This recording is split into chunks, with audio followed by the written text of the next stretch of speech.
I mean, like in the same way that Yeshiva University is one school, but there's like boy sections and girl sections. It was like that. However,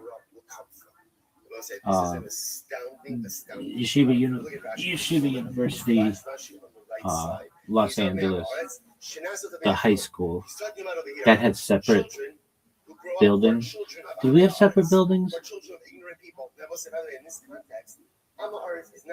Definitely separate.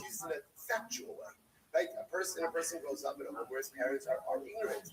Ignorant doesn't have to mean they're not. Yeah, I mean, you could say in a lot of ways it was separate buildings because, but like there were either like tunnels or like hallways that had connected the buildings, but it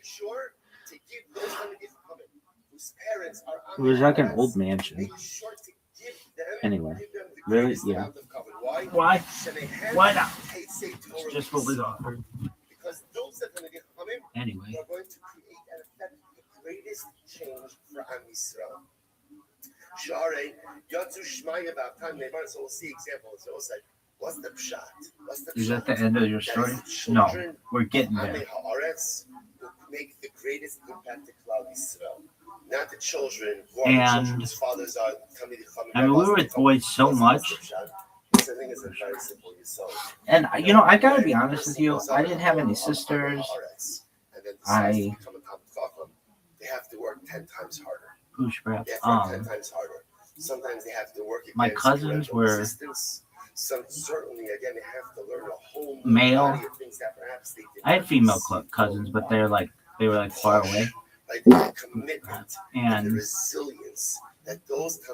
So I gotta be honest with you.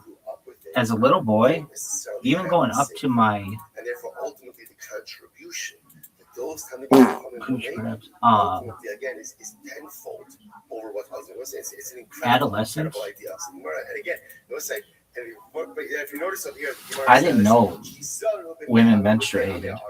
Be careful. It wasn't a thing in our house. It was. I could never tell the difference between with my mother. I never saw any real signs of it. I never saw tampons or pads or anything.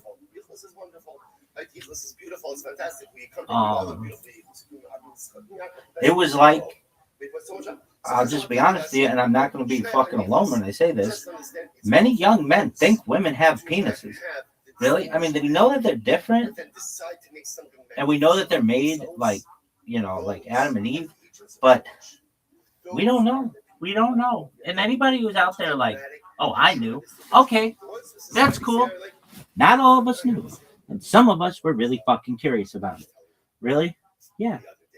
Why? I remember being in preschool, and somebody said, do you know that girls don't have penises? And it was like, what are you talking about? Preschool? Somebody come up with that rumor. And to this day, I don't even fucking know. But that's your funny story? Absolutely not. Really? Yeah.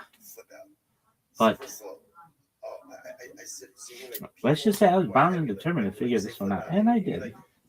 Really? Oh, yeah. Anyway. Allegedly. But,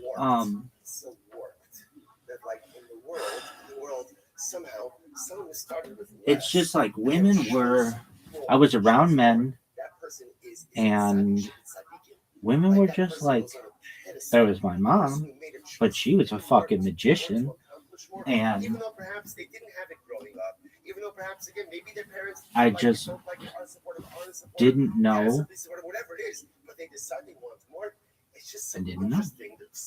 And I remember there were like health books. We didn't go over them though. And I think this is a terrible, terrible thing. Like, I would teach my kids anatomy very early on, but just in my schooling would not. And we weren't even allowed to look at that part of the book. We had to look at the part about fucking the food pyramid, but not like that women have vaginas. It was like, I mean, I don't even fucking. The greatest people in this world are the ones who aren't born with the spiritual silver spoon in their mouth, and instead try to It was just like a. things on their own and make it. Those are the people who It's like a thing that I know is true and I've witnessed allegedly, but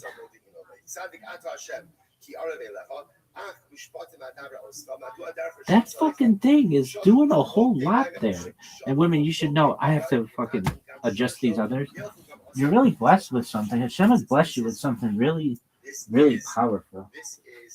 And so Yo over here is asking, what's the part of this puzzle we're going to focus on? If you're like, the part of this puzzle we're going to focus on over here is that why is it like if anybody's ever been ashamed or any of that shit, you shouldn't be. It's perfectly normal. What was back to you, and what does this mean? It's like the guy claimed that he could run faster than anything. He'd even run faster. I mean, I had read in the Bible about women having different parts, but it never really clicked with me. I was just very innocent. Still am, baby. Virgin as the new fallen snow. But it was just like, so now he was racing against a human runner. How can it be any different? And this human runner outpaced him 3 meters, a much lesser distance. I had my grandmother, but she was not menstruating by the time I came around, and so we say to this guy, if you can't beat the human runner, I didn't have any suspicions there. And like again, my mother was fucking a magician, so if you can't beat the runner for 3 million, you certainly can't go ahead and certainly can't outpace him for Gil Barsos.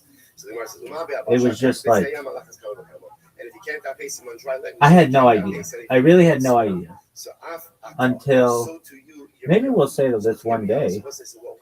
But no, I was very suspicious something was going on as a little boy. That's simply it. You think you can understand, you think that you can see, you think that you know, but at the end of the day you don't. It's just a thing that it was like, I didn't know how. I mean, I didn't know how people fucking reproduced. That I went ahead and gave this, and allowed Nebuchadnezzar to be successful in such a dramatic way. In cartoons and stuff, they said it was like a stork. But I never saw those funny fucking birds outside.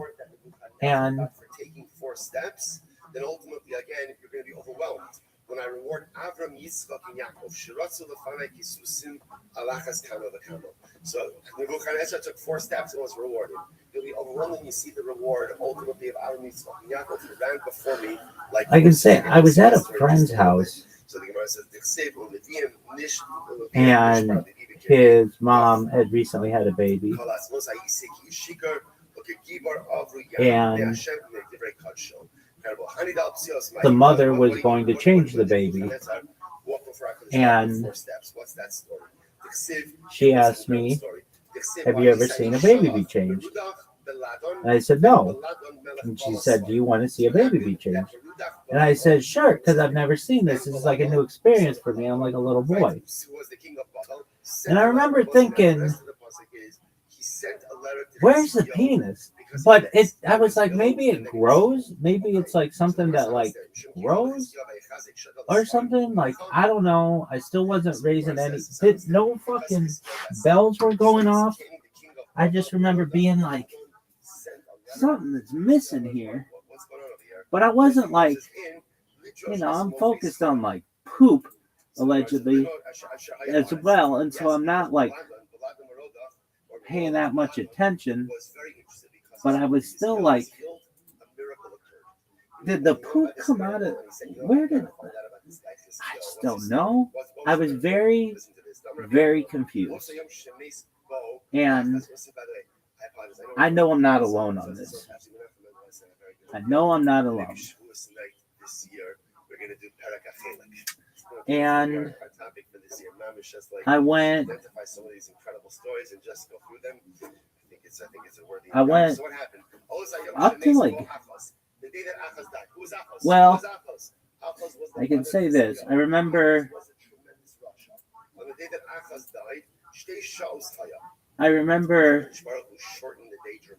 So like I said, generally boys and girls were kept separate. But as a little kid, sometimes boys and girls are like do not have separate facilities. But as you get older, you do. And as I got older, we did. But I can still remember. I could name this girl's name, but I will not. But I still know exactly. We were. Obviously, again, the day was prolonged by everyone. So Baladon Merodach, I keep getting his name wrong. Baladon. Basically, Baladon ultimately saw this 10 extra daylight hours. Like, what's going on over here? So the Gemara says. So I don't know if anybody can still hear me, but all right. So I was really like, huh, but I still didn't put it all together. So Merodach Baladon said, "What is this?" But I remember being in school and this girl starts crying and I wasn't by her. I just was like, I just remember all these girls were like huddled around her and the teachers were like talking to each other.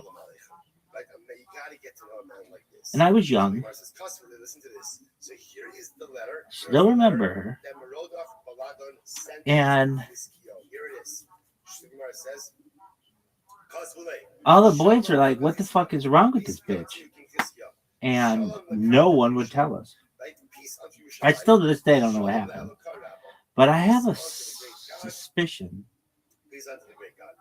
that she got her first period. And I remember this would happen like occasionally, but then I got to a certain point in school where boys and girls were no longer together and had no idea. So I still don't know why this girl was just randomly crying. I really don't. This girl sucked her thumb up until she probably still sucking her thumb, but it's something she couldn't kick. This bitch had an oral fixation on like anything I'd ever seen in my life. Really, yeah. Probably gives amazing head. I'm just putting it out there. But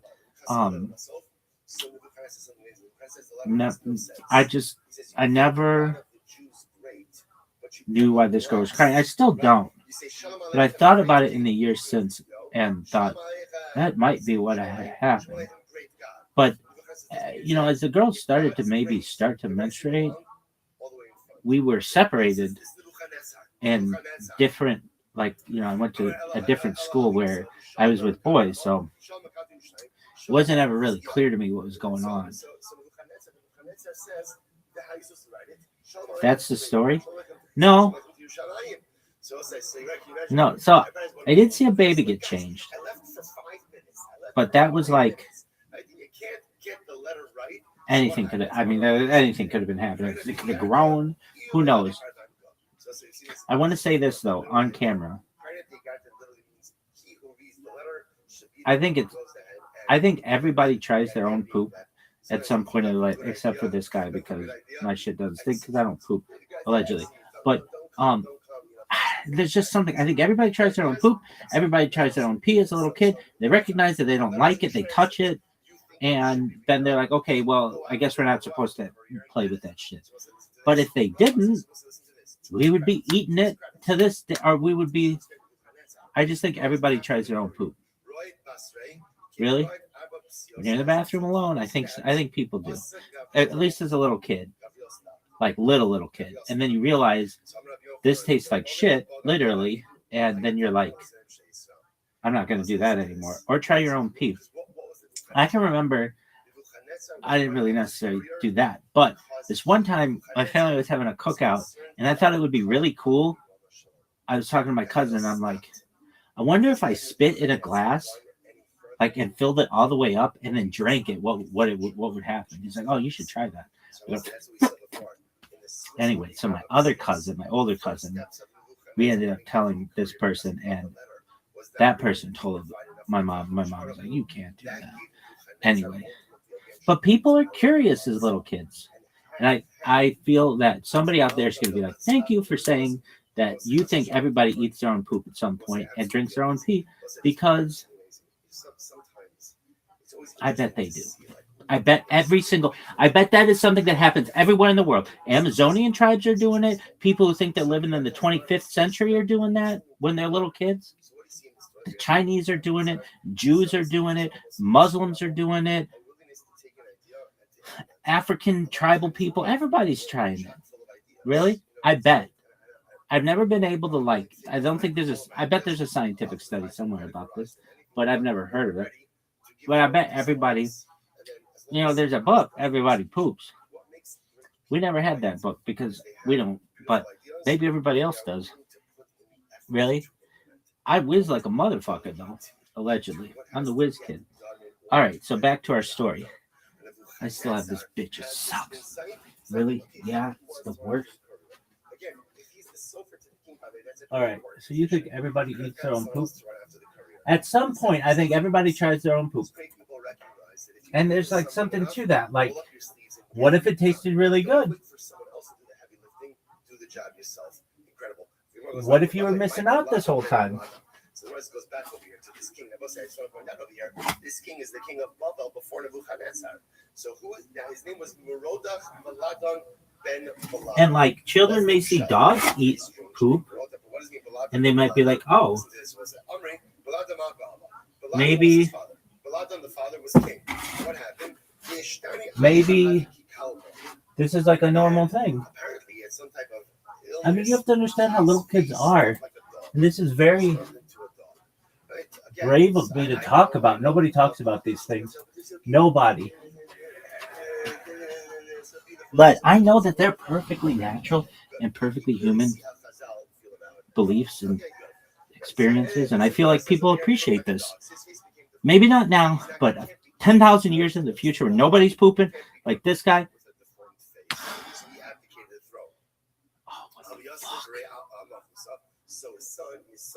What is this bullshit?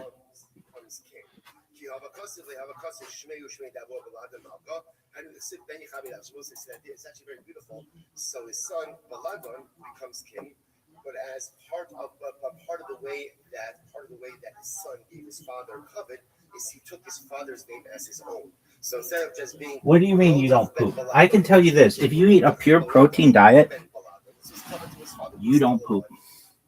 Really? I've gone at times in my life, years, entire life, but you just don't poop. We'll have protein diets and then they won't poop either. But I mean, I've talked to gastroenterologists about it on Shabbat, like freakish conversations. They didn't know this was a thing, but I know it's a thing. Really? Yeah. Anyway, but for those people who do poop, I think they try it. There's also this thing of a child.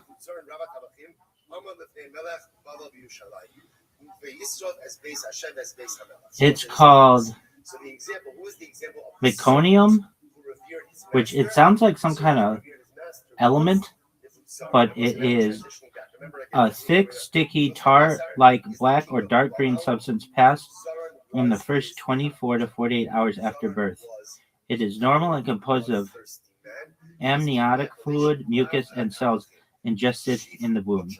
Within a few days, it transitions to brown, green, or yellow. All right, so you didn't even have that, dog? I'm perfect. Who knows? Anyway. So the Gemara says over here, so the Gemara goes to the pasuk that says that the Buzzaran goes ahead. He burns the house of HaKadosh Baruch Hu and the palace of the king. Now the pasuk said that the Buzzaran was standing before HaKadosh. Was standing before So, look, I'll just get down to brass tacks. Or maybe to what? Brass tacks or tacos. All right, so we're gonna try this. So my Rebbitzin Zakonov Lavraka, she's not here, and she's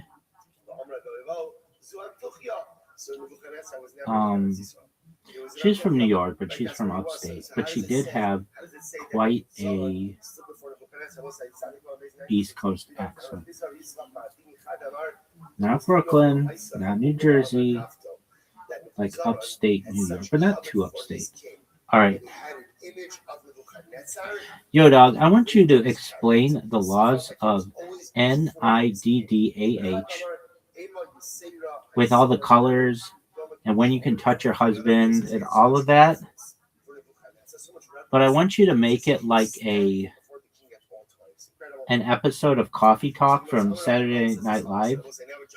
And please put emphasis on the words so that it's easier to have a New York accent. And please, like, be very specific about the colors and stuff. And have it be so that it would be approved by the Coffee Talk people and any rabbi anywhere in the world. All right, here we go, folks. So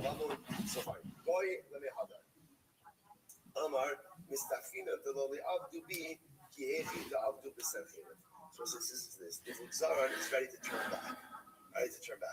All right, Coffee Talk, get a cup, sit down. It wasn't so long before that what happened. Sanhedrin, right? So everybody knows the story of Sanhedrin. All right. So, all right, Coffee Talk, get a cup, sit down. I'm verklempt, emotionally overwhelmed, and we're going to talk about Nida, tastefully, halakhically, according to Jewish law, and in a way that would make any rabbi anywhere say, "No, it's fine." All right, you're going to be able to pull this off? We're going to try. Cue Barbara Streisand energy, lots of hand motions. Linda Richmond voice. I don't know if I can do it.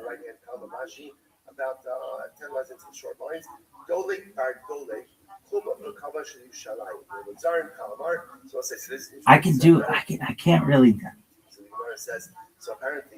So Nida. Let's talk Nida. Not in a dirty way. I just don't have that. Not in a dirty way, God forbid, but in a holy, structured, very Jewish way. First of all, this is not about shame. This is not about women are icky. This is about time, bodily rhythm, and boundaries. Step 1, the bleeding. When a married Jewish woman sees uterine blood, real blood, not from a cut, not from a hemorrhoid, not from brushing your teeth, but blood from the uterus. Boom, she becomes Nida. At that moment, no physical contact with husband, no hand holding, no passing objects hand to hand, no sitting on the same couch cushion if it's squishy, separate beds. Yes, even if you're tired. Judaism is very into self-control. That's close. This is called harchakot, distancing rules. The colors, the koalas, very important. Pay attention. Now, people mess this up, so let's be clear. Problematic colors show to a rabbi. Bright red, dark red, black, brown, deep maroon, anything that looks like wine, rust, or old blood. If it looks like blood that has feelings, call a rabbi. Generally not problematic, depends, but calmer. White, clear, yellow, beige, light tan, very faint pink, like a strawberry. Thought about blushing. Like a strawberry thought about blushing and flushing? No, anywhere. But here's the rule. When in doubt, you ask. This is literally a profession called a Yotzet Halakha, female halachic advisor. Judaism said, let women ask women. Progressive, we love to see it. The waiting game. Once bleeding stops completely, not mostly stopped, not I think it's over, stopped, dead, gone. She does Hefsek Tahara, a clean internal check before sunset. If that's clean, we start counting. Then 7 clean days. 7 days. No blood, no stains, clean checks. 7. Like creation. Judaism loves a theme. The mikvah. Everybody calm down. After sunset on the 7th clean day, she immerses in a mikvah. Natural water, rainwater, natural water, rainwater, spring, very spa, very ancient. This is not a bath. This is a transformation. And after that, tahara, ritually permitted. Touching, the big reveal. Before mikvah, no touching. After mikvah, all touching permitted. Hand holding, hugging, affection, marital intimacy within halakha. Judaism says absence makes the heart grow fonder. Very romantic for a religion that also regulates your kitchen sink. Final coffee talk thought. Nita is about discipline, about renewal, about desire that isn't constant, about making marriage feel new every month. And frankly, if if everyone had built boundaries like this, half of therapy wouldn't exist.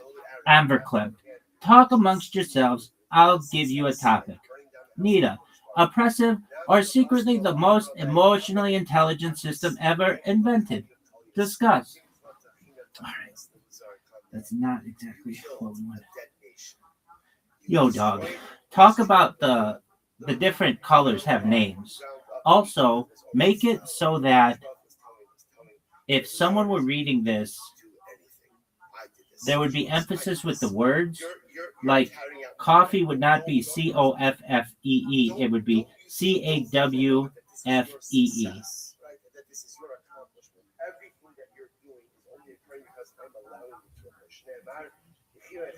Okay, coffee talk, round two. I hear you. You want the colors with names, and you want it written so a person reading it cannot avoid doing the full Long Island, Brooklyn nasal situation. And it still has to be 100% halakhically safe and rabbi approved. We got this. Coffee talk. The colors of Nita. Put down your mug. Open your eyes. This is important.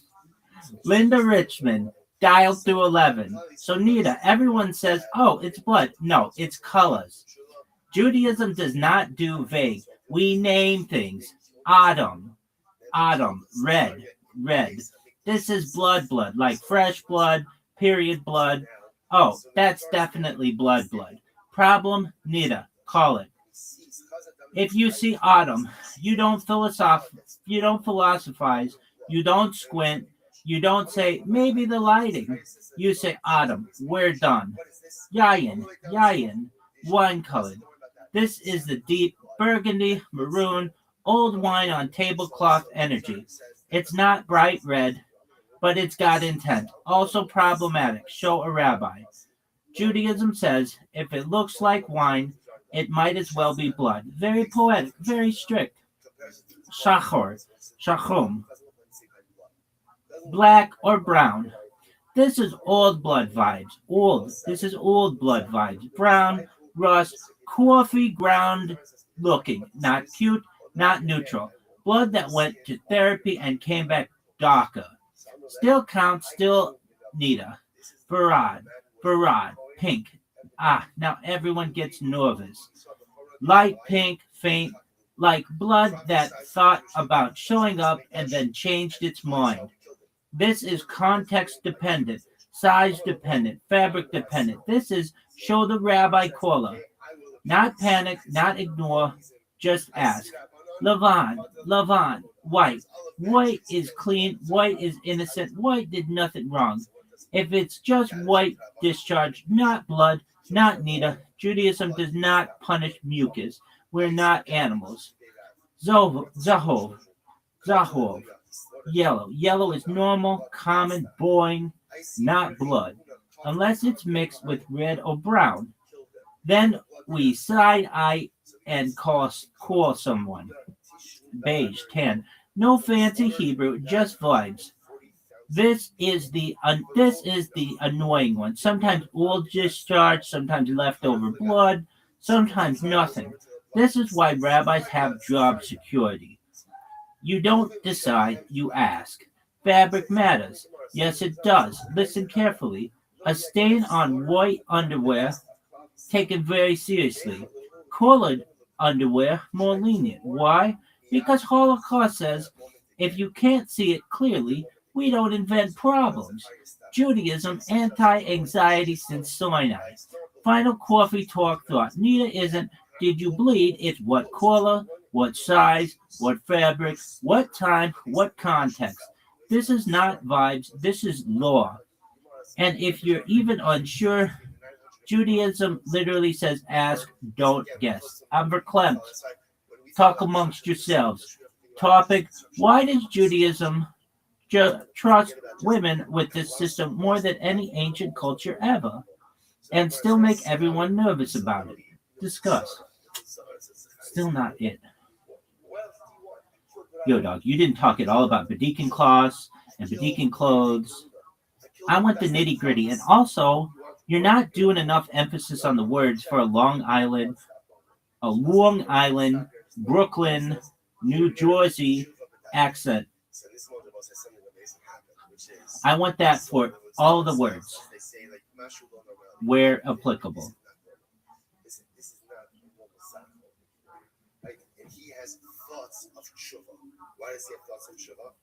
All right, now we're doing it. You want nitty gritty. You want badikas, cloths, Adam, Mark, Dachuk, and you want it written so if somebody reads it loud, they accidentally sound like their aunt from Great Neck. Coffee talk, the clothes, the checks, the whole Megillah. This is 100% halakhic. A rabbi could print this and not lose their job. First of all, what is badika? Badika, inspection, internal check. Judaism does not say, you're fine. Judaism says we check. A badika is done using a cloth called an eid. Eid means witness because the cloth is literally testifying. Very Jewish, very legal, very intense for laundry. The eid, the badika cloth. This is soft, white, clean, no patterns, no colors, no lint, no nonsense. Think hospital white, funeral serious. Why? Because we are judging colors, and patterns lie. Hefsek Tahara, Hefesek Tahara. This is the big one. This happens the day the bleeding stops, the day bleeding stops. Before sunset, the Badika says, we are officially done bleeding.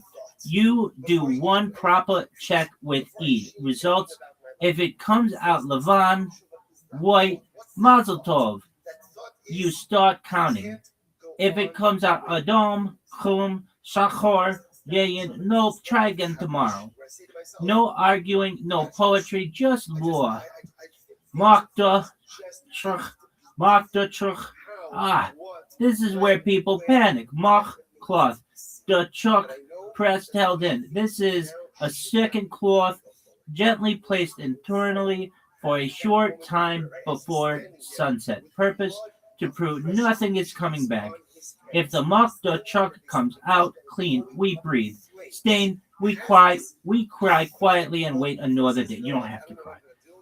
Not everyone does this today, but many do. Ask your rabbi. Judaism loves questions. The Sheva Nekiim. 7 clean days. Each day, 2 badikas. Morning before sunset. Using new Eid dim. Not the same one. God is watching. Now, the clothes results, pay attention. When you look at the Eid, you're asking, Adom, red, blood, game over. That day doesn't count. Yayin, wine colored, deep red, maroon, burgundy. Looks like it came from a Seder spill. Suspicious, show a rabbi. Chum, shachor, brown, black. Old blood energy, rust vibes, coffee ground sadness. Counts as blood. Varad, pink, light pink, faint, barely there. This is call someone smart. Lavan, white, clean, pure, innocent. The cloth did nothing wrong. The cloth did nothing wrong. Zahov, yellow. Normal discharge, human body stuff. Judaism says relax. Fabric rule, very important. If the stain is on an Eid, taken very seriously. On white underwear, serious. On colored underwear, more lenient. Why? Because Halakha says we don't create problems where we can't see clearly. Judaism is anti-drama, shockingly. Final coffee talk moment. The system is precise, technical, detailed, and completely trusts women. No public inspection, no embarrassment. Just cloth, colors, time, envelope. I need a bagel. Topic. Why does Judaism treat bodily reality like a legal document and somehow make it spiritual? Discuss. All right, is that what you wanted to do? I don't think. Well, actually, yo, dog, great job. Okay, so you don't have to do that, write it like that anymore. So there are these pills that a woman can take and basically limit her period to like once every 3 months. In that situation, wouldn't that mean that she doesn't have to go to the mikveh as often?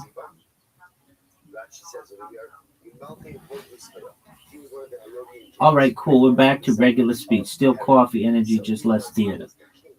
Short answer, yes. Then the nuance. Yes, if a woman uses hormonal pills that make her period come once every 3 months, then yes, we should generally be going to the mikveh less often because mikveh follows bleeding, not the calendar.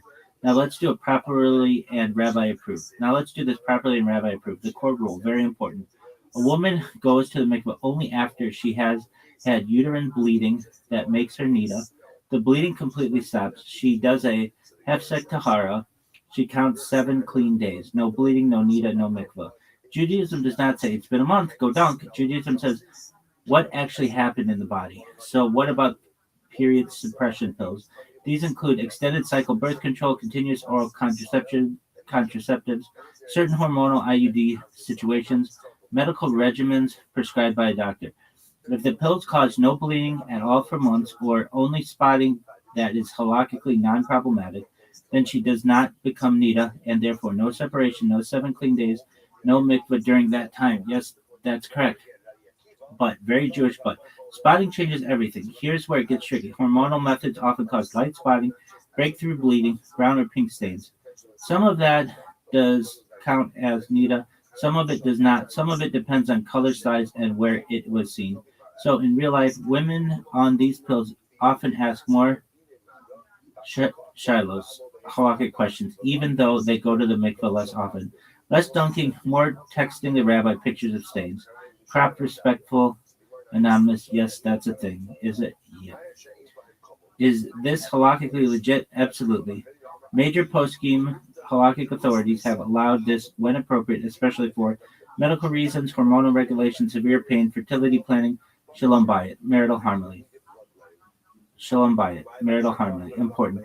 You do not start or adjust hormones for nida reasons alone without asking a rabbi who works with doctors. Judaism is very big on medicine first, halakha second, but coordinated. Yeah, not really. All right. One more subtle point. Even with no period, a woman still has to be mindful of unexpected bleeding. If real bleeding starts, NIDA rules kick in immediately. There is no automatic exemption forever. Halakha follows reality, not intentions. Bottom line, put this on a mug. Mikvah is tied to bleeding. Fewer periods equals fewer NIDA cycles. Hormonal suppression can be halakhically acceptable. Spotting creates complexity, not prohibition. Individual guidance is non-negotiable. If you want, we can go into. So I think that in the future, women will maybe just have 2 periods a year if you want. I mean, you could do it any way you want. But... All right. Is that the end of your fucking story? Linda Richmond? No. All right, so I gotta finish this fucking story. All right, so again, I'm wet behind the ears. I'm not around chicks. My mother's a fucking magician. I never see fucking pads or tampons. So I could tell you this. We had this thing where if we had people staying over for, let's say, a Friday night or something, uh, there was like a basket that my mother would make up that had like toothbrush, toothpaste, or like maybe it was toothpaste and not toothpaste, not even a paste, toothwash and a fucking Shabbat toothbrush. Who knows what the fuck that was? It'd have like tissues, like Kleenex or whatever. It would have maybe like chapstick. Really? It wasn't just for Friday night. It was anytime we ever had anybody over. So maybe it would have like toothpaste, toothbrush, floss. What else? Little shampoo. Well, no, there's shampoo in the shower, in the bathroom, or in the tub too. But maybe it had like the little shampoo and that you get at a fucking hotel. What else? Mouthwash. Just any kind of toiletry that you would ever need, and it had pads and tampons. And I never really questioned it. And another thing, it's good if you're ever in a, let's just say you're playing house with some chick for whatever reason, because everybody watches this isn't going to just be like automatically like the most halakhic person in the world, but I'll tell you what, I've introduced women to menstruation cups, and they're like, it's changing fucking lives. Like, I'd given them to, I would have them, and I'd give them to girls. Really? And they'd be like, it's changed my life. I'm like, I know. You just wash it out. So that's a big thing. Menstruation cups are huge. But back then, menstruation cups were the thing. But pads and tampons, whatever. You ever use a tampon? Yeah, for fucking bloody noses, but that was way later in my life. Really? Yeah. Why? I get really bad bloody noses. All right, is that the end of your story? No. So here's the story. And then we're done. So I don't know exactly my age, but boys and girls are totally separate. Like, meaning, how separate were you? You could go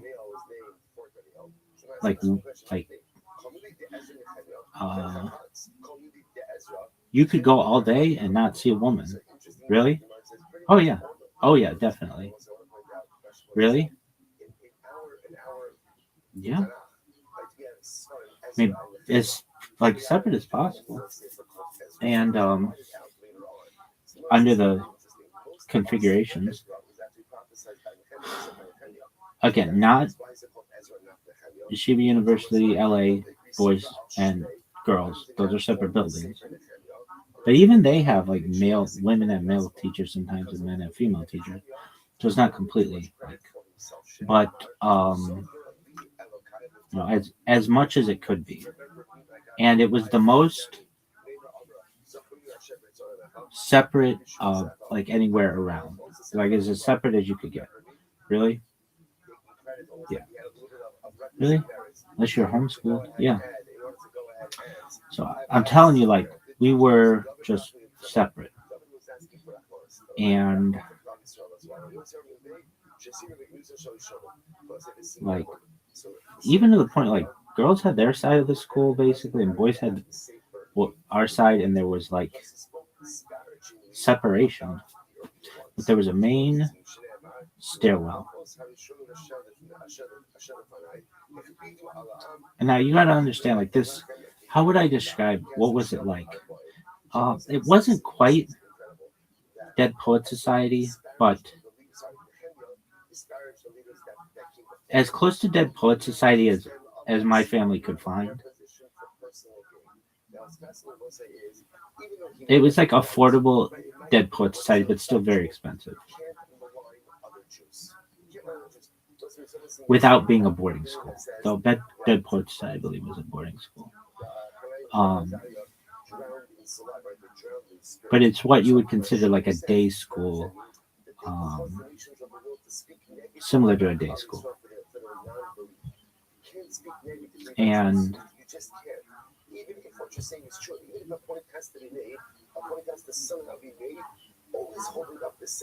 we treated it like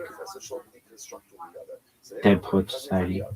Oh, Captain, my Captain, all that bullshit.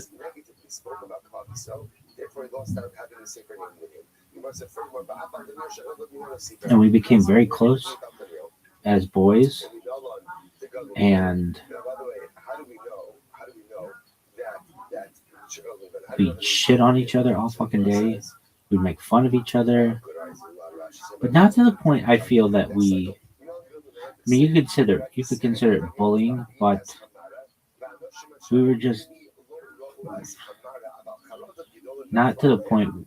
Like there was always a limit, and I got to be honest with you. Like people, like how would the bullying happen? Like I was a huge New York Yankees fan. Why? Because Dynasty, baby. And this is during the heyday of Seinfeld. And I had glasses and perhaps a little stocky. And wherever I fucking walked in that school with that jacket on, I'd hear, George! George! George! Hear this all the fucking time. And I was fine with it. Because I know I look like George Costanza, but I'm repping this fucking Yankees coat. Not because George Costanza represented it, because Joe Torre represented it.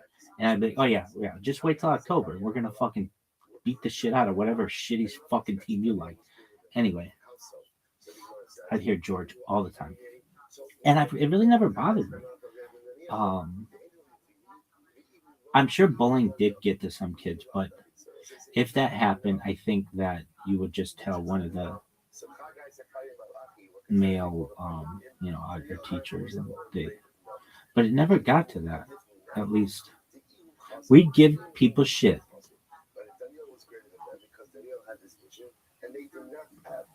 And I remember seeing some kids cry, but they were just, I hate to say it, but they were taking shit, but we wouldn't shit on people for things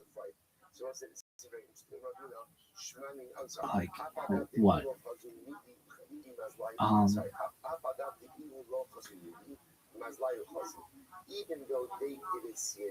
I mean, it's just part of growing up. I remember 2008 was the first time I ever heard about. Well, there were some like anti-fraternity things, like some loser douches like made people drink too much water and they died. That kind of stuff wasn't cool, but like we just never heard about anti-bullying. You're just being a pussy if you fucking can't handle it. And but I think it made me strong, like really strong. And that's why I can put up with these fucking asshole anti-Semitic douches all fucking day and be like, get the fuck out of here. Next. I'm not sitting here like, oh, what am I gonna fucking do? All right, that shit bothers me.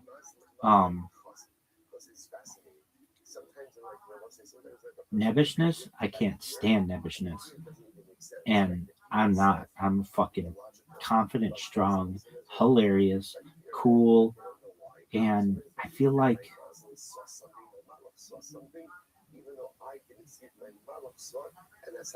That's how I want. I mean, I know that's how I want Judaism to be in the future. Less nebbish, more cool. So anyway, this doesn't have to do anything with the story, but I just want to like lay the foundation. So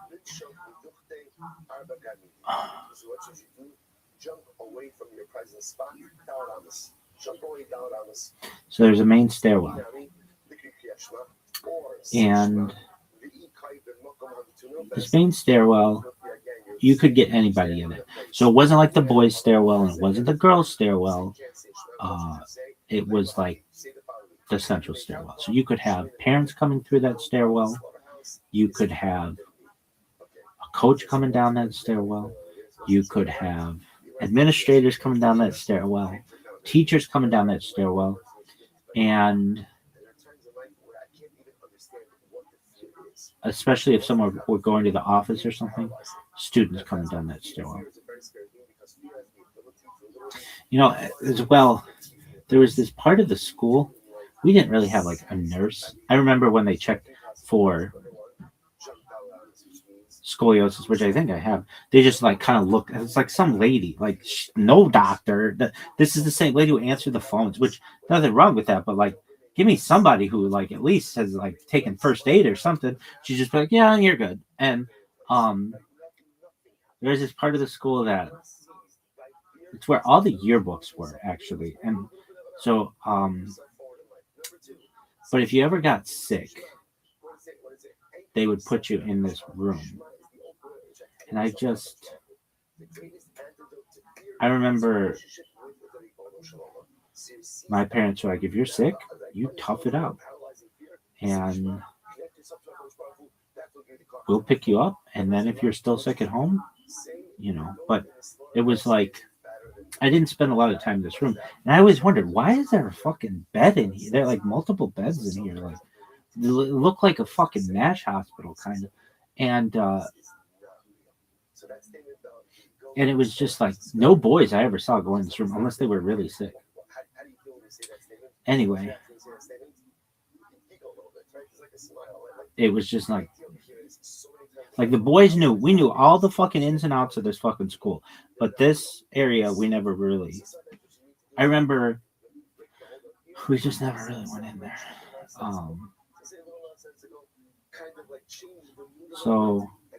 But there was this fucking main stairwell. And this school, I hate to say it, but it was just, it was very expensive, but it was very poor. The kids there weren't poor, generally, at all. Some, but it was a mix of really, really wealthy families, really poor families, and kind of just mixed together for a classical education, religious classical education. And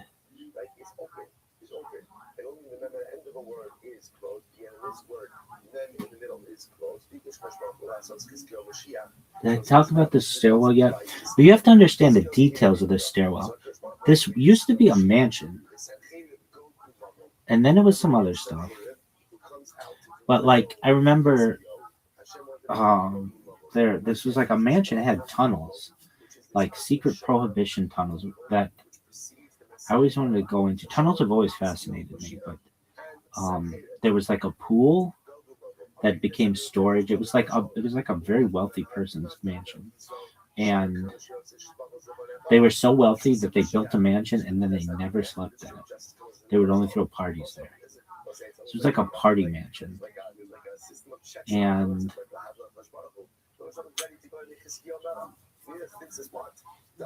it wasn't Dead Poets Society. How do I describe it? It's as far east as Dead Poets, far west as Dead Poets Society gets. Like, generally. Like, that's more East Coast boarding schools. But this was definitely not a normal school. I have a friend of mine who would always say, you know, every single kid I ever met from that school was like more unique than the next one. We were all very unique and in different stuff. Fascinating people there. And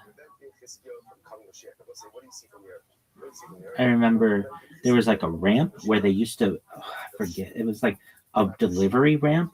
And we always thought, hey, this school could be like ADA compliant. And we had a teacher of ours who was also a lawyer who was like, this thing's never going to be ADA compliant. The ramp was like super sloped, and you would have been like, it would have been like uh Lieutenant Dan and Forrest Gump when when he's like sliding down the stairs or whatever. It would have been like that. But we always thought, hey, maybe they put an elevator in this bitch, and like never in a million years. This is like the least ADA compliant building maybe in the United States. I mean, it was not ADA compliant at all. And because we didn't really have a really good handyman. We knew him. He had a lot to do. He had to mow a big lawn and trash and all kinds of stuff. And I remember the school never really got cleaned, except we'd have something called open house where people from the community would come in and see. And what we would do, and this is a really good idea, Israel, but one of the first things you all should do is you give the kids the last period of school to clean. And when you have, whatever, hundreds of kids cleaning something, you just give them all a paper towel, Windex or whatever, the place will be fucking spotless in like 20 minutes. Like when you have all these hands moving around, everything is super clean. Getting spit wads off the fucking ceiling, that's another story. But like walls are clean, everything gets really clean when you have hundreds of people cleaning simultaneously. It's really amazing. This place just like it's like ants, like just go. And you have hundreds of people fucking cleaning all at once. It's incredibly efficient. And we would do that like twice a year. But aside from that, and the stairwell would get cleaned. Now the stairs, let's talk about them. Well, the funny thing about this fucking school, like the boys' stairwell that we had, I remember we'd be like fucking going. Some people are going up this way, and you'd like slap a guy on the back of the head, and he'd be like, "Who the fuck was that?" Like we were always fucking with each other, going into essentially shocker. It's like our morning prayer, and we'd go and we'd read Tehillim, we'd read Psalms and fucking hate them. Anyway, after prayer or like we'd read Psalms and just be like, this is the most boring shit I've ever fucking read in my entire life. Anyway, and then we get to Psalm 119 and it's the worst. Anyway, so the stairs, the other stairs, and they were all like this. They had like, it's like, who fucking built this building? It was like a house. It was hilarious. If you ever saw a chip in the wall, it would be like 7 different colors, maybe 15 different colors, because the person who threw the party, let's say, and this is always his thing, we'd be like, what's your favorite color? And you'd be like, teal. And you'd be like, great. And then you'd go into your guest room and the whole room would be teal. He would repaint for any person. So there's this stuff called Fordite, which is like all this, the different layers of paint from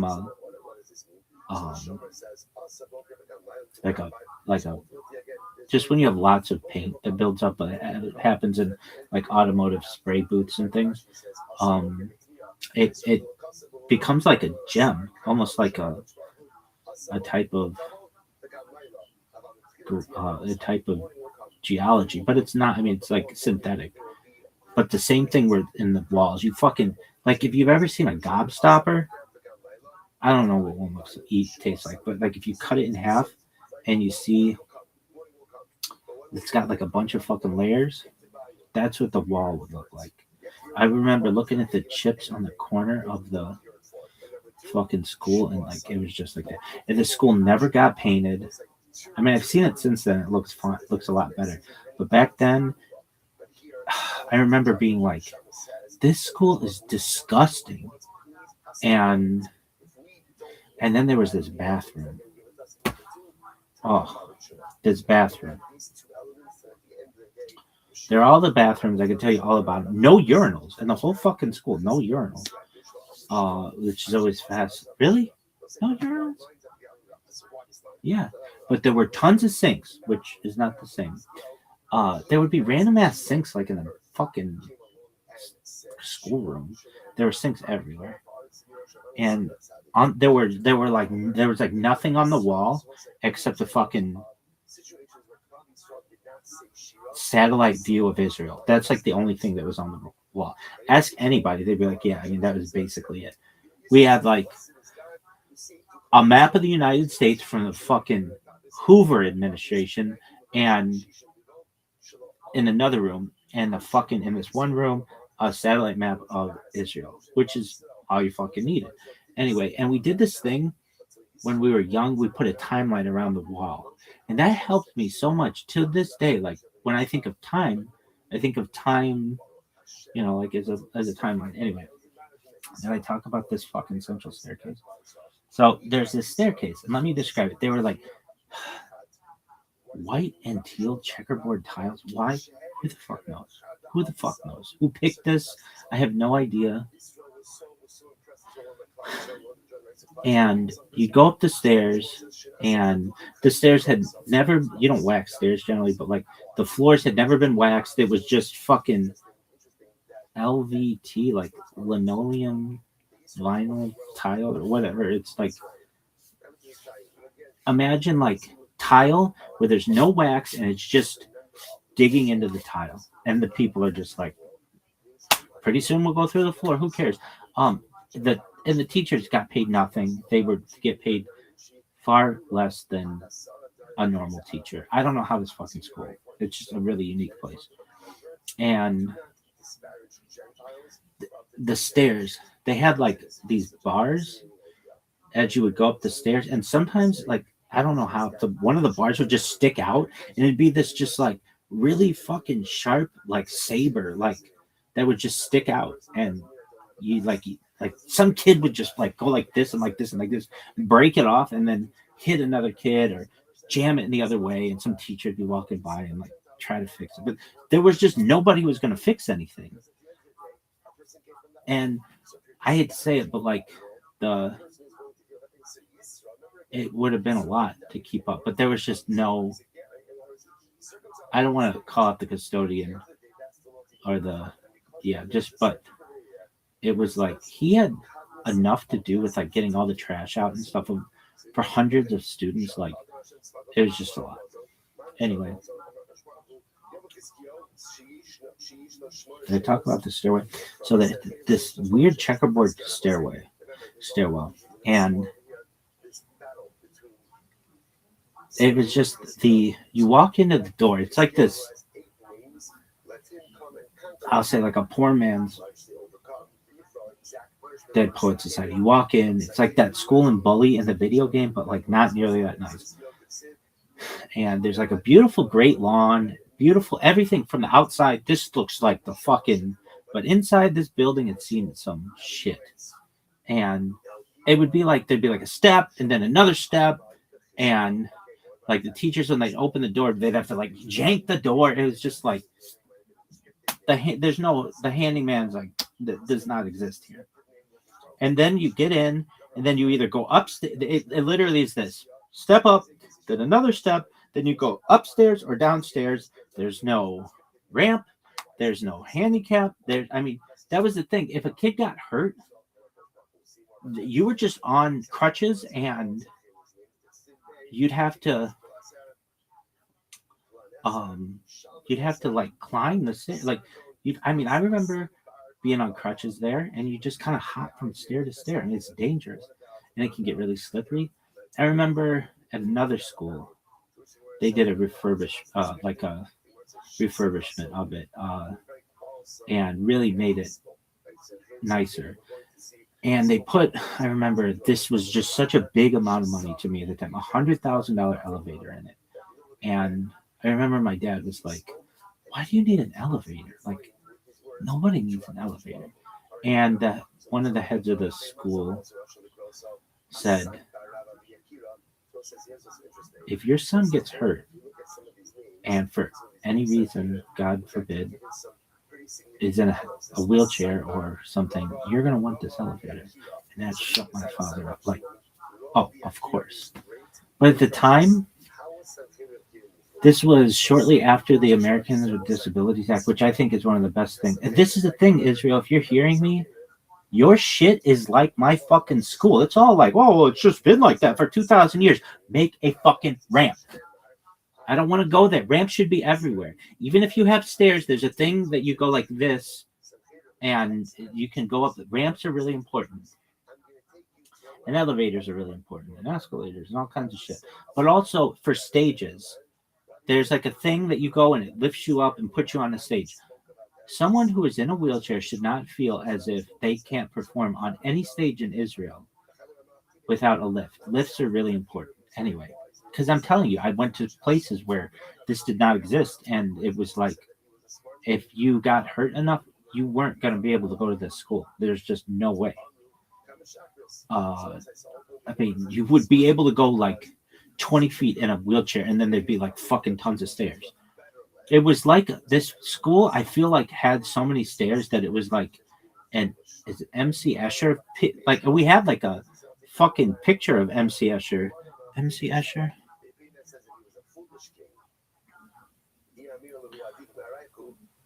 There was nothing in this fucking. Yeah, it looked like fucking this with like the stairs all over the place. And that picture was there, and I remember looking at it like, how the fuck did this exist? And then there's this other picture I remember of somebody like with a fucking globe or like a glass ball, and like seeing how that distorted things. Like there was nothing on the walls of this fucking school except like it was very plain. We had the fucking picture of Israel, but not a whole lot. Maybe some art. And so you go into this fucking school. It goes, there's like a stair up, and then another stair, and then you're there. And it's super fucking slippery. Like, that was another thing. It's just super fucking slippery. And then there's a checkerboard on the floor. I'm sure it's changed by now. But the stairs had like a metal ridge. And I know, like, I'm minutia. You got to know all about this fucking everything about it. And it's like, wait, what does this have to do with Nita? Calm down. We'll get there. There was this edge. And if you ever like slipped and your fucking shin hit that edge, it would just literally scrape all the skin off your fucking shin. And it would be like that for the rest of the fucking semester. You'd just be like hobbling. Really? Oh, it was. Yeah.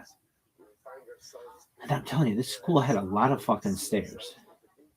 This other thing I want to say is one time somebody took a quarter and put it.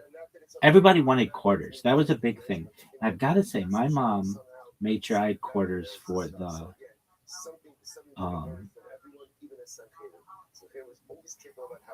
like vending machine and like soda and shit, because we'd have popcorn.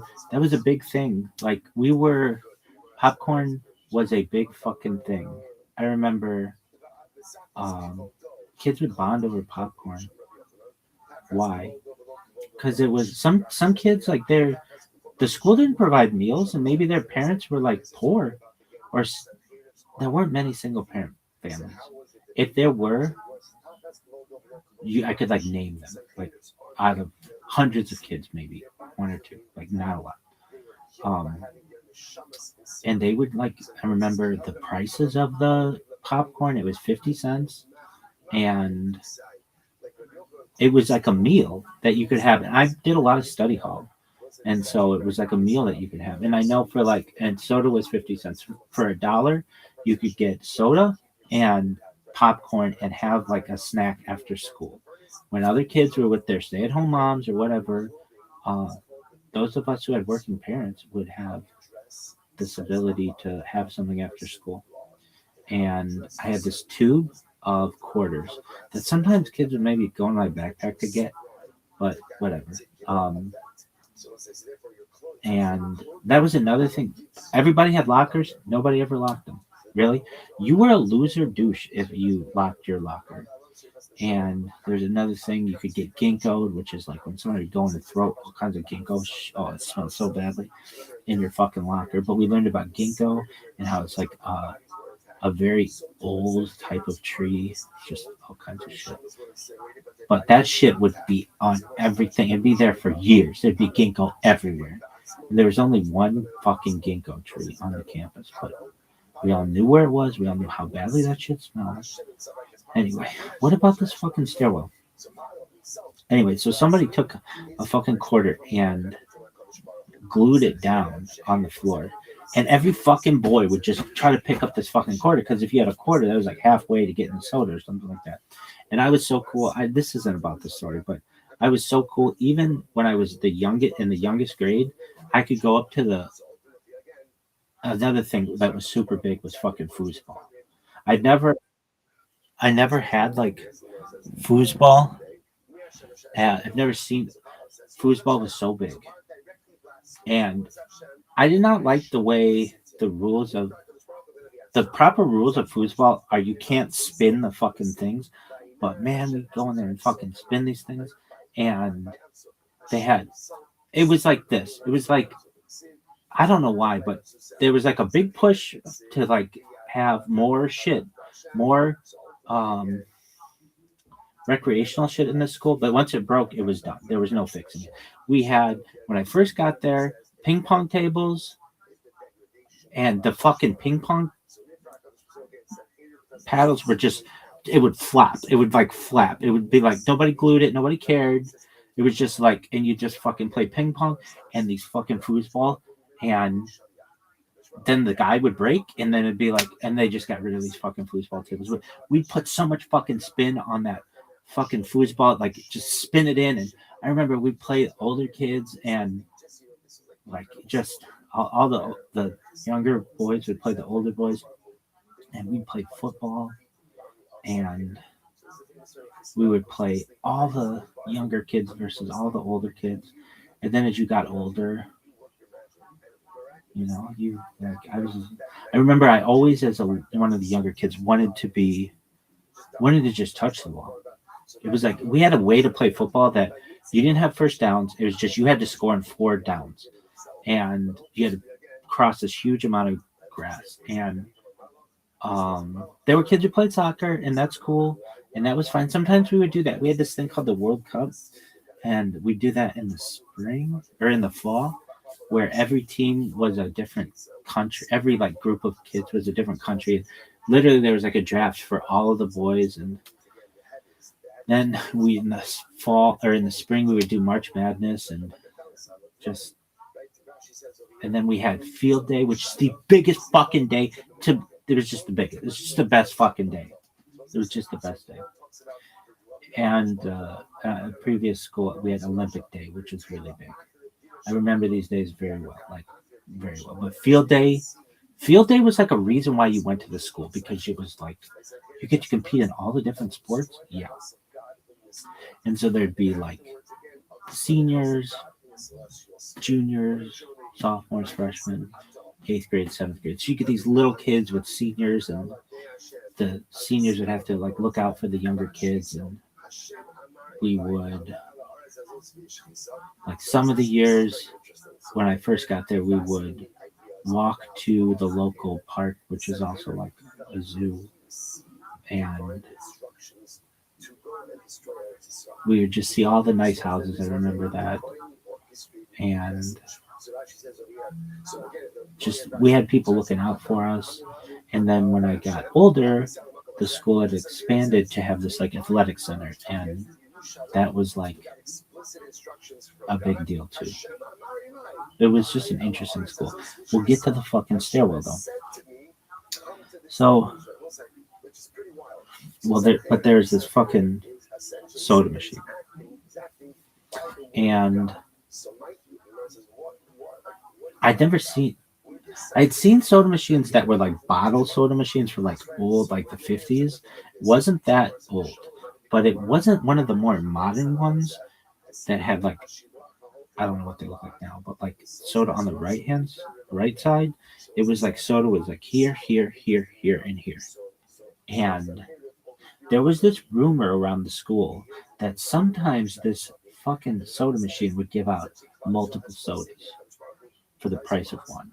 But it was just like a rumor. And like nobody had ever seen it. It was like how do people describe it?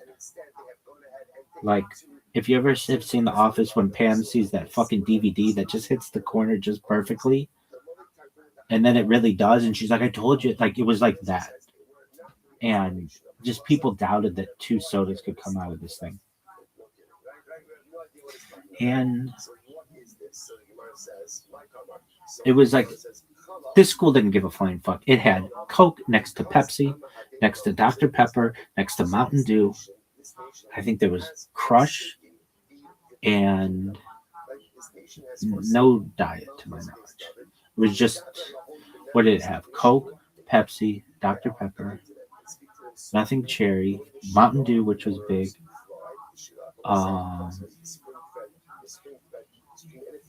And it would just be like whatever they put in there, and it was all to benefit the athletic teams, and which were always a joke. But then they got really good, and things happened. Anyway, did I talk about the stairwell yet? Anyway, so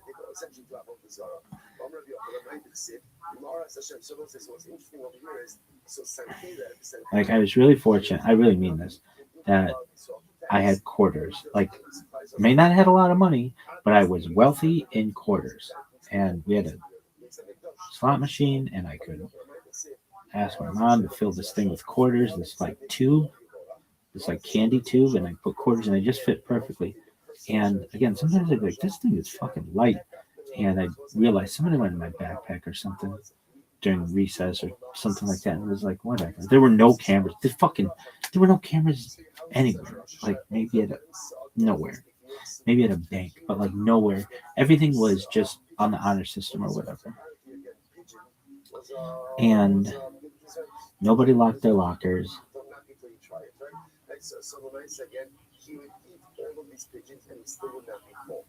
And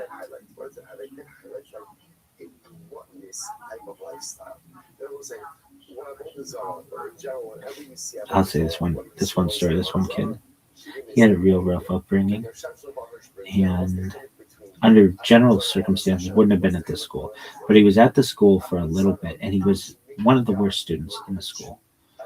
And his mom, I think, was a single mom, and he had like an older brother, and his older brother got him, like, was able to somehow get like penthouses or something. And this kid doesn't bring in one penthouse. He fills his fucking backpack like this, full of penthouses. There are no school books in there. And he's like looking at his fucking, he's like, look at this, look at this. And it's like, what the fuck? It's just like Forrest Gump, where they're like looking at Jenny. Anyway, is everything Forrest Gump? Perhaps. I'm the fucking Israeli Forrest Gump. I've said this before, at least a Jewish Forrest Gump. So I've said this to rabbis. Really, yeah, I'm everywhere, baby. So I remember this kid had this, and you went in his fucking locker, and it was just fucking penthouses, like, or some shit. It wasn't Playboy. It was fucking pretty intense, like hardcore. And that lasted one day, and somebody ratted on this kid, and we never saw him again. As we got older, we had these other lockers, and I'll just quickly say this, like, I allegedly maybe had pictures of, I remember when I was in a really young kid, or there, I was like in 7th grade, and I saw this one guy, I won't say his name, but he had a picture of, like, you weren't supposed to have, it was like an unwritten rule, you shouldn't have pictures inside your locker, but nobody really fucked with you if you did. And he had a picture of Maya, the artist Maya. I always thought she looked so pretty, and I look at this bitch every fucking day, going up the stairs to chakras, let's say. And I know exactly whose locker it was. I can tell you his fucking name. I'm not going to. I always thought he was very cool. And I thought, when I get older, I want to do that. And so when I got to be that age, I had pictures of the artists that I liked. And then, as I got to be like a senior, I started hanging out with college girls, allegedly. And very innocent. Nothing, truthfully, like, very halakhic. Really? Very halakhic. Allegedly. They're just telling a story. All this could be a fucking lie. But then not that halakhic. Anyway, and I get pictures of it and I fucking put them up in there, and my friends get so jealous and fucking get pissed off at me. And so this one day, I fucking put all this fucking packing tape of these fucking pictures, and I closed my locker, not realizing that the opening mechanism was like basically taped shut. And I go to open my locker and I'm like, what the fuck? I already had to open my locker. Everybody's trying, like, sword in the stone, this bitch. Nobody can get in this locker. And I was worried because I'm like, if I tell a teacher and they open my fucking locker and it's just girls, that's not going to be a good look. So I think I just was like, oh shit, I guess I can't do my homework tonight or something. And the next day I brought in like a pair of pliers or something and just fucking took the door handle off of this locker. Still nothing. Still could not get in. I fucking had to like crowbar it and to get this fucking thing open, and like my locker was all bent up. And I was just like, oh shit. I finally was able to get into it. But anyway, did I talk about this fucking stairwell yet? Oh, but back to the soda machine. So there's always this rumor that you could get 2 sodas, but like nobody had been able to do it. And I'm telling you, when we had the opportunity, any free moment that we had, we would fucking run to this fucking foosball table and fucking like wait our turn to play, and we'd have to play against older kids. And I still know who I played. I still can tell you who I thought were the 2 best kids. At least they were like 2 years older than I was, or something like that. And I remember how good they were. They could fucking like pass the ball between. I'm sitting here fucking spinning this motherfucking thing, and they're like, that's not how you play. I'm like, fuck it. You see how fast the guy's going? Anyway, and they would go and sometimes people would go and get soda. And I didn't really pay attention to this machine. I'd go and put my 50 cents in and hit the soda. And the thing is, years later, they got rid of this machine. And I'll say why. Did I tell you about that stairwell yet? Anyway, we'll get there. And then they put in like a machine that just had bottles. And it was like it just had bottles. And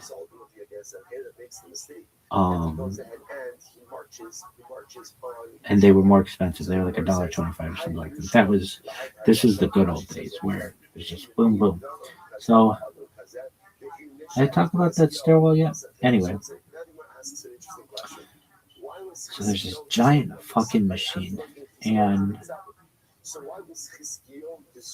I mean, I don't remember the exact moment, but I remember in study hall, which is big. I'd go to the study hall, and you could go to the bathroom, but you had to sign out and sign back in, and like you could not be. Once 3:30 hit, you had to be somewhere. You had to be in detention, which fortunately I never really had that much, allegedly ever. You had to be, or study hall. It was like you could not be roaming the school, absolutely. Or you could be in the computer lab, but you had to sign out for that. And I would go to the computer lab because it was air conditioned and there weren't really too many teachers in there. And I would fuck around with computers sometimes, but not often. Anyway, so this one day, let's just say, I don't remember the exact date. I go and ask, can I go get can I go to the soda machine? And the person running the study hall said, yeah. So I go downstairs, and there I am. I got my fucking 50 cents. I put the 50 cents in. And I might not have been paying attention, and I went, boom, to hit, I don't know, Dr. Pepper, whatever, Coke, Pepsi, Mountain Dew. And I hit the, let's just say the Dr. Pepper and the Mountain Dew at the same time, and I didn't realize it. And boom, both come down. And I was like, what? I just got 2 sodas. Are you fucking serious? No fucking way. This is what everybody said. It was a rumor. How the fuck did I do that? And I was like, no way. So I maybe still had a quarter or something like that, or 2. And I go, let me try that again. Boom, boom. And I hit the fucking thing, and boom, 1. Like, what the fuck? I just had 2. Now I've got 1. Now I've got 3 sodas. So I put 2 in my pocket. Just like go, maybe put it in my backpack or whatever. Or like in my locker or something. But I just thought to myself, how the fuck did I get 2? This has always been a rumor. I go, and you weren't allowed to talk and stuff. You had to have like spaces in between. But I'd be like trying to tell my friend, like, I got 2 sodas. Like, what? I got 2 sodas. Anyway, next day comes, I go there, I put my 50 cents in, and I'm like, boom, hit the thing for, I don't know, Dr. Pepper, Coke, or Pepsi, or some shit, and 1 comes out. Like, fuck, what the fuck happened? Like, why didn't 2 come out?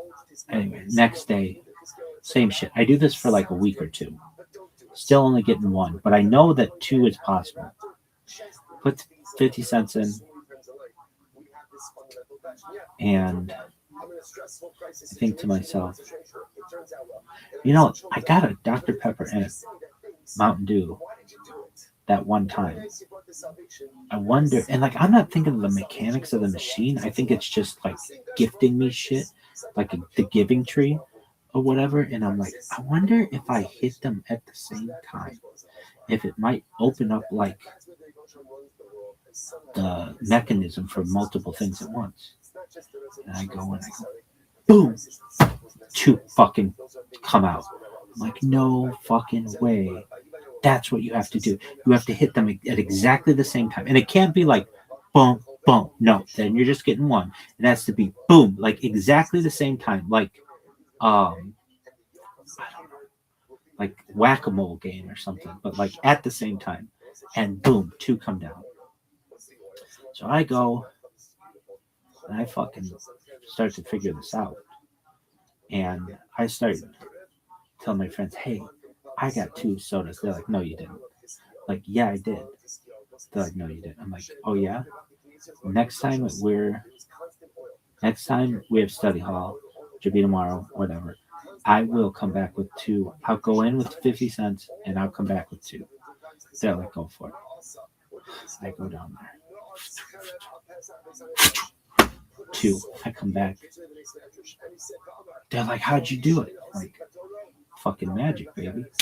They're like, nobody's been able to figure this out. How did you figure it out? Like, I figured it out. They're like, show it to us. I'm like, all right. So then the next day comes or whatever.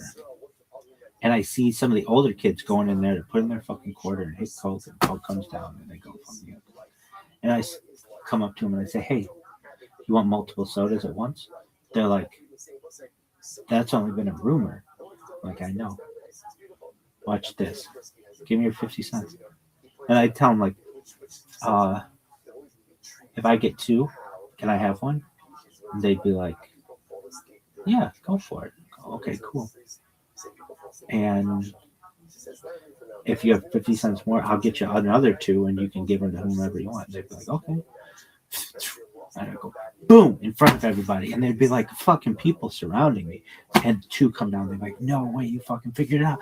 There's this fucking mad rush to the fucking soda machine. Everybody trying to fucking get this thing down. And nobody could get the timing down just right. And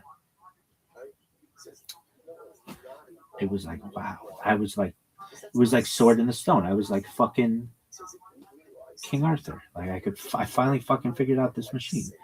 And maybe like a week would go by or whatever, and some older kid would be like, "Hey, come here. Can you help me like get more than one soda?" Oh yeah, boom. No, isn't this theft? I didn't see it as that because the school was extremely expensive.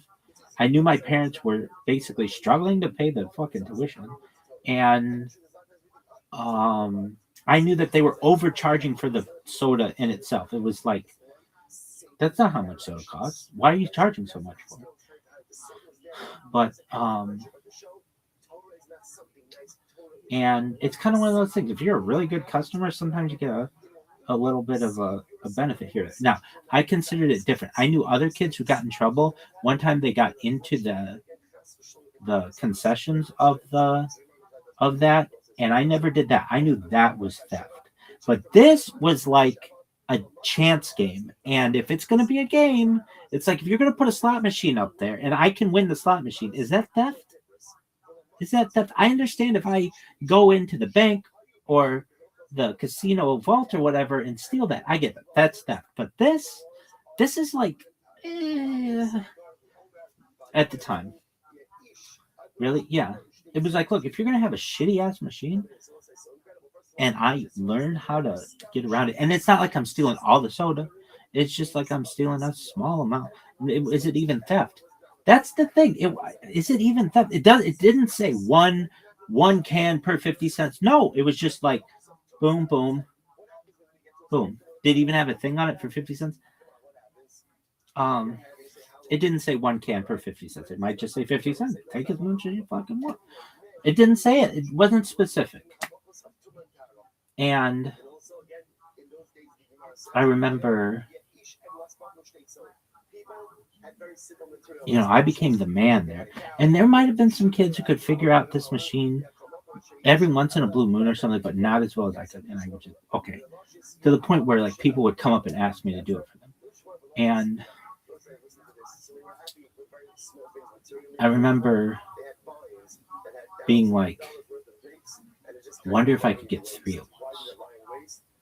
And I one day go up there, boom, boom, and I fucking take my whole arm and just boom, like all at once, and boom, 3 come down. I'm like, no way. I wonder if I could fucking get 4. Put the 50 cents in, boom, like hit a whole bunch. And maybe I wouldn't get 4, maybe, but I remember these things would fucking come down like, and I'd be like, no fucking way. So I got to the point where I remember the athletic director who fucking stocked this thing was around. And I didn't think I was doing anything wrong. It was like, hey, you want to put a fucking slot machine here and I win it? Is that my fault? That's kind of on you, dog. And he was there, and I just very innocently just go up, put my 50 cents in, and boom, 2 come down. And he's like, excuse me. And I'm like, yeah, what up, dog? And he's like, you just got 2 sodas. And I'm like, yeah, I did, because this machine sucks. And he's like, is that the moral thing to do? And I'm like, dog, I don't fucking know morality. This is a fucking commercial exchange. It says 50 cents. It doesn't say 1 soda for 50 cents. It's like, I've never even seen this kind of machine before. I was really like thinking it was innocent. And it was so innocent that I did it right in front of him, thinking like, this is fine. Like, boom. Really? Dog, have a machine from this fucking decade. It wasn't, this machine was from the 70s and this was in the late 90s. So, I mean, and he's like, well, you shouldn't be doing that. And I'm like, get it. Once he said that, I don't think I did it anymore. Really? No. And I remember 2 of my friends got caught in the candy. You were not supposed to get in the candy. And they got into the, I don't know, like the room to the candy was locked and they got into it somehow. And they got in trouble for that. And so it was like, okay. Like hitting the fucking thing twice, and that was fine, and everybody was doing it. That was another thing too. Everybody was doing it. Everybody jumped off a bridge.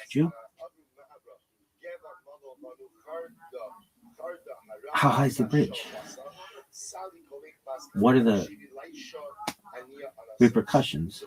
If I jump off the bridge and it's like 3 feet off the ground, yeah, might be a fucking shortcut. Maybe there's no water. It's just 3 feet down. Whatever. There are bridges like that. And this situation was like, look, what are you going to do? If you say to me that you're not allowed to get the soda, then anyway, this fucking school is just a fucked up place. Really? It was really unique. That's all I can really say. But there was this boys' bathroom. No urinals in this whole fucking school. I remember thinking, like, there are no urinals in this fucking school? No urinals, but more sinks than you could fucking count. And this bathroom had like, I don't know, 100 boys who had to use it in the morning. And it was just fucking so much BO and farts. It was just BO and farts and just adolescent male testosterone. And there were this bathroom had 2 stalls and it had 2 sinks, and it was as big as, I mean, like not even close to ADA. Nothing. You could not, if you were in a wheelchair, you could not turn in this fucking nothing. And it was never cleaned. It was just like you were on your own. Fortunately, there was toilet paper, which I think they did a pretty good job with. But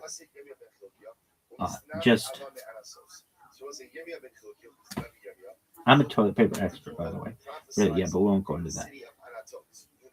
And even though you don't shit, yeah, I'm still an expert. What do you want me to do about it? So these 2 stalls, and it was just adolescent piss and perhaps cum and shit just everywhere. There were loogies on the fucking ceiling from the Reagan administration. I mean, it was just really, dog. Some guy snot rocket and just boom on the fucking mirror and be there for the rest of the fucking year until we all had to go around and clean the school. It was just some guy would go boom on the fucking ceiling. Just why? Because there wasn't a lot of respect for the building. Respect for the students, yeah, but for the building, we were all just like, did I tell you about this fucking stairwell? We'll get into it. So there are these stalls and the sinks, and I mean, I just remember having to go to the bathroom, and it's like, dude, there are like 6 people in line for this bathroom, and you can't even go in the fucking door. And I mean, like, just you open the door and it'd be like kids getting school. Like when I saw how actual schools worked, I'd be like, you mean you could like come in here with a fucking wheelchair, or like you could go like this and not hit both ends of the wall? I mean, it was a house that was turned into a school.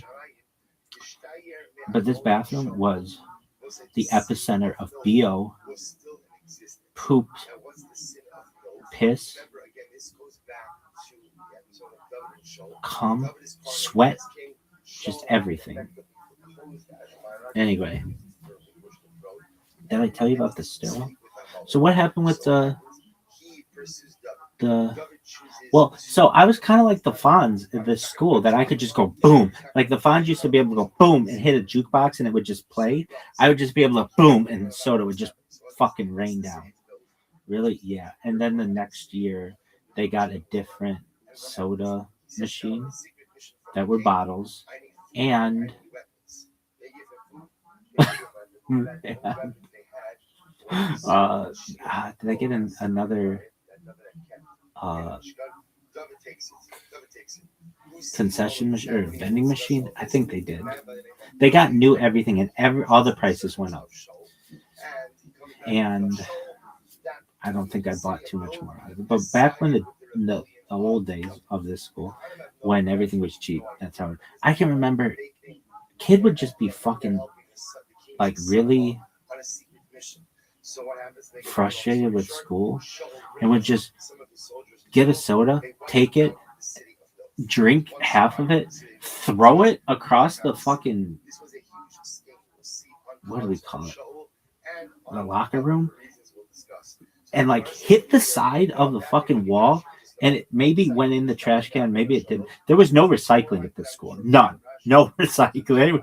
You had to be like, recycling's a thing, and they'd be like, huh? Really? There was no recycling. Everything went in the trash. Really? No recycling. And that was just how recycling wasn't a big thing yet. Anyway, there would be soda spray on the wall for the next 4 years until one kid during that cleanup time would go and clean that up. There was this one part of this right by the bathrooms where you could put your legs up and like climb way high in the air and then like hold yourself up like this, and people would just walk underneath your legs, like you'd be like 15, 20 feet in the air. There's always this thing, people wanted to go in the like attic of the school, which had like a ladder system. Perhaps you can see my old chicken scratch up there somehow, somewhere. And then like teachers would walk below, and they'd be like right below you, and you'd have to be quiet. It's just a fuck up school. Anyway, did I talk about the stairwell yet? So boys and girls were separate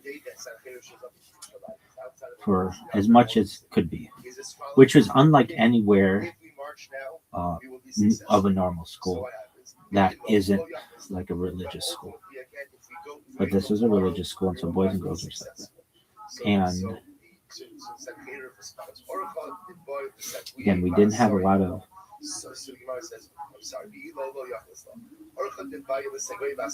interaction with really any women, except for like a kid's mom. Really, yeah, but nobody else really. Maybe an administrator or something, but like the office lady or something like that. But so we're all about boys, and there were a few smells. The amount of BO after we would play football, I can remember the male teachers come in like this, like, you guys got to start wearing deodorant. And we we were wearing deodorant, but we were just sweaty, so sweaty, just wiping your head, and it's just dripping. And we would only get 20 minutes to play. Oh, I wanted to say this. So as a little kid, I remember my mom asking. So before I went there, I asked my mom, "Do they have a football team?" And she said, "No, it's not that kind of school, but they do play football at recess," which is all I cared about. And the teachers play, which was totally unique. Still think it's very unique. And we'd have all of the 7th graders, which is like 60 kids, 30 kids, 40 kids, I don't know, a lot. And then as the grades got older, fewer and fewer kids. And then 7th and 8th graders would play each other with some teachers, and then junior and seniors would play sophomore and freshman. But usually once you got that old, they weren't playing too many sports. Anyway, but we'd have like these armies of kids that would just get the difference between a 7th grade boy and an 8th grade boy is big, and just getting trashed. And I remember always wanting the ball. And I might have only gotten my 7th grade year like a dozen, not even. You just wouldn't get the ball thrown to you that much if you're a little kid. So I'd be a blocker, and then I'd rush people. And I remember it was 2-hand tap, and I'd fucking sack guys, and they wouldn't know. It would just be like barely a touch, and they'd be like, "Does that really count?" Yeah, it should. Anyway, but if a kid got a sack, he'd come in fucking cock of the walk kind of deal, especially if they were little. And but as I got older, I always wanted to touch the ball, and it was like, remember the teacher would come out, we had the ball, and be like, "This is a big fucking deal." And then, fortunately, my family got a ball, and I kept this ball. I still think I probably have. It's one of the infusion ones that would blow itself up, and I took this fucking ball everywhere. That was the thing. I'll say this. I gotta end this fucking story. Did I tell you about the stairwell yet? Anyway, these kids, my friends of our family, my family never had any fucking balls. But this family had everything. This is how you need to be, Israel. Have a soccer ball in your car, a basketball in your car, a football in your car, like a baseball bat, a wiffle ball bat. They had all kinds of shit in their car. And whenever we went anywhere, we go to a park or whatever, they always had balls and they always had something. You want to be that family. Having a ball will make your kid cool. And I really mean that. And I had a ball. That's not why it was cool. But so we took this ball everywhere, and people would be like, "Where's the ball?" I'd be like, "Oh, you want to? Yeah, we need the ball. Come on, let's play." And we'd be throwing the ball around and whatever. And as I got older, then I became the quarterback for our recess team. Nothing major. But then we'd play the little kids, and I was like I eventually became that position that I always wanted to be, the guy who got to touch the ball a lot and throw the ball a lot. And I'll tell a quick story. And this is like a real, I don't know, it still affects me. So we play against the younger kids. We usually play against the kids the year younger than we were. And that's how we got to know them and become friends with them. And there was like an open field, and then the end zone. You ask anybody who ever went to the school, they will tell you there was no like real back of the end zone. It was just like there were trees, and you kind of just, you didn't want to go that far. But like the end zone was like basically the field went like this, and then once you got up the incline a little bit, that became the end zone. But the end zones were really big. And I had this friend of mine who was a different kind of kid, just kind of into some things that not all of us were into. And he was good at catching the ball though. And so he kind of became a guy who I had this chemistry with him, where he would go in the back of that end zone and I could throw the ball to him and he would catch it. And I remember he'd catch it like this. There were a couple kids. A couple kids would catch like this. You're supposed to catch like this. And this one time he ran a cross pattern. And I threw this ball, and as he ran a cross pattern, he slammed right into this fucking tree. And I don't mean face first, I mean head first. And I remember we all stood around him, and he was out cold. And, we're like, "Are you okay?" And he was like, his eyes opened, and we're like, "Okay, well, are you all right? Come on, get up, dude, let's play." And he wasn't getting up. And I'm like, "Come on, man, like, let's play, come on." And he was out for like 5 minutes, which is a long period of time to be out under these circumstances, because every moment of being able to play was so big. We would fucking eat like this just to get outside. I remember I would just, sadly, like, not even eat my lunch and just fucking, I throw my lunch in the trash. And the teacher would be like, "Hey, why are you throwing that out?" And they'd fucking eat it. I'm like, it's time to play football. Anyway, this kid was out, and we all surrounded him, and like, "Hey, dude, are you okay?" He's just out. And he eventually got up and just kind of like walked into the school or whatever, but it wasn't bloody or anything. And the next day comes, and I remember he was like, "I've had a headache all day." And we're like, "Why do you have a headache, dude? Quit being a pussy." Like, we were just totally forgot about what happened. And the kids who hear me say it still remember it. The kids who were there, and they'll be like, "That's right, he did say he had a headache." And this hitting the tree changed his personality forever. And he went into different things. He went from like, he got really into like kind of like Nirvana and goth, but like pink, like very much into Hot Topic. He loved that shit. And he was never like this before I threw this ball and he fucking hit his head. And we would, And like people who hear me say this, they're like, "That's right, he did hit his head." Meaning he had this huge lump, like a huge lump on his head. He had thick hair, but underneath his hair, he had just a giant lump, and he would just kept complaining about having a headache for like a week. And I don't blame myself because this is anybody who knows the field that we play. There's just like one tree, and he just ran this crossing pattern, and he just fucking nailed this tree so hard. And I don't blame myself. I don't think it would be right to, but I think about it that this incident changed this kid's personality completely. And he got into all kinds of different things. Like, I've never known of a head injury, which is what he had. I'll imagine he had a pretty bad concussion, but back then nobody paid attention to concussions.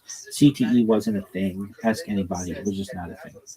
That only became big like in the 2010s. But this kid hit this fucking tree, and no protection, nothing. But it wasn't bloody, so we weren't like too concerned. We're like, oh, I'll walk it off, you'll be fine. But this changed his fucking personality forever, to the point where, like, last I heard about this kid, he would ride a bike to the Colorado mountains, the Colorado Rockies, or the Rocky Mountains, and all he would do, somehow he had a mason jar of LSD, and he would just trip for thousands of miles of bike riding, and he would just go back and forth. I was just like the most fucked up thing. And this kid, he was never like that before he hit his head on this tree. It really changed his personality.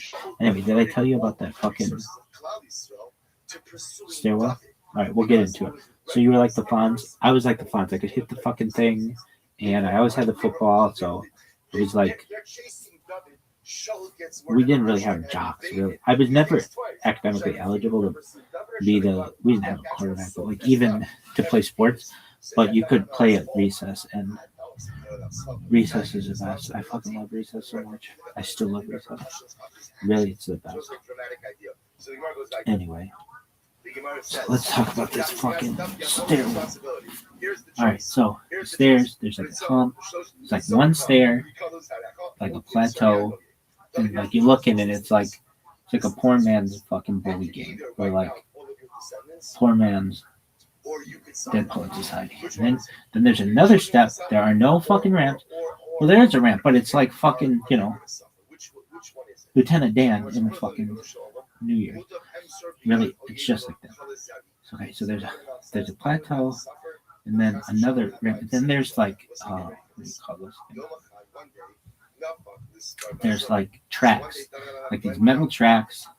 Once you get in there, the stairs get really slippery, and there's like this metal. You're gonna love the minutia of this fucking story. There's like this metal stair edge that, again, if you fucking step on it, your fucking knees just be like scalped. Really, fucking like flayed. Really, yeah. And but it's just, and there's like stairs down and stairs up, and wanders into Philistine territory all by himself. This one day, you're with all the boys, and you're like, okay, cool, whatever. We'll take the central stairwell for whatever reason. Not taking the boys' stairwell. Certainly never take the girls' stairwell. Really, I remember like there were parts of the school I did not.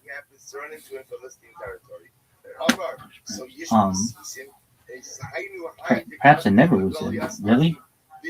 Yeah. There were always parts of the school that we wanted to go in, but we weren't allowed to. It was really an interesting place. Even the faculty lounge. We always wondered what was on the side of the faculty lounge. We always figured it was like wanted signs or like fucking how to teach signs. We never knew. And then when we graduated, we poked our head in. It was just like a normal wall. But we're always fascinated where the areas we couldn't go. Anyway, there's this fucking central stairwell. And then like there's that fucking yearbook room, which with all the beds, it looks like a triage unit. We never fucking figured that one out. I think the only time I ever went in there,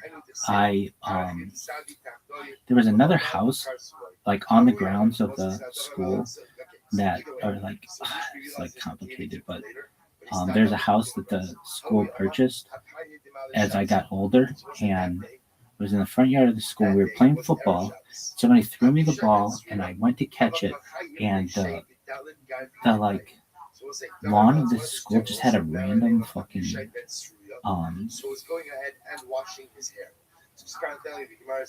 ditch thing, and I fucking turned my ankle in this thing, and I thought I broke my ankle. I did not, but it was a big deal.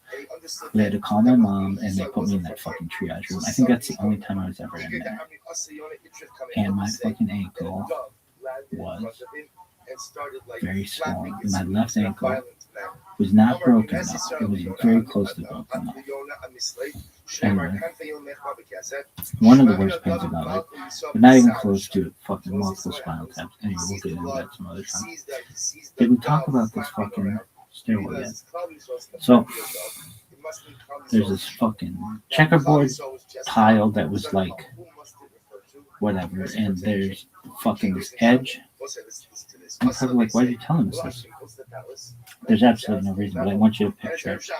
And so there's the stairs go down to go into like the lower level of the school, and then you go up, and then it's like the front office, and then there's another level, and that's like there's like a mezzanine floor, like the first floor or something, whatever you consider it. Not the ground floor though. There wasn't really a ground floor, which doesn't make any fucking sense. But whatever. There's like a lower level, and then like a lower level. It was just fucked up. But it wasn't like a basement. It was like just a, like, I don't even know how to describe it. Anyway, so the front office, and then there's another level up, and then like a plateau, and another level up, and then that's you get to the, I think we called it the third floor. There's the first floor, second floor, and I think we called it the third floor. But it technically wasn't. Anyway. So and as you would look out the windows of the school, there would be like areas of the building that you'd never been in. Ask anybody who like wasn't really familiar with it. There'd be areas of the building that you with which you weren't familiar, and you'd be like, what the fuck's going on there? And years would go by, and you would never, ever get the chance to see what was in there. Though there was one time, I won't go into now, where we got to explore that part of the school, and it was super nice. We thought it was super nice. It was really nice. But it was like a real mansion. It was like, oh, this is fucking holy. Or whatever. Dead Poet Society. Like, this was really nice. With like fucking crown molding and fucking wooden floors and like marble. And it was like, oh, this is the nice part. But we never ever really got to go in there. Anyway. Like chandeliers and shit. And like as the school got bigger, different parts of the building would be open to us. It was very weird. But this main stairwell, this is an OG. So we got to go down, go up, then up, plateau, and then up. 3 floors. And she realizes he's on a rescue mission. She takes her spindle and she throws it at Abishai in an effort to kill him. Kids, so she misses him. They say that the sense most tied to memory is smell. And I believe that. Sometimes I'll get a random smell and I'll be like, and it'll take me back. Just for a moment, maybe fleeting, but it'll take me back. I'll smell something and it'll be. And there was one day, kids, that so the Gemara goes like this. So we'll say what happens. It's like it was yesterday. It's like I had flashbacks of it. So we go from like the lower floor, the ground floor, whatever you want to consider, the first floor. And I'm with my friends or whatever. We're just, I say friends, with my schoolmates. And we're walking near this David and Yishbi together central is a bit too stairwell, much to and handle. some of the older kids So were what there, happens? He goes and he and says, now I'm gonna be out we of kind of trouble. like He goes, "Get ready for merged. this." So Paskin and David Melech, And as we're all they're going going to the top So stairs, our to neighbor the top, Ali ben we had to go to Iglesias, the third floor. he wants to kind of get out of here now. So what does he do? He throws down a oven. You ever seen a cartoon where they like tried to show what a smell looks like, and they like have the smell like that goes through like this, and then up the fucking nose? That's like the best way I could like describe this. Did we talk about this stairwell? So as we approach the stairwell, this like fucking smell goes like right at the fucking. Get ready for this. Get ready for this. And it was like, so why didn't David just say the Shem of also knew the sacred name of God. So again, why did David say the name of God to suspend himself? And some of the older kids are like, what in the fuck is that? And they're like, oh my god, can you believe, oh my word, can you believe it? Can you believe it? And they're like older, and I'm like, I don't know what's going on. And even some of the kids in my grade are like, can you believe that just happened? Can you believe that just happened? Now, I can tell you, I smell every fucking smell from this fucking school. Every kind of fart. The loudest of farts. Kids, I had this one fucking fart one time, allegedly. I'll even talk about it. That's how good it was. I don't know what it was. It was the absolute best fart in the history of farts, though. I can just say this. You ask anybody from my class, they will say, they'll remember where they were. They'll be like, oh, we have to sit down for this one. It's like one of those things, like a Dateline. We have 60 minutes. We got to sit down for this one, and they'll all tell you exactly. I've told this story before, but I'll tell it again. I had something. I don't know what it was, but to this day, I've never had a fart like this before, or like a day where I had like this. It was like I had a Boilermaker in my fucking stomach or some shit. Not the drink, just like literally a boiler, like.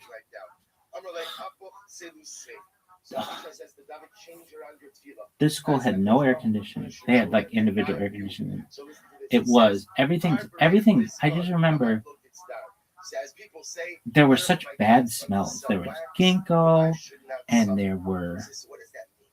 there's BO and sweat, and sometimes like spoiled food, old milk, like all kinds of just things, and sometimes vomit. Kids, anyway. And I remember my one friend one time brought in a stink bomb and put it in the locker room, and it cleared out the locker room. And that was very pungent, like rotten eggs, like sulfur. And I remember the dean of boys comes in and he's looking around and trying to figure out who did it. I remember watching this thing break. Like somebody kicked it into the fucking locker and it shattered and we all fucking ran. I remember that.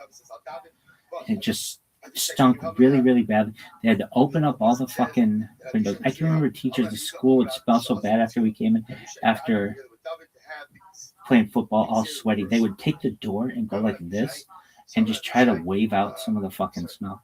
It would. And when you're a young guy, like you're just fucking full of hormones and adrenaline and stuff. And like we'd smell farts, every kind of fart. Farts in the stairwell, farts in the hallway, farts in the school, farts in the room. Like I had this thing with these Doc Martens, I could go like this, and I'd make people think that I was farting. And it became cool to be like a farter. Like, if you're a good farter, like, that would be a really good one. Anyway, why? Because it was just funny. Whenever anybody did anything, they have to go like this. Like, some kids couldn't take it. And this one day, I had the worst fucking gas. Not because I had to fart so much, but the smell. It was like a sweet potency that has never been emulated in the history of humankind ever since, nor have I had it previously. It was sweet pungent. That's the best way I can describe it. So the first, and the other thing is, you never, or you did absolutely, like, do everything you could to not fart on the way to school. So you save it all up till you got to school, just because you didn't. You're like in an enclosed place with people. But once you got to school, especially when you got in to the locker room with all the boys, you just fucking let farts out. And then they fucking people. That's the thing. People would throw punches, but it wasn't like nobody was getting into real fights. That just wasn't a thing. People wrestled. People fucking punch in the arm till you were bruised on the arm or whatever. But nobody was doing anything to really hurt anybody. And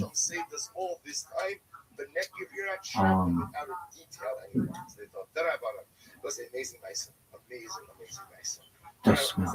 So this one day, I was in high school. I was in sophomore high school. And we had like first class. We had like upstairs. I don't know what it was. I had to fucking fart. And I farted. Allegedly. And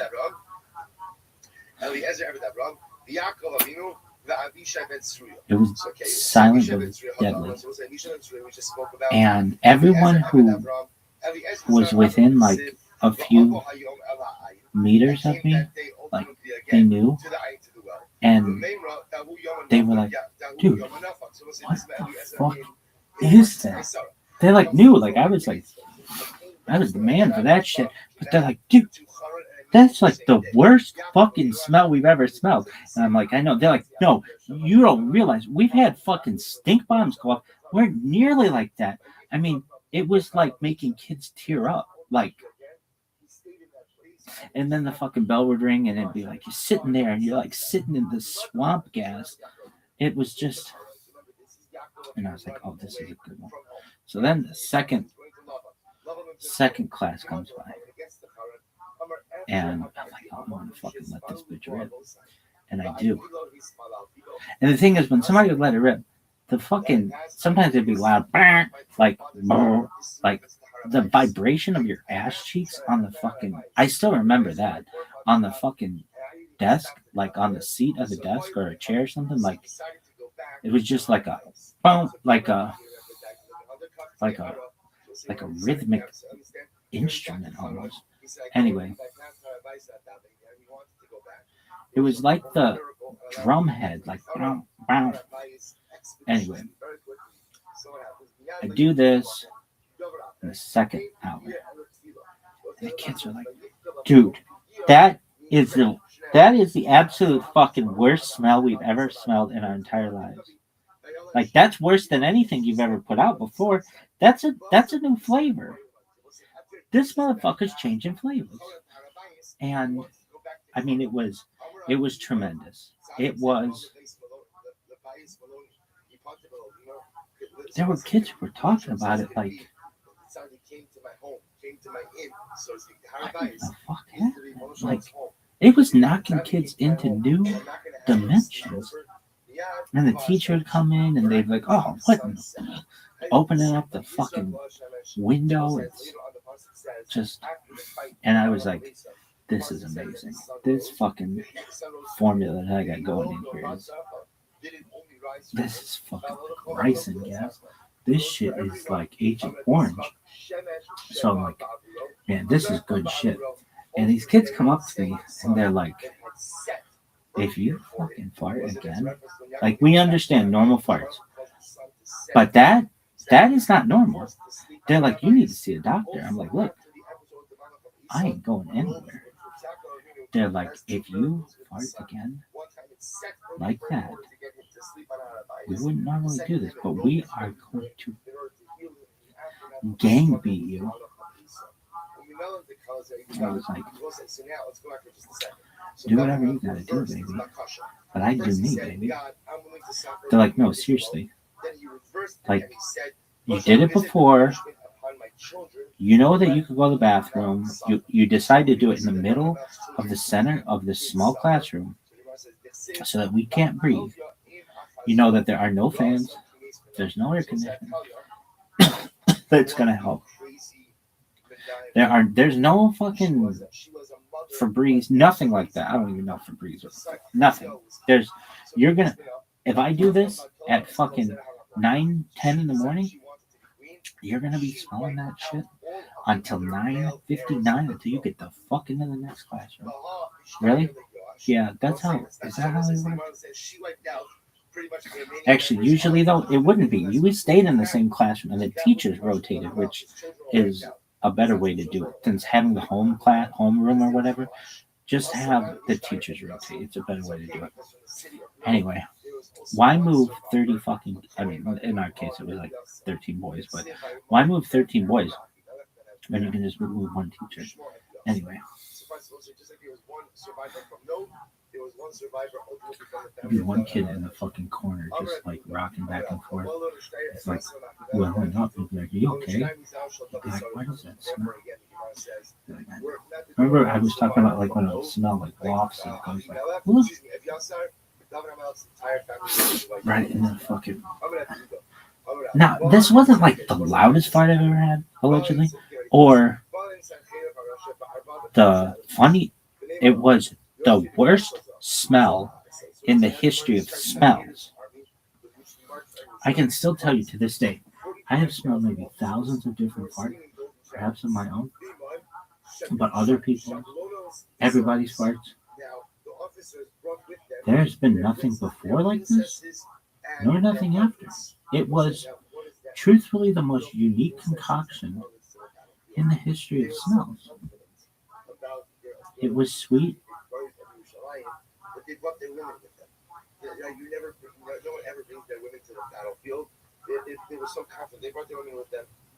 Yet powerful.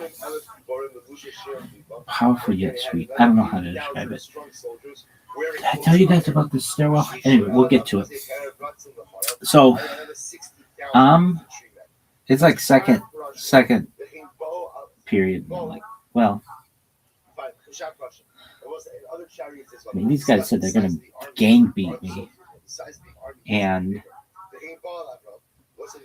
you know nobody wants that. And they were like, they wouldn't normally like gang up on me because I could hold my own. But like, I understood. I'd be like, if the shoe was on the other foot, I would be like, dog, you're our friend, but we're gonna beat the living shit out of you if you fucking do this again. That's what I would say.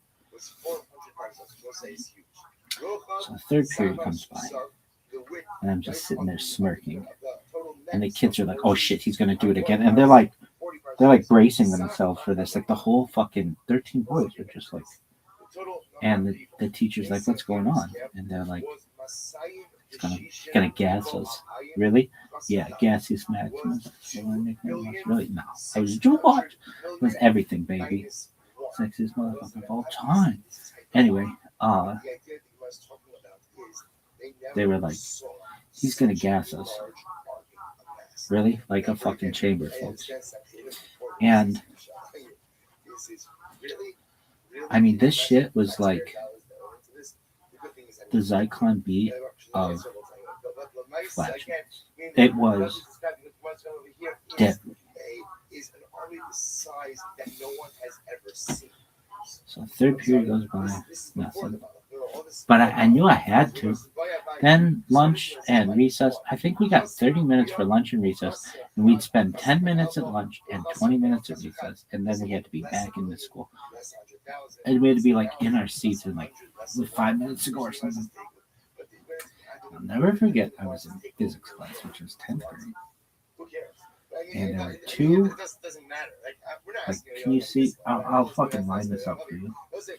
Alright, so imagine, you can't see, okay, here. So there's two lines of tables and a board. If you ever were in trouble, the punishment, they put a dot on the board, draw a circle around it, and then if you stared the circle long enough, it would go away. It was in 15-minute, 30-minute, 45-minute increments. The worst punishment you get is a double 45 before getting a suspension or something like that. Like nobody ever. Anyway, there were two rows, And my seat was in the back row.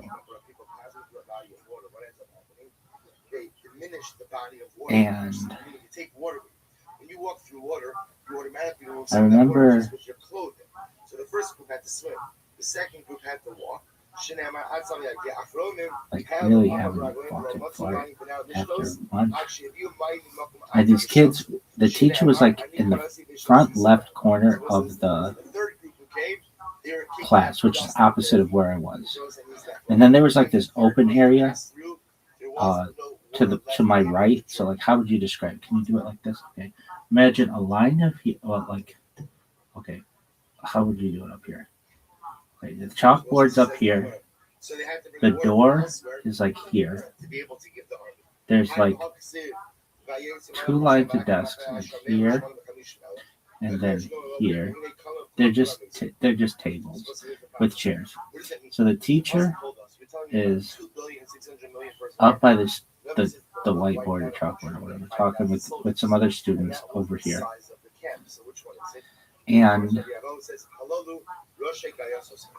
I don't know if this is exactly when I did this, but the Heisenberg uncertainty principle has always been something that like really interests me. And I didn't know that's what it was called, but I knew I needed an excuse to go talk to the teacher over here. And my seat was like over here in these 2 rows. And then over here, there's like all kinds of science equipment. And so I get up and I go to talk to the teacher, and I go like stand up and go to talk to him. Like the class is going on, but like the teacher was kind of doing some like, I remember the 2 kids he was talking to, and I go up to them and I say to him, is it possible to know the location and speed of a particle? Because if we do, wouldn't you be able to predict the future? And he's like, well, you can only know one of them. You can't know both of them. And that to me was bothersome. And I understand, but I think there are ways around it. But I was really just bullshitting to get myself an opportunity to be at the very corner of this room. And that became the epicenter of the biggest bomb since Hiroshima and Nagasaki. And I walked from there through the double desk of chairs. I went around back. I did a figure 8. So like this. It's the opposite of what I'm doing here. So it's like this. No, it's like. And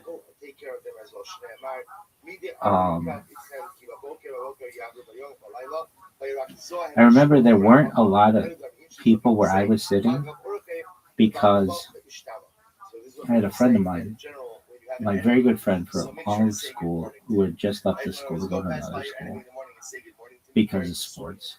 And so he was normally the one who'd sit next to me. And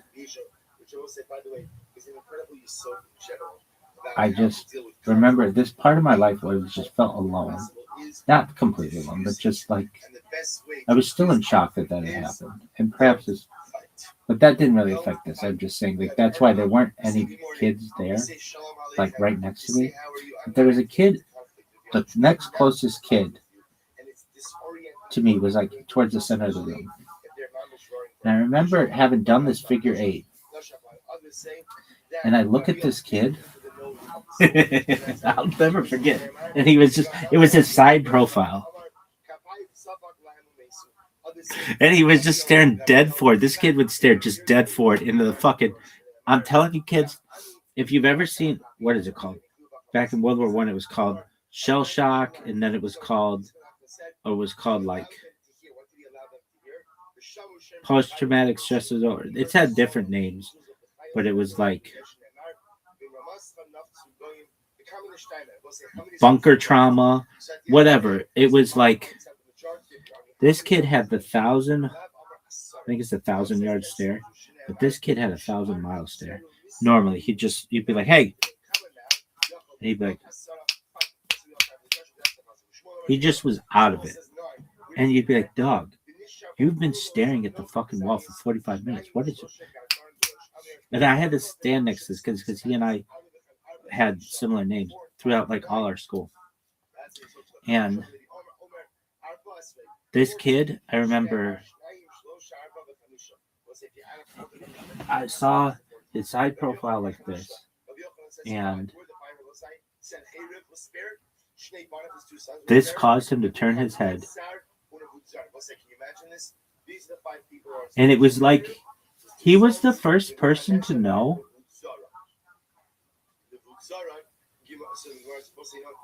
And the whole class was still doing their own thing. Kids are writing. Other kids are asking the teacher. And I just go up and ask, can you know where, couldn't you predict the future if you knew where the location of a particle was and the speed? And then I like didn't even care about the answer. And I just fucking do my little figure eight. And I go, so it'd be on this side. I go all the way to where all the science equipment is, to the very corner of the room.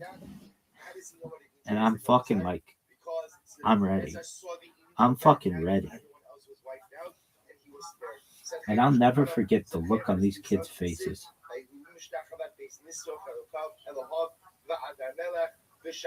They start, I don't know what the first word was, but it would be like,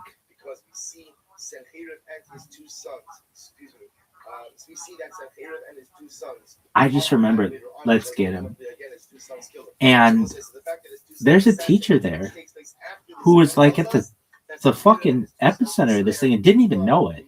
It's like, I think there's a thing like with Hiroshima and Nagasaki, like where the actual bomb like hit, it was like there are still buildings in that area. It's like they were right at the fucking epicenter of this thing. And I fucking went, and I literally went as far from that. They were in the front left of the classroom, and I went all the way to the back right. And I just fucking sat there like, all right, you motherfuckers, I'm taking on the whole fucking class. And 13 boys got up and in a unified sense came running at me in the heat of this pungency. The sweet pungency was everywhere, and they knew, and I knew the rules. I knew they were like, we are going to gang fight you if you do this again. And I knew it, and I know it was like, dog, I know it. I guess that's what's going to happen. Let's roll.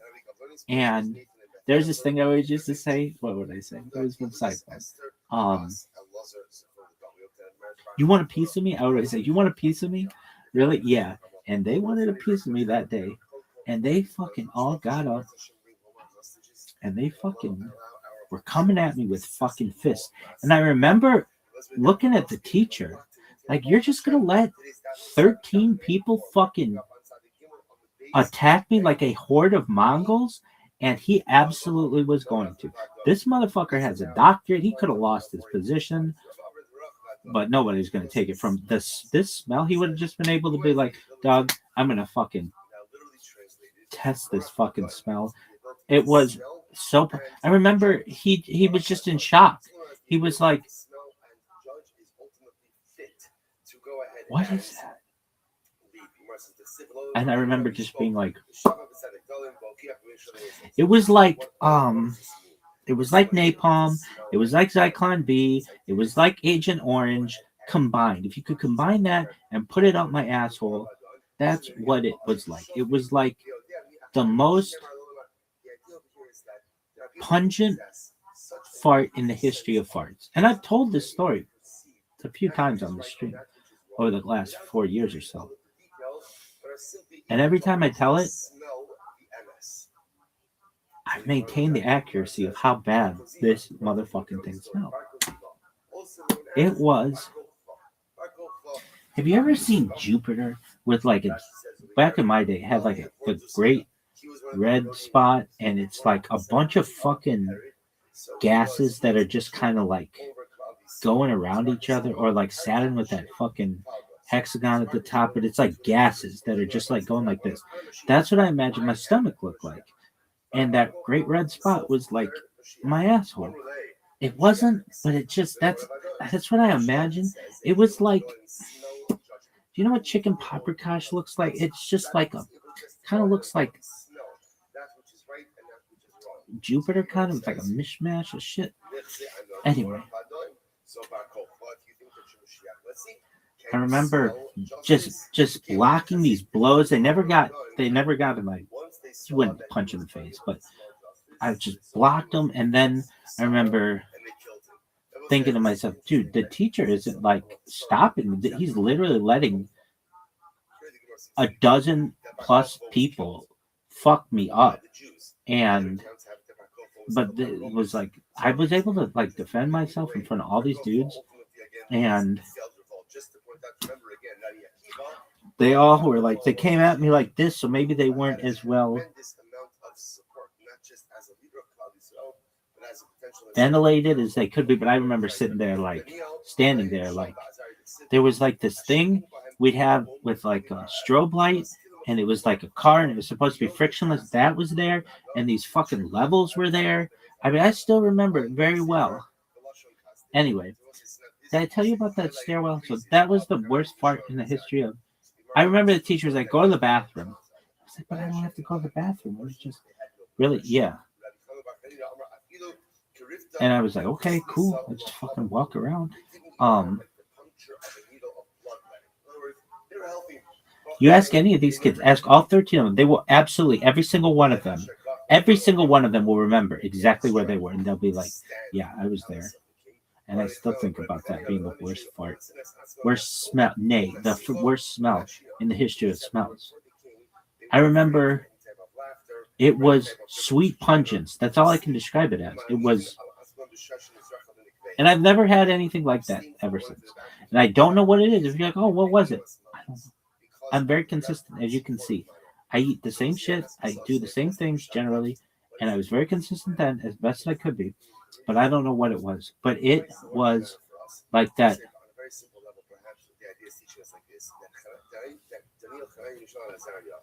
We're able to abstain from frivolous laughter, frivolous chatter, sleep, and we're even able to restrain their bodily needs because they were in the presence of the king.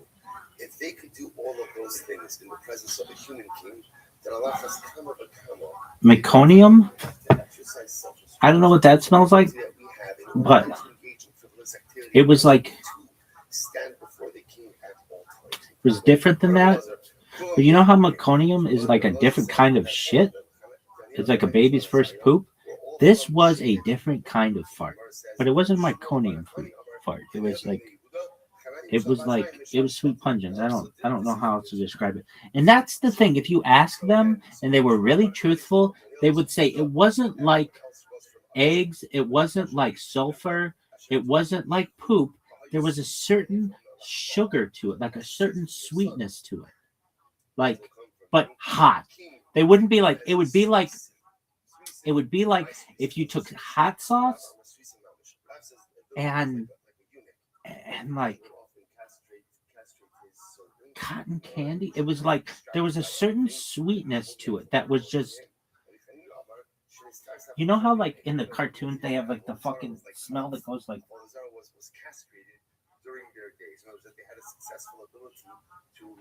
into somebody's nose. That's what I did. I got all these motherfuckers. I was so proud. I remember sitting there. That was the funny thing. I fucking do the figure eight and I go in the corner and they all fucking turn and they're like, no, no. I remember that's what the word they said. No. Like, no. Let's get him. I mean, it was just like that. No. That's what it was. I think they just said, no. Like, no, you motherfucker. Oh, it was the worst. Okay. I mean, there's nothing more to it than that. I remember I think they told me to go to the bathroom and I fucking. But I remember the teacher being like, that is such a bad fart. I'm going to let these fuckers wail on this kid for a little while. But I defended myself. I did not take any punches. Really? Yeah. Anyway, is that the end of your story? No. Did I tell you about this fucking stairwell? All right, so checkers tile that had no wax, so you're not supposed to wax tile on stairs, but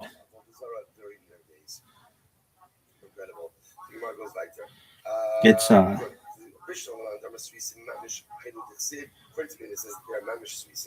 the pasuk says LVT's luxury vinyl tile. that the name that they established for themselves was even greater than potential physical offspring. So it makes sense they had no physical offspring. All I know is that I think there's a certain, like your standard tile size is like 16 or 12 inches, but if it's 9 inches, that is fucking asbestos usually. All right. Luxury vinyl plank. No, it's luxury vinyl tile, but no. I thought it was linen. There's no linoleum.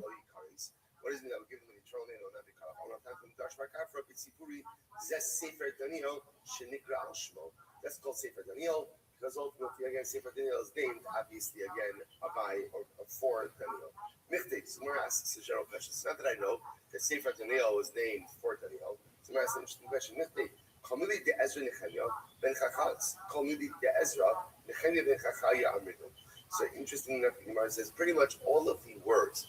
Also I want to point out. Rashi points this out in our Tanakh.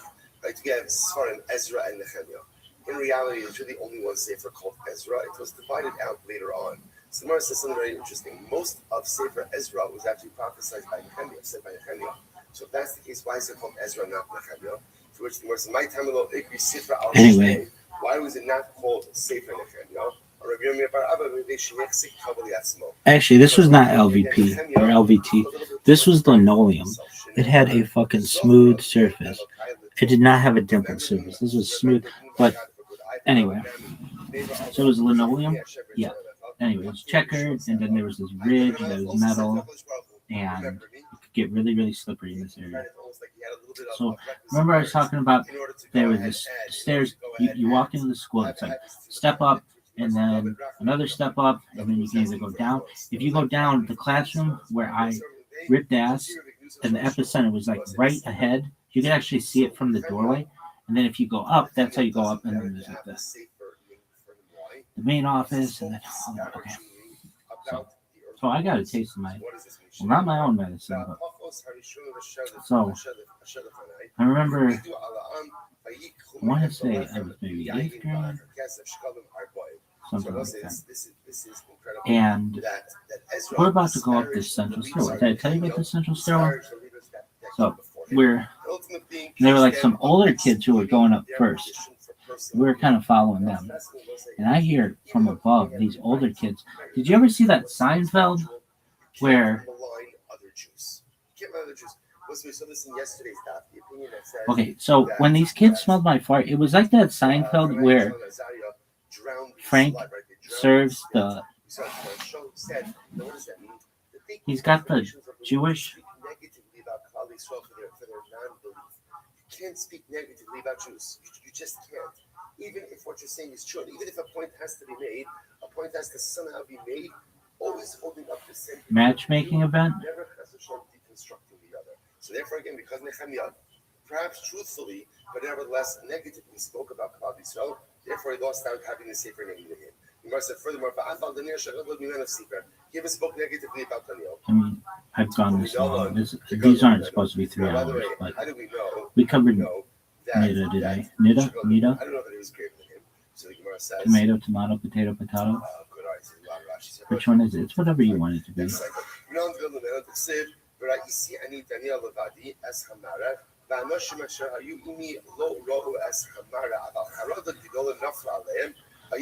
Alright, so Frank Costanza when he was cooking in Korea.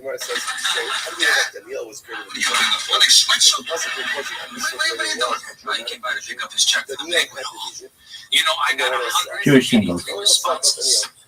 It's going to be a rager. Alright, there you go. I have to talk over it though. Why? Because I don't want to get a copyright strike. He doesn't know anything about cooking. Korea, please. Grandfather's in Korea. Really? Yeah, she's a pilot. Really? Isn't that weird? Really? Uh-huh. Something like that.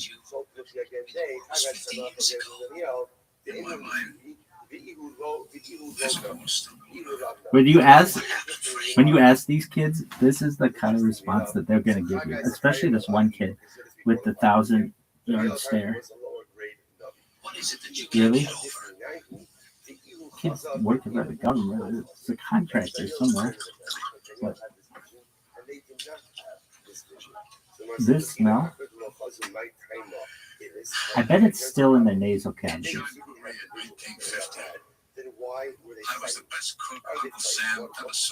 The minutia of my stories, that's where I get you guys. Minutia.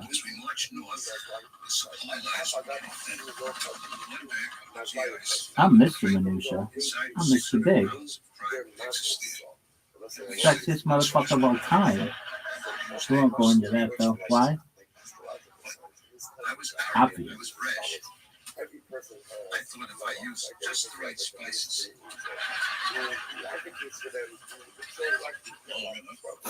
This smell, it was so sweet. What the fuck happened here? What the fuck happened here? This, except it wasn't from eating, but it was. The smell did this to people, kids. Really? I remember it like it was yesterday. That's the sound that they made when they smelled this. 13 of these motherfuckers came to fight me, and I took them all down. Really? I defended myself very well. It was wild shit. All that kid wanted to do was go home. Well, he went home all right. The crater in his colon the size of a cup. That's true. Absolutely. Listen to me. 200 Jewish singles need you. This is your chance to make it all right again. No. No, I'll never cook again.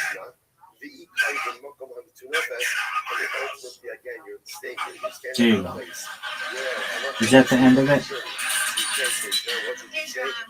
No.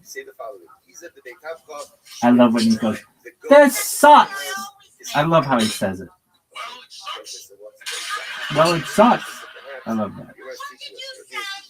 I'm back, baby.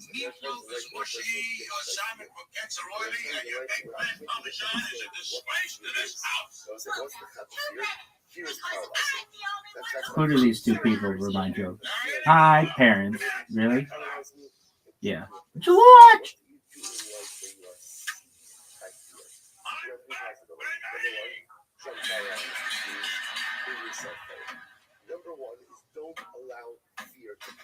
They remind you of your parents in some ways.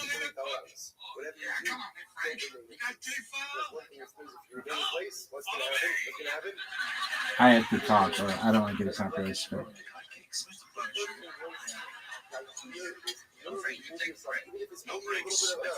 No break.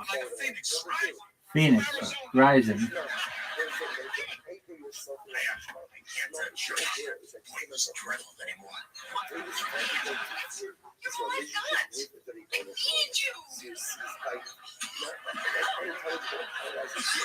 Flashbacks. Flashbacks, kids.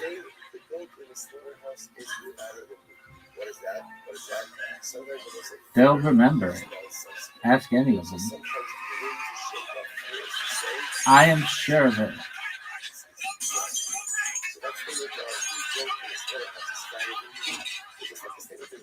You're sure of it? Guaranteed. Guaranteed. I still remember them coming after me like a fucking Wild Wild West gang with their fucking shirts over their fucking noses, and I'm just like, let's go, baby. Really? Yeah. You want a piece of me? I used to say that all the time. Motherfucker, you want a piece of me? Really? Yeah, because I'm the sickest motherfucker on earth. Anyway, did I tell you kids about this fucking stairwell? So there's like there's like sidewalk, and then there's like a landing. It's like fucking bully or poor man's Mr. Holland's open or a poor man's Dead Poet Society. Double doors. Then a ledge, fucking door tracks, and then there's this fucking linoleum tile. Pretty sure it's linoleum, nothing luxury about this, and it's fucking. It was like it was like checkerboard, like white, like not even white, not white. It's like was white, but now it's like super tan and fucking ugly teal. Worst colors ever. Anyway, if you go down the stairs, right there was the epicenter where I did my ass raping. Really? Wouldn't call it that. Ass raping is like where you fuck somebody's ass. Nasal raping. And that's not true either, but whatever. Just we'll consider that to be. David was greater than Chizkiyahu, and you didn't make David Mashiach. So the Gemara says, what do you call it? 0.0? No. Ground zero. That bitch was ground zero. And then you got the stairs that go up. There's the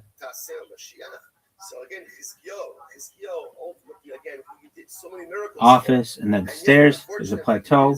There's a fucking window or something that had like frosted glass. You couldn't even fucking tell. But there's some part of the school you've never been to. It was like a fucking maze. This school is like a fucking maze.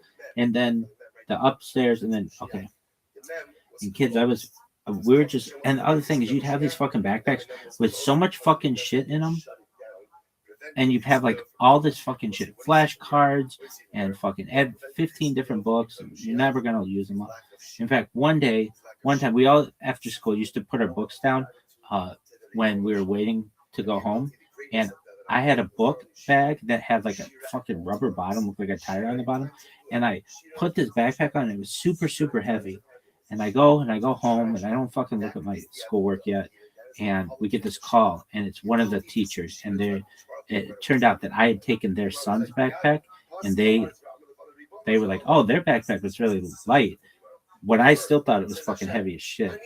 And so my dad took me to go to this person's house so I could get the right backpack. But they were exactly the same kind of backpack. Anyway. And we got these like fucking rucksacks, like all these fucking books, and we're just fucking like turtles going up the stairs. But we didn't get to the stairs yet. Did I tell you about the central stairwell? Anyway, so we fucking walk in, and I see the kids who are older than the boys who are older than I am, and they go up, and I just hear some of them just start saying like, no fucking way. And I'm like, what is going on? And they start pulling this move.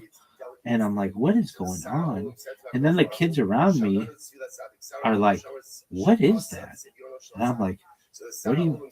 And then I get it. And then I get it. And then I got it. And then I knew what they were talking about. Kids. He didn't say Shir, says Shir on his behalf. The Baskin came out and said, Razi, the secrets of the world are for me.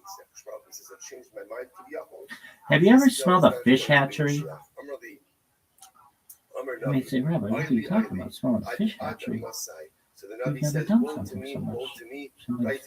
You're close to that, and I'd say, I don't. The Mashiach has not yet come. Well, I have. And that is the closest thing that I can describe to the smell that is going through my nose. And it remember like in the cartoons where the fucking smell goes and it goes like this? Well, it goes, I remember being like, what in the fuck is that? It smells like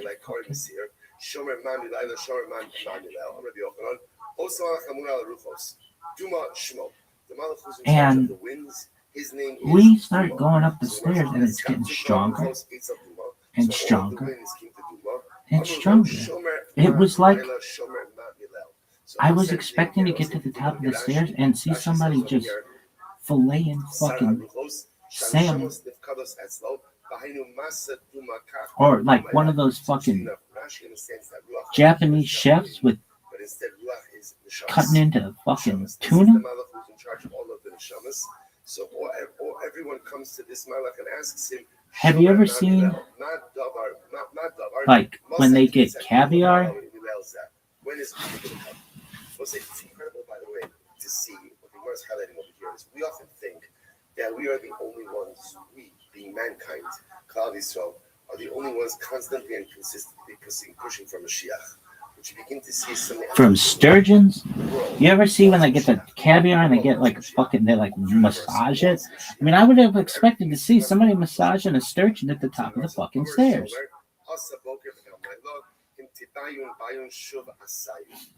I was like, what is this? And as I got, I mean, I wasn't even at the fucking first plateau yet. We're at like the office like level, and I couldn't tell if it was worse there or if as I got higher from an altitude standpoint, if it got, I couldn't tell. I could just tell. It's like you were at a crossroads and both of them smelled like fish. But when will morning will come? Number one, into value. You're in front. And I mean, my class is on the third floor, so I gotta go fucking dive back into this motherfucking thing. And so as I go up the stairs and my feet are like touching that tile with that fucking metal ridge, I'm thinking to myself, what the fuck happened in this stairwell? And the guys are fucking laughing. And it's like the higher these people go in the stairwell, the more that they're laughing. And I didn't even get it. And I get to that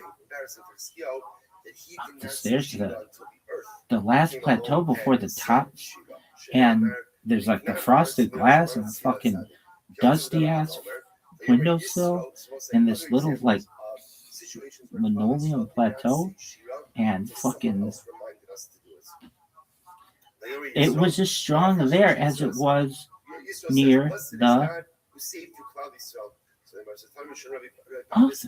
And I thought, what is this? It's only, this is like my second class of the day. What the fuck happened? Didn't say Baruch Hashem until Yisro came along and said, now again, remember, Moshe and Klal Yisrael said Shira as Yashir Moshe and Yisrael. And as I got to the top of the stairs, I really expected a Japanese tuna chef setup or sturgeon having caviar removed, or someone filleting salmon. There was nothing. It was like it was any other day on that stairwell, except for this smell. The goosebumps are understood to me. The Yisro was overwhelmed by what happened to Mitzrayim. And I still don't know necessarily what happened. He was a member of the Umos Olam. He was a member of the nations of the world. We were asking the older kids, what is that? And they were laughing. And some of the kids in our class, I think, were laughing. But it was still, to this day, I don't know who it was. I don't necessarily know exactly what happened. But I have my suspicions. When someone converts, what do we say? You're a new person. You're a new person. It's true that he's a new person. Fascinating. Just because I'm a new person doesn't mean I don't have a past.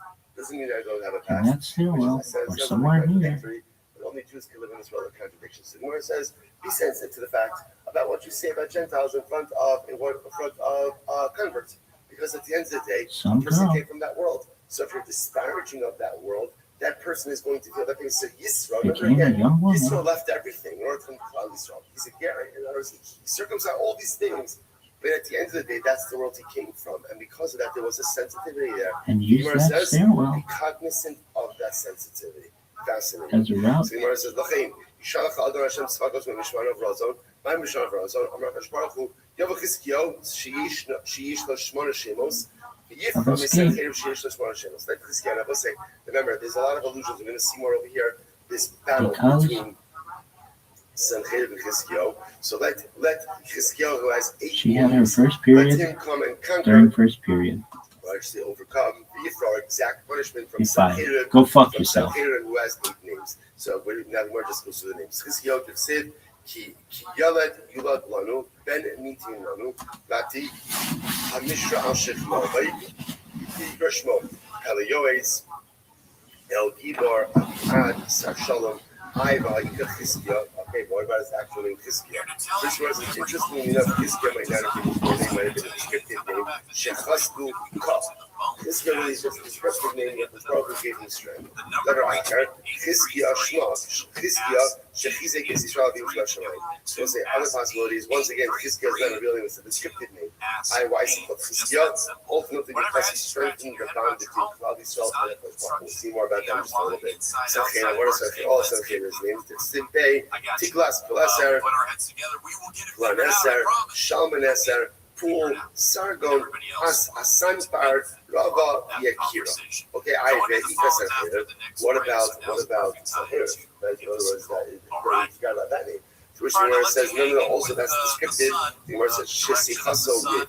He was very quarrelsome in the way that he spoke. Right? Sancheiriv, we're going to see, spoke in a quarrelsome fashion to us. Shesaf, Nich, Farim, Klapping. That little bit again. He spoke and he was defining his words to HaKadosh Baruch Hu. Very incredible. So one of the names also actually goes up Hasan Parava V'Yakira. Says this is interesting. So Sancheiriv, if you look at some of these names, Sancheiriv is actually given some pretty significant titles. This Hasan Rava V'Yakira. So leaving aside Hasan Parava, Rava V'Yakira means great, precious. How was Sancheiriv given these names? This is wild. Because Sancheiriv, right now, remember Sancheiriv caused much destruction, but yet he never spoke disparagingly about Shneimar. And you know, those businesses were not only with a lot of potential, but actually scalable to the point where it could completely transform how the community see these trees, such that they are more valuable. Let me tell you what I mean. For example, you imagine we have a community-based organization, right? They live in and amongst the mangrove trees, and they have some beekeeping. Now, right now, it's a dingy, roof that's falling apart and some small beehives. But imagine they scale this to the point where, they're selling to the organic honey market internationally, and they're really able to take those funds and put that back into the communities, right? And they know that it's the mangrove trees that actually made that honey look so special.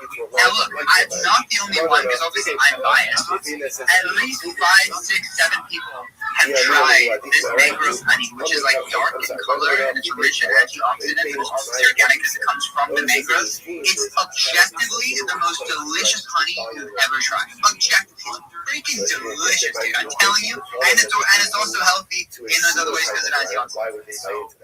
And it has a lot of potential. And my family's in the organic food industry, and so we're helping that. But imagine some microfinancing there, right? And then the community is flourishing, and they know that the trees are the reason for the business success that exists. That is how we conserve nature, right? It's not hiring some guy with a gun who can be derived off at the next highest bidder, right? It's actually changing the fundamental economics of the forest, because there is far more benefits with a forest that is alive than a forest that is dead. That is already a fact. The problem is there are externalities they're not captured in the market yet. But what we can do with cryptocurrency is program our values into what we value. And that will fundamentally change that. And that's the reason why deforestation is currently more than regeneration. Even though it's decreasing, that's the hope. Deforestation is decreasing significantly. Ozone layers are huge. There is some good news to this. Despite other ecosystems collapsing and getting set on fire every few years, there is some hope to it. And I think all of you guys also give me hope too. I mean, everyone who's showing up and, you know, grinding, and a lot of people like Video Refi in the audience has your own startup. And Kalagumba, you have your own startup. A lot of people in here have social enterprise companies which can make scalable positive impacts. Now, most people, if they want to introduce someone to an investor, they'll charge a referral fee or they'll gatekeep, or you want to gain access to this data, we'll charge you up front. I give all my best stuff out for free, and my network is your network. I've given tens of thousands of investor contacts away for free in our Telegram. If you go to the Impact Alpha channel and you go through all the pins, you'll see hundreds of grant opportunities, tens of thousands of investor contacts. Yeah, I've done introductions even before I close the investment deals because I want all of you guys to win. You know, we are in this together. We all have to win for us to actually accomplish this. You understand? There can't be one winner here. It's humanity winning. It's nature winning. It's the globe actually standing a chance at having a beautiful future. You know, but if you have kids already, or you're soon to have them, or your nephews, you're starting to think about what is the actual world they're gonna live in. You know, is it a freaking dystopia? Possible. Very freaking possible, dude. Like, we are at the crossroads right now, you know? But also, we have a couple secret weapons in our pockets that are absolutely, like, superpowers, you know? Like, we're wielding AI in this, you know? People setting up open clause, people tapping into all the latest things and leveraging the best innovation. Guys, if you're active on crypto Twitter or just this app X in general, dude, if you're following the right people or you're engaging with the right stuff, you are getting transformational stuff in your feed every single day. If you're actually locked in and taking action on it, abundant opportunity is here. And you could wield that power to I don't know, go on a beach somewhere maybe if you're successful, or you can literally do it to fundamentally change the world. And yes, you'll find success when you change the world. Yeah, you will. But at the end of the day, you know, when your head hits the pillow, you know that you actually did something meaningful, you know, and that's what each and every one of us can actually do. And when you jump out of bed in the morning, you know, like, what you do that day is going to matter, you know, and like that, I think is far more fulfilling than, you know, a deep pocket. Yeah, now, I say that knowing some people listening to this right now might be going through some kind of struggle, whether that's a financial struggle, any kind of struggle. I get it. And I'm working my ass off to create more opportunities in this street lines every single day. I don't stop. It's a Sunday. I'm grinding. Okay? Because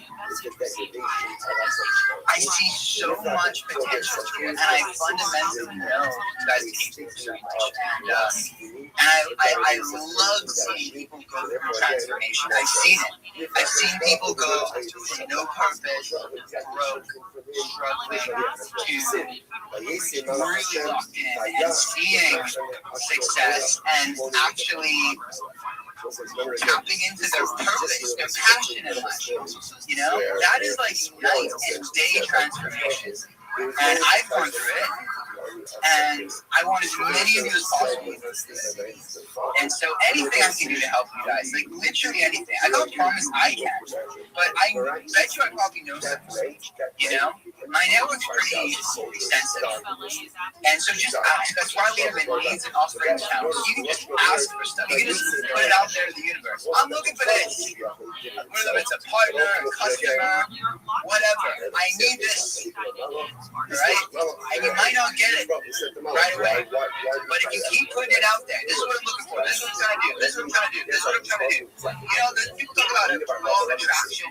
Jack, who has Down syndrome and autism, use this special design because it's made moving kid around and staying calm during a family walk. Experiencing the loss of heartbreak with neighbors and friends who use that help. Jack's dad tells me that life was hard, realizing he only needed one of his son's first major disappointments. It's like he's so proud of it, like we have to concentrate on the positive, saying we're going to get you what you like. I'm not also Russia. The Tila after Russia, because the African after Russia, And all my fundraising now, and then there's this first thing destroyed the house of God in the spirit. And afterwards, again, I destroyed the house of God in the spirit. Originally, mine could sit under the dollar there said, I can see our local as a last year. And I'm like, Allah hours of this so it's very fascinating ideas it's like they were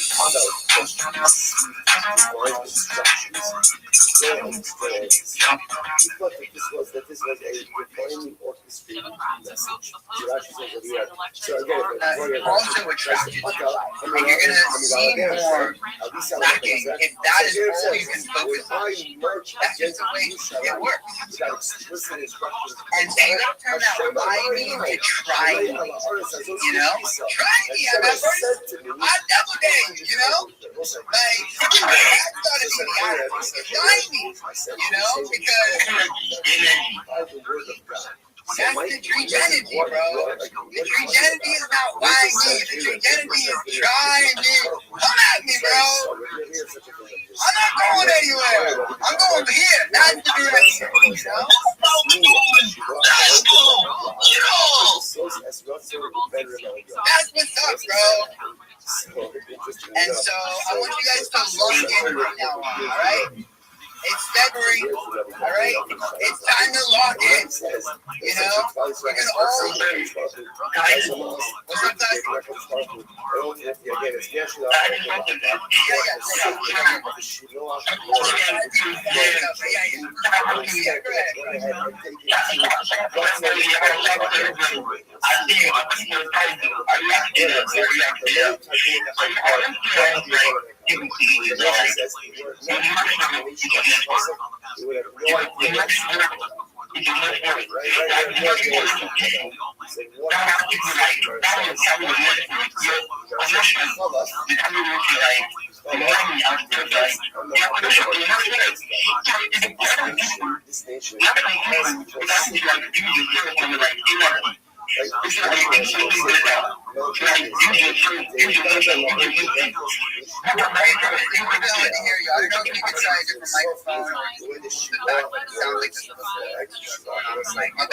I'm feeling what you're saying, bro. I don't understand every word, but I'm feeling the energy, bro. I mean, if you can click up the mic, that would be Yo, what up, P-boy? How you living, pimp?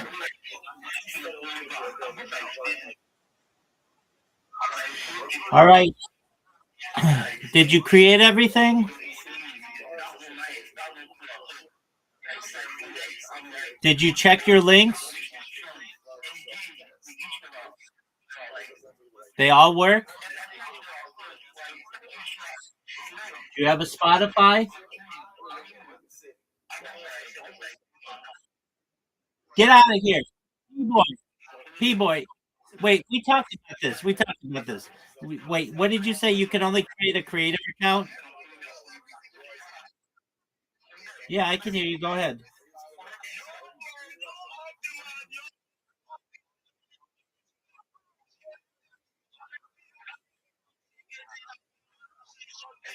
You don't have. You don't have a what?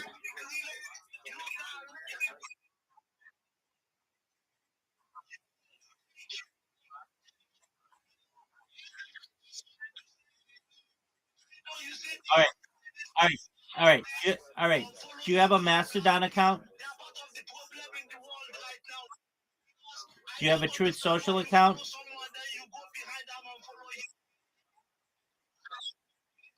Okay. What ones don't you have? What ones don't you have?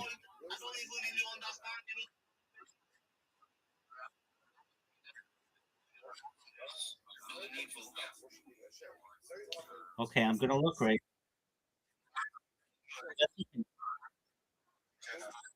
That's okay. All right, my right. It looks really good. Now, what I want you to do is change the out the it looks really good. So let me congratulate you on this. I want you to change the theme to be like the ones that I sent you so that they're vertical. So you don't have to know the name of the different um platform to be able to click it. It's really good though. So basically, go to the one that I sent you. Do you see? Go to the message that I sent you, and I give you an example. Okay, so do you see the example is called Honey Badger Hoba?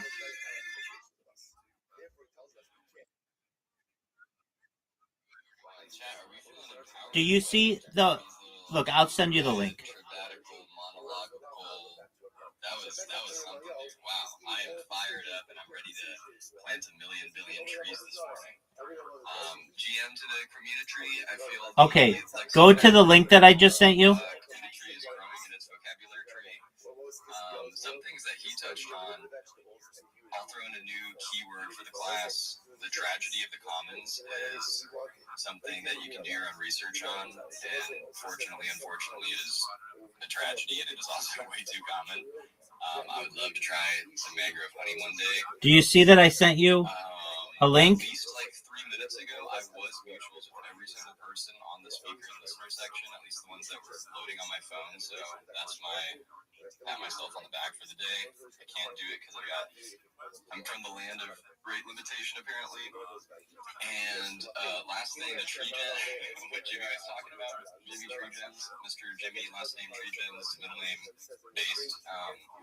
He was saying like close your eyes, what's blue in your room and what's red in your room. And dude, there's a show, if anyone knows this show, then you know what I'm talking about, where it's this like kid and his dad is like trying to train him or empower him or whatever. Do you see the link, P-Boy? To a restaurant, and the dad's like, all right, son, close your eyes. And they sit down at the booth at the restaurant, and he's like, all right, son, how many people are wearing hats in this building? And I saw that show when I was a kid, and I was like, oh my gosh, I want to be able to do that. But it's really hard because it's like training yourself to observe everything, even if it is completely quote unquote irrelevant, because it might come up later. But it is, I don't know that it's a good skill or an important skill, but it is a interesting skill that you can definitely train yourself to do. There's a million hands up in the audience. I don't need to take up any more time. I'll show one thing, and that is in the purple pill. I dropped a quoted post that says, it says like memes for trees, and the post in question says Feb 7 out of 28 checkmark, reply with meme. If you drop a meme on that post, I'll be picking a winner here in the next 2 hours, and if I like your meme the best, we'll be planting 10 or 20 trees dedicated to you and your meme. That's all I got. I hope everyone's having a good day. Do something kind for yourself and for someone that you care about, and let's grow some trees. GM. Let's grow much love, man. Everyone, make sure you like it. All right, let's get to Sequel Bro. Sequel Bro, what is happening? How you doing? What's happening with you? Hey, Jimmy, what's up, guys? Thank you so much. You know, these 2 days, my internet has not been going great. I have not been, locked in with my military, but guys, I'm more than looking through my heart and veins. And by the way, my attention was caught, when you guys were talking about the issue of this follow and unfollow stuff. I'm a victim of such. If you can check my follow and unfollow situation, you can see that it's not even balanced. People are not doing well. But guys, Rani has told me how to do something. I'm gonna block so many people. Anyways, thank you so much for having me. It's much happy. I'm very much happy to see how this community is doing well. Family are growing so much. People are dying to see how they can participate and give this correlation a kind of growth that has no limit. Guys, we are doing well and we're gonna conquer 1 billion, 3 billion in time to come. We're gonna make it happen. Thank you so much. You know what I'm talking about right now, man? 2 billion, 7 billion, 8 billion trees, man. We're not definitely stopping at 1 billion trees, but the correlation is giving 1 billion trees a try. Then let's go on from there and on and on and on and on, baby. Absolutely. We're getting bigger and bigger and massive. And you know what? This is not going to be only a history, but it's going to be a kind of a legendary, stuff that is going to be left for our less grandfathers and so many things. And you know what? I'm so happy to see that I have a legacy I'm going to leave to my kids and their own kids too. So you know what? Jimmy, you are so wonderful and I really appreciate knowing you because we are going to make this donation such a massive one. Thank you so much for having me. See what your way, guys. Do well to let's connect with me. Over to you. As much Your as boys, the Coco, yo, much love, man. That is the legacy. Let's bring it, bro. Hey, I remember your internet cut out when we were like mid-interview for the ambassador program, right? Yeah, absolutely. So you told me why you want to be a part of it. I think you were then explaining how you were going to grow the movement. Did you want to pick up where you left off? Yeah, absolutely. I was trying to explain how things were, especially in my own part of the world, when this deforestation stuff has just been the kind of as people are, getting so much into this poverty and are wanting to, just use what nature has brought to people. And it's kind of, going out of hand. And I realized these are the kind of things we can do. So as a person that is within this community and having a kind of community here that is wanting a community that has a wonderful ideology, I need to tap in with my whatsoever I can because absolutely currently now I do space postings. I am also a person that works with NGOs. I go down to communities. I meet people one on one. I meet with people from the less privileged part, people from axes that are even accessible due to insurgency and so. But you know what? If I can get the opportunity to do that, I can also sell this movement also there. That's one of the major things I was also planning. And second thing I have in mind is to do my things. I have a means of doing so many writings to lots of projects which I admire. And guys, why am I not writing about correlation? And I must be lacking behind. I am not doing well. But you know what? I'm never accepting this because I have to do well just to make sure this correlation has grown massive. I have groups of people that are within here and around me, family, friends, and so many people. How to do well to tap them in back to us. Let's make our place go bigger and the correlation is going to be massive. And aside this, I also host spaces. I can host special spaces for just correlation, just to make sure I have my mini way of thanking Jimmy for doing such a wonderful platform for us. Why not we also do something to show some love for the family? I am more than lucky, and this is what I was explaining. And my internet was not doing well. Jimmy. Intrigued.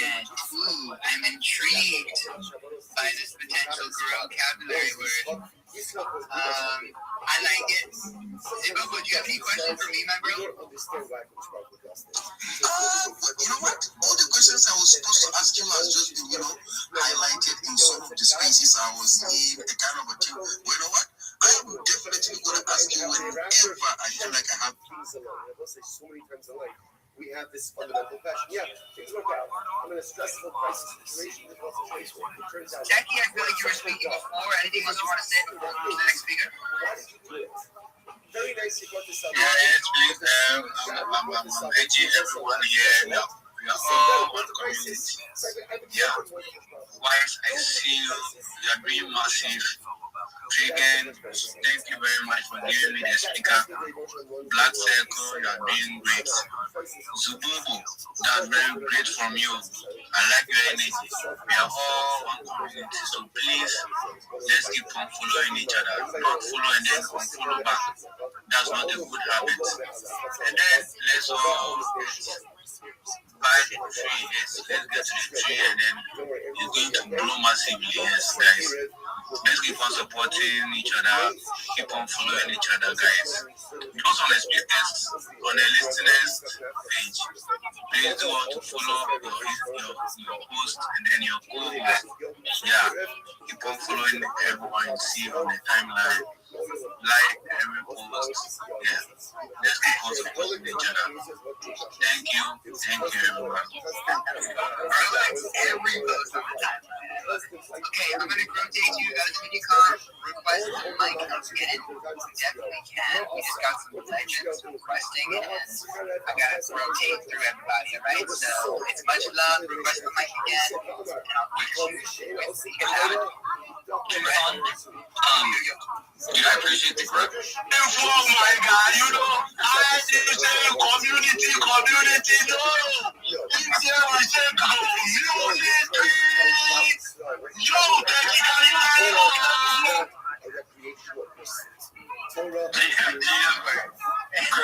GM to the community, first time grow host here. Thank you, Jimmy, for bringing me up to the stage. I'm not grossed out, but I'm happy to be here. But I don't really know how to grow host. So I need a quick grow lesson in the grow game. And who better? Yeah, I don't want to do this live and fumble the ball on the big day. So you know, there's a big game today. I heard supposedly. I'm just gonna chill. And if I need to do something, please tell me to do it. Alright, you're good, bro.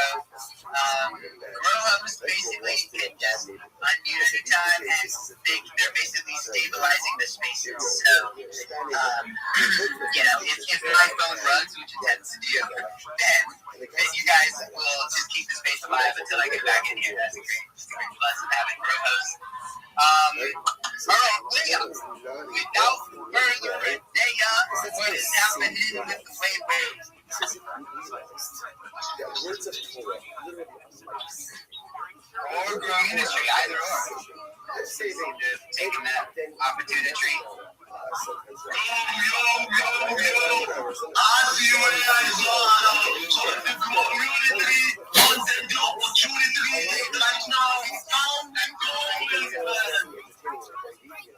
Too late, bro. You already picked it up, man. Hey.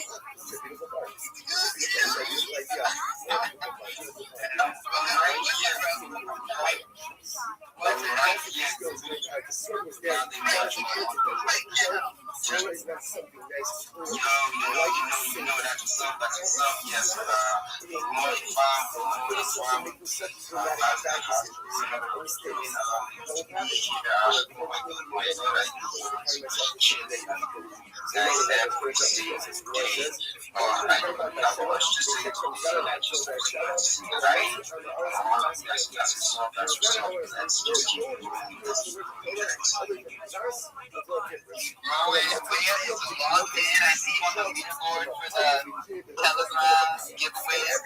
Every single time you post in Telegram, you get a coin, and if you're one of the top 3, you get your share of 690. And every single week, we set the clock every Sunday. So if you were to post 100 times right now, you might take away a spot. You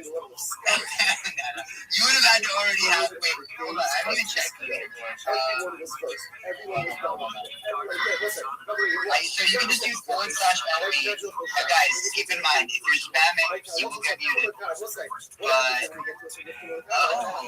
no, Waya's already in 4th place, bro.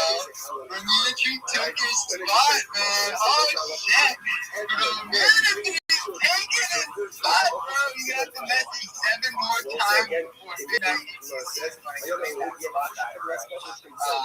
So first is actually MK. Shout out to MK. It's like the middle of the night and it's a struggle for him to make space. So he's an amazing drink again. Second is Black Cat. Yo, let's get Black Cat up here. Black Cat, I saw your request. You request the mic again. You're goated. You're second place. That's freaking bro. Third place is Scorpion right now. Then it's Way Up. Then it's Jimmy.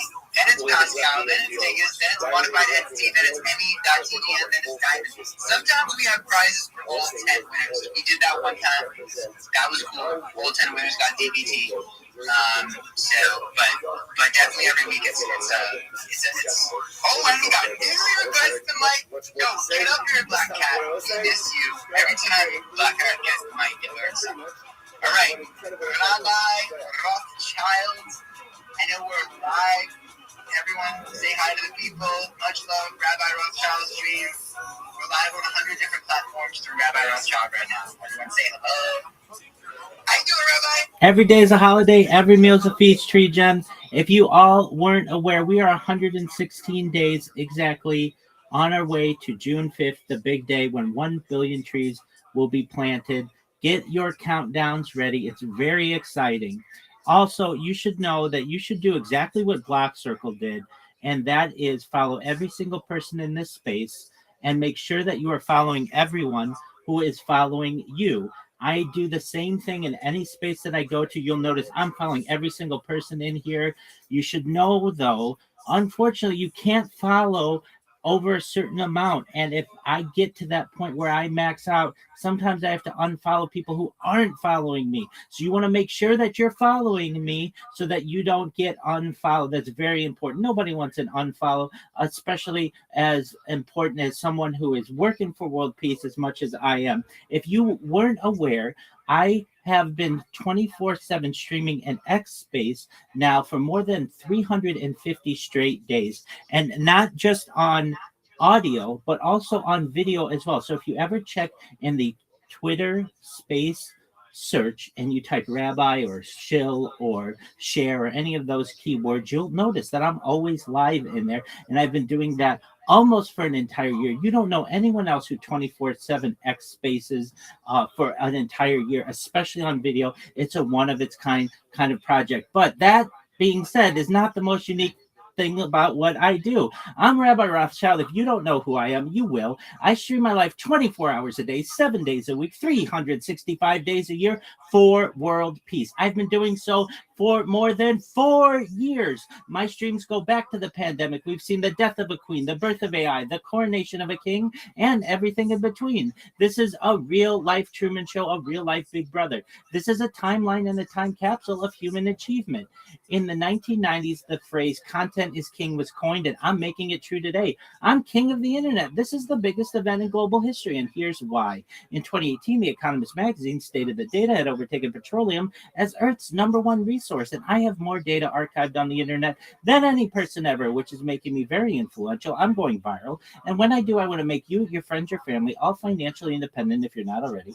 I want to ensure that you have generational wealth if you don't already, and I want you to be able to start charities and philanthropic organizations of your own. I'm unlike any influencer you're ever going to meet. I'm not live on one YouTube stream or 2 YouTube streams. I'm live on over 20 simultaneous YouTube streams 24 hours a day. You can view my life in 360 degrees. I even have a ceiling cam. If you want to view my YouTube links that are available in my profile, additionally, they're in my pinned post. You'll also find in my pinned post a link to my link tree. I dare you to look at my link tree. Nobody dares you to look at that link tree, but I do, because I have more social media than any person ever. I have more content than any person ever. You'll also find a link to my Discord, discord.me/rabbi. I'm proud to say that we recently overachieved the amount of 2,800 people in our community and continue to grow each day. In addition to making you all extremely wealthy and wanting to promote world peace, I want you to know that I want to help end world hunger through the use of technology, such as agricultural drones, floating greenhouses, saltwater greenhouses, hydroponics, vertical farming, cloud seeding. I want to help end world thirst. I'm sponsored by a cryptocurrency that's worth about $100 million, and one of the things that we do is we build wells and water towers in developing nations for the benefit of the less fortunate. Additionally, I'm an advocate for the LifeStar program, and most importantly, desalination technology, where we pump Earth's seawater onto land and make it drinkable. If you're you're a reply guy, if you're a Web3 marketer, if you're a Raider or a Schiller, and you want a free mentor, coach, and friend, send me a follow. I will follow you back. Send me a DM. I will respond. I want you all to know that I'm here to support you both personally and professionally. I'm here to be a positive person in your lives. I'm here to have an optimistic view on the future. And most importantly, I want to give people hope. And with that, I sincerely appreciate the opportunity to share. Bingo. Clap, clap, soundboard, clap, clap. Let's go. Rabbi Rothschild is locked in. Go ahead, Rabbi. Okay, undercover. Oh, yeah.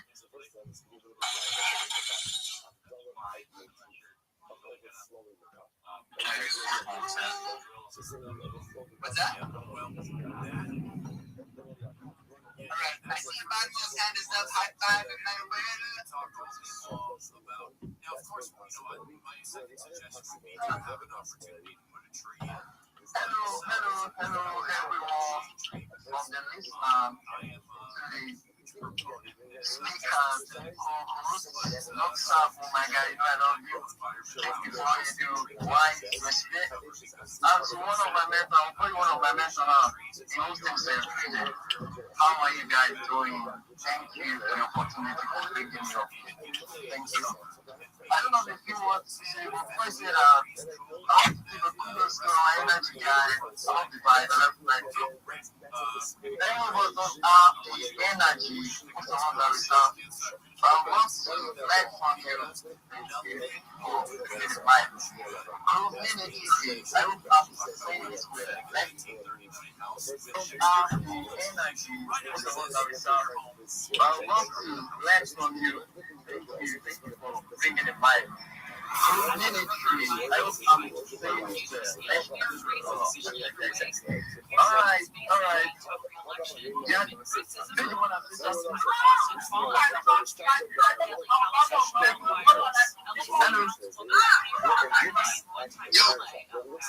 has now become the challenger, filing just hours before the deadline. Robin says she shares many values with Beth, but believes the city is falling short on many issues. Beth told reporters she was surprised by the move. We have been great allies, especially when we feel the public share. And I will tell you that I look forward to working with Mr. Robert in my second term. Other challengers include reality TV personality Spencer Pratt, meeting organizer Ray Long, and tech entrepreneur Pat Miller. Yesterday was the deadline for LA City Council candidates to file for the June 2nd primary. The council's odd number of districts are all on the ballot this year, with Councilman Bob Blumenfeld and Kurt Price not running to be term limits. In other odd-numbered districts, incumbents Eunice Hernandez and Sheriff Lofsky, Monica Rodriguez, Tracy Barnes, Hugo Soto Martinez, and Tim Foster all face multiple challenges this week. Lindsey Vaughn competed in the Olympics just 1 week after suffering a serious knee injury. ABC's Brian Clark says today's ski race did not end well for the 41-year-old American skier. He fell hard early in the women's downhill race, silencing the crowd at the bottom of the mountain, which included Americans like Megan Gagne. I felt so bad for her. The helicopter took on them off the course. I hope you're having an amazing day. Are you like a heavy fan of football? Are you going to watch today? No, I'm actually driving, doing the Open. It's the last day of the Open over here, so I am dealing with all the craziness of people going to this crazy golf event out here, and it's 76 degrees. Sorry, guys, it's going to be 83 here today, but yeah, I just came up here to say hello and show some support.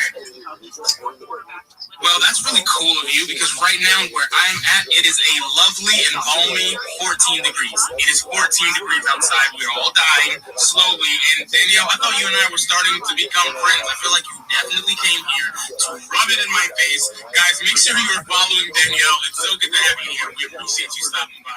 Big shout out to you. Thank you so much. Guys, while we're speaking, while we're hanging out, while we are vibing in here, make sure you are connecting with one another, dropping some follows, and engaging, man. Jump on somebody's page, drop a kind word, some support, anything. We can actually lift each other up in these spaces. It is so very important that we're there for one another.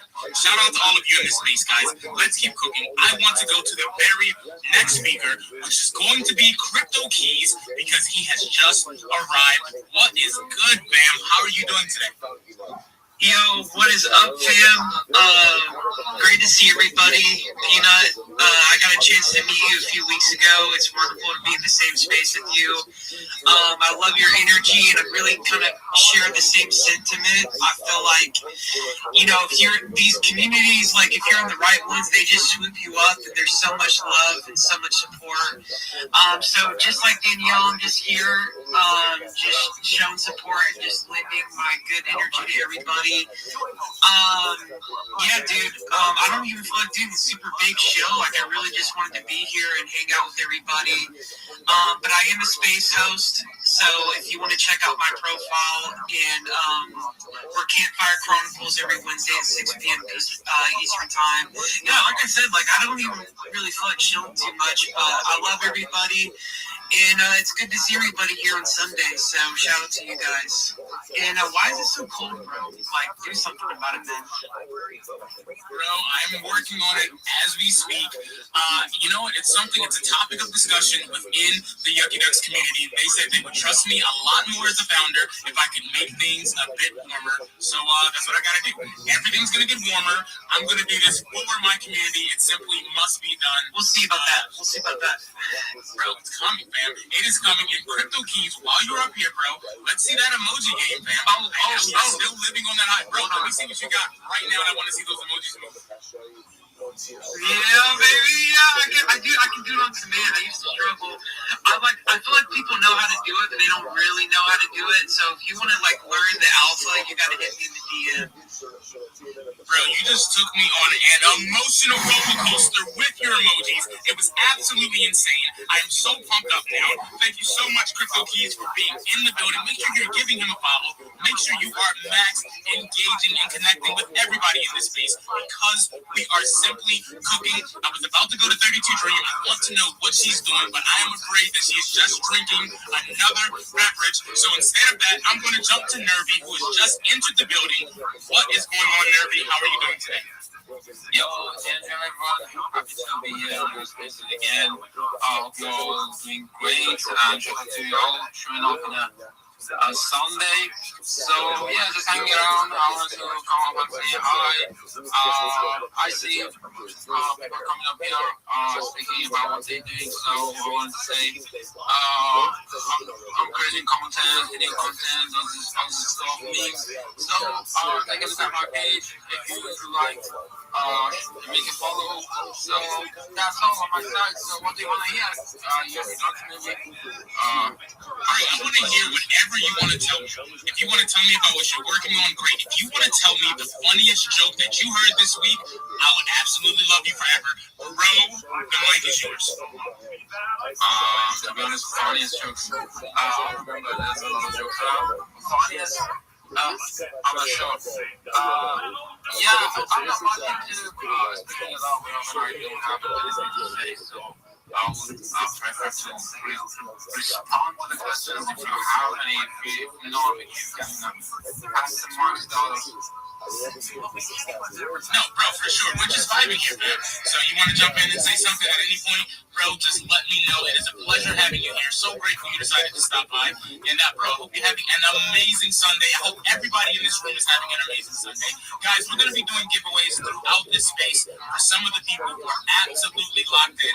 I'm about to post the very first giveaway, a kind of main one, in just a few minutes. I'm going to get that cooked up. While I do that, I'm going to toss the mic back to 32 Dream. She's going to pick something. Maybe the replies in the purple pill. Do some shout outs. Say a little something about herself. 32 Dream. What is good, fam? All right. I could do some shout outs. Again, I was just roaming a second ago. Let me see. I have a tickle in my throat. I hope I'm not getting sick. That would be awful. But anyways, we have Scorpio, Jasper, Shemia with a ninja emoji, Shafiel, I believe that's how you say it. Israel, Jason, C Crypto, the worship it with eagle emojis, David Stern, Derpy Dave, AJ, Mo Sam, Itachi, Melanin Defi, /mo.tgn, Denali's NFTs, Dan FX, Gifted Hans, Coach, Crypto Keys, as well as Azriel. Just got you with a follow. And a little something about me, you guys. I'm a content creator and artist, and I'm working on a project called The Squishies. For those basically make art of people's noses and lips for those that dox themselves. Eventually, I want to launch them as un cartoon and then launch them as NFTs. But currently, I'm just trying to build up my page, build up more people to, get on board with what I'm doing. And it's a little something about me. And I'm always space cadetting, meeting new friends, and just having a good time. And I also post some random comedy. So if you love laughing, just hit my page up and enjoy. And there you go. Full of smiles. Guys, definitely check out her page. I love the artwork. I love the squishies. I love that 32 Dream is here with all of us. Shout out to you. Of course, give her a follow. Let's keep cooking. We have Joker back on the stage. Bro, we brought you up, and then you rugged you back up here with all of us. The mic is yours, fam. Yo, ladies and gentlemen, boys and girls, dudes and dudettes, it's that time of the day where the biggest hype man of the energy, It's that time of the day where I say it's happy Sunday to Yucky Ducks, peanuts, vibes, wines, that is dreamy, Marcani. And I want to say here to everybody on this space, how you doing? Hope you guys went to church today. Hope you actually pray to God that your coming week is gonna be fucking fruitful, because it's that time of the day where I go crazy and say how you doing. Yo, Kenny, what's good, my brody? Bro, everything is good. You are still riding on cloud 9. So good to hear your voice, man.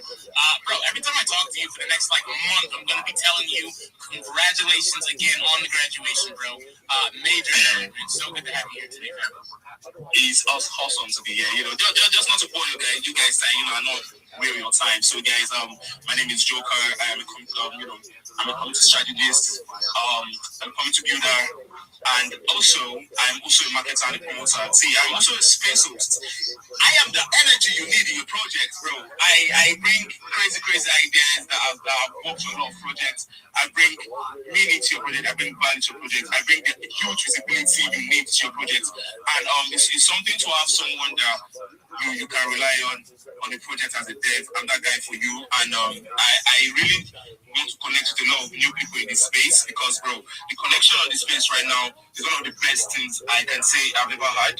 Just imagine me connecting with one of the biggest community on X, the Yucky Ducks community, and they showed me the kind of love I have never felt in space before, and it's just been amazing. Like, bro, I don't know how to really comprehend Mrs. Yucky. Like, she's just amazing. She's like my mom. She's like my mom on Jane.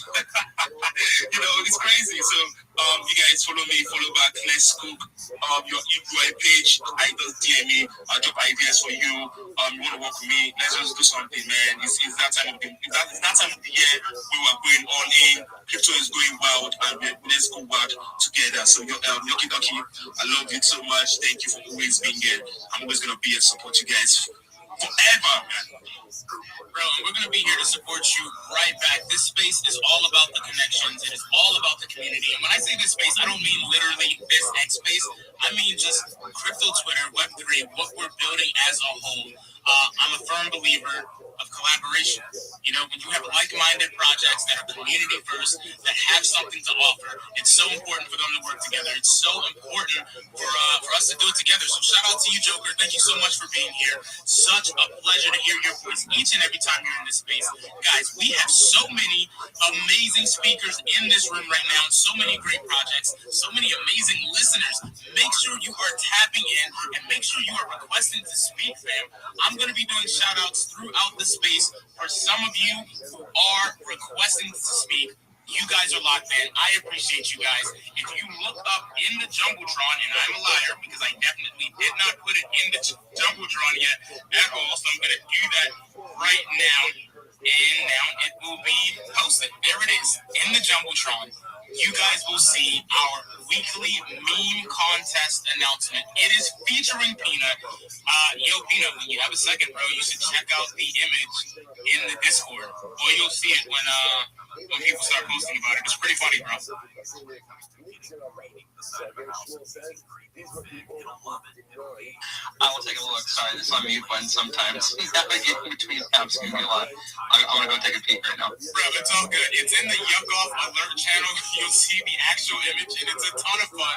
And it's like, bro, it's one of those things that when my artist made the image, he sends me an email, and he's like, yo, is he gonna get mad about it? I'm like, I don't know. I haven't really talked to Peanut. I gotta see. I think it's fine, but we gotta find out. So, Peanut, let me know how you feel about the image that we just made, bro. I've got to know.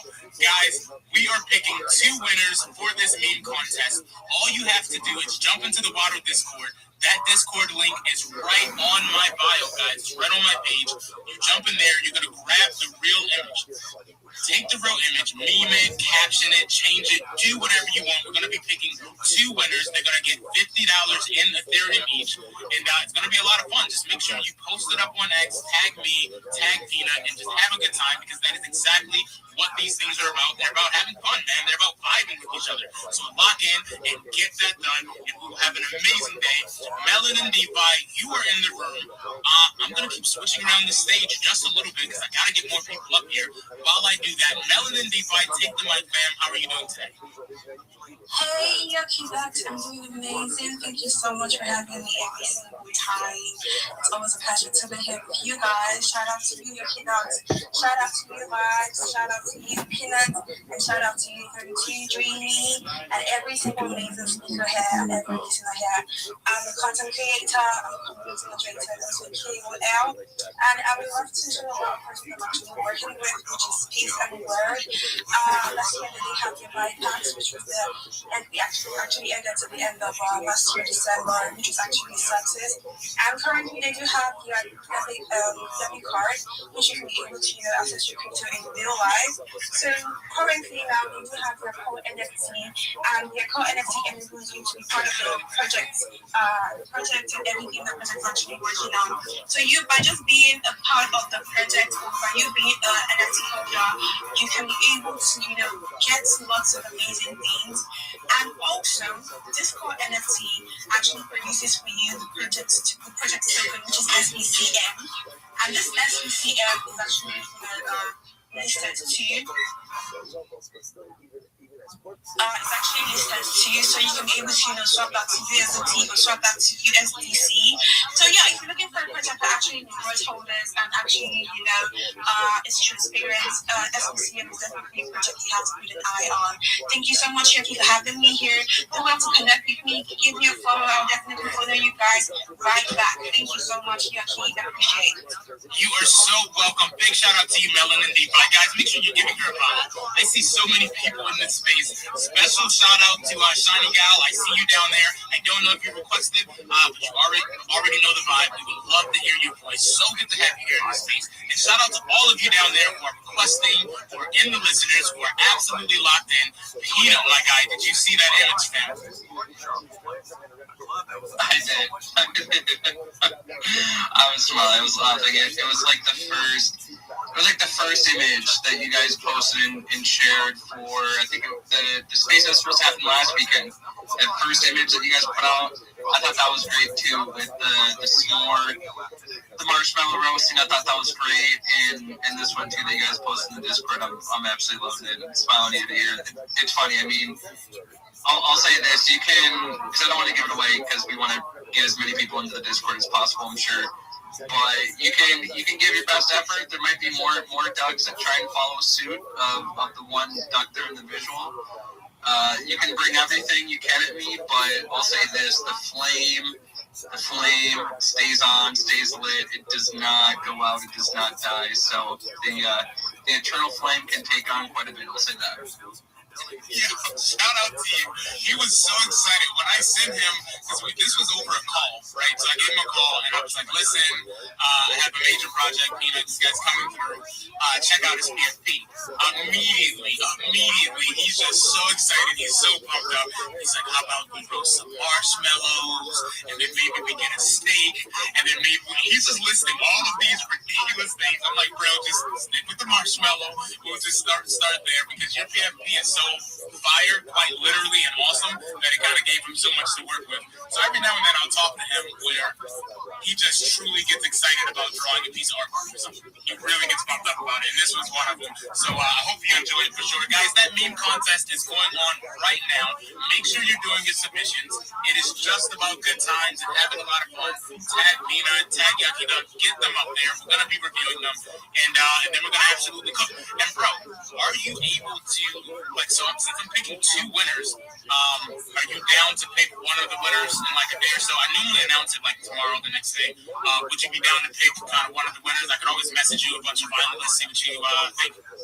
Yeah, definitely too. And I know, sometimes people may be worried about engagement or overall impressions and stuff. So, even from my end too, rather than just looking at, what certain people get in terms of exposure, I'd love just to pick one that I think is the most creative too. So, I know some people may be a little bit worried, but, you could maybe compile some, I'll look through some too, and we'll kind of narrow it down. And again, so it doesn't matter how many impressions, whatever the analytics, I don't care. If you got something creative, you put something funny out, like it makes me laugh and I really resonate with it, that will be my pick for the contest, for the giveaway here. Bro, that's perfect. I'm on the same time. We don't look at the impressions. We don't look at the likes or the retweets. We're just looking at the fun, man. We're just looking at the fun. Shout out to you, Pina. Guys, make sure we're reaching out to everyone. Make sure we're connecting. Make sure we are vibing, guys. It is an amazing Sunday. So pumped up to be here. NFT Kid, my guy, I see you down in the audience. Big shout out to you, bro. I hope everything's going great, that you're healing well. And, fam, it's always good to see that PFP. You know you're welcome, my guy. Big shout out to you guys. Make sure you find him down there and show him some love. Big shout out to him. Guys, let's keep cooking. So many people that have something to say, projects to shill, maybe they want to shill themselves, but perhaps they just want to come up here and say hello. Whatever the reason you are in this space right now, all I can say is thank you.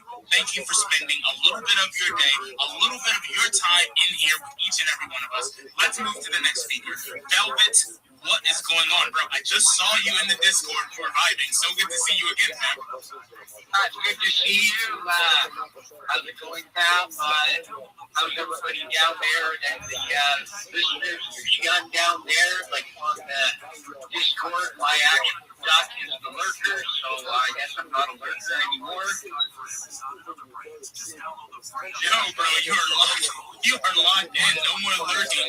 You are actually here. We can see you, bro. So good to have you. It's good being here.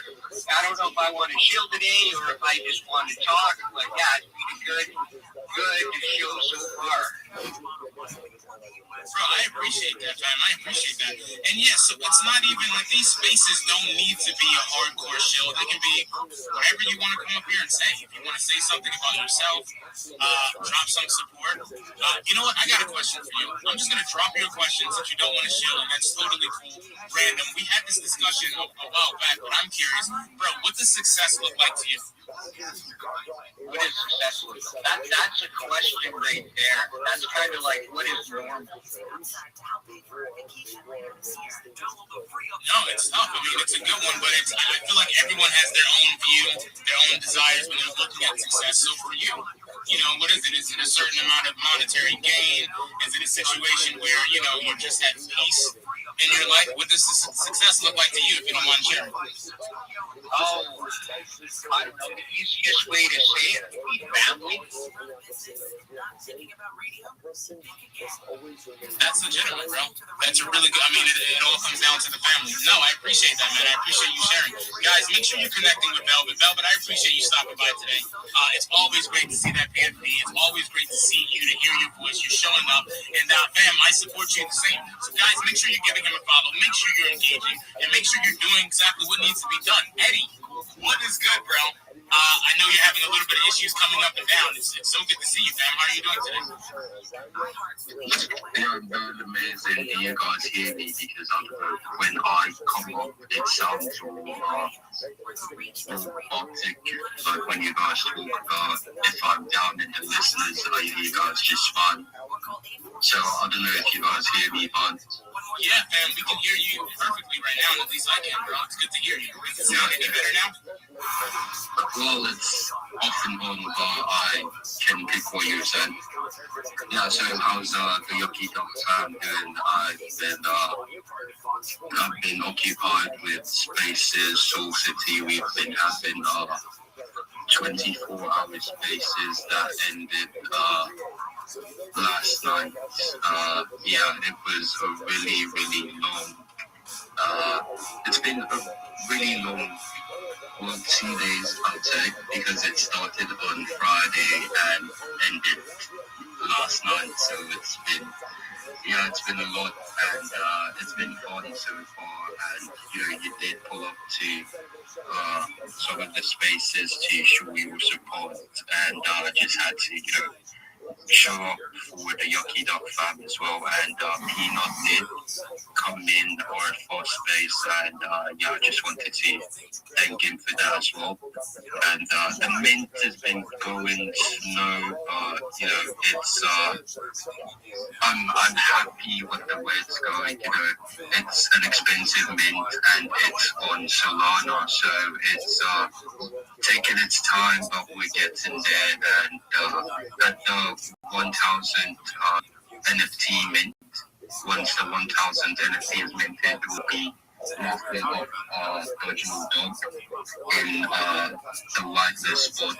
So if you haven't gotten a Soul City NFT, please do well to get one. The whitelist phase is going at 0.65.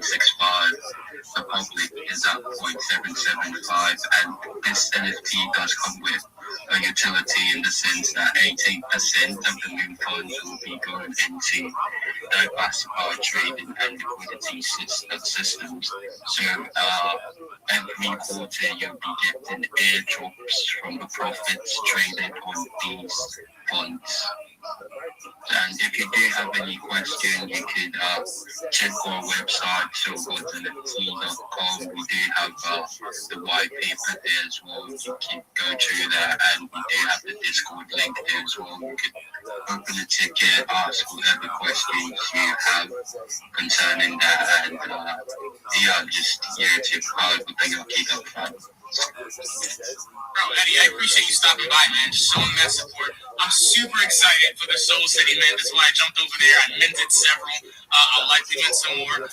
You guys are cooking, bro. How long are you guys going to be doing the 24-hour spaces? Is it just through the weekend? Are you guys going to be done come Monday? Or is this going to go on a little bit longer, man?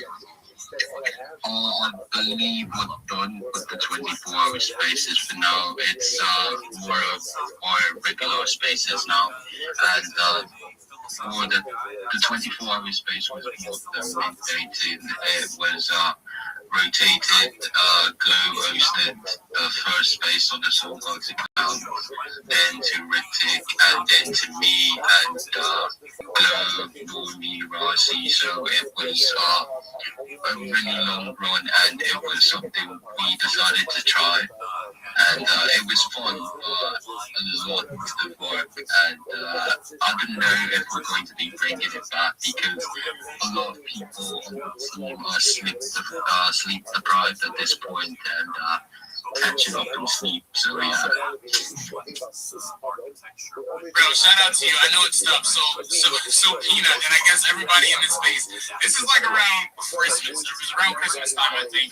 I reached out to Vibes, and I'm like, bro, you and I are gonna do a 24-hour space. I'm gonna be so locked in. It's gonna be absolutely amazing. We're gonna bring the heat, the entire space. And Vibes is like, if you know Vibes, he's down for whatever. He's like, fam, if you're sure, we're absolutely going to do this. Let's go. Bro, I've been doing spaces a little bit longer. As Christmas came by, I hit him up. I'm like, you know what? Let's cut this down to about 12-hour space. We're going to do a 12-hour space, and it's going to cook. It is going to be amazing. Fast forward like 2 more days, bro. I swear to you, that space ended up only being 4 hours. 4 hours was pretty much my cap point. That's as long as I can go. Peanut, how long have you hosted the space for, fam? Like you personally, like your longest space?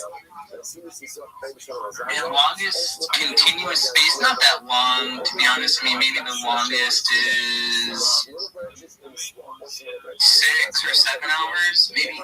Nothing crazy. I know some people have done longer ones, but I've held co-hosts, I've spoken spaces for the entirety of some spaces that are longer. But yeah, sometimes it's it's not always about necessarily the length. Sometimes it can be, well, I shouldn't say that. I know having the longer spaces can be very strenuous. There's a lot of planning, a lot of organizing, but sometimes honestly it's about those shorter, like 1-2 hour spaces where you pop in, you're very focused, you're on point, you get the most out of it, and then you leave people wanting more too.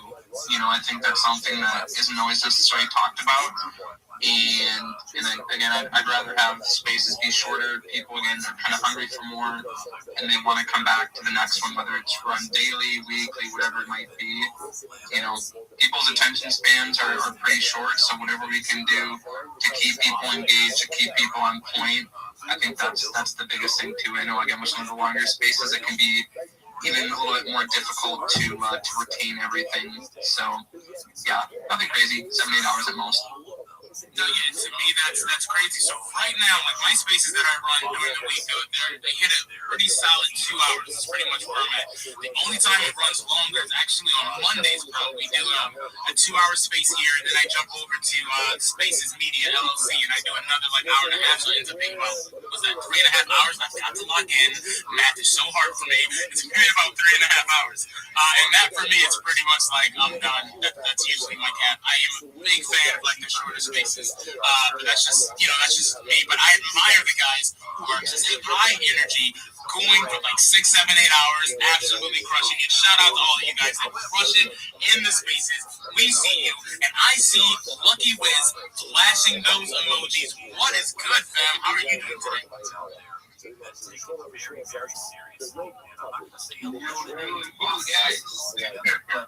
I'm back. Big shout out to you. King vibes. Oh my god, you here. Oh my god, baby. Champions to you. Champions to you. Vibe. Juka. Champions to you. Oh my god, I see real people. Like I'm super hyped. I'm super bullish about you. I'm super bullish. I was in talk with a friend and we were just like, bro, like the last thing we're gonna have is to just happened, and that was last week. I was like, okay, let's work out in 3 weeks. Let's see if these markets will go for our body to stay or reach further. So yeah, I'm super bullish with you. Like I'm super hyped, guys. Super hyped. And big shout out to toilet paper. Have you seen toilet paper? Like one of the a new coin that's watching so very soon. I think it's down there. I don't know. For you guys should check it out right now. Changing to you guys. I'll be right back. Just give me a second. Wait, he's 32 times. He said he'll be right back. I'm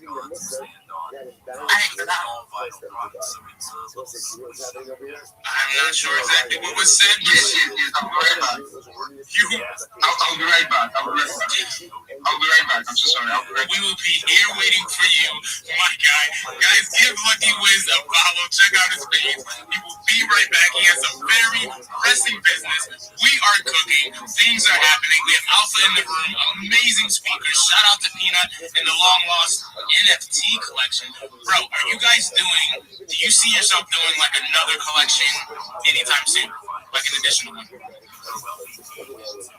We've talked about it on a number of occasions. I'd be lying if we said we hadn't, but the way that we want to implement it, we've had varying conversations about it. So the space obviously is ever evolving and changing, and there's been a number of people that we have taken note of, that we respect to.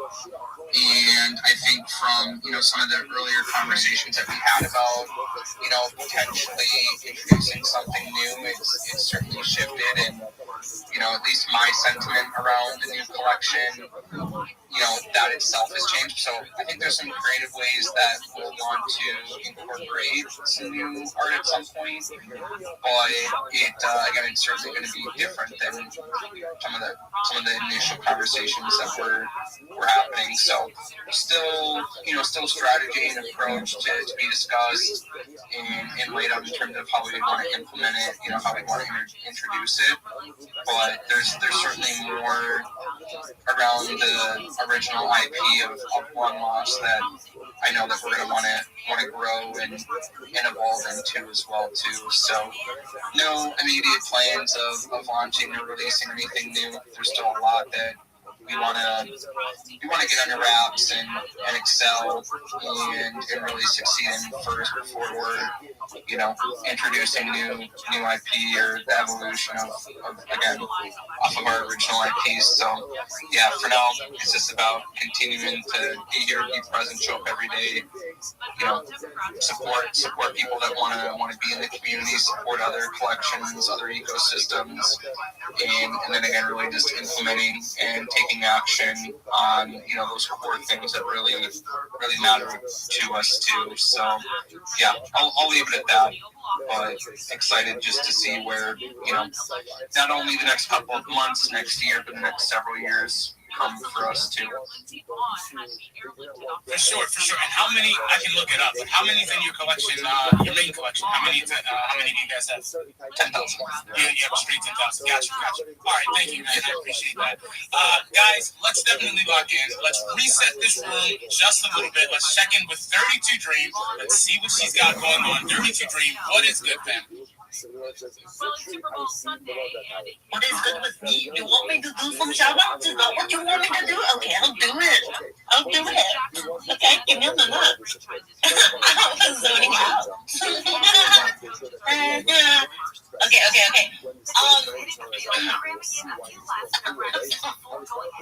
Sorry, I think I'm getting sick. We have Aku, treegems.tg, and beautyblue.tg, and Pat. Ezekiel at Gakfellows HQ, David Stir Up, I Go, Bob Butter, $GMC, Adi with a ninja emoji, Gifted Hans, Sunny, Cardi B Tech, Cyrus, Dara Franklin, Sachi, KQ, Chase, Abita Allah, we also have more. D-Matrix, the Web3 creative, Eddie, Dave the Gunner, as well as Blue Yucky Lit. Go and let's grow. Vamos. Let's go and let's absolutely grow. Thank you so much, 32 Dream, for staying locked in, doing those shout outs. I appreciate all you guys. Make sure you're dropping replies. Make sure you're retweeting the space post. Make sure you're showing Luna, our special guest, a little bit of love. So good to have you here, my guy. I'm going to be looking through the audience. I want to see people flashing their emojis. Yo, bro, so when I jumped into your space at the 4-year, this is actually what, I guess last week at the 4-year anniversary, or maybe it was a couple days ago, I lose track of all space and time, bro, so I apologize. Your PFP at that point, it was a little bit different, right? I saw you had a bunch of, do we have any of those in the room right now, actually? You guys were rocking a different PFP, right? Yeah, so we're rocking the main Long Lost logo. Scott Sheridan, who's the CEO over Long Lost, he had the idea to kind of switch it up, and we had, funny enough, we had actually swapped his current PFP and then my PFP. We swapped last year for the 3-year anniversary mark, and there was kind of like a symbolic meaning to it as well. And so we did that last year, and so this year he came up with the idea of everyone basically swapping their PFPs to the Long Lost logo. And I'm not gonna lie, at first I was like, I'm not really sure if I'm feeling it. But then sure enough, like a bunch of us had swapped over on Tuesday going into Wednesday. We have our community space on Wednesday nights at 10 p.m. The Dungeon, unrecorded space. Anyone's welcome. Not just a Long Lost space, but people in the Long Lost community host it. And so we swapped it over then, and a bunch of us carried it over into Thursday, and then into a little bit of Friday as well. And so it was really cool just to see, a bunch of us switch it over again, just in unison of just supporting one another too, supporting the project and the movement. So it was really cool to to see that. But yeah, you're right. It was on Thursday last week. However you want to say it too, the days. I don't even necessarily sometimes see it as weeks. I just see it as like a continuum of days, to be honest. But yeah, last Thursday was our anniversary space. Yeah, no, I'm in the same way. I have no idea what day it is ever since I kind of got locked in the crypto Twitter, bro. So I jumped into your space for that anniversary space, and you see that now I have that image made. I made this meme image, and then I see you have a different PFP, and I'm like, fuck, I've made a horrible mistake. Nobody's gonna understand the jokes. The space is absolutely ruined. I had conference calls. I said, what do we do? We were panicking. So, bro, I'm so pumped up that your PFP is back to what it is. Because I said, listen, I have some explaining to the people to do because nothing was going to make sense, bro. No, I do switch it from time to time. I'll also support the regions or the Corkies or the Doginal Dogs or Genuine Undead. There's a lot of communities that I've been fortunate enough to get into, and I really do like people, all across the space as well. So I do what I can to switch it up and show support. That's probably the best thing about badges, to be honest. If you do have a badge on this app, just being able to rotate and slot the PFP. But yeah, so this has been my PFP for almost the last 3 years. It's become a big part of how people kind of identify me or how they connect with me, at least at a surface level. So it certainly has become I guess you could say part of. I know some people disagree with that, but it's become a part of my kind of my digital identity in a way too. It's more than obviously just your PFP, but I think if you're really able to plant your flag on something and stick with it, it certainly helps people recognizing you and putting a name, or a memory to a name, vice versa, and that goes the same with in-person events too. So that's something I always encourage people. Again, I get you may switch communities and that may kind of prompt a change of the PFP, but I think it's super important if you can find something that you really believe in that resonates with you, and you can find longevity with it. It's really going to help you too, just in terms of anything that you're wanting to do in this space. So that's kind of my 2 cents on that. But no, you know that you're spot on. And like I said, the artwork absolutely crushed it. Like I said, love the marshmallow roasting. Love the new image that you just dropped in the Discord too.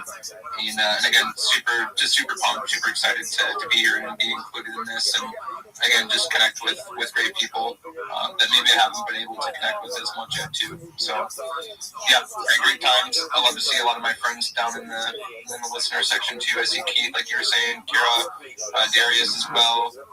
Good person here in the space. Sersky, Trying to Gal West, Brother West, good friend of mine too, Kane. I see down there Chucks, Tone, Dead Duck Collective down there, BK Born. Yeah, a lot of good friends of mine that I've been able to connect with over the years here too. And I know I saw some other losties that have been hanging out as well. So yeah, shout out to everyone that has made up here on stage and those that are listening down there, engaging and putting on all the likes and reposts and comments. It really does mean a lot. So yeah, I just wanted to share my appreciation for you guys hosting this and letting me come up and share, and those that are here supporting on stage, listening in, and all the engagement. It's really been great to see. Bro, it's been amazing. It's been an amazing space, an amazing day. But I'm pretty easy to please, bro. If I'm in a room with everyone, all of you guys, we're just vibing, we're just hanging out, then I'm having a great time every time. Thank you so much, Peanut. Big shout out to you. Guys, we're going to do a very quick reset of the room. We're going to do a very quick emoji dance contest. I want to see you guys moving those emojis because I just got a message from 32 Dream. She has looked down through the audience. She has spotted somebody that is not following Peanut. She is absolutely shocked. She is horrified. She doesn't know what to do, so she sent me a message. She said, we have got to get on it right away. She said, Peanut is such a nice guy. He will not call them out. And that is why you have all of us. We are got your back, Peanut. We're going to get this done. Everybody make sure to give my guy a follow. You guys have about 30 seconds. I want to see who is moving those emojis in an absolute ungodly fashion. I have got to see you work it. I'm talking about work it like TJs, work it like Crypto Keys, who may have fell asleep eating a chicken sandwich. Bro, are you active, Crypto Keys? I have got to know. Let's move those emojis. 30 seconds start just about right now, guys. Let's go. Yogi ducks in the bag like quack. Get a step up, put a joke on the track. Lossies in the pit, got them circling fast. You ain't tap follow, that phone finna pass.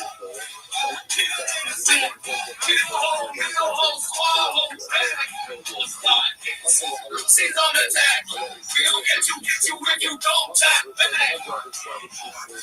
Why you scrolling past? Finger in the air like we take your rope fast. If you don't follow fast. Scroll stop doing by what you looking at. Time level tasty, algorithm fat. Lil God, Premier go get hella from the sub. Hope we coming to your flag. Peanut in your pantry, dancing on your bread. Nazis in your Wi-Fi, living in your head. There's a red flag, credit. We appear in your shower like sup. You red? You ain't saving your boy, you nah. All right. Yeah, you guys were moving those emojis right there. Yo, Peanut, did you see anything that blew your mind, man? Yo, I was gonna say real quick too. I didn't see too many. I know that there are a lot of emojis going up. I wasn't paying too much attention to all the emojis. I was really I like to listen to the lyrics and immerse myself into the music. Might have gotten a little lost in the tunes, which I'm appreciative of the effort and the intentionality that went into that. I just had a quick little sideboard here too before we continue on. I did send a couple of potential songs that could be played maybe during maybe the end of the space even. Those are in our catalog, our long catalog. 6 songs in there. And I think those would be like one, hopefully more than two. I would absolutely love to put it together for us to have what we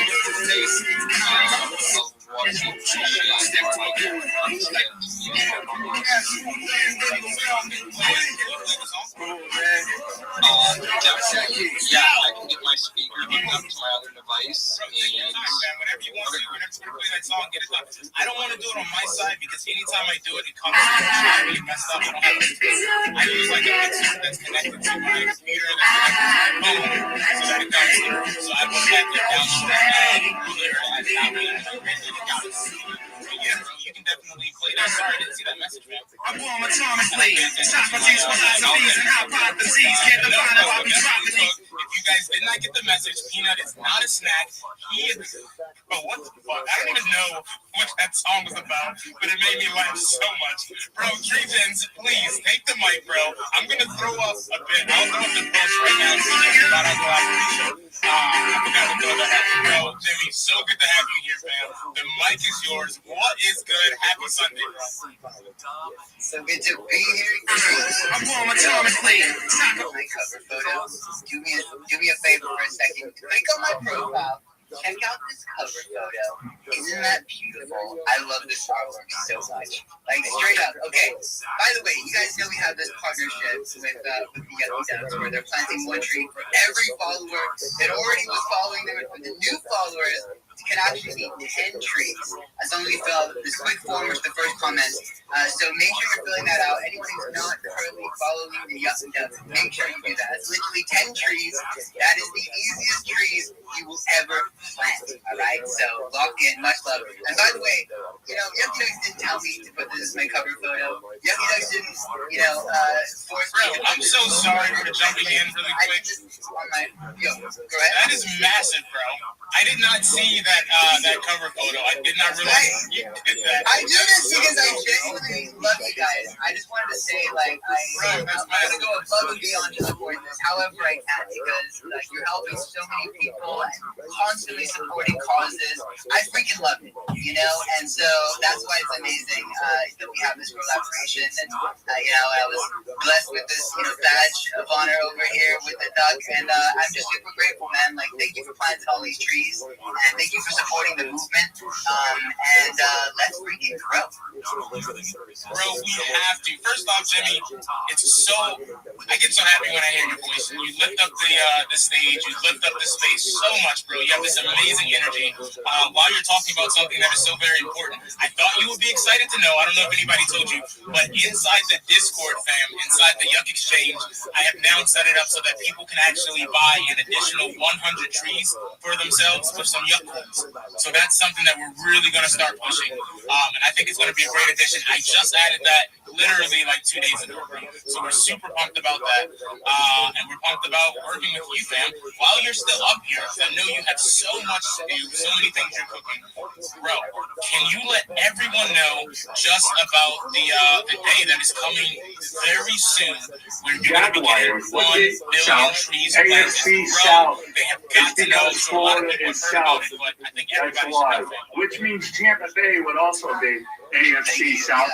No, they would be in the NFC South.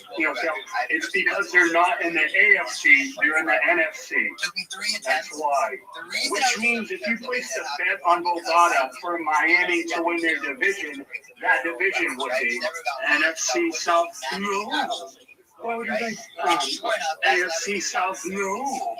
The Miami Dolphins are going to be in the AFC East. It's because the AFC South is going to have other teams that are farther north, like the Tennessee Titans, the Indianapolis Colts. Also, you should never bet on Miami winning the billion trees planted in just 1 day. I think at a very minimum now, I think just Ethiopia is actually capable of doing it. But what we've done is we've got 12 countries. So I went to COP30 and I got 11 different country commitments, mostly from Minister of Environment. I rolled up with a press badge. I was interviewing all these ministers. I was telling them about what happened in Ethiopia. They were getting all inspired, and I was asking about their legacy, the impact they want to make in this role. And then I suggested, let's do this in your country. And I got their commitment to do that and shake their hand. And a lot of them want to one-up Ethiopia. They want to one-up them. So this is going to be like a fun, competitive thing. I signed up 11. Then we got the 12th country recently. Another Guinness World Record holder. She did the longest tree hug, which is 72 straight hours. She did that in Kenya. She, because of that, is now in charge of the 15 billion tree goal that Kenya has. And she is working directly with the president of the government, and now we have Kenya in our coalition. So we're going to keep growing this movement, and we're going to make history. It's not just about getting 1 billion trees planted. It's about what happens after that. Because right now, to tell people, hey, billion trees in a day, they think it's absolutely crazy, because it's never been done. But once we accomplish it, just like the 4-minute mile, everyone thought it was impossible to run a full mile in under 4 minutes. The same year that someone did it, Roger Bannister back in 1954, dozens of others did it, right? And the same thing is going to happen. Sorry about the background noise. It's a bit of a loud spot right now. Same thing's going to happen with a billion tree day, right? When people see what is possible, it's going to keep happening. And so that is why we're doing this. And I'm super grateful for everyone's support who is helping make it happen. It's making a real difference, and thank you so much with all my heart. Everybody who supports the tree gens. And if you use those Yuck coins from the Discord, bro, 100 trees, that's no small thing. We're doing mangrove trees, which are really, really impactful. They help biodiversity. They can sequester up to 10 times the carbon. Like 100 trees is a big deal. If you can do that with your Yuck coins, like, kudos. Let's grow. Like, that's amazing, fam. I love it. Bro, shout out to you. So glad you're here.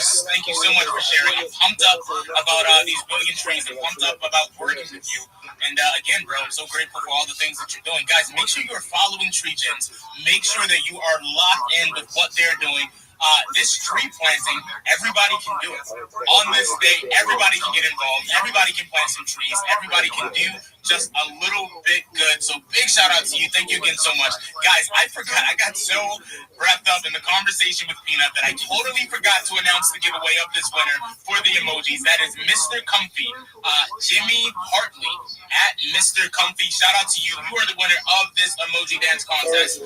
Bro, shoot me a DM on X with your ERC. That is your Ethereum blockchain address, and I'll get that out to you. Big shout out to you. Thank you for playing. And guys, we're gonna keep cooking. We're gonna keep having fun. We're gonna keep hearing from all of you. So keep vibing, keep doing what needs to be done. Leo, my guy, you have been. Wait. Before I go to Leo, I apologize. I made a fool of myself, but I have got to say hello to want to say hello to Kubo. What is good, my guys? Both of you at the same time. No, I'm just joking. Smoke, you first. What's up, bro? How are you doing? Hello, sir. Mr. Yucky Dogs, bro. It is a pleasure to be here, bro. Mr. Peanut.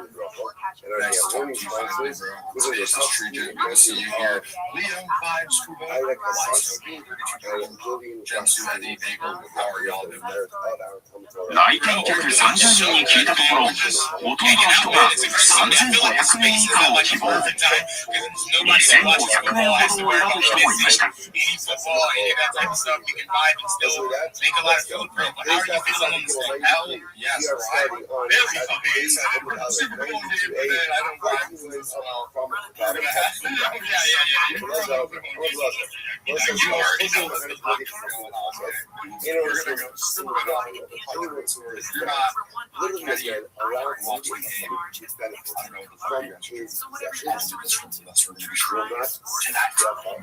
Bro, that is so dope. I didn't realize I was going to be streaming it. All right, I'm going to probably jump in and say what's up, bro.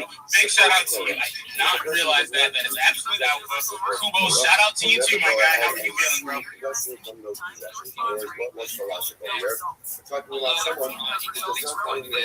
You know, showing all the love I can believe it.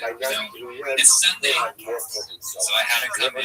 Sunday is for family. So, yeah, I just wanted to pop in and just give you guys a huge shout out. And, yeah, you know, I'm really excited for the Super Bowl. I don't know if you heard what Smoke said, but I'm also, I don't know what I was going to say, but I reportedly just bet on this money market bet, and I hope it goes through. We'll see. Bro, you're gonna be so good. You're just coming right up in the space and dropping all that alpha. Kubo is gonna be great. You're gonna be a huge, successful winner. You're going to crush it. It will be so, bro. Have you been told on the alpha yet? Bro, I've been in some conversations with Vibes on the back end. Let's go. I've been so just locked in. Yeah, you know, we'll talk more back in. Shout out to Kubo. Shout out to Smoke. Thank you guys so much for being here. Guys, make sure you're giving them a follow. Make sure you are max engaging and doing exactly what needs to be done. We have got to keep going. We have so many speakers I still want to hear from. I still want to hear more from Peanut. I want to know what they're working on. I want to stay locked in. Guys, make sure you are in the Yuck Pot. Like I said, this week, I believe we're doing the drawing on Wednesday, Peanut. If you want to let your people know, the drawing is going to be on Wednesday. We're going to be picking 2 winners, $100 in Ethereum each. Each are going to get a long lost NFT as well as $30 for a charity that they choose each, guys. We are all about giving back. We are all about cross-community collaboration. And the cool thing about the NFTs is that if you guys don't want the NFT, or maybe you feel as though you have to sell the NFT or something like that, not only will our community buy that NFT back from you in most cases, but more importantly, at the time of the giveaway, bam, you guys can just tell me, look, I want the NFT, or I would rather have, you know, the USDC or USDT equivalent of that NFT, because we don't really want to floor another community's NFT. We'd rather give it to someone who's going to hold it. So if you don't want it, there's no shame. There's nothing against you at all. There's no selling shame. You guys can just say, listen, I'd rather this, and we'll switch it out, and we'll give you what you need. So shout out to you guys. Make sure you're staying engaged. Make sure you're reaching out to everybody in this space. So grateful for each and every one of you. Jen Suki, I see you with your hand up. I don't believe I've ever had the chance to speak to you before, man. How are you doing on this amazing Sunday? Yeah, bro, I'm doing good. You know, I think I've always been coming to you and I'm intrigued by what's complete, you know, and I think that it reminds me of that before you come to a group, you always think that it's beautiful, and I want to be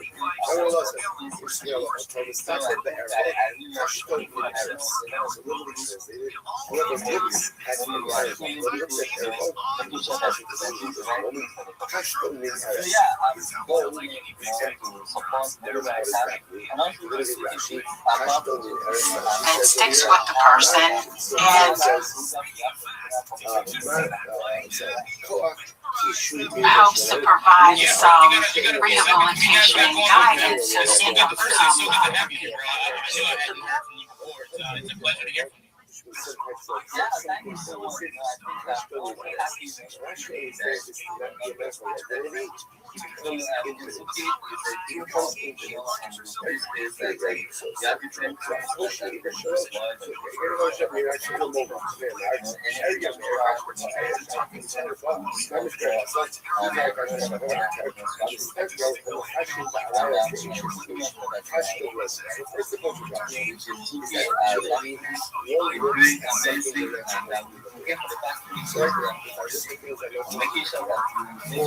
happy everything is working up your best as a free thinks about and last year was something that is so type of a regional disaster and tens of thousands of things which are listening on the Gen Z app. Now again, Russia has said it was like a reptile or something. And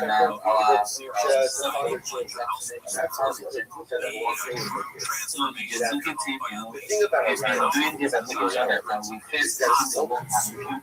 Like for the person has a lot of mental desire. So right now you can hear a box on individual and literally it can set up a person because this is really power and really consistent. Every single one of us really exciting because certainly now it's trying to vitality. That's right. You really want to really go so long without sleep. It's gaps and sustainable right? Because I can only have others. So as I'm writing I made an announcement from based on programs, but there's no more gas. I think we use the energy and certain things that are also that one of those things it'll empty your bowl. On the call for the Super Bowl, they sat down to this a couple of days ago. It'll be the first Super Bowl for Mike Tirico on the call, and that's where I started our conversation. First, okay, and then Mr.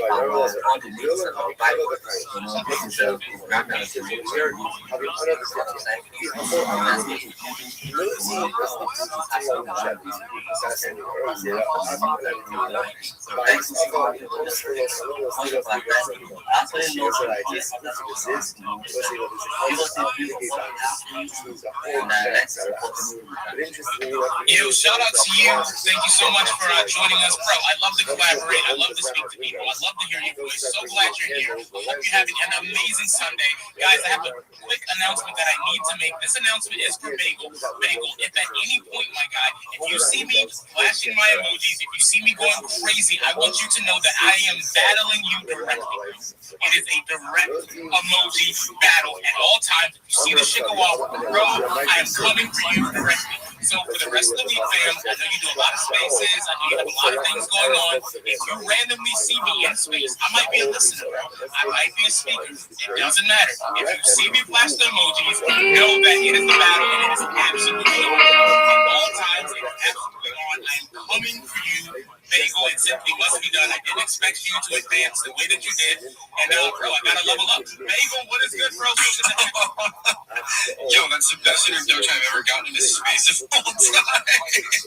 That's real, bro. And yo, dude, I don't know who you think you're competing with when it comes to these spams because, bro, like I'm a gamer. I am a gamer with ADHD. All I know how to do is spam buttons in life, bro. And when I hear about forbidden tech that requires, I guess, like kind of like gaming mechanics. Yeah, bro, count me in. I'm gonna outpace you on that. So you got your competition ahead of you, my man. That is. So to an immediate spice, yes, listen, it's going to be real price of joy. You can't show the only main listen at all. Ultimately, what it was like this is a producer proof. That's just guessing. And then once again, you see fixators. I'm giving the social guessing. It was like, this is a good guy. How did they react? So we can try to control the lock. So in a further reaction, suppose it's passing a lot. So we can grab so which part of it is going to go ahead and bring back that. Yes, listen. Doing this, let's get it.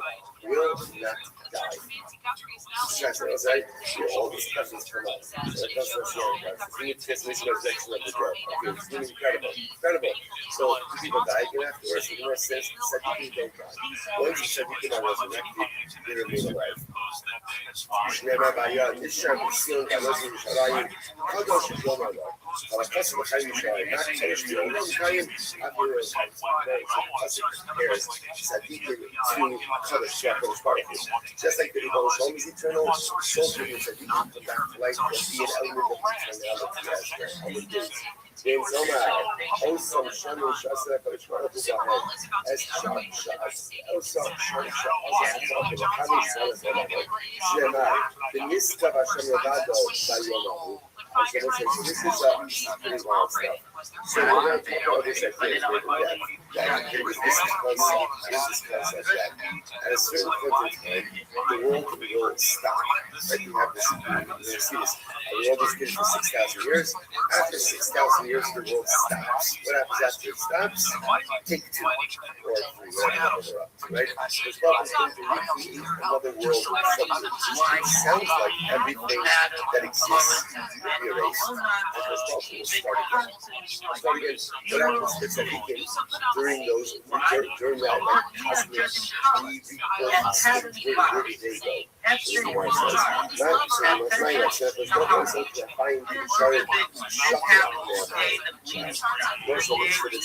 wings and like birds and fly above the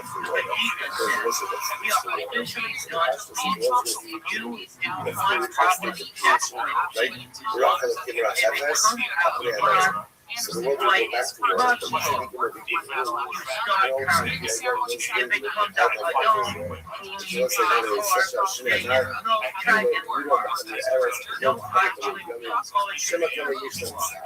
And also, the idea I may be saying that wings like eagles, Zarutsu, transcend everything that literally transcend all the difficulties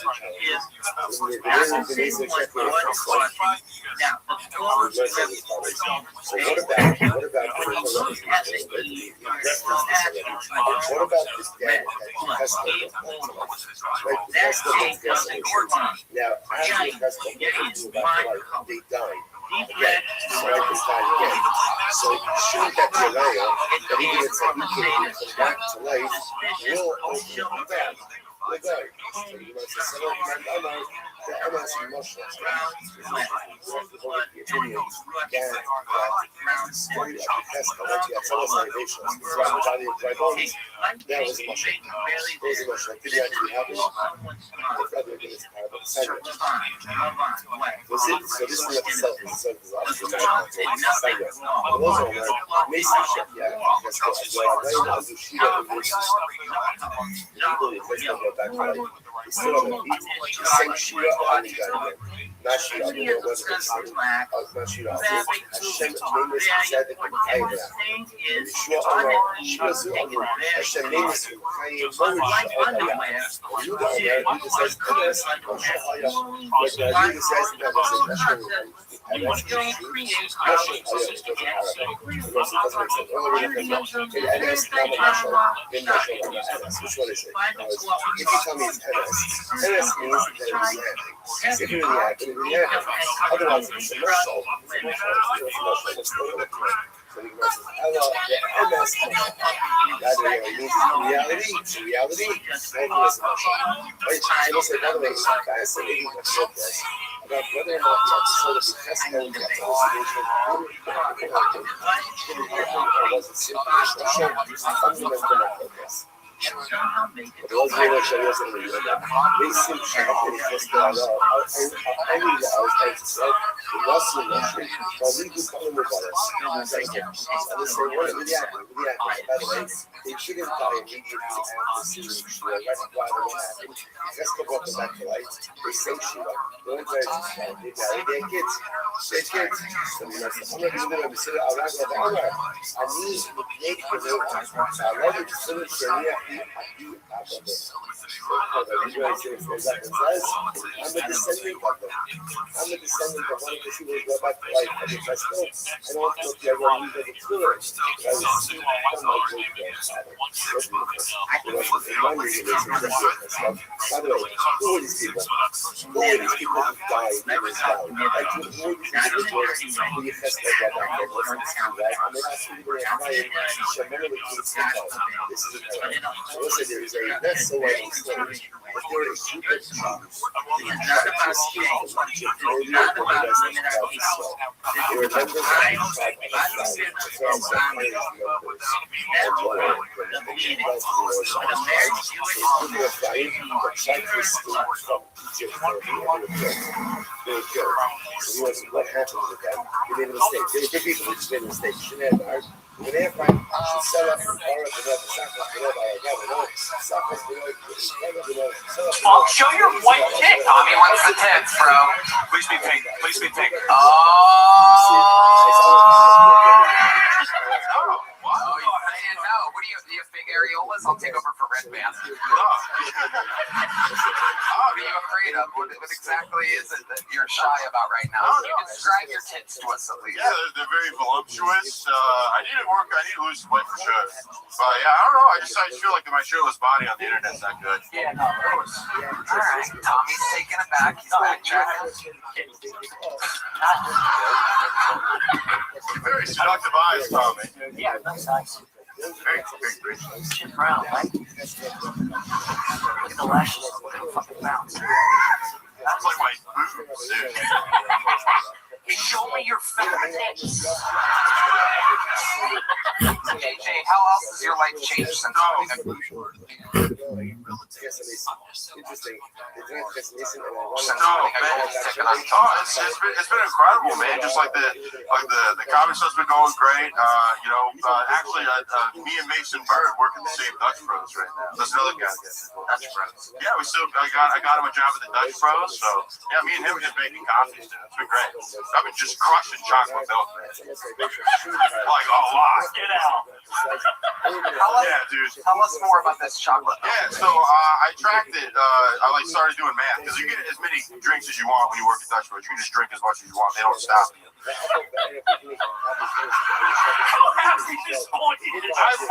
Life's going great. I gotta go and take it. I killed Tony. I'm drinking as much chocolate milk as I want, man. It's sweet. You're the largest 5-year-old ever heard. Yeah, so you can drink as much chocolate milk as you want. And I tracked it. So apparently I've been drinking about 32 ounces of chocolate milk a day. Like, that's a big gold cup full, no ice. That's what I'm crushing every day. Wait, your earlobes with milk? Yeah. Dude, I got some big areolas. I can breastfeed you right now. Again, you're the one afraid to. I'll show my kids that you suck on milk. Okay, now we're negotiating here.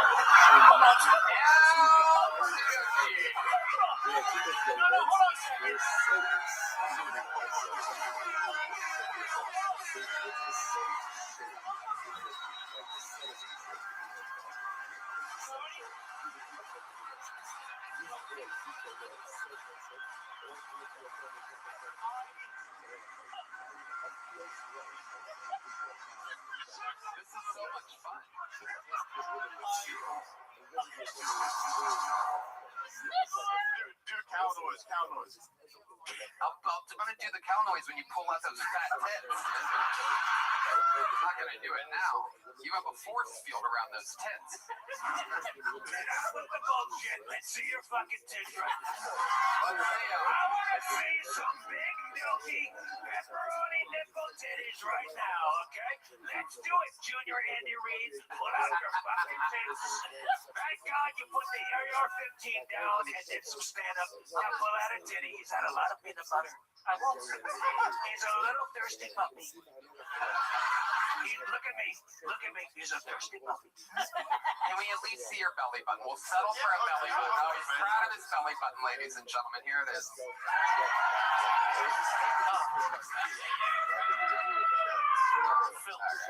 Also, to fill time in Sioux Falls, I drew a face on my belly and I started making it talk to kill time. Really? Yeah, I was like, I did like a. Work at a coffee shop. Yeah, I work at a coffee shop. Yeah, I really like chocolate milk. I can't stop thinking about it. Sorry. So yeah, I was doing impressions with the belly button. That's what I do. Like I was like, I could do a Bill Cosby impression. Okay. And I was like, just right. No, okay. So this is what I did. I was like, okay, everybody, let's get ready. I got you guys like impressions. Okay, make some noise for you like impressions. Okay. Okay, here it is. You could have just done it, but okay. They didn't need to do that part. And I did that and it killed. I gotta see this hour and a half set. It's called Killing Time with JJ Alexander. JJ, fun times. Congratulations. You did it. Starting the show tonight. There you go. Thank you guys. Appreciate it. Absolutely. All right, there you go. To the bucket we go now, ladies and gentlemen. This is the heartbeat of the show. The lovely Heidi and Valerie, ladies and gentlemen. Catch the podcast at HeidiRegina.com. So fun. All right, our first bucket bowl tonight. We're going to meet them all together. Make some noise. 60 seconds uninterrupted for EE, everybody. Here comes EE. Here we go.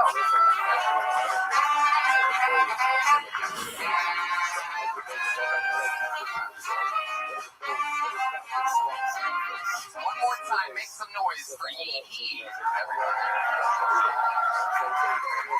Thank you, Austin. You know, most women get preyed on PREY, but I get preyed on PRAY. Hell yeah, I'm blessed, you know?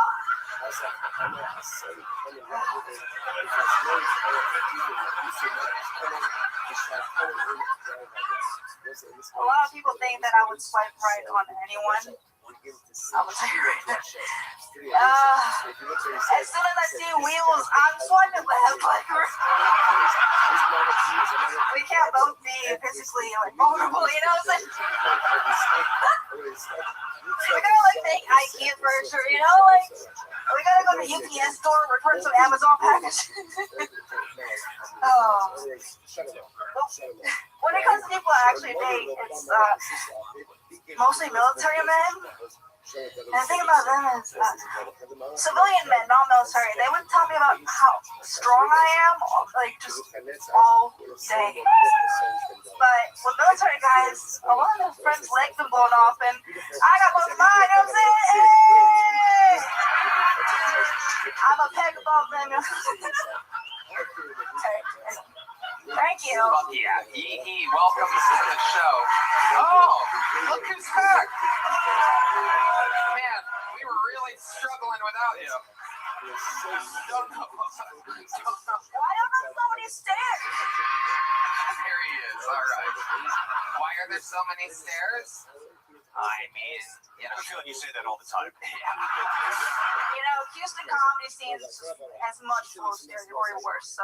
You're in Houston? That's where you live? Yeah, I'm annoyed about it too. It's so hard now. I'm like a Kool-Aid man through a wall, but like Oriental wall. Okay. Hell yeah. Rice paper while you. That's not very Korean. We are more high tech than that, so. 감사합니다. Why? I'm Korean. I know, but why are you saying thank you to me right now? Look here, because it's over. Oh, you said I'm cute? Someone said I'm cute. Cute? Korean and I eat sometimes. It's Yankee. Yankee. All right, sorry. Thank you. Yay, welcome. How long you been doing stand-up comedy?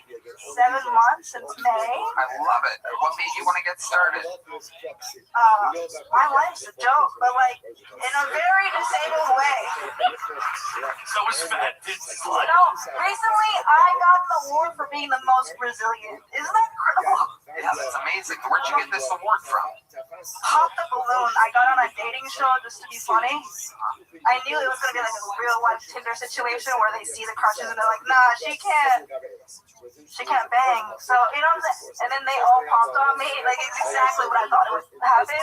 Yeah. And then they gave me the most resilient reward for that. So let's talk about it, Yiki. What do you do for work? I'm an online math teacher. Online math teacher? I know, they're amazing. I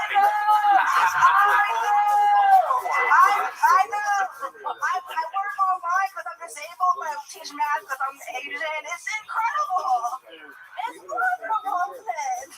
Logging on with those crutches must be so difficult. I used to be in a wheelchair, so screw you. I'm no great. So now look at you with the world's largest chopsticks. Listen. So what exactly is the condition that you have? Your favorite, or Red Band's favorite, I guess. Cerebral palsy? Yes! Finally, right? Jake's back there, by the way. So, what? Jake, oh, never mind. Culture. You accused him of having cerebral palsy. He's back where? Waiting. Where? We all have wristbands. What do you think where he's at? At the bar? Yes. Yeah, you said back there like he's back there. Then. Hey, come on now. Okay, all right. You're fair. Yay. So, you used to be in a wheelchair. How did you do physical therapy your way up like this? I'm just Mulan, you know? You're what? Mulan, the movie. No, you know what? You ruined this joke. Yeah, physical therapy. Yeah. Okay, very good. Way to go. So, Yay, what do you do for fun? When you're not online math teaching and doing stand-up, what else is there about you? I like to go to the gym. You're funny. You really are funny. What else, though, Yay? Tell us more. I like journaling and little stickers, like really, like cutesy little, I don't know. You're an Asian girl. I know. Typical Asian. Just a girl. 100%. 100 book parents are super Korean. What do they think about you doing comedy? My mom thinks I'm at the gym. And your dad thinks you're online. What? Fuck it. Your mom thinks you're at the gym, but He hates being perceived, and I'm being the most perceived right now. okay. Yeah. Hey, tell us more about your life, though. Are you really out there on dating sites? What are you doing? What's the last date you went on? I'm actually with a military guy. You really are? Yeah. And he's fully functional. Yeah. Okay. He's got like a bunch of ribbons and everything. It's phenomenal. He operates tanks. It's literally the opposite of what I am. He's lying, dude. Yeah. This guy doesn't exist. Yeah. Stolen power. He's got a fetish. Yeah. And he's throwing a fucking army coat. Lots of fake ribbons on fucking Amazon. He's knocking this girl around so she walks straight. Hey. I would have walked straight already. So. What? Hey, where'd you meet this guy at? Tinder a while ago. Okay, how long have you been with him? We've been on and off for like a while, for like 6 years. Very on and off, but you know.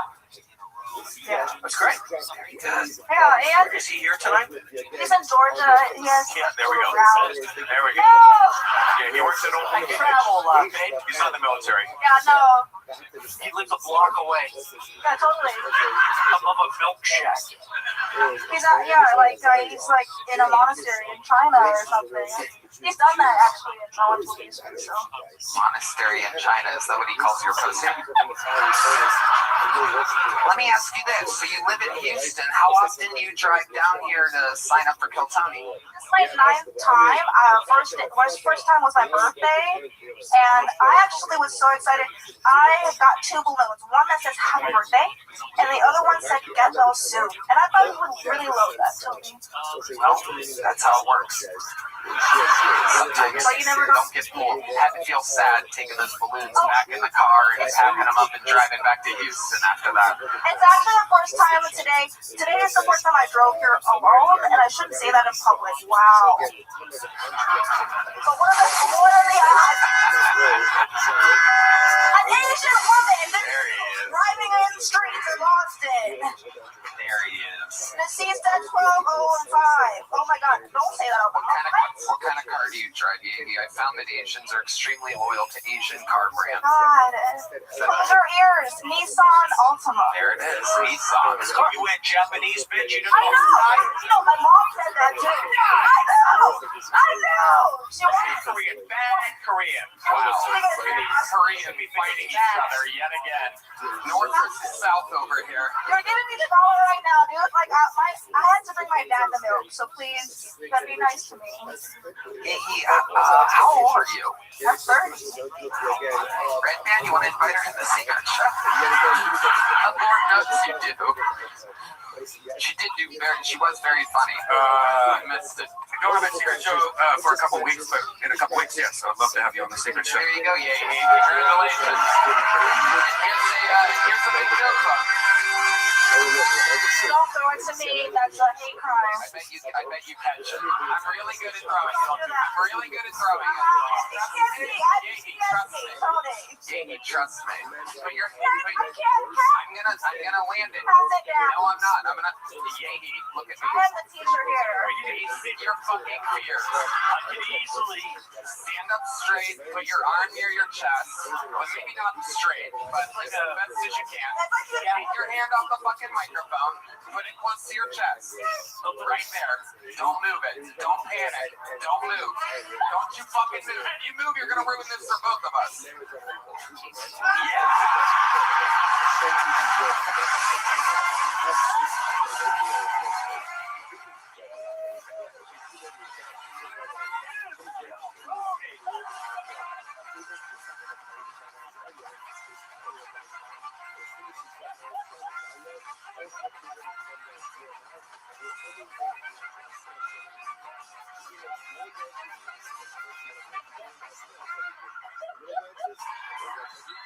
Oh yeah, now we're cooking, baby. How about another hand for Yahi, everybody?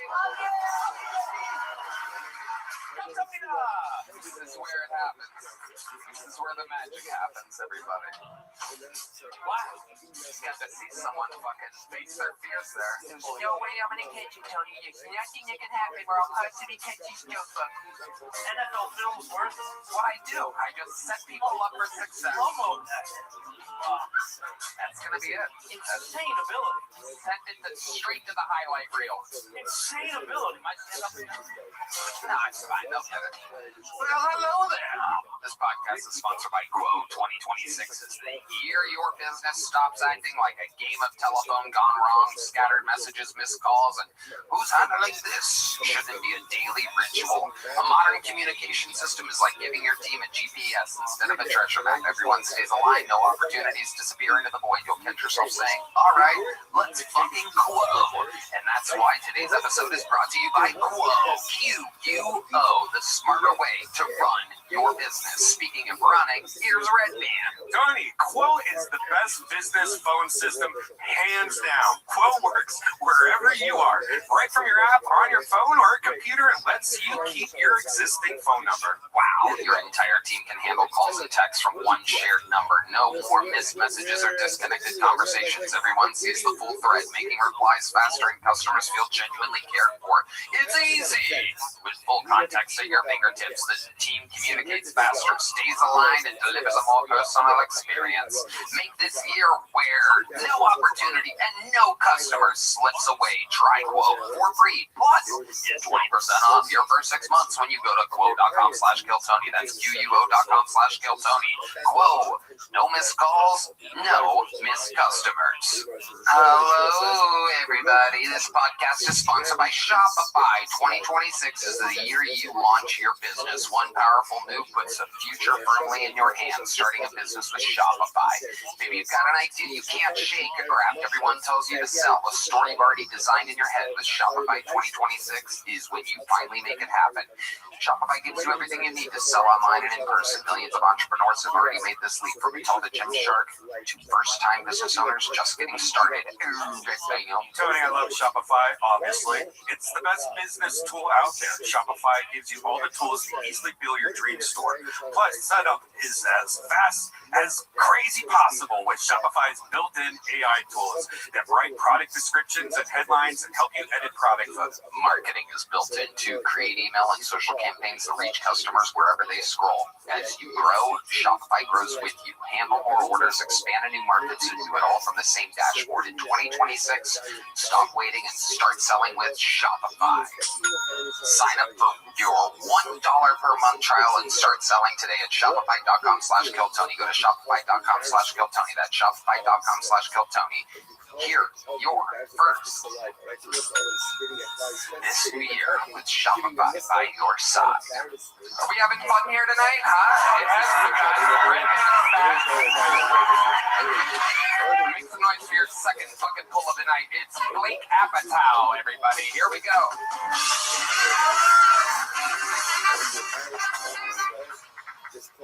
How's it going, folks? Good to see ya. I went to the strip club with my dad. Not that fun getting hard with your dad. Sucks. Yeah, I don't really want to get hard with any of my relatives except my cousin.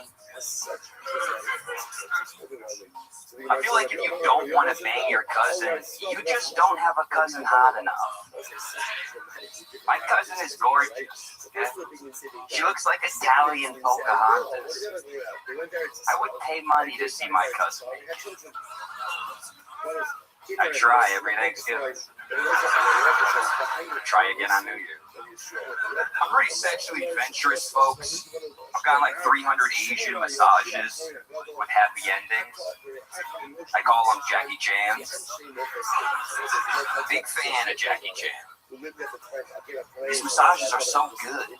They're too good. Because now I can't come without Asian woman sound effects. Oh. Wow. Women are like, there you go, Blake Apatow. Welcome, Blake. How are you? Doing fantastic, brother. How long have you been on stand-up? About 5 years. Awesome. Where at? Colorado, Hawaii, and then here the last couple of years. Okay. Live in Austin now? Okay. And what do you do for work? How do you make money? I'm a bartender just a couple blocks away. Oh, nice. Here on 36. Yeah. See a lot of crazy shit. Yeah, definitely. Give us an example of the nuttiest thing you've seen on these wild streets of Austin, Texas. Yeah, so I will say, immigration. People are talking a lot about immigration. Everyone's fucking pissed about immigration, all right? I was dating this Brazilian woman next door, the coffee shop next door, and we got into it one night. She was in a fake marriage to a gay American citizen, which is just, kind of something fascinating. At some level, I respect. I feel like if you, convince an American to marry you, you earned it, you deserved it. But this, I feel like we can also stop it. I don't know, just the fake marriages. It's just interesting to me. I was like, we could test for that. There's an immigration interview, a man and a woman. I feel like we could have maybe the wife or the husband eat the wife's pussy or something. Some sort of test to see if it's a real couple. Because a gay guy could never eat a woman's pussy. If a gay guy touches a pussy, he turns to stone. You know that. I haven't seen Crystal Lee in a few years. It's pretty cool. Yeah. I wish you were handicapped and Chinese was running a 4.540. Yeah. Hell yeah. Hey, bro, you came in the restaurant with that. How you doing? Yeah, thank you. It's good to see you. Absolutely, 100%. I remember specifically, bro, you wanted double dressing, and I only came out with one. I'm sorry about that, bro. It's okay. Well, I really appreciated your act. I liked the bit about fucking your cousin, because believe it or not, I was attracted to a cousin of mine, and I hate to say this, I actually had sex with her so hard, she can't walk anymore. Oh, hell yeah. She can catch a joke, but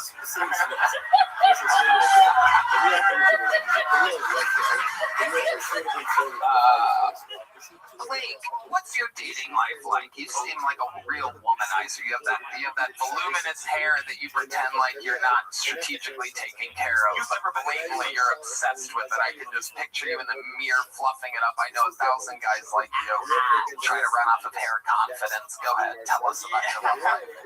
Okay, so I know dating's pretty fun. I'm really in love with the divine feminine right now. I went on 3 dates in 1 day the other day. What does that mean, a divine feminine? Well, I fucking hate this. I saw you too on the east side. I love you guys. Can I tell you, if I had your hair, I'd grow it up, I'd travel everywhere horseback. It's astounding. Astounding. I like that naked horseback. You made 3 dates the other day. What do you mean? So I went on 4 p.m. coffee date with a 51-year-old. Okay. Somebody's mom wants to back in my heart. Back in my heart. So how did that go? Why'd you do that? Well, that's the thing is, she had these beautiful dark curls, and sometimes I get bored. I know just scrolling, and I go like usually whatever, like 20 to 30 is the age range. Sometimes I just blow it out, 1880 plus. You know, bang your grandma. Right. But yeah. And then did you do anything with that lady? So we made out that day. We hung out 2 nights ago, though. I mean, have you ever gotten a 30-minute hot oil massage from a woman half a century old? Wow, that's unbelievable. I mean, You hung out with her. You made out with her yesterday. Yeah, when she was sick, it was a whole thing. I went home for a week, and I wanted to be Polio. We watched a documentary, and it was just like talking about like Who's Don't Die by Brian Johnson. Really good, check it out. But he was talking about like how what happens at 70 years old, like how all the serious like health markers and shit that drop off, and it was pretty funny because I was looking at him like, you paid attention. This is pretty fucking important. But yeah, she jacked me off like 30 minutes. It was amazing. I feel like old people, 30 minutes. Sorry, I'm spitting on you. But yeah, that's the thing is I felt like young people are like kind of chaotic and just want to fuck quick. And like, she kept it like slow, easy. And in this experience, stretching it out. And she was like telling me the pacing is all right. That's enough. God, you're so annoying. I was just getting back to Jesus Christ. Okay. There's a medium chip hook. There he goes. Blake got the towel, ladies. Sounds great. Good job. We're going to keep it moving along. Good job, Blake. Good enough. Long, drawn-out stories, though. Jesus. I'm going to keep it moving here. Oh, we know this guy. It's the wild, wild Texan. Ladies and gentlemen, make some noise for Tommy Tickles, everybody. Here's Tommy Tickles. Live in the flesh. Return of Tommy Tickles.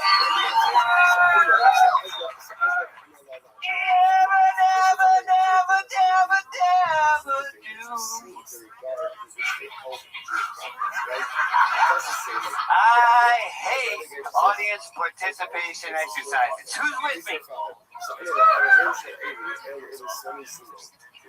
I'm getting older.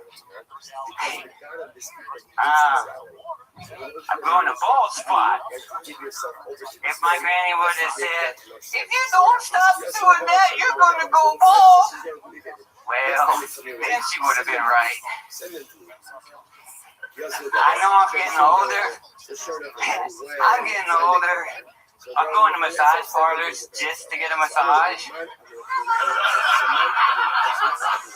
My skin's starting to wrinkle. When black people talk to me, I've noticed they subconsciously lick their lips, and I think it's because I'm starting to look like fried chicken.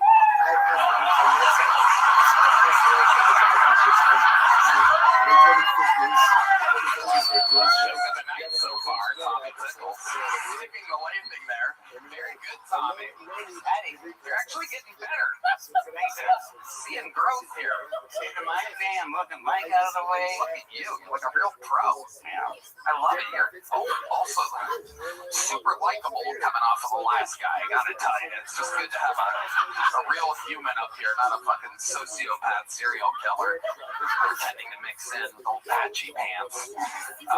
So how's life been going, Tommy Tickles?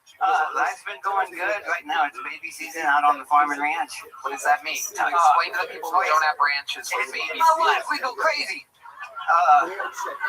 No, we have a bunch of sheep and goats, and now we're having a bunch of sheep having babies right now. So it's all hands on deck. 3 times a day for feeding baby sheep. Hi. And how many Afghans visit the farm? How many what? Thank you, Tommy Tickles. So the sheep are banging, or they're just having babies? Are they done banging? How does it go? They have to see them have sex. Oh yeah, it takes about 5 months. It's all right, you fucking cunt. Oh yeah, jerking off in the corner. Yeah, I get to watch them a lot, Tony. Yeah. Oh yeah. Y'all don't know this, but Red Band came out to the ranch. Now I've got 2 sheep and a goat. They'll never be the same. Yeah. They're coming out with this face on them. That's 4 sheep. Yeah. Red Band's jokes are bad. Tommy, you ever seen, what does it, explain to the people, because we don't know, explain, Tommy, what's going on over there? Having a side combo? No. Have you ever, can you describe to the audience what a sheep's pussy looks like exactly? The world wants to know. I can. What brand of peanut butter do you use? Yeah. You know, it's interesting. We had a hermaphrodite sheep. Ooh, she was a aborted little girl. Cutest little thing. One of the first ones we had, her name was Shotzi. And about like 6 months later, her balls dropped. So she's out there chasing female sheep like a male and getting them all riled up. So I looked into it. You can name it Yay He She. Yeah, no, I fished right in around here. From a performer that was on earlier, guys. I don't know if you've been paying attention, but Yay He She. That's it. That's comedy. I'm Stevie Tickles. Have you noticed that the other sheep don't really take a liking to the trans sheep that you have? Yeah, nobody likes her. Right, nobody likes her. Did she dye her sheep hair purple or anything? Did she make coffees for the other sheep really well? Did she make a hell of a latte? She was one of our favorites, so she got a lot of attention from us. I bet. That's why they call you Tommy Tickles. One of the reasons. You own an AR-15 by chance? You look like every mass serial killer I've ever. The old school. That's what they used to look like. Now they look like his trans sheep. That's what they look like now. Coming in there just. I don't own an AR-15, but I was a scout sniper in the Marine Corps, and I have a 308 Winchester. So, hey, goddamn right. You were great tonight, Tom. You were fantastic. Thank you so much, dude. Thank you very much. How can I follow you online? Tommy, have you been going up a lot? Because that was way better than your last. Yeah. I did about 100 open mics. Trying to go down to San Antonio. I hit up a couple of spots down there. I didn't know it, a year ago, but this is a passion. This is, you get into it, you get a couple of laughs, and then all of a sudden you're like, holy smokes, this is great. You're adorable, Tom. Yeah. You're adorable. You should tell everybody you have 2 passions: comedy and sheep. No, I don't even like sheep. Why don't you like the sheep? Tell us why you don't like the sheep. Explain to us. We don't own ranches. Oh, they're great. From when they're babies all the way up in 3 months, they're cute. And then they're like 200 pounds, and I've had them knock me about 10 feet sideways. They come up from behind you, and they think they're still your friend. And that's what they do to their friend. They come up and butt you. And then all of a sudden, you're not built for that. That's 600 pounds of... Can I ask you a question? You end their life? I live on a farm and ranch, and answer the fucking question. What's the question? You put a 45 in the fucking sky. Tommy Tickles. He really throws off the set with his name. But do you fucking kill sheep? Look at us. No. You kill them. Give me their lives. How do they die? Give me.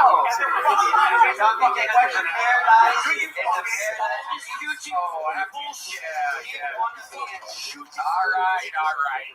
Christ almighty. I use a knife. He kills the sheep. Look. He kills the fucking baby sheep.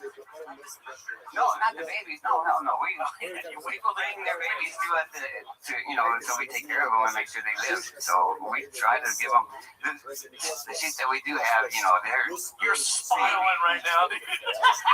You murder sheep for a living. no, okay. God. You said you killed really driving home and sheep killing things.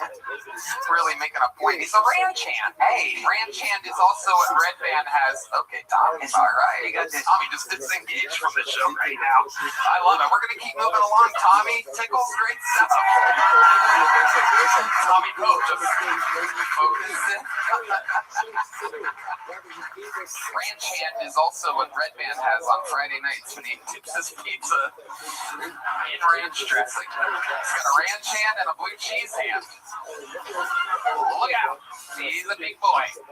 Hello, my dear friends. This podcast is sponsored by Talkspace. Talkspace is the #1 rated online therapy, bringing you professional support from licensed therapists and psychiatrists that you can access anytime, anywhere. Talkspace therapy and psychiatry is covered by most insurers, and most insured members pay a copay of $0. Find the licensed provider that's right fit for your needs. We all know therapy can be costly, but part of the mission of Talkspace is to provide quality care that is accessible and affordable. Whether or not you are insured, Talkspace makes getting the help you need easy, accessible, and affordable, even if you have a massive overeating problem. Red Band. What? Tony, I love Talkspace. I think they're providing the best mental health treatment out there. I personally think therapy is as amazing as food and can help with moments of real transformation. And there's a lot of transforming happening behind the scenes, always here on Keltonian. As a listener of this podcast, you'll get $80 off your first month with Talkspace when you go to Talkspace.com/Tony and enter promo code SPACE80. That's SPACE80 to match with a licensed therapist today. Go to Talkspace.com/Tony and enter promo code SPACE80. All right, ladies and gentlemen, one of the good friends of the show, one of the top young rising comedians in the world, has a brand new special on YouTube, and he's here just to do a minute for us, just to swing by. Make some noise for the great Hassan Ahmad, ladies and gentlemen. Here he is.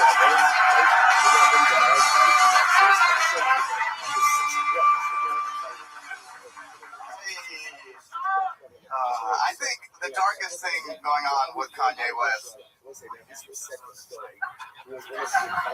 is his diamond-encrusted swastika chain. That's dark. Because if you know anything about the diamond business in this country, you know the person who made that chain is Jewish. So there's a guy out there that knows exactly how much his soul is worth. Oy vey, what do you want me to make? It's gonna Holocaust yet?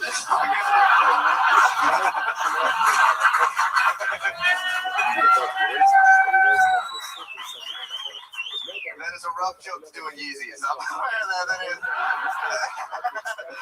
Yo, these shoes are comfortable as fuck. I don't care. That's all I care about. You can say the worst things in the world about Muslim people. If you made the most comfortable pair of shoes, I'd wear that shit. With pride, too. You'd be like, what are those? I'd be like, oh, these? Oh, these? You mean the new Chinese Muslim concentration camp 7s? What are this shit? Flames, the Uyghur Force 1s, dog? I got them at Bean. That's where I got them. That's been Hassan Ahmad. Thank you very much. Hassan Ahmad. The new special suit is out now. Well, this comes out the 19th, right? Yeah, so my special is on the 20th. Okay. All right, Jesus. Wow. Little time jumper there. Look at this guy back. Brown to the future. Yes, okay. That doesn't really matter. They would have watched it anyway, but the way to be strategically correct, mathematically right, like a true Indian. Yes. Unbelievable. One of the hardest working guys I know. He's working fucking 24/7/11. Absolutely incredible, as always, Hassan. I'm doing comedy full time and running a daycare in Minnesota at the same time. It's been around today. Amazing. They love it. The crowd goes wild. Millionaire Hassan Ahmad. Hassan. How's life been going? Good? Yeah, things going pretty good. Yeah, I'm excited to have the new special out. It's my first one, and yeah, just happy about it. Yeah, very exciting stuff. Former Comedy Store door guy, took the whole path, one of the first people to move out here with the whole regime, working here at the mothership. Been taking you out. You've been drinking with us. Yes, that's a new thing. I've been getting drunk for the first time. Yeah, it's really fun to take like you are in your 30s. You gotta try some stuff sometimes. Okay. No cocaine. I'm not there yet. Welcome to my panel of junkies tonight. Free to fucking blow out of nowhere. You started drinking? I love it. Hassan, how are your parents? You have adorable, tiny little Indian parents that we all love. Yes, they are very adorable. Hassan is like the Shaquille O'Neal of his family, by the way. Towering over them at 5'6". Yeah, I am double the size of both of them, really. It's kind of crazy. I might be the tallest Bengali person in my whole family. I love it. Now, what are Bengalis known for exactly? Our hairlines. Wow. Yeah, our lack of hairlines. I would think spelling bees. Yeah? Are you a good speller? Yeah, I'm a pretty good speller. Yeah, I'm pretty good. Give me a word I got. Champagne. CHAMPAGNE. Champagne. Hold on, let's find a black person's name. Is there a black person in here? Yeah, there is. Her name is Champagne. She's right over there. Champagne Jenkins is here, ladies and gentlemen. Apostrophe. Got it. Yeah, pause that shit. I know that right. There we go. Sorry, Tiny Pope. Like a PTSD flashback right there. That was great. Flash black. Okay. Hassan, so much fun. Your new special Too Soon is out. Go watch it. There you go. Where do they find it? Hassan Ahmad on YouTube? It's on YouTube. Look up Too Soon. It's on our Solid Show podcast channel. Check it out. There you go.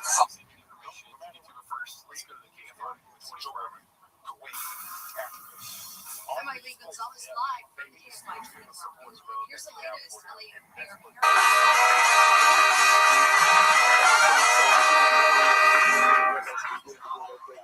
I remember the first time I caught my parents fucking.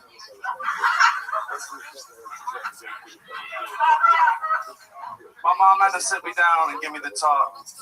She says, son, when a man and a woman love each other very much, they buy a ball gag.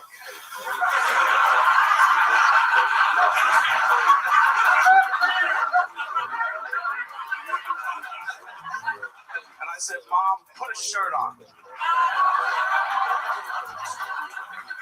And while my mom went to put a shirt on, my dad came to give me the same talk. He said, Sean,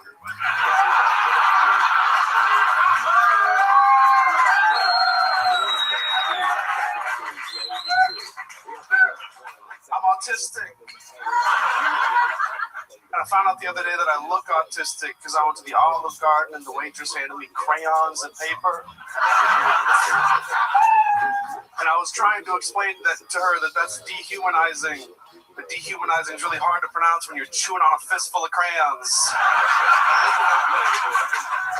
And have a ball gag in your mouth. Thank you guys very much. Ladies and gentlemen, amazing. Welcome to the show, Tony. Thank you very much. How long have you been doing stand-up? 9 months, sir. 9 months. You're fantastic. Where'd you start at? Here in Austin? I started in Cedar Rapids, Iowa. Okay, that's where you live? Yeah, that is not where I live. I moved out here about 4 months ago, and I don't do stand-up comedy. I do musical comedy. Really? Yes, sir. How do you do that? You have a guitar or something? I do. I have a guitar. I try to do it better than it's ever been done. Amazing. Really? Well, you must be fucking... How long have you been doing that? I've been doing that for the 9 months since I started as well. You started doing musical comedy, and you just have funnier bits than most stand-ups that don't do that. Yes, sir. So your real specialty is with a guitar? Yes, sir. Do we have an extra guitar? We do? Is that thing tuned? It is? Wow, great. Amazing. Look at this. How about a hand for the lovely Heidi, everybody? I mean, really. She even knows where to put the plug and everything. I know she looks like she's not that smart, but she's absolutely brilliant, everybody. There you go. You brought a guitar pick. Amazing. Perfect. Do your fucking thing. Can we hold the guitar up to the a mic up to the guitar? Does that help? It's my bad. It's plugged in, so I think we'll be just fine. Tony, right, folks? Tony. As long as it's not like copywritten. It is not. It's my own original stuff. Fantastic. Do me a favor. Turn that KT logo that's underneath the mic. Just there you go. Perfect. Thank you. I'm not a control freak at all. All right, here we go, baby. Tony Scar. 1, 2, 3. Not quite yet. You got it. Oh shit. Okay. Double check it. Okay. Here we go. Wow. That is a crazy trick. How about one more time for Tony Scar, ladies and gentlemen?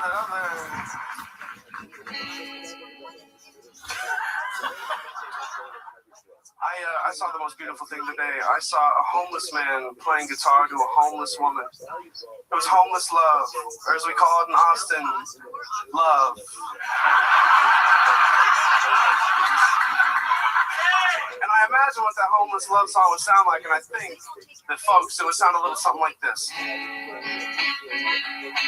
Girl, you have the 3 prettiest teeth this world has ever seen.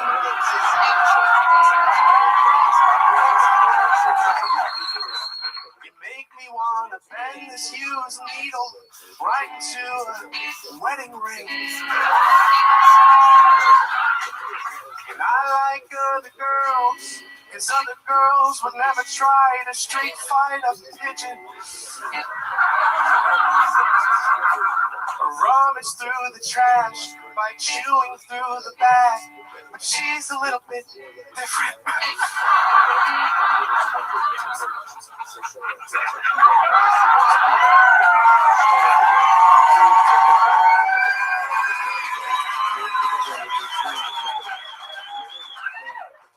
She said her name was...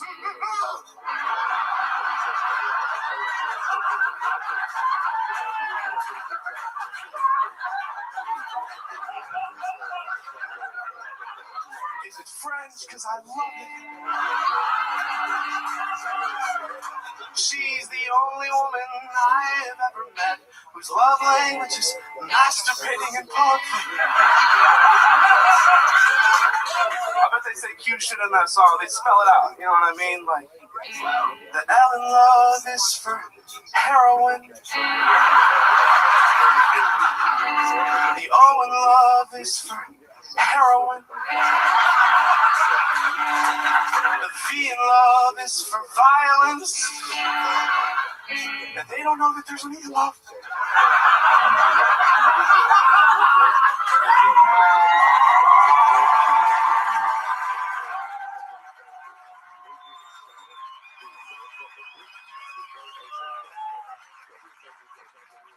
Say cute shit like, for our anniversary, I'll get you a loud metal rack.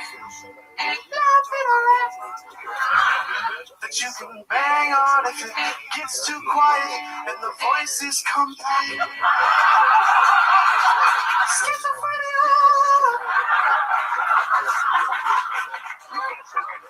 I love that every inch of your skin's a different color.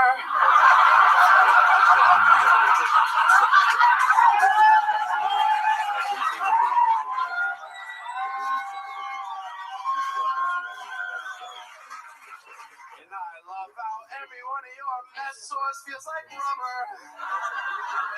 And you have the prettiest, laziest eyes.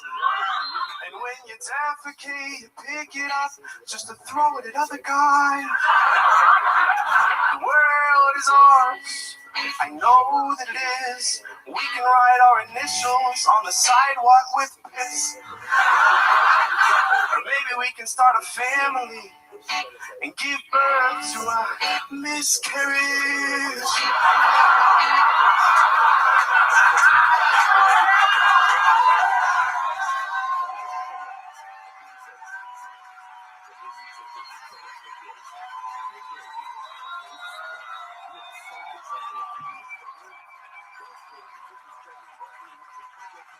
Standing ovation for Tony Starr, ladies. Thank you very much, folks. I love you all.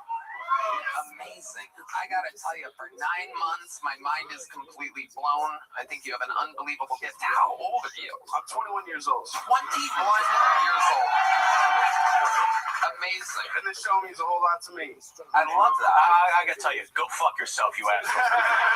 Go fuck yourself. 9 months, 21 years old. That's like literally, if I was at the store, It's unbelievable. that's one of the best sets I've seen from a young comic in a long time. That's how a star is born. Thank you very much, chat man. I appreciate it. Can you catch? I can. Yes, You sir. sure? Yes, sir. Are you positive? I am positive. Great. Here you go. It's a golden ticket.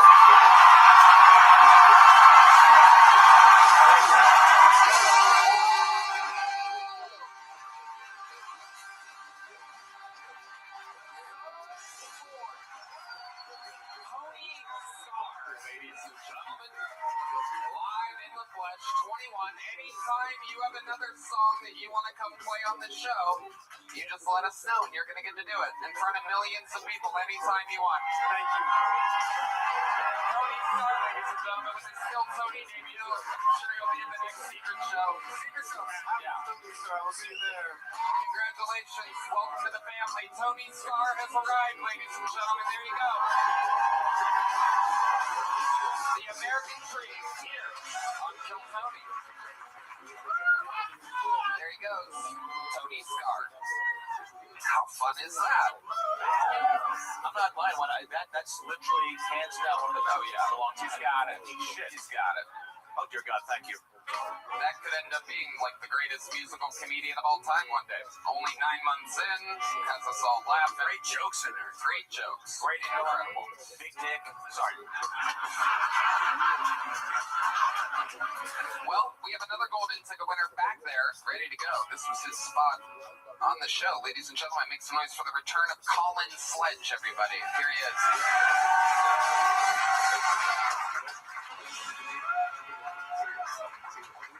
Okay, thank you. Once I was talking to a girl at a bar, and I thought it was going okay, but she threw a drink in my face. I was like, hey, watch it, there's $30 of roofies in there.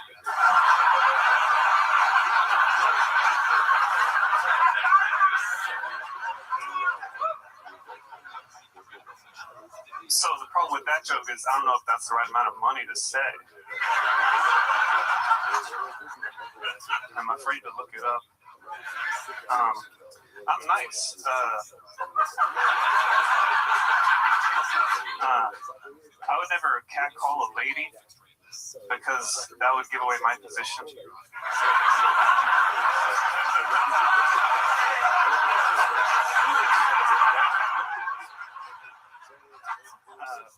No, I would never stalk a woman either because I feel like it'd be boring after like an hour, you know. Like, oh, she's going to the grocery store. Oh, she's going to yoga. Oh, she's going to the police station. Oh, she's coming back out. She's pointing at me. Okay, thank you. Colin Sledge with pure Colin Sledge comedy. That's you. Thank you. You're that guy. That's the roofies, giving away your position with the cat call. On brand. How's life been going, Colin? It's been good. I had a thing that I was going to say, but I just want to shout out Yahi. She messaged me on Hinge like a year ago. Oh, shit. Just completely cold. And she was just like, where can I get on stage in Houston? And I didn't see her for months. I just told her all my places. And then she just started showing up one day. And I never brought it up with her. No one in Houston knows, but they will now, I guess. So shout out to her. Look at that. I say one thing. Yeah. After the last gentleman that crushed it, I see like you're obviously you're nervous. I could see. Oh, that's always. But I gotta tell you, to come up after somebody crushes like that, That's the fucking worst feeling in the world as a comic. And I gotta tell you, your first joke out of the gates, you fucking killed me. It was fucking great. I swear to God, I mean that. It's not an easy thing to do when you did it. That's one of the toughest things in comedy. Like, follow this asshole. So, yeah, unbelievable work, honestly. Colin is a great joke writer. Everything kind of is on theme with him. He's like a creepy guy that like lurks and like stares through like your blinds and stuff. He's like on the other side of the window or behind a tree peeking at you or something. I met his girlfriend though. Very delightful. What a nice woman. Yeah, she's a nice lady. Also. Oh, she signs up. You know, you don't have to. Really? Has she ever been pulled before? Never been pulled before. She's been signing up since before I started doing comedy again. She's been signing up for a long time. Did she sign up tonight? Yes, she did sign up. What's her name? Timely Rain. What is it? Timely Rain. What is it? That's her real name. It's Enunciate, motherfucker. Timely Rain. Timely Rain? That sounds like a Prince album. Yeah. Why don't you go wrangle Timely Rain real quick? How long ago did you start stand-up? She's been signing up since when? She's been signing up, I think, like 2 or 3 years. She used to take the bus from Houston to Austin and do stand-up and like crash at her friend. Wow. Because You know you fucked Yahi? we did not fuck. Y'all can bring that up. I did not tell her that I was going to say that. Did you fuck Yahi? I didn't fuck Fucking nice, motherfucker. It was a 3D class and I know you. It was a sterile conversation. A massage, if you will. How long have you been with Timely Rain? It was like 2 weeks after I got on this show. Actually, we started. Again, when is February? It was February. Remember, I had to come back for your show on Wednesday and his show on Thursday, and I didn't know anything about Austin, so she accompanied me for all of that, and we just started hanging out all the time. Interesting. Yeah, very timely. Yeah. Wow, look at that. Random whores in the audience just yelling stuff out. Absolutely incredible. Oh, there's a lot of fans of the whores out there. Are we ready? Great, ladies and gentlemen, here's the Kill Tony debut. No, you sit on D Madness's stool while he goes pee. Go on, sit down, Colin. Jesus fucking Christ, just sit down. There he goes. Ladies and gentlemen, make some noise for the Kill Tony debut. Years in the making of Timely Rain, everybody. Here she is. The first time me and my boyfriend ever slept together. When he got in bed, he accidentally kneed me right in the pussy. I was like, that's a weird way to check if I have a dick. My new boyfriend, he's really nice. He likes the Muppets.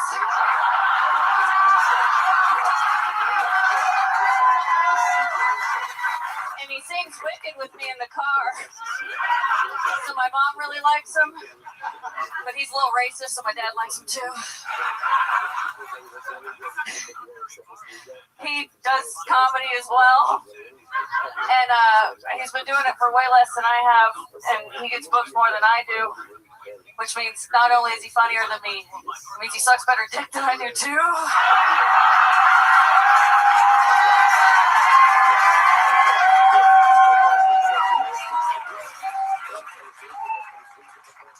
I love Austin, I really do, but man, half the men here look like they'll roofie you.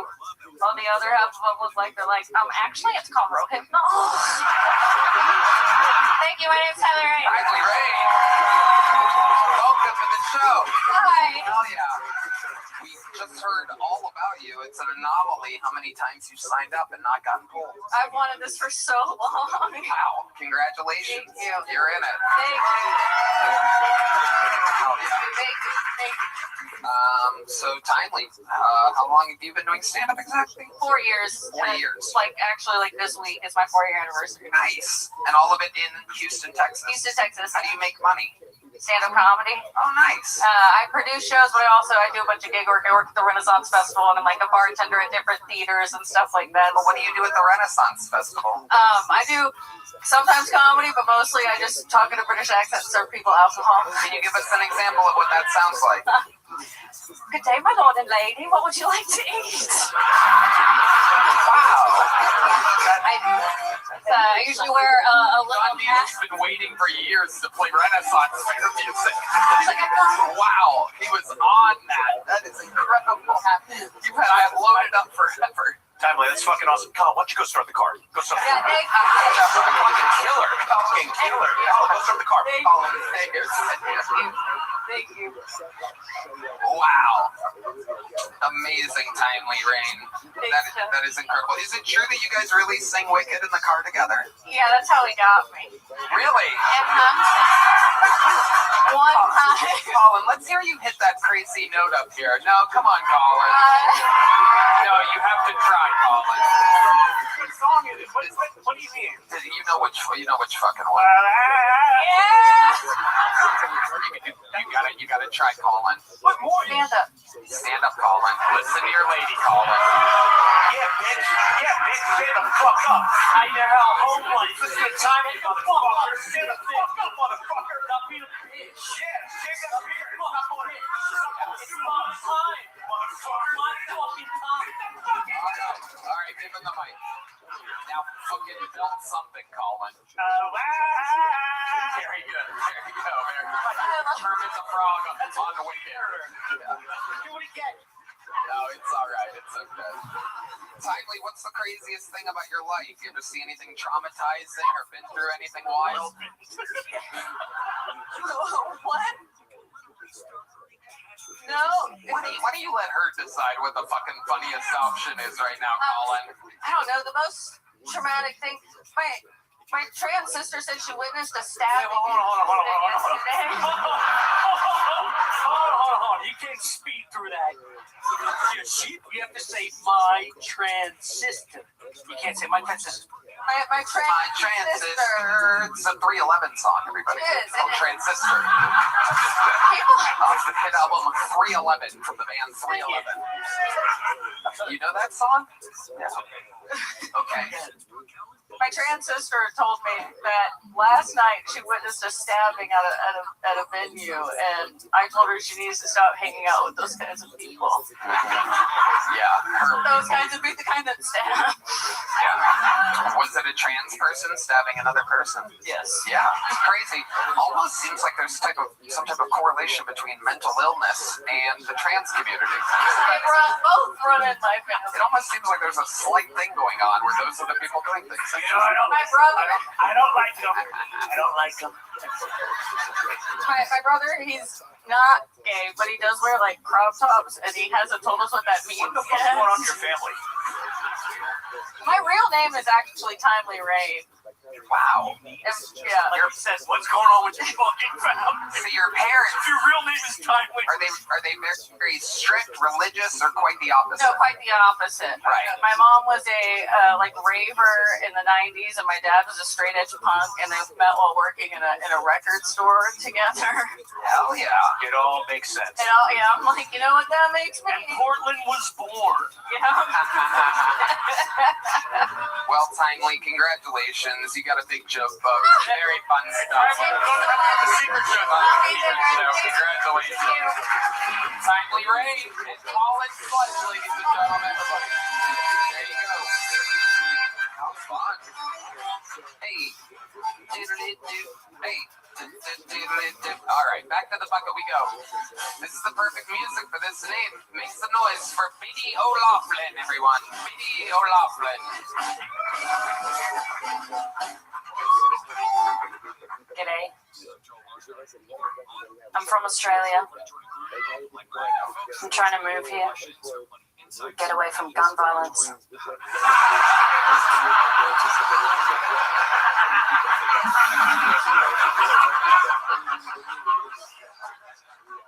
I'm a single mother.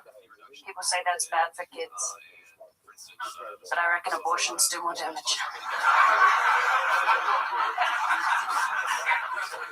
I've been going to the gym a bit recently for my mental health.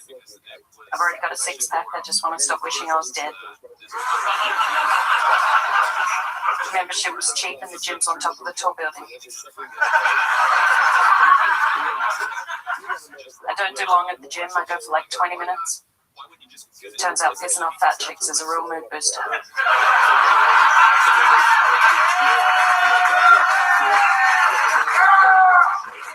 just jokes. I think fat lives matter. I've got a lot of sympathy for fat people because I was anorexic. I know exactly what it's like to feel obese. Biddy O'Loughlin with a great set. Bill, you've been on this show before, Biddy. I have. Welcome back. Thank you. Very, very fun stuff. Very fun stuff all the way around. Topical joke with the guns. Yeah, I had that the day after I was signing up, and I was kind of glad I didn't get on because it might have been a little too soon.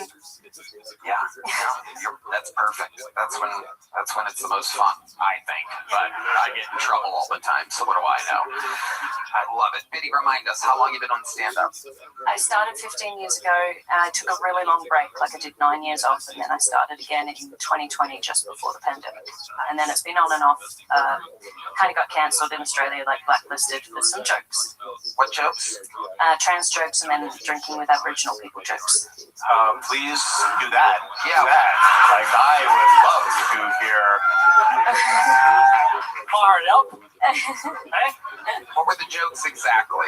Australia's a little sensitive. Hey, fired up. The trans jokes, I don't know. It was just a bar I used to get a gig every 3 months, and then one day I was just given a phone call saying you're never going to get this gig again. I was like, okay. And then I posted about it, and then I took it down, and then it got picked up by the newspaper. Probably just because my mom was a comedian, so they're like, famous comedian's daughter is a transfer. That'll do it. Did your mom get any backlash from having a trans? She probably did, in some request folder or something. You know? D-Madness, famous homophobe, is here. He arrives for the anti-trans material. Even though that sweater does kind of look like the trans flag, I gotta warn you, D-Madness, the colors on it, that's what it looks like. It's blue and pastel. Little fun fact for you, I have it hanging over my bed, so I know. I love it. Biddy, when did you have the kid? How old's this? She's 4.5 years old. Okay, where's she at? 3 times. She's at a hotel, and I got a babysitter, and it was so perfect. Everything just worked out. I was able to sign up. Amazing. Amazing. Anything weird going on with the 4.5-year-old? Normal kid? She's very normal. She's quite funny. Very funny, I'd say. But something funny that the kid's done. Okay, well, recently I reverted to Catholicism a couple of years ago. I was raised Catholic, and now I'm back. And I've been teaching my daughter to do the sign of the cross when we go past a Catholic church, and we ride the bus everywhere. So one day I was telling her to do the sign of the cross, and then another day, we went past her ballet school, and I said, oh, we're coming past your ballet school, and she said, do I have to spin? Get her on stage now. Get this bitch on stage. I want to see her in diapers right now. Kids are funny. I was FaceTiming with my buddy Nick on Christmas, and he goes, hey, this is my niece over here. This little, basically around that age. And I go, hi, kid. I'm rich and famous. And she went afterwards to her mom and goes, I met Nick's friend, Richard Famous. See how adorable that is? Kids say the darndest things. They do. Biddy, where's the baby daddy at? He is in my hometown of Alice Springs. Yeah. But he's not in the kid's life.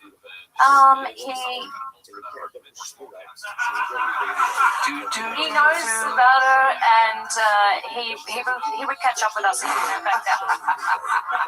All right, there's just some band members that are questioning. They'd like to know if you're single. There's some. That song's funnier in Renaissance Fair.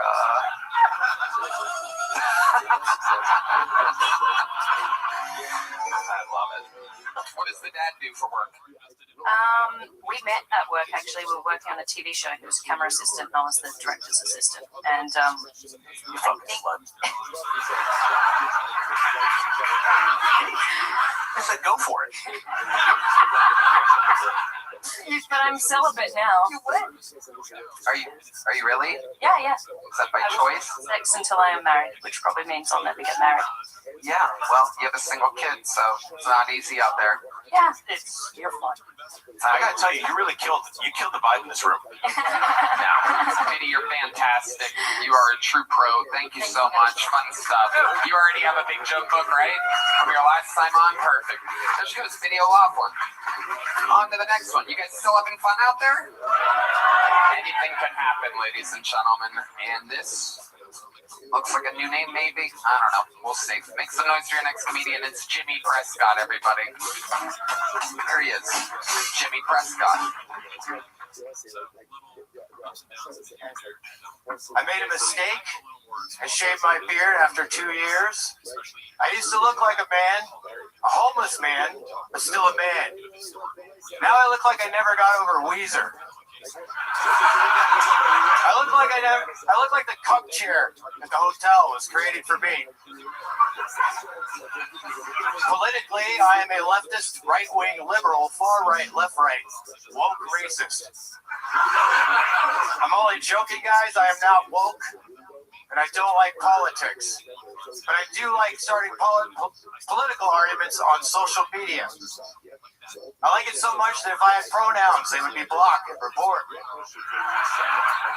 Should also mention that I am not racist, because I have a friend who is black. Everyone knows if you have one or more black friends, you can't be a racist. Now, I'll be honest, I haven't hung out with my black friend in a couple of years, but I still write to him in prison. Thank you. Fuck yeah, Jimmy. Thank you. I like your style. You're great. How long have you been on stand-up? 1 year. 1 year? Yes, sir. Wow. All of it here in Austin? Yep. This is where you live? I lived here since 1996. Wow. Where were you at before that? Houston. Okay. And what made you pick Austin? I got a job up here. Okay. What do you do for work? I worked at video game companies. So I was working on Ultima Online. Red Band probably knows about it. Very well. Positive. So I hung out with Richard Garriott. You know, he was like my old boss. Yeah, and then I got into just normal tech stuff. Okay. Yeah. Cool. I love it. You married? Kids? Anything? I have a kid. Okay. Yeah. 4.5-year-old in Australia? No. Oh, yeah. Well, you said it. Yeah. I had a kid. I love it. And so you're working in tech now? Yeah.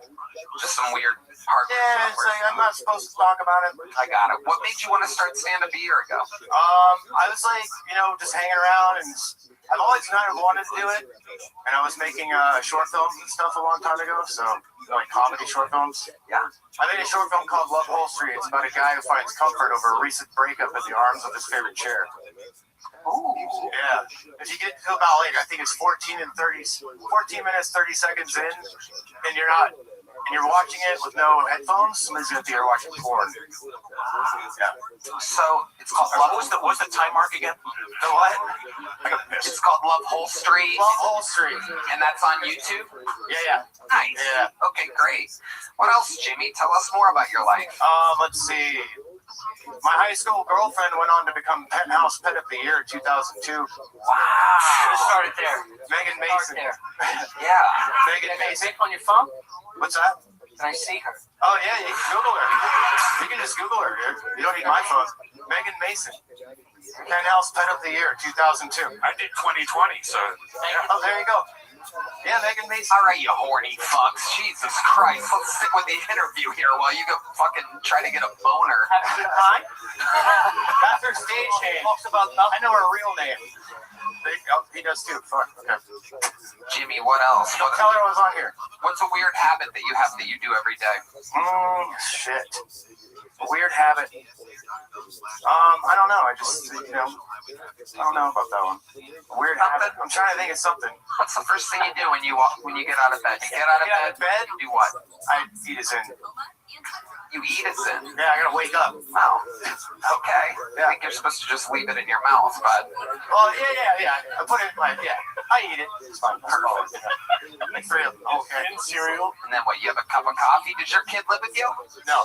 Okay. Of course. Kid, you're gonna love this. I didn't know he was my kid until he was 16. Wow. Okay, so how did you find out? So he did a 23andMe test. And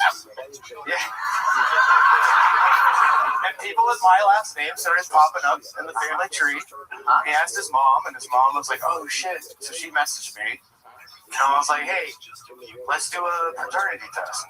99.9999%. Wow. Yeah. Amazing. So tell us about the 16-year-old. Like, well, he's almost 18 now.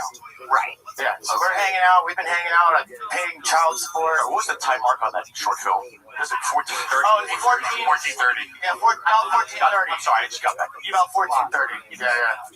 So, anyway, he's got a kid. He's 16. I'm being a good father. He's on my insurance, you know, like paying child support. You guys have anything in common? You guys, like, I mean, is there he's awesome. Quirky that you notice that you guys have in common? Oh, we have the same pinky toe. What's weird? What's weird about your pinky toe? They look exactly the same. Wait, hold on, time out. So you have a child. I told you missed a lot. I can't just take a piss and jump in on this guy's Hold on. fucking diary. Let me just stick with this for a second. You're saying that your pinky toe looks the same. Exactly the same. But what's odd, or it's like tiny little twisted, very small nail. How the fuck do you know all this? Your fat tits. Okay.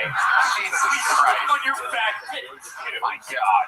You guys are out of control. Honestly, let me see your feet. No, you don't have to do that. No, he's doing it. Okay, he's doing it. Like that other coward. Let's start seeing this shit. The random ass fucking. Yep. He's got the Comcast. Let me see. Lift it up over here. I can't see it. He's got the Comcast. That's fucking disgusting. Oh yeah, you're right. That thing is under his. It's under his ring toe. From no, I have the same one. Pinky's at college football. That fucking second. What are you toe reading? That is. Look at this Comcast remote. Look at this. Right next to his big toe. Look at the Comcast remote, dude. It goes. That's wild. Comes back out. All the buttons. Get the Netflix. You get the Netflix on this dude's left foot. Oh yeah. Pig. This episode brought to you by Straight Tequila, everybody. Just absolutely unfucking real what's going on over here. Jimmy. Oh. Jimmy. Anything else crazy about your life we should know before getting you out of here? Let's see. I got a pilot's license. I don't know. What do you do with it? You ever use it? Not anymore. I did it for fun. Yeah. One day I woke up and I was like, you know what? I'm gonna get a fucking pilot's license. And that's what I did. That's awesome. And I took a bunch of friends flying, and now I don't do it. So was it 9/10? You know, that's a good question. I don't know. Probably. Yes. So we had an event called 9/11 in this country. Okay. I was there. I saw it. You were in New York? I wasn't there, but I was watching on TV. Yeah, we all did. All right. I'm 48. He's kidding. Jimmy, great stuff. Great set, especially for a year. Congratulations, Jimmy Prescott. How fun. This episode brought to you by Mezcal and Double Talk. Nothing better than YouTube. Just going fucking wild animals up here.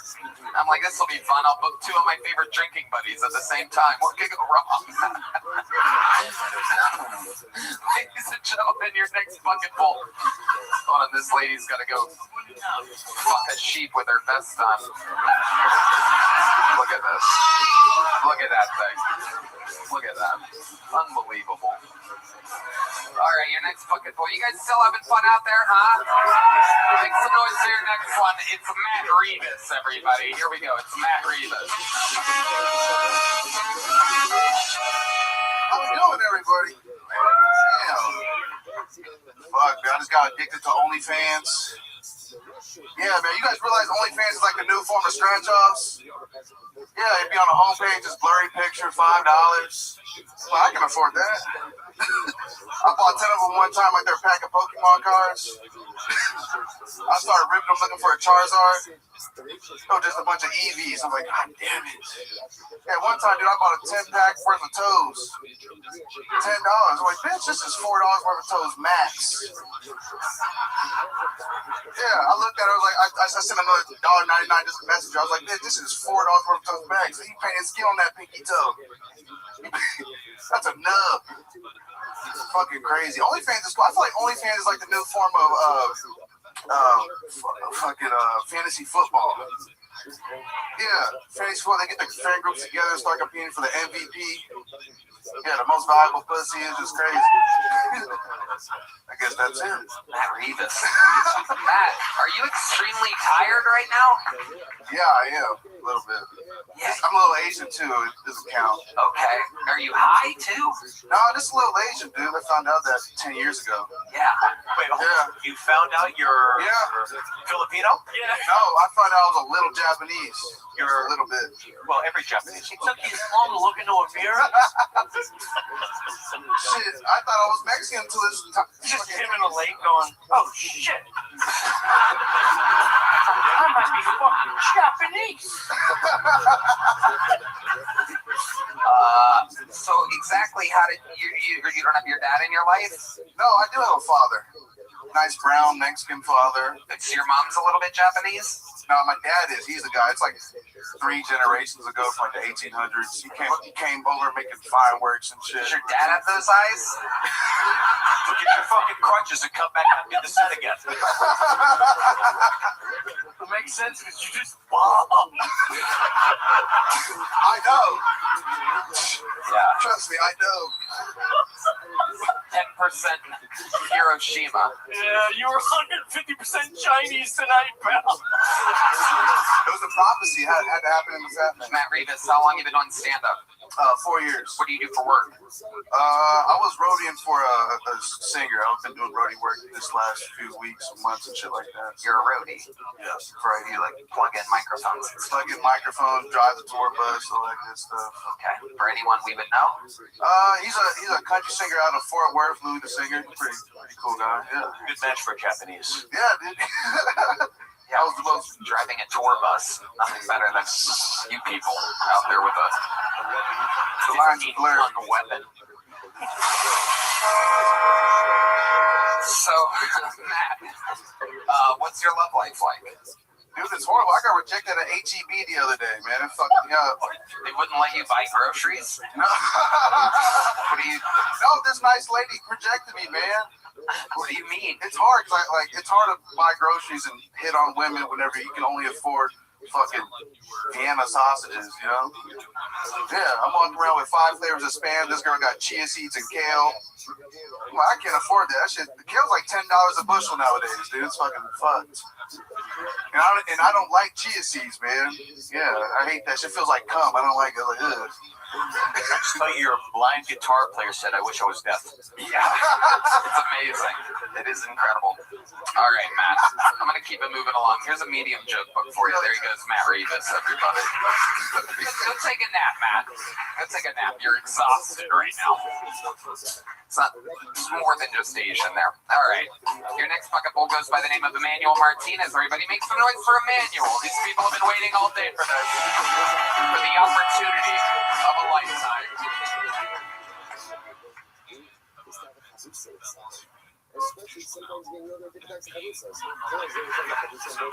Hello.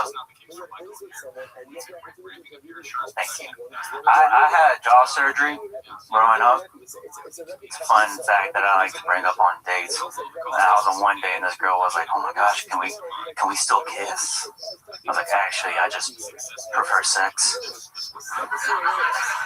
She said, "I prefer we just kiss." I was like, "All right, well, I know you paid for dinner, but I prefer we kiss." She had a kid too, which was crazy. And, we got along. Me and her kid got along. Until one night that kid called me dad. Yeah, dude, I'm with you. I left. I was only 18 at the time, all right? I was only 18, okay? I can't be responsible for a 15-year-old. Like, I see him in school every day. We take the same classes. He helps me on homework every night. I'm like, dude, you should be my dad. I can't be a father figure to someone and then share the same bully. Imagine that. Okay, Emmanuel Martinez. All right. Hello. Have you been on this show before? First time, Tony. This is your first time. Okay, good. I'm good. How long have you been doing stand-up? I'm about to hit 2 years in March. Okay, 2 years in March. Where have you been doing it? North Carolina. North Carolina. That's where you live? Yes. I was born in Texas, but raised in North Carolina. Okay. What do you do for work? I'm a grad student. Of what? Physical therapy. Do you do that? I'm in school for You're still in school. How much longer do you have left? First year's about to be over. I got 2 more years. 2 more years. How old are you? 28. 28. What made you want to get into physical therapy now? I was a trainer for a very long time. I did nursing school, and then I failed. And I was like, all right, well, You failed at what? Nursing school? Nursing school. How did you fail? Explain to us exactly what part you failed at. it's I failed. It was a community college too. That's embarrassing. Yeah. I know. Keep going. I was doing.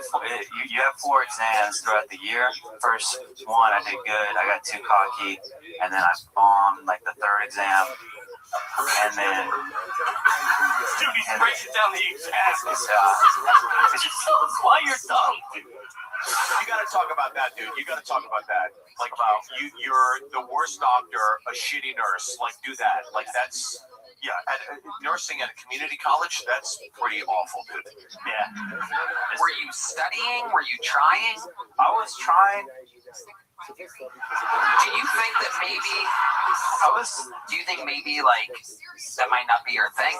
Have you ever thought about working in a factory or something, perhaps?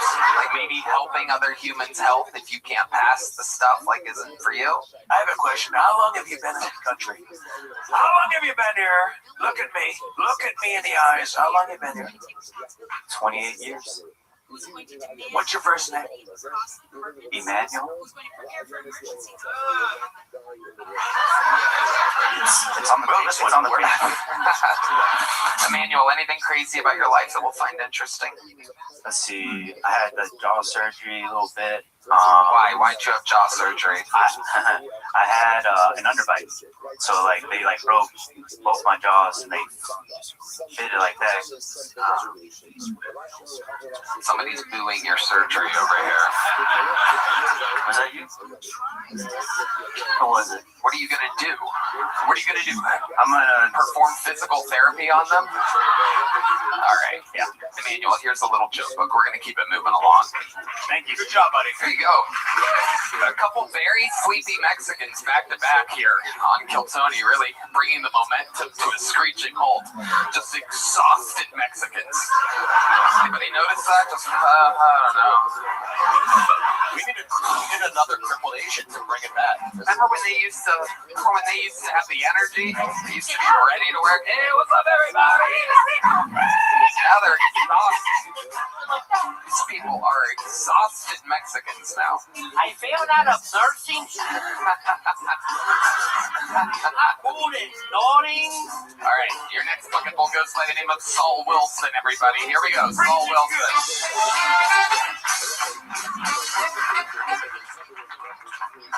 How's it going?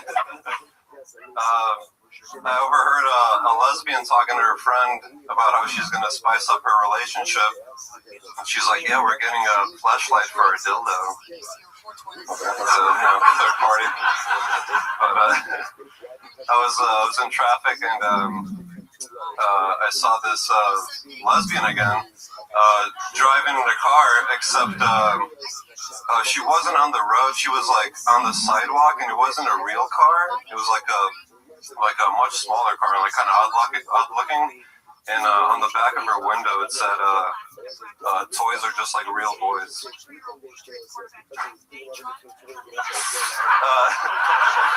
I was kind of drunk the other night, and I thought I walked into a Whataburger, but it was D Madness's house, and he was like, "What? A burger?"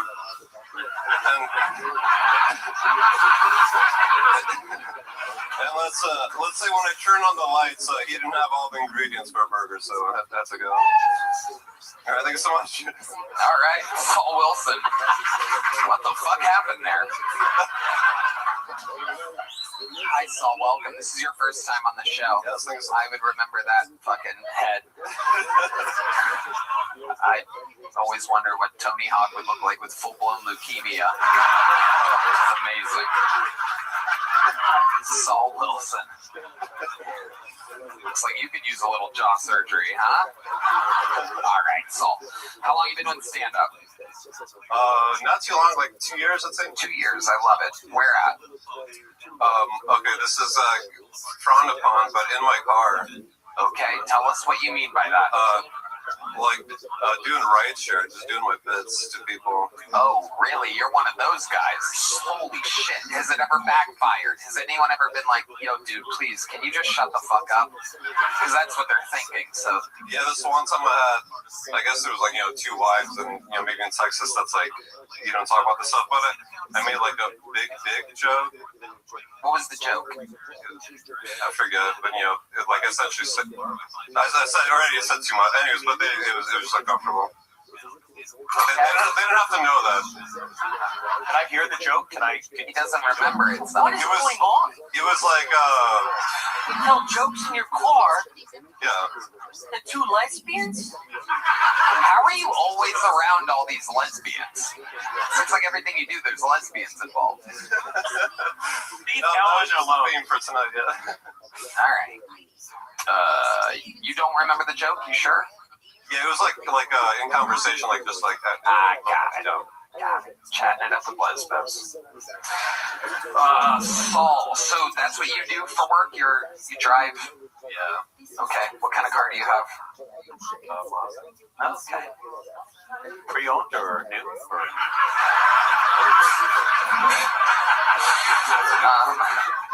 Can I get a drink? Yeah, absolutely. So Saul, tell us something interesting about your life. How old are you? I'm 36. 36. You got 36 years of experience to draw from. Give us a little fun fact about Saul Wilson that might surprise us. I could beatbox, I guess. Oh! Okay. Nothing better than the whitest white guy ever beatboxing. Here we go, ladies and gentlemen. Saul Wilson. I've never done it in front of people. Okay. Okay. Turn your back. You tell a big dick joke in front of lesbians, but you don't beatbox. Let's do this shit. Just pretend like you're in your car. Make yourself at home. I don't even know, I think they hold it a certain way. Just try it, Saul. Just Right fucking there. Hey, ask that. What do you mean they? Here he is, ladies and gentlemen, the whitest white guy of all time, beatboxing live. Who hates blacks? Here on the beatbox. Oh, well, no, yeah, I've never done it. You got this one. Wow, it sounds so stupid. I'm so sorry. No, I want you to keep. Hold on, guys. I want you to keep trying until you get it. How do you do it in real life? No, I'm sorry. You literally can't beatbox at all. It's dry. My mouth is dry. Here, have a sip of water. We're gonna do this until you fucking beatbox. I will keep us here all night. Could I? All right, hold on. Let him do it.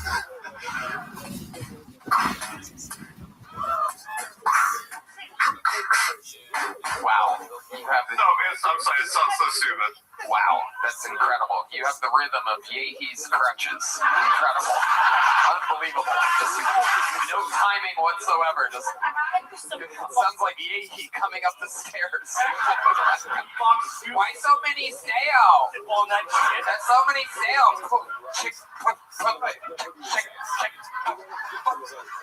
sound like Yehi falling down the stairs, actually. It's just a Jew sneezing into the mic. Awkward. Allergy.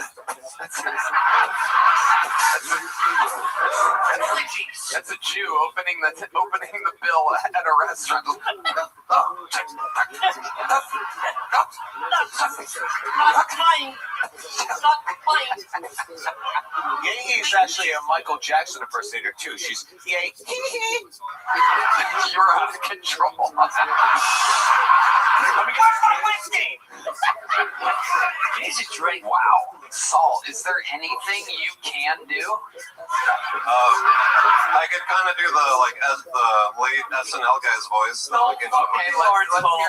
Let's hear that. Well, you don't have to say I've never done it before. Like, we know. Just do it.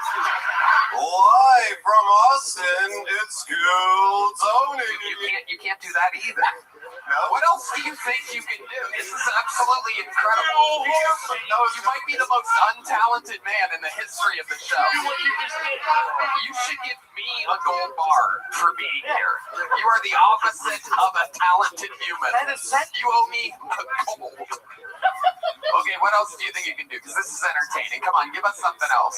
Show me your fat tits. Can you do an impression of something? Is there something else? Show their fat tits tonight. I swear to God. It's gonna be you, Tommy. It's definitely gonna be you. You're 10 mezcals in. It's gonna be your fat tits on the show tonight. Oh, God forbid. How many of you want to see Tommy's tits, huh? Oh, there you go. Oh, now you're having fun, huh? Fucking perverts.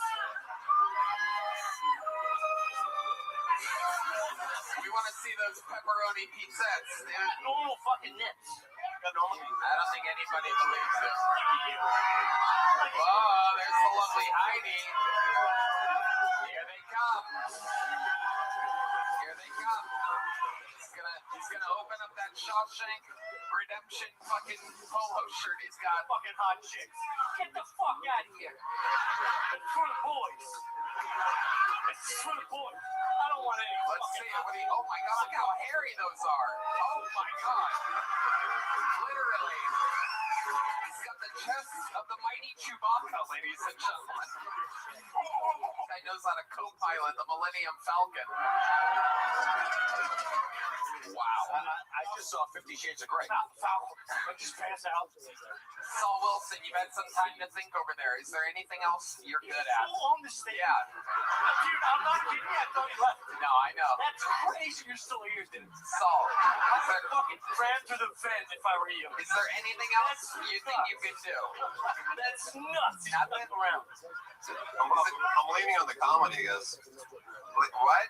I'm leaning on the comedy. Okay. All right, so, well, fun times. You're leaving here with a little joke book. Congratulations. Sign up again. Give us another minute sometime. We'll see if it can go better. Anything can happen. Stick around. You might see him improve. All right, let's do it. Final bucket bowl of the night goes by the name of Daniel Shepard, everybody. Here we go. Daniel Shepard.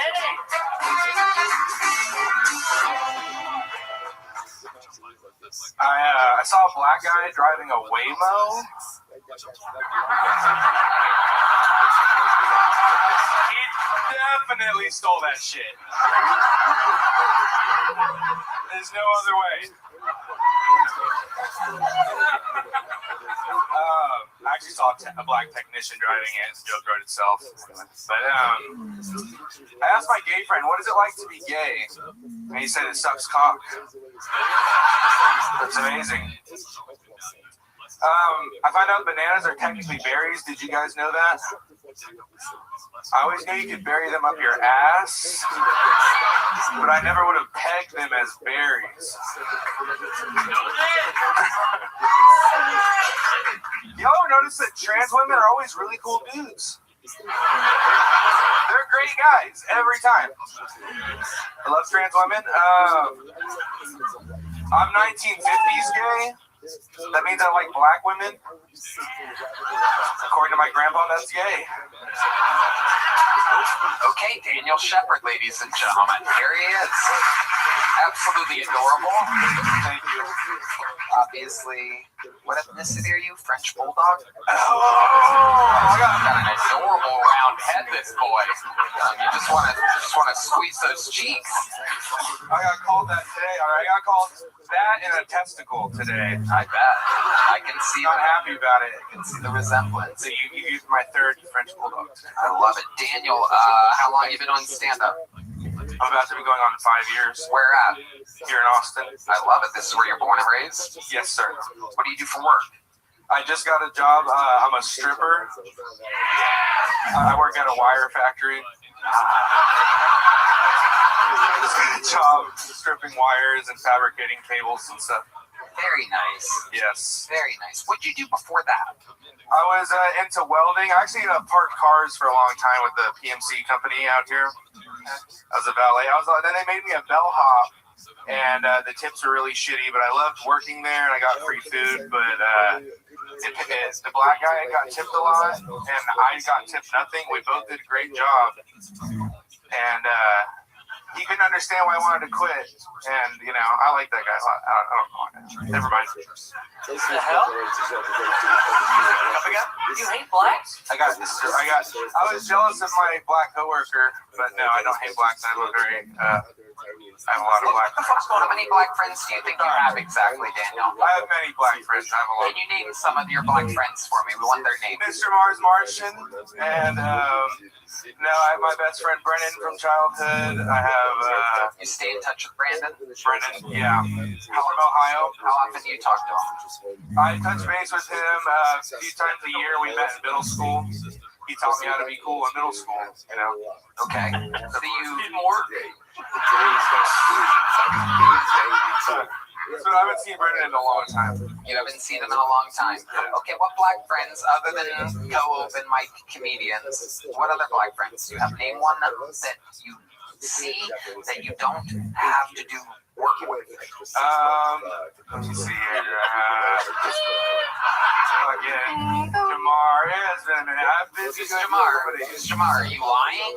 Jamar is a mutual friend of Brendan and I. What's his last name?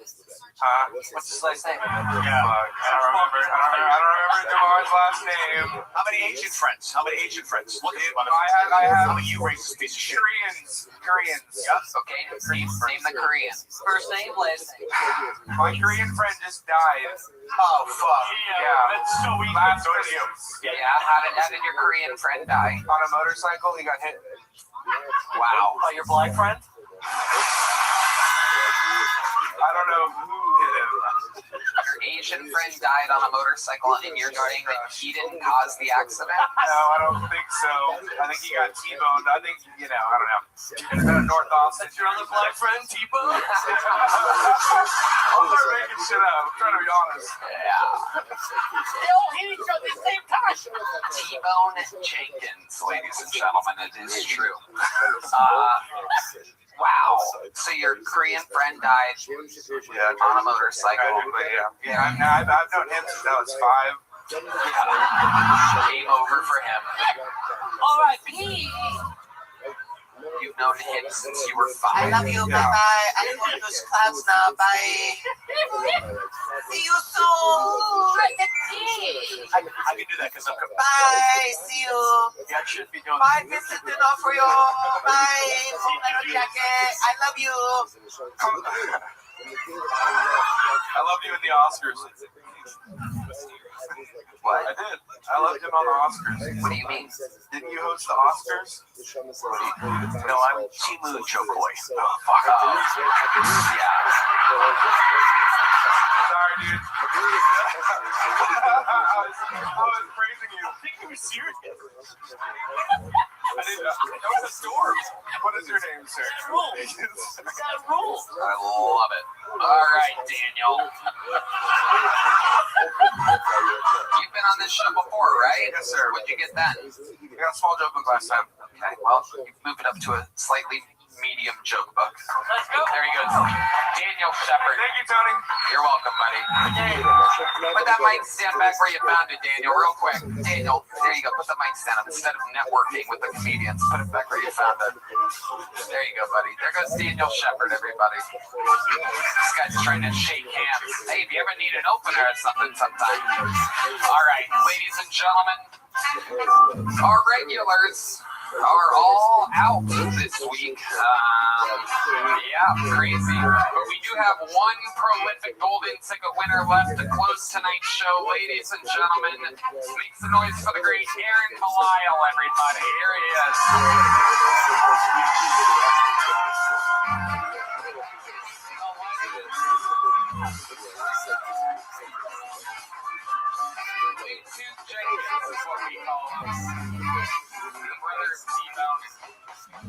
From America's Got Talent and Kill Tony fame, this is Aaron Malayal, ladies and gentlemen. Here he is. I don't have a single black friend.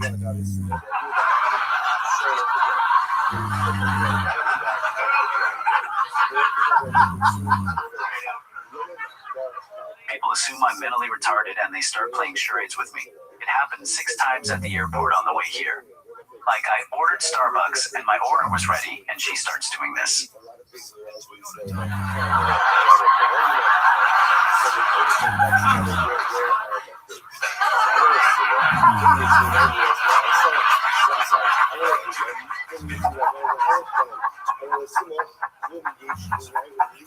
By the sixth time, I just started doing it back to them. Hey Sharon, I'm going to kill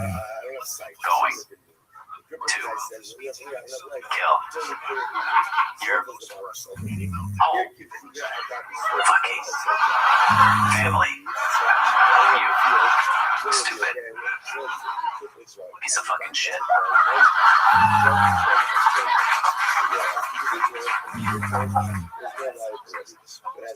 All that, and she says, oh no, I think he needs to use the potty.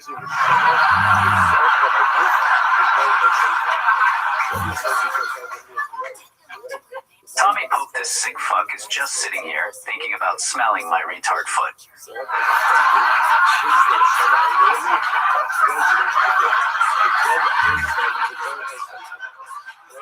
Why would he? What's that? Because you didn't hear about the fat tit story. I'll smell your fat fucking foot. Oh shit. He's laughing. I know you will. Excited. What'd you say? I know you will. Is this like a running joke or something? Why would he smell your retard foot? I don't understand what's happening. Tommy does. What? Do you have a half-finished baked idea you want to say too? I don't want to interrupt him, but Tommy does do that thing where he hugs you and he like smells your ear and shit and like sniffles. Great stuff, right, man? All right, let's go back to the describe Tommy's hugs in the middle of the fucking show. Great stuff, right, man? What do you got? Oh, Aaron's pissed. Look at him. He's furiously tight. Let me cook, gay boy. Okay. Yes. Okay, cook. I'm literally the one that brings you on the fucking show. I get nothing out of this, but yes, I'm not letting you cook enough. Jesus fucking Christ. Do you ever think being so ungrateful is why God hit you with Pussy smells like. what? My fingers. What is happening right now? There might be a reason why the baristas think you're retarded, Aaron. You're out of your fucking mind. He is so wet right now.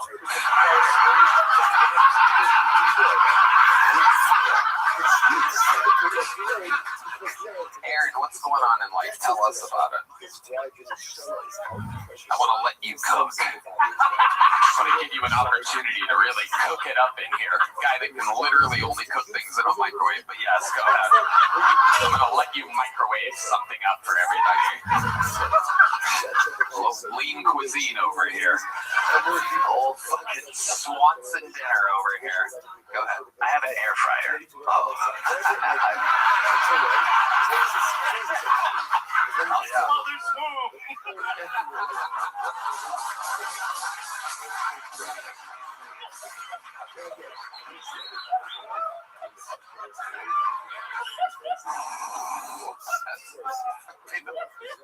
Oh my god.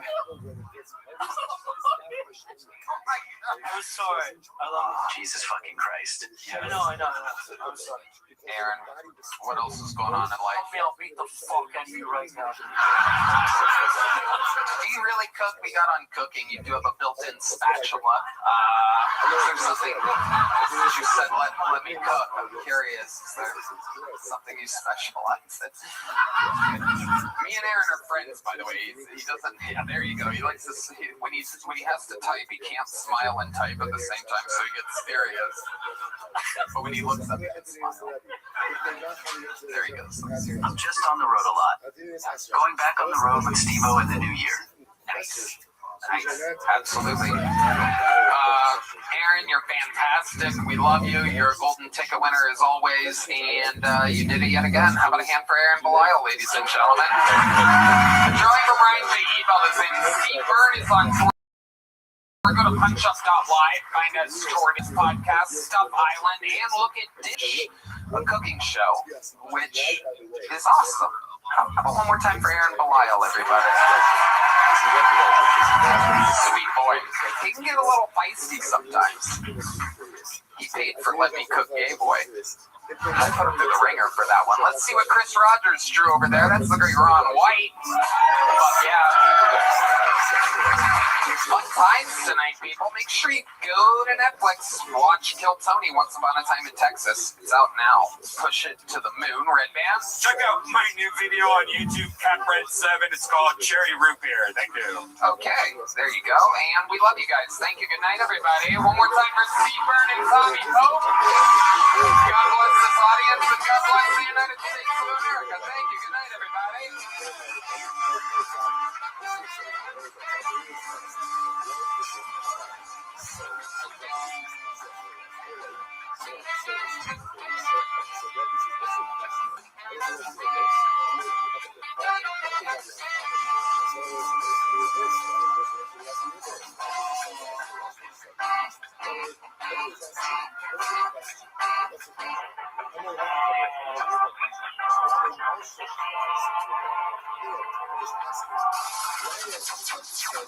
Sunset Strip Comedy Club in Austin, Texas is now open. Check out Red Band's secret show every Thursday. Go to sunsetstripatx.com for tickets.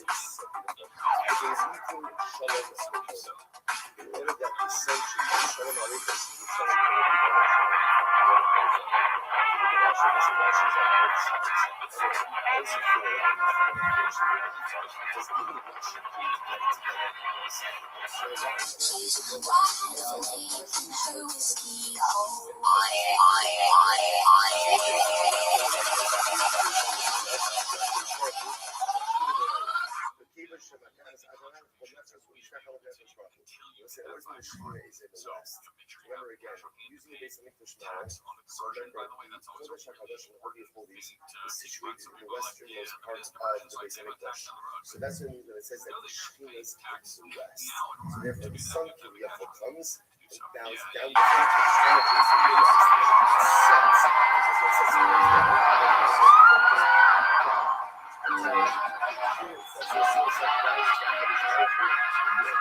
Hey, this is Redman coming live from the Moody Center here in Austin, Texas.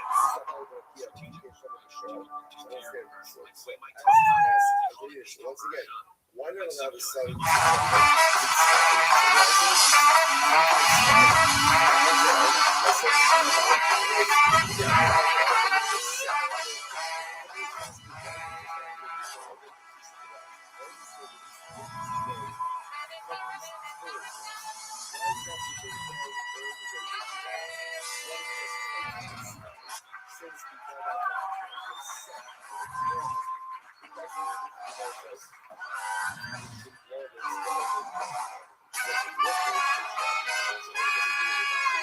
Hey, this is Redman coming live from the Comedy Mothership here in Austin, Texas for a brand new episode of Kill Tony. Get up, Tony!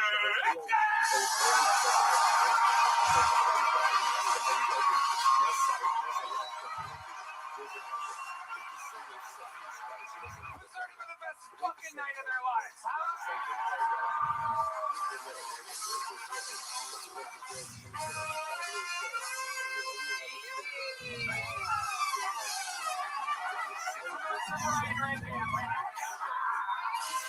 Oh my God, we've done it again. You are here. How you guys feeling tonight? This is Kill Tony, brought to you by Netflix, ladies and gentlemen, where this upcoming Monday, January 12th, Kill Tony, Once Upon a Time in Texas, airs only streaming on Netflix. So we won't be on YouTube next week. We are only on Netflix. How cool is that, huh? How about one more time for the best damn band in the land? Carlos Sosa, Raul Vallejo, Fernando Castillo, Matt Mueling on guitar tonight, playing a Matt Mueling signature guitar from John Page Guitars.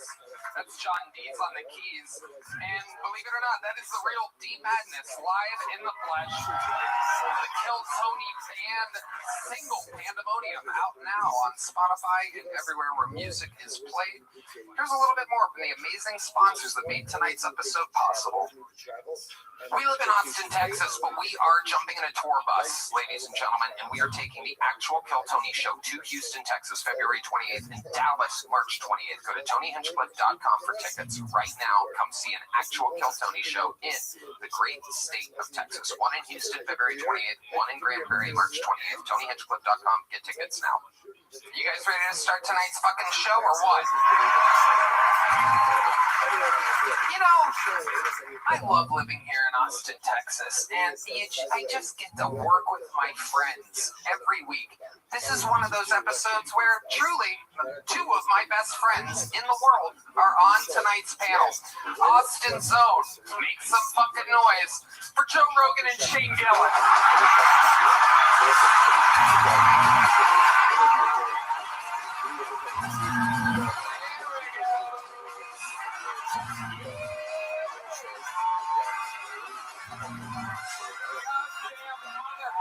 Right, ladies and gentlemen.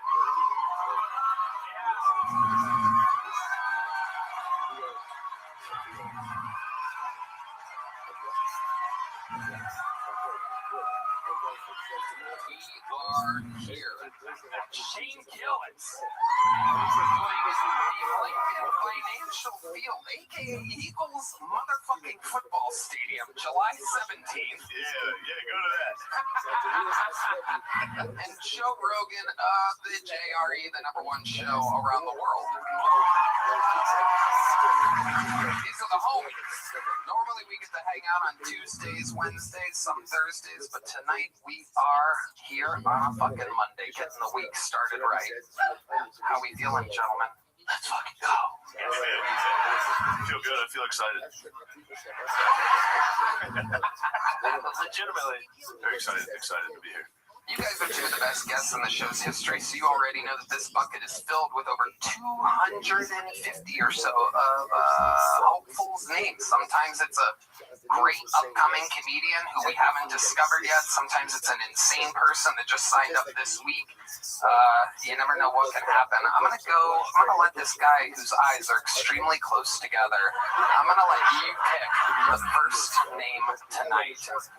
You could wear a monocle and look through both eyes through a monocle. It's unbelievable.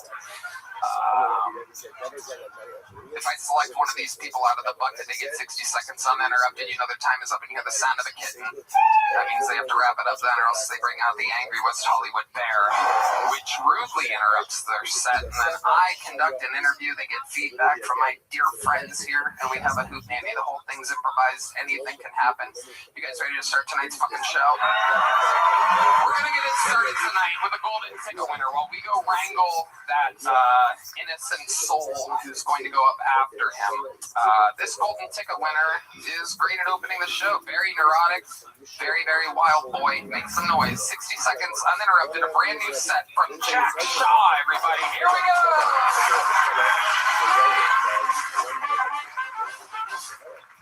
Someone DM'd me and they said, fuck you, fuck the Jews, I don't support bombing hospitals. And I was like, dude, that's not me. I'm not doing that. I have no part in that. If I did have a drone, I'd bomb the homeless people. Talk about making unwanted settlements. That's what I'm talking about. Okay, didn't go great. All right, cool. I'm just a silly little guy, dude. That's just what I am. My girl told me that it gives her the ick that I pee sitting down. So I got upset with her, okay? And I said, if you don't like me peeing sitting down, you should see me pooping standing up. Also didn't go as great as I thought it would, okay? Very cool, awesome. Okay, got one more. Awesome. Okay. Hey, you guys hear this app, Rocket Money? Okay, I got this app, and if you don't know what it is, it's an app that tells you the subscriptions that you have. And, well, I got the app. It turns out I have 2 Rocket Money subscriptions. Thank you, guys. Jack Shaw. Really criticizing himself throughout his set. Not leaving much work for us to do. I don't know why you had to bring up the DM that I sent you. That was supposed to be between me and you. Jack, I mean, you know how that went. You thought it was going to go better. I really did. Yeah. I was really like, wow, this is going to go great. And then I got happy and it wasn't. Why do you think it was? What do you think exactly happened here tonight? Yeah, that's a great question. And I think that maybe it was me. You are correct. That is the correct answer. Yeah. Oh, man. How's life been going, Jack? It's been great. It's the last night of Hanukkah tonight, everybody. Wow, that's a way to get the Texas crowd on your side. I brought some presents for all you guys. That's kind of what You did? I brought some presents. Wow. Can you bring out my Hanukkah presents? Oh my goodness. Here we go. It's Hanukkah time with Jack Shaw, ladies. Hanukkah time and ladies first. So Tony, I actually got you something very special. I made you your very own Kill Tony yarmulke. Wow. Okay, great. Put that on. Oh, it says I'm gay on it. And there you go. This is where all your preparation for this week's set went into. I love it. You should wear that. Shut the fuck up. Like I said, tonight's episode is already brought to you by Netflix. I don't need to put it on. When the deal's up in 2 years, I might have to put this back on. For now, we good. All right, what else? Oh, I got something special for Red Band. Oh. I got you a lean cuisine, because you're fat. There you go. This is going so much better than your set. This is incredible. Could you pass this down? What? Did you a Jew? He actually hated already. Of course, there's nothing in it. It's fatty. But if you tear it up properly, it actually turns into a lean cuisine yarmulke. Okay, what else, Jack? Good idea. I should talk to you more. Okay. And then for our favorite Latino members of the band, I got you citizenship to the United States of America. Wow. Fernando Castillo, Raul Vallejo, Carlos Sosa, and Michael Gonzalez, you are American. Absolutely incredible. How many gifts do you have left over there? Pretty much for everyone in the audience. Okay.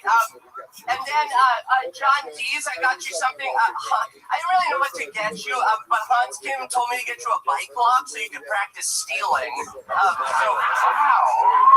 Look at that. That's for you. Okay. We'll take care of that later. What else you got there, Jack? Okay, Matt Mueller, I heard that you're a big liberal.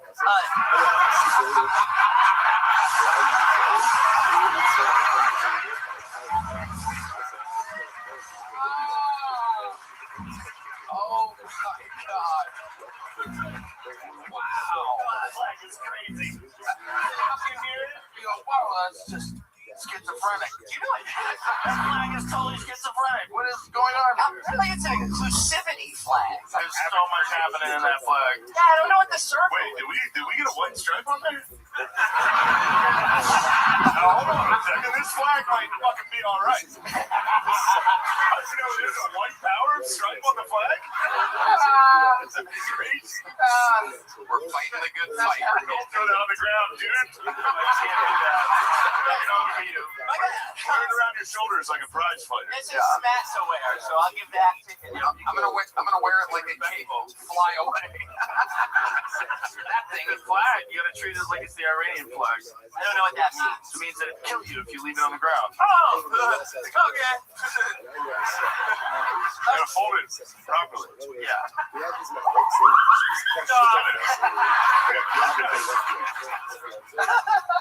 I'll give it. Oh no! Sorry, I'm panicking. I am fully panicking. You're doing a good job. You're doing a good job. It's gonna end up in a dumpster next to a Kill Tony yarmulke later. So all good. Dude, I spent $20 on that. Uh-oh. I really thought you'd like it, Tony. No, it's great. It's great. I really do. I'm just making jokes, Jack, unlike you during your set tonight. Oh. His new get her done is that didn't go how I expected it to. Have you ever thought about doing props? Yeah, right now. Yeah, I think you should. I was talking to Carrot Top about this because it's kind of crazy that he's the only guy that does props now. Yeah. When I first started out, there was a lot of prop comics. It was a common thing. But Carrot Top got so big that the upcoming people thought they would be stealing if they started doing props. But I think it's a legitimate idea for you because this was like way funnier than the other stuff. You're very clever. You're very clever. You didn't like the Rocket Money joke? It was okay. Turns out I have 2 Rocket Money subscriptions. That's good. Yeah, it's good. That's good. You didn't get anything for D-Madness? Yeah, that's the final gift of the night. D-Madness, I heard you lost your eyes in that tragic accident. So, Jesus Christ. No, actually, not you. Not at all what happened, but I got you some brand new eyes. oh, they really broke. They really broke. they already broke. Everybody. Okay, I thought that was gonna go better too. Okay, so that was this kill Tony said. You did good, Jack. Thank you for all the gifts. Thank you, Madness. Those are googly eyes. You're wondering what's going on. It's good. Keep that trans flag away from D-Madness or else he's gonna light on fire. The famous homophobe, D-Madness. Okay, that's your first comedian of the night. But now we go to the bucket where, believe it or not, it's usually more insane. So we're gonna see what happens here. Your first bucket bowl tonight. Make some noise for Kojak, everybody. 60 seconds uninterrupted interview. Kojak. Hey, people keep asking me why I did Jake Paul dirty in the 6th round. I was like, come on, bro, I'm not even British. I do like boxing, though. Rest in peace to George Foreman, boxing legend, died a couple months ago. You guys know George Foreman? Notably known for dating all his kids, George Foreman, even the girls. But also the George Foreman grill. I'm sure you all have a George Foreman grill, right? I just moved to a new apartment. I got a George Foreman grill, but I'm a little cheap, so I got a knockoff version. I got the George Floydman grill.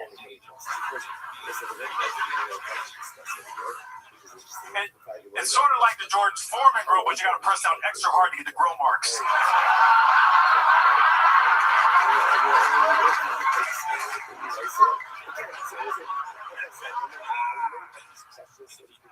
Call me Kojak Kaepernick out this bitch. I expected the grill marks to say BLT, but it ended up saying BLM. And I'm just, what the fuck? That's what I get. I used to counterfeit 20 to pay for it, so I guess this is what I get. Fine, thank you. That's my time. Thank you. Kojak, ladies and gentlemen. George Floydman Grill. Look at that. Welcome, Kojak. How long have you been doing stand-up? 4 years. Once we open, as soon as you open this. Oh, 3 years. As soon as the mothership opened, I started. Nice. What made you want to start that? I've been watching Kill Tony since 2015. I saw you at... How old are you? You look like you could be 20 or 65. I'm 46. Really? Wow, look at that.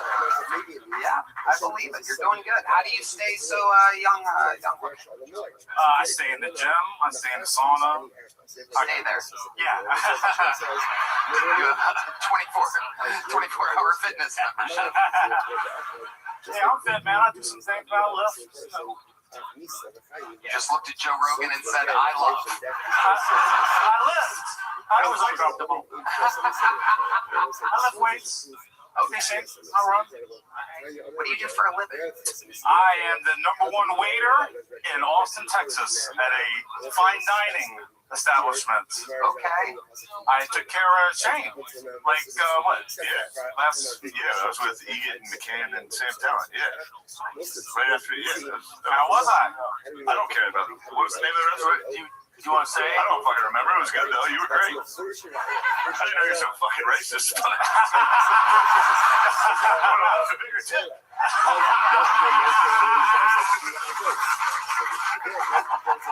That was crazy to do that in front of all these whites.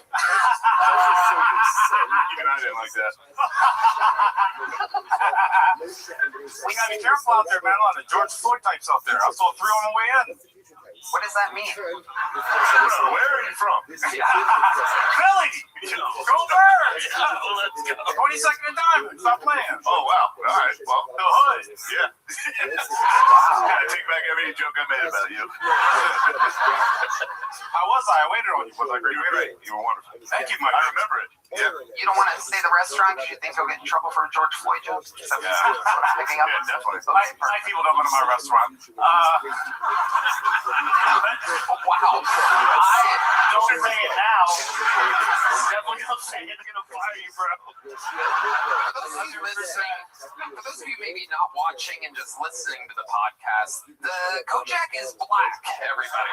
I know he's extremely racist towards blacks, but I promise you, he is black. This is incredible. I just have a problem with George Floyd. Why? What's your problem? They said he was my hero. I had George Floyd and fucking P. Diddy to look up to as hero. That's some bullshit. Yeah, man, I mean, you say what you gotta say. And I think all the educated blacks would agree. Oh, shit. Yeah, he's black. Where's Candace Owens when you need her? Wow. So, Jack, when you say you're the #1 waiter in all of us, what do you mean by that? That means I was rated #1 in all of Austin by anyone that comes in, I take care of. Okay. All right. What do you think? You like steak? Yeah. You like bone-in filet? Yeah. I like bone-in at my butt. Maybe that's what's up there. He likes hot dogs. You got any hot dogs in that steakhouse? Let's go. Yes, I'll have 6 hot dogs.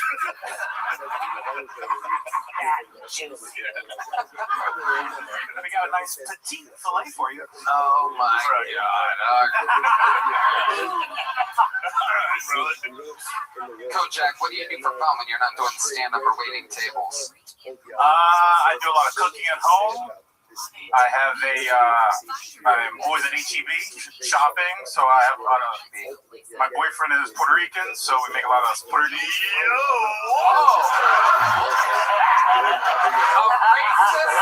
Gay black. If you have that on your bingo card, again, if you were on Prize Picks, and you bet only $2, then the first bucket pool would be a gay, black, racist against black comedian. With only a $2 bet, you just won $3.5 billion. This is why you need to go to Prize Picks, use the promo code Tony, and place your bets. A $2 bet would have given you $3.5 billion. Gay, black, racist against blacks. Do you want to be my new best friend? No, I'm kidding. I'm kidding. Do you like hot dogs? We'll put those on your George Foreman grill. We'll have a hell of a night. Tell us about this Puerto Rican boyfriend. What does he do for work? He works at HEB. Wow, I get that discount. Oh my God, what's he working? The bakery? He's in the meat aisle, Tony. What part of HEB does he work at? He's a bagger. Ooh, a bagger. Look at that. That's the only time he bags, right? Raw dog motherfucker. Look at that. I'm 20 years a senior, so I bagged him. You know? Wow. HEB. Oh, racist.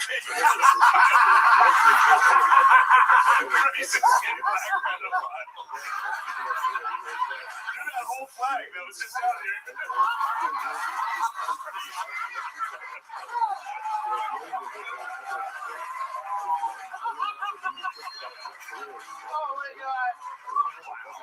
Oh my God. How long you been with this bag boy? 5.5 years. Wow. His in-laws are, well, my in-laws are moving there. He's got his mom and his grandma to come move. Oh my goodness. And it's a little bit of an age gap, but me and his mom are the same age. So that was a hell to get over. You're with the young, you've been with the young, Wait, you're 47. Is he 46? That's even worse. Is he 15 years old? Like, why is he a bagger? There you go. Hey, shut up. How old is he, Kojak? Look at me.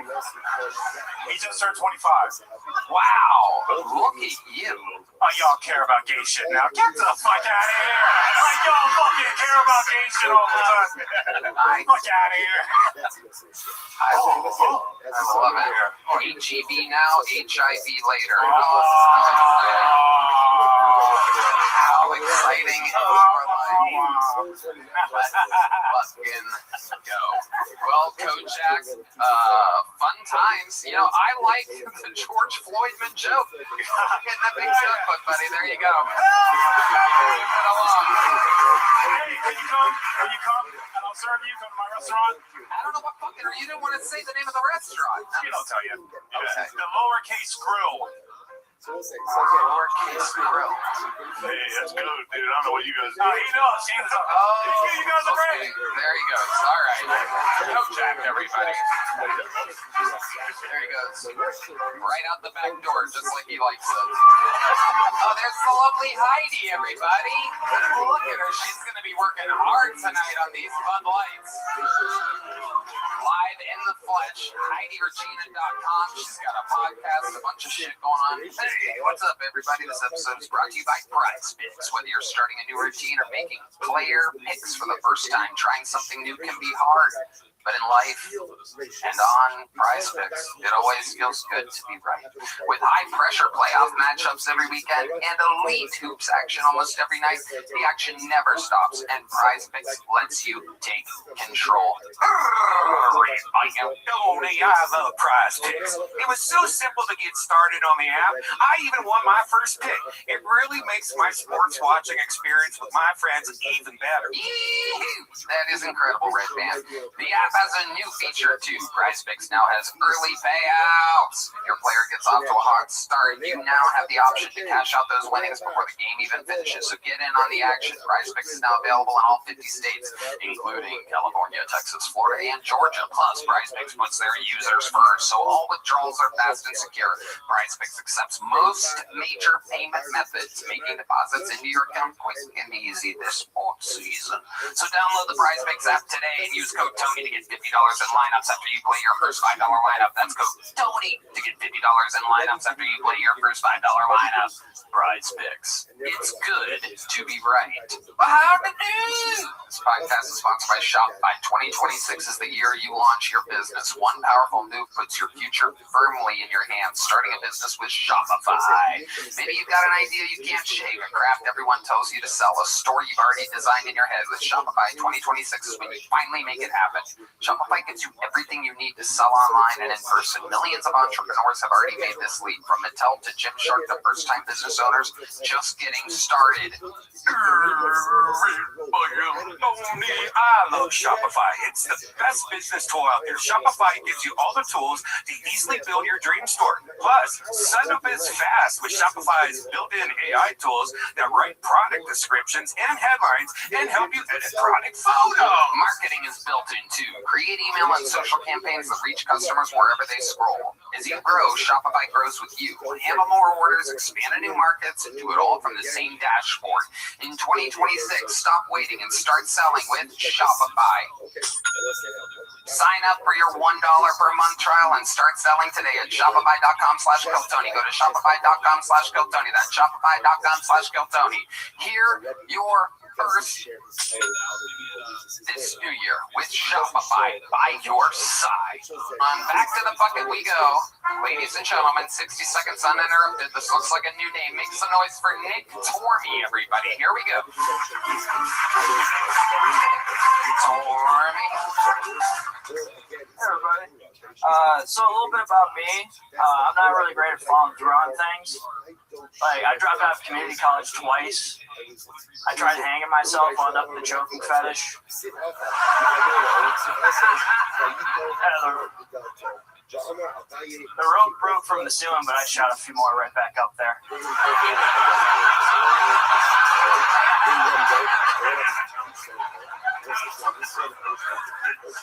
You never know when you're going to find a new hobby. Like, you think anyone ever found out they're good at parkour by attempting suicide? And they jump from the building and the for impact. I show up, Osmond starts playing. I think it's more likely someone's attempted parkour and found out they're good at suicide. There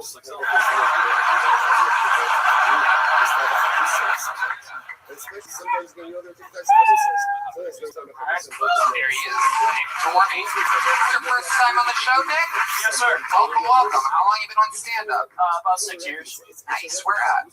Mostly Salt Lake. Okay, that's where you live still? No, I moved down here in August. Okay, how do you like Austin? I love it. It's awesome. What do you love about it? I like that there's no winter. I'm a big fan of that. Winter.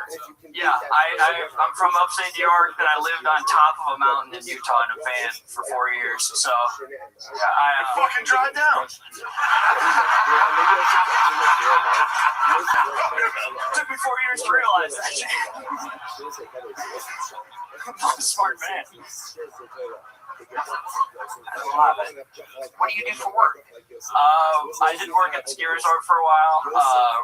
That doesn't exist down here. Yeah. I'm working for Amazon right now. I'm working for the devil. It's pretty fun. You're driving? Yeah.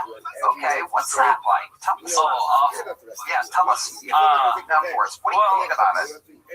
They have you on a camera at all times. It's like an AI camera that's tracking you the whole time. And I also threw out my back yesterday, so I was walking around like Quasimodo for most of my deliveries. Wow, the last comic blew out his back too.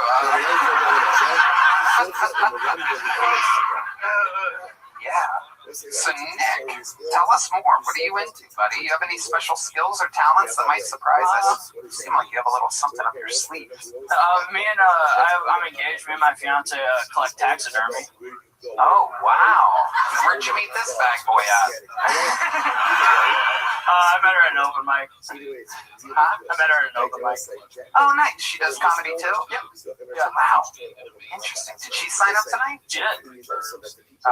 She's at the bar next door? Yeah, she is. Colt, do you know who that is? Holly. What is it? Holly. Holly what? Jensen. Holly Jensen. Go grab Holly Jensen. Let's see.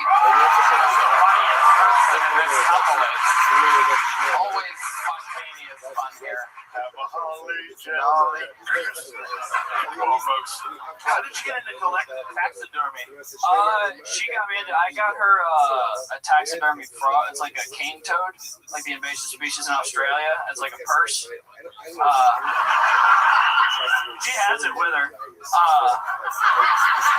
Tell Holly to bring the frog. See the frog. That's so crazy. My wife would stab me. No, she loves it. And we got some bats. We got some mice in a teacup. Was she doing van life with you, or did you meet her here? She lived in the van for a year with me. Ooh, did you ever get close to the old Latino? I do like national parks. Big fan of the park system. Like a fight at the end would suck. Oh, it's awful. Yeah, there's not much room. Yeah. Yeah, I think I saw a documentary on Netflix about this one. Yeah. That was my joke, you dumbasses. Oh, you did? Yeah, I said her name. Oh, I didn't say her name. I love it. So you got bats, you got rats. What else? We got a taxidermy fox we just got. We got a praying mantis, and she found a big dragonfly in the woods that we're keeping in the freezer right now. They say there's someone for everyone. So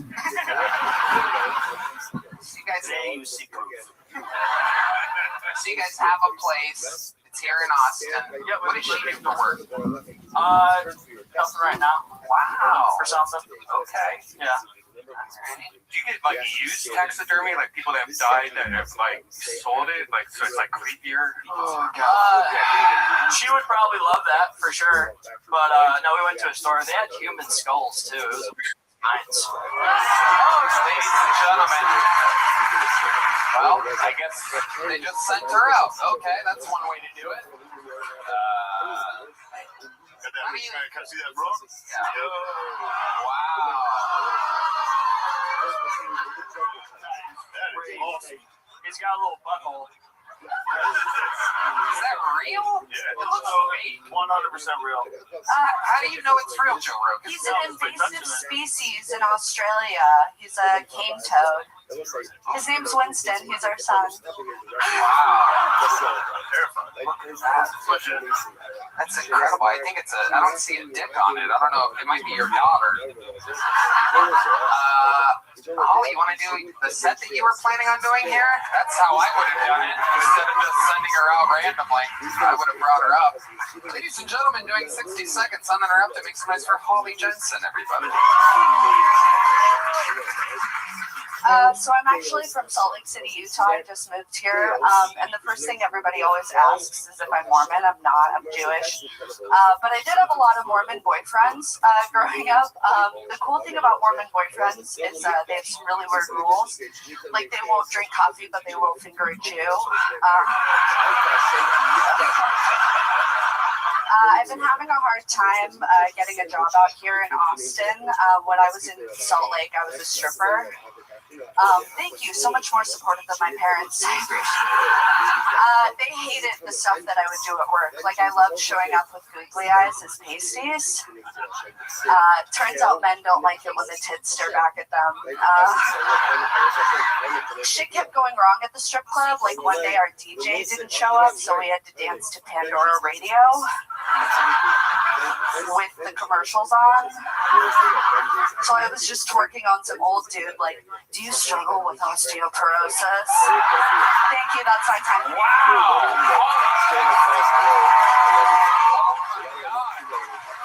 This is one of the rare comedy couples where the woman is funnier than the man. Again, you bet this on Prize Picks. You just won $750,000. He's taking her straight to a state park. You cannot allow that. You have to kill her now. You have to kill her. Yeah, she's about to be taxidermy her, bro. Yeah, she's about to be in the freezer next to the dragonfly. Holly, you're hilarious. How long have you been on stand-up? 8 years. Awesome. And that was all in upstate New York or Salt Lake City? Salt Lake City, Utah. And that's where you're from? Yeah. Amazing. Absolutely incredible. Why don't you work? I mean, I've been trying. I've been applying to jobs. But what are you good at? What do you want to do? I'm good at stripping. I love doing stuff. Really? I love doing both of those things. So yeah, a job in either of those things would be great. You've stripped before? Yep. Amazing. Heidi, what do you think? Can you get her a job? You just got a job at the Yellow Rose. Congratulations. Or at least an audition. This is the worst time of this guy's life.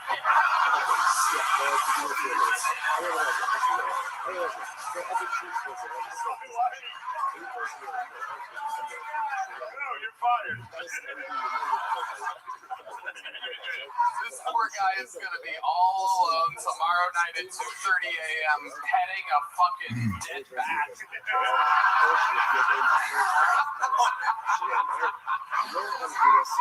We talked about he tried to kill himself.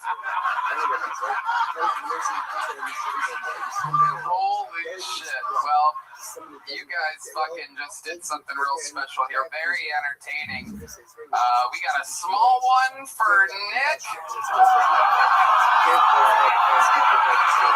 You guys want him to get a big one? Alright, you guys are both getting the big ones. There you go. There goes Nick Forney and Holly Jensen, everybody. You know what, Holly? Next year I would love to have you on the secret show, alright? Next year?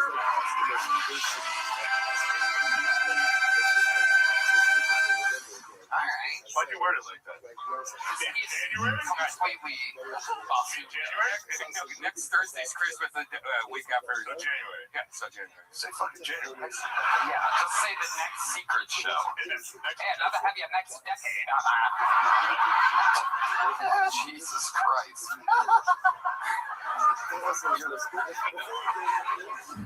Unbelievable. Well, it's been a hell of an episode so far. Your next bucket poll goes by the name of Floyd Jones, everybody. Here we go.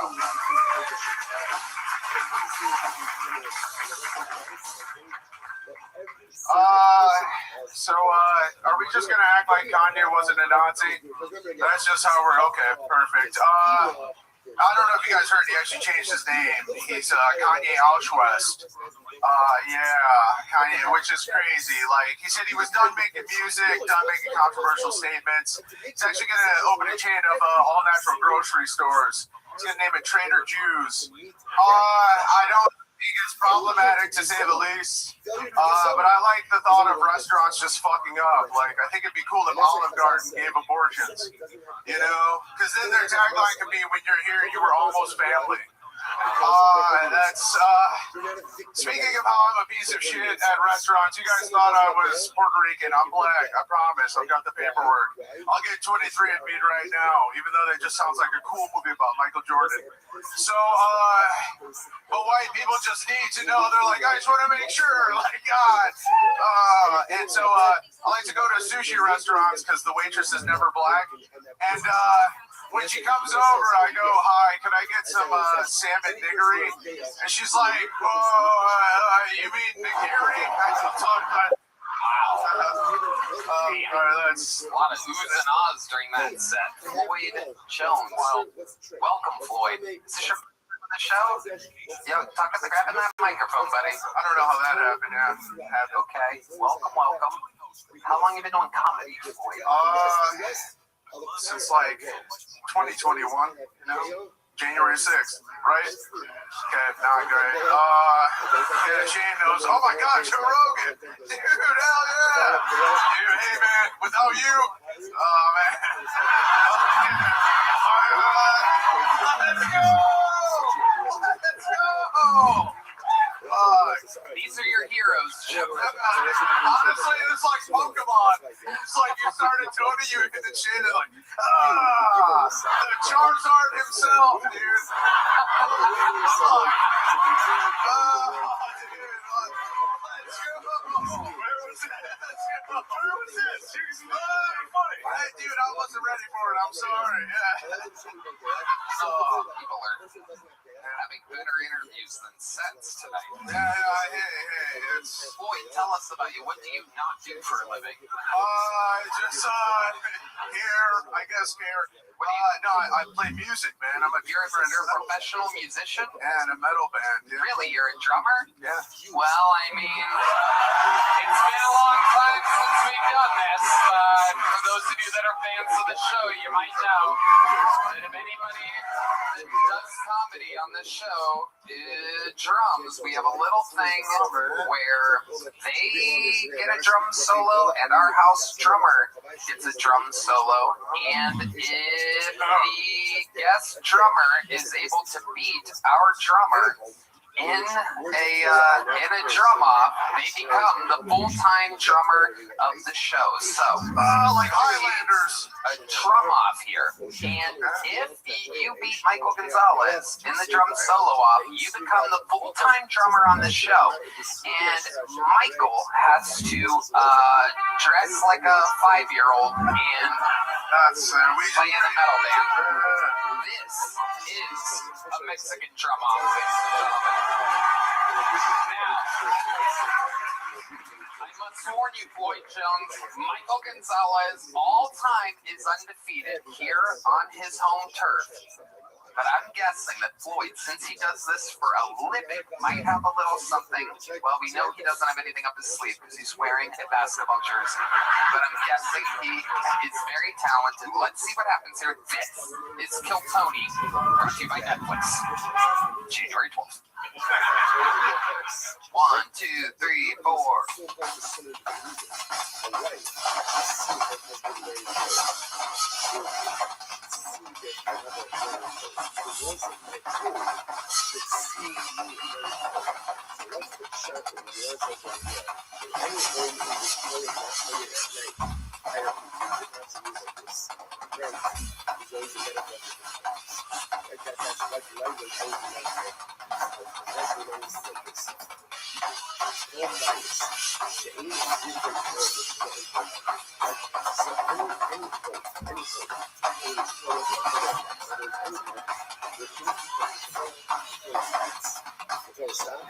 There you go. That is indeed a drum solo. That is a good one. That is a good one. I really fucking hope Michael puts it together here. I would hate to look at those flabby arms every week. Incredible amount of blatant Ozempic weight loss on this guy.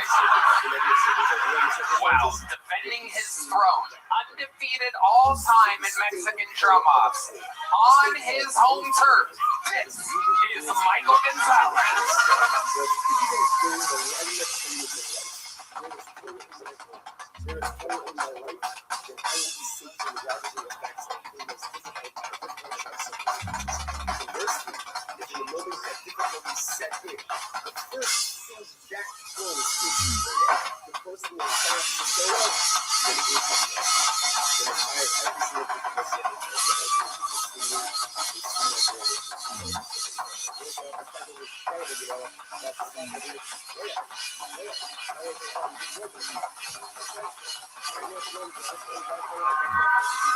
Yep.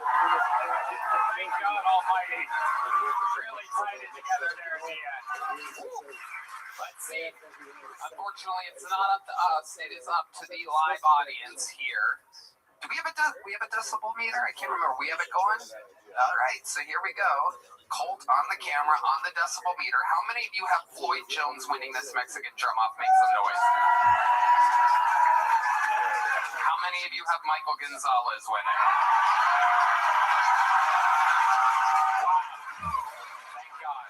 I may have affected this election. Wouldn't be the first time. But Floyd, you gave it a hell of a run. It was very good. Good interview, good set. I guess you get to keep those drumsticks. There's a big joke book. There he goes, Floyd Jones, ladies and gentlemen. There goes Floyd saying goodbye to Shane and Lord Charizard or whatever he said. There's another Bud Light brought to you by Bud Light. Ladies and gentlemen, this is a special time in the show's history because we have a brand new regular who has absolutely taken the show over by storm. This is a brand new set. They get to do a little bit longer than a minute if they want. And this is the Dark Storm of Atlanta, ladies and gentlemen. He is here. Make some fucking noise for Dedrick Flynn.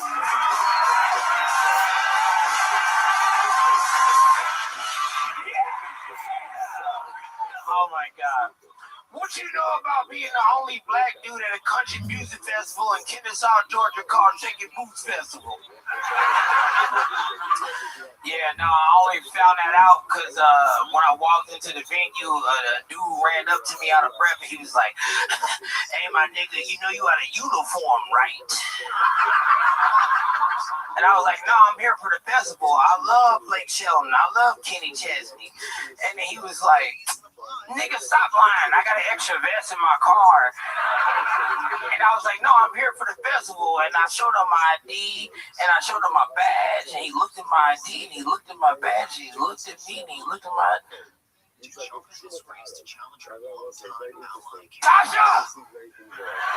You're gonna want to hear this. So Tasha came over. I met Tasha. She did the same thing.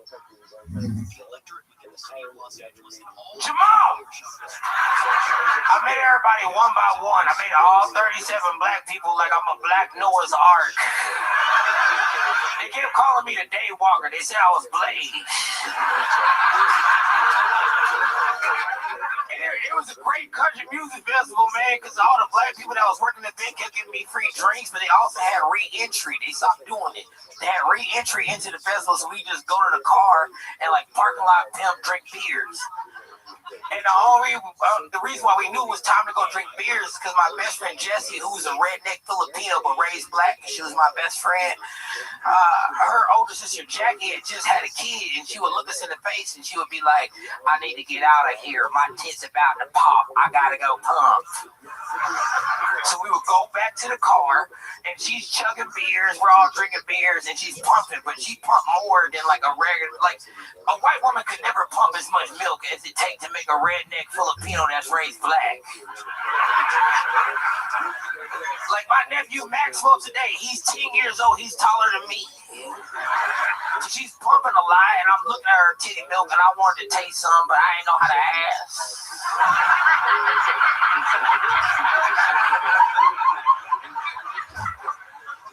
And then God got my back so much, he confused my friend Derek. My friend Derek saw me look at the breast milk, and he was like, "Yo, I bet you $100 you won't drink Jackie's breast milk." Nigga, I was already thinking about it. She got a husband. I don't know how you ask somebody, like, are y'all a couple? How do you get, if you have breast milk, I gotta be like, "Hey, excuse me, brother. This breast milk, you ain't bring to your kids. It got alcohol in it. Can I sip some before we pour it on the ground?" But for $100, I can at least buy one T-shirt while I'm inside the goddamn place. So I was like, hell yeah, let's run it. And so they brought the funnel out because it was too much titty milk to just sip. It was too much to sip. You gotta bring the funnel out. It was like 2 gallons of titty milk she was pumping. And I chugged it all in 8 seconds flat. I was doing a great job. Also, I don't know if y'all love titties as much as I do, but I research them. Breast milk tastes like whatever the mom is eating and drinking. So her titty milk just tasted like Tecate and tequila with a little bit. It tastes like a redneck Filipino horchata. You know what I'm saying? It tastes like a little redneck Filipino horchata. But also, if y'all study titties as much as I do, you would know that a titty milk has all the vitamins. I haven't had a hangover in 12 years, nigga. I'm doing good. That's about the time I'm going, y'all. Like,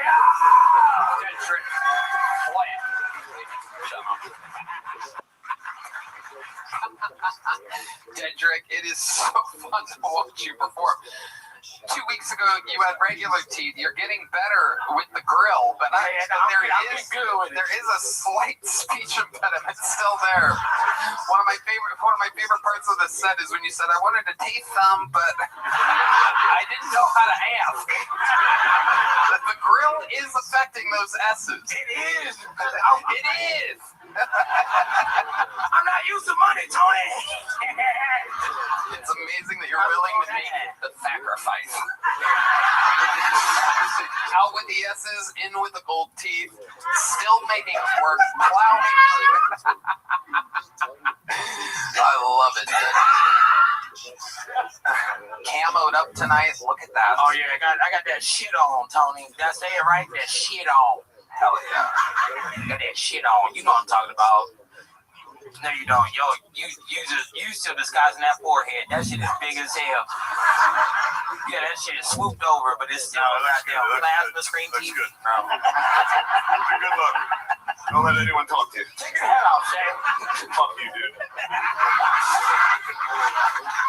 Don't. David Lucas was good at it. We already have one, David. Don't do that. Hey, my pocket's fat enough, but not me. You know what I mean? David Lucas. David Lucas is also wearing a grill right now. It's a green egg. Okay. Is that right? Green egg? It wasn't the reference that threw it off. My delivery is a little bit floppy tonight. I'll take them out. No, it's I won't. Yeah, I was good to see y'all. I'll get you more teeth if you kill David Lucas. What do you guys think of suits? Okie dokie. All right, Dedrick, how's life been going?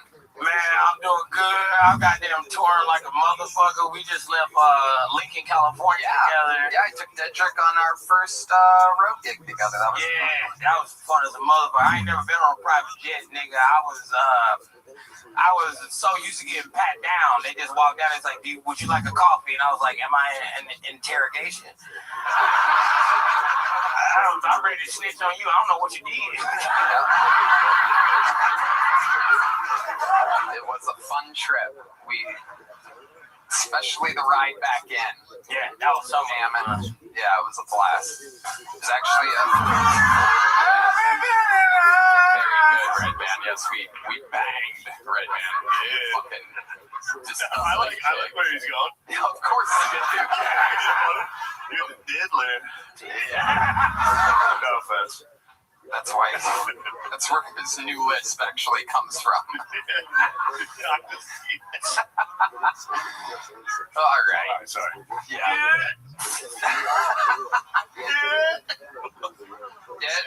Dedrick.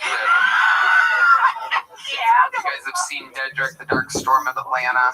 What are our thoughts, Joe Rogan, other than his jacket and his hat? What do you like about him? Oh, he's got a completely new style. It's like your own thing. It's great. I love it. Hey, Dad. Get rid of the grill, though. It's ridiculous. You can't even talk. You know you got money. Either get real gold teeth or stop fucking around. Okay? Those aren't even like fake tits. They're like the rubber ones you stuff in your bra. Get a goddamn operation and commit to a look. That's so crazy. Because, That's real. Oh, there you go. That's what I like. Hey, Joe, you can expect how much I get paid every week. You gotta give me the real gold teeth, nigga. I go get them. I don't give a fuck. I got this to prove to my neighborhood I was doing good. But, nigga, if you, Joe Rogan, you know Joe Rogan. You know Joe Rogan. Name one thing about me. All right. So you had a power to change my whole life, Joe Rogan. You could put those on like a rope and just wear them around your neck, and everybody would know you have money, and they would be able to hear you pronounce your S's correctly. Yeah, I'm gonna tell you right now, Tony. I'm from the South. We didn't pronounce no S or T's the whole time I've been talking. But sometimes they don't understand me on the internet, so I can talk how I want to. I agree. Freedom. Like a slut. Freedom of speech. Dedrick, you've done it again. We love you. Freak of nature. The Dark Storm of Atlanta has graced us with his presence. On and on we go. Back to the bucket. This person has to follow Dedrick. Make some noise. 60 seconds uninterrupted for what appears to be a new name. Tyler Cole, everybody. Here comes Tyler Cole.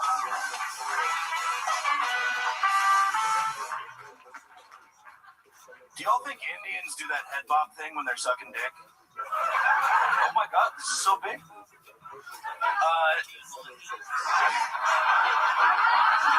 y'all hear Joe Biden woke up today? Yeah, so 6 more weeks of recession, that's what that means. So I went on a first date the other day, told the girl I was a comic, and she said, no way, I'd love to see you perform sometime. And I said, well, we should probably have sex first, so you can appreciate just how long 5 minutes really is. It's a long time, I swear. Do we have any fans of Jersey Shore in here?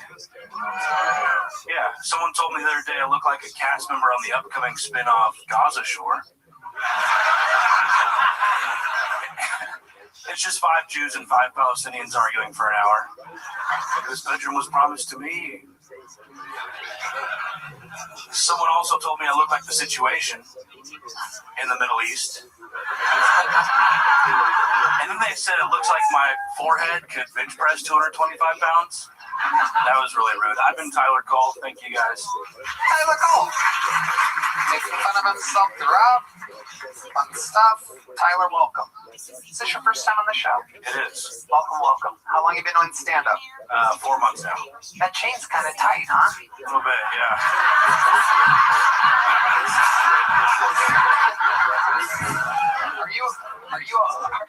pit bull? What is going on? What exactly is happening over there? Is that the size that you want it to be? I got the size wrong. Yeah, why would you wear it? Would you ever wear it? Did you just wrap Dendrick's grill around your neck? It's like an autoerotic asphyxiation thing, you know? Something. Yeah. I guess. You're trying to look cool, right? You got me. But once you put it on, were you like, no? I was like, fuck it, I spent $50. How much did you spend on that? $50. He was right. Wow! Ladies and gentlemen, Shane Gillis. You don't think I've run into a tight chain? Take that thing off, dude. Where'd you get it? Like Hot Topic or something? Well, what is? I did indeed get it at Hot Topic. Yes. Did you really? No, I forget. I don't know. You forget where you got the chain that squeezes your neck all day? It's just so tight. I forgot. Did you get it when you were in 5th grade? Just grew into it like one of those fucking African ladies.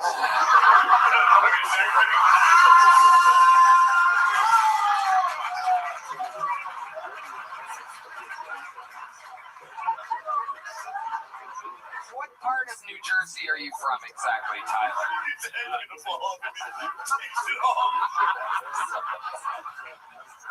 I'm from Austin, Tony. Born and raised in Austin. Born and raised. Wow, with the pinky ring and a choker. Yeah. Leaning into it. Amazing. What ethnicity are you? White. Just regular white. Yeah. Cold. Not Italian. Just a buttered noodle. Wow. Not Italian. No, not at all. It's nuts. You're not Italian. Pinky ring and a necklace. Comical shirt. How does this happen? Explain to us how this happened. What exactly, how did you end up trying to be Italian? It's the chain. It's the chain. He bought the chain and it took over. He's a Wago. He's a Wago. Instead of a Dago, he's a Wago. You are a Wago. He's a white Dago. He's a Wago. Just a big Sopranos fan. So am I. You don't see me not getting blood to my brain because of it. Tyler, what do you do for work? I sell houses. Do you really? I do really. Timeshares? No, houses. Regular houses. Regular. Are you good at it? Pretty good, yeah. Yeah, you see the fucking drip? Yeah, I'd say he's doing all right.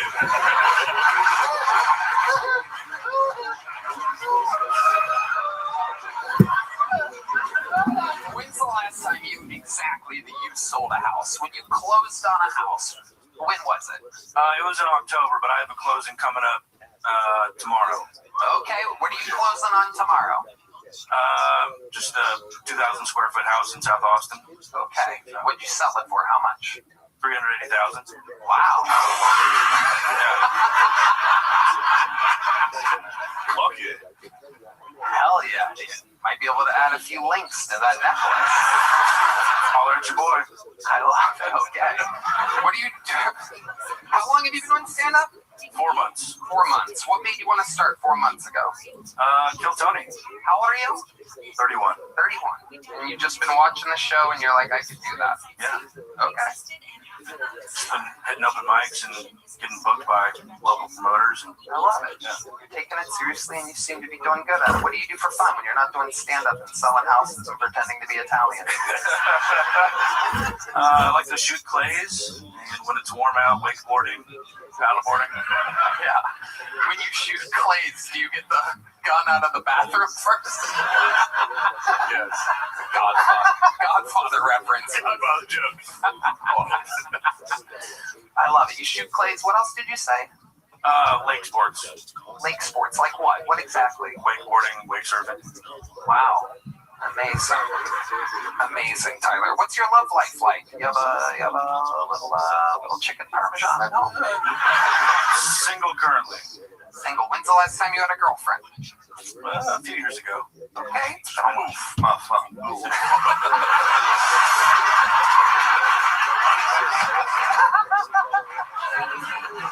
Why are you fake Italian? Who the fuck wants to be Italian? Hey, what the fuck? Hey, take it easy. You two wobs, dude. You fucking sandwich right now. Yeah.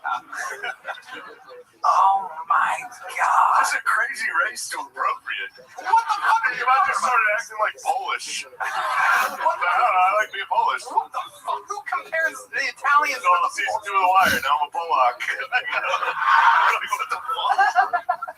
You're not Polish? No. I do look pretty fucking Polish, yeah. Pretty glaringly Irish. But whatever. You don't see me wearing shirts about it.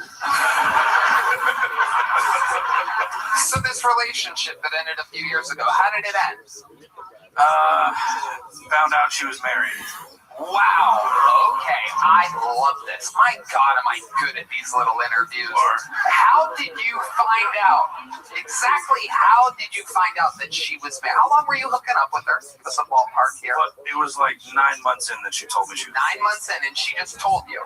Yeah, when we first started dating, she said that... You weren't dating. You were fucking and hanging out sometimes. She was married. Go ahead. When we first started fucking, she said she was divorced. And then 9 months later, she was like, oops, actually, I'm not divorced. Okay, where were you exactly when she told you this? Were you at a Best Buy, perhaps?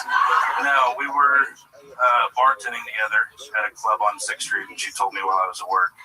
Wow. Amazing. And that was that. Yeah. She must have been fun. Can you give us an example of the favorite crazy bitch doesn't tell you she's married for 9 months. Working alongside you, fucking you. Let's go to dinner. Fucking maniac. I bet she was so much fun. Can you give us an example of a fun sexual experience that you had with her? You guys ever bang at the bar or in the car outside? We did, in fact, bang at the bar, yeah. You banged at the bar? Yeah. The bar, diggy, diggy, diggy, set the boogie, set up, jump the boogie. You banged at the bar to bang.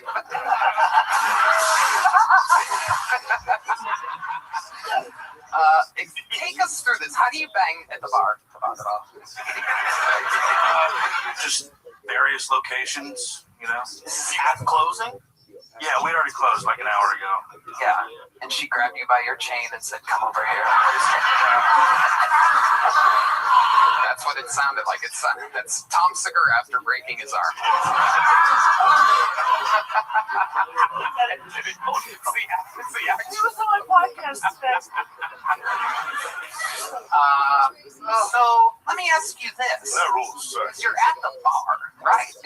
You're serving beverages, but you're with a married woman. So where are you finishing?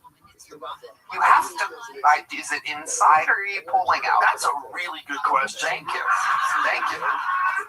Fuck yeah. Every answer is bad. Let's go. She was on birth control, so. Oh wow. Oh my. Oh, cream pie. Yeah. Special delivery, daddy. It's a vegan cannoli. It's not actually a cream pie. It's a vegan cannoli.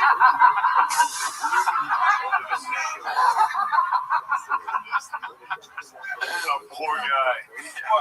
Eating her out later. Oh, yeah, I'm telling for the bar. He goes, How is she? Salty. yeah, Italian? Yeah.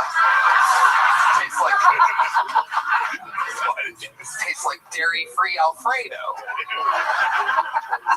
Wow. My God. House meal. Absolutely incredible. It's an evil world. Evil world. What's pie by a whop at the bar? Does the husband know about you?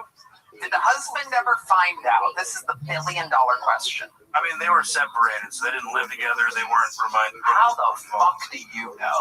I went to her house a few times. Whoa. Together. Did they have kids? No kids. No kids. But they got back together. She told you, and you haven't banged since. They did not get back together. They didn't get back together, but No, she was they got still married. Okay. Well, that's interesting. Yeah, that's a whole different thing. Happy ending. So then why would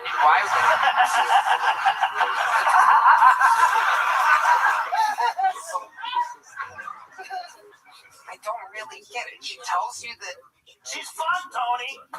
You'll just let a girl have fun. Yeah, Tony. Why do I stomp out all the crazy people in this world and make everything fucking boring? No, I just don't Let understand. her fuck the guy at work. I hope she yelled at you to come inside. I have no more questions, Your Honor. Did you yell? Tell us.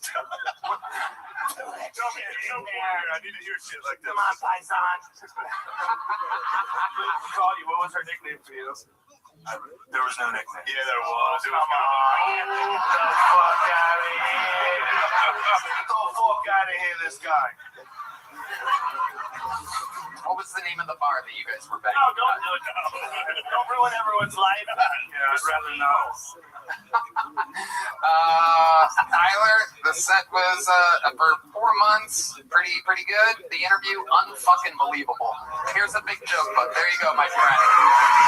Tyler Cole, hell of a catch, hell of an interview, very honest. Remember, you future Kill Tony bucketfuls, we love an honest interview. Some people get scared.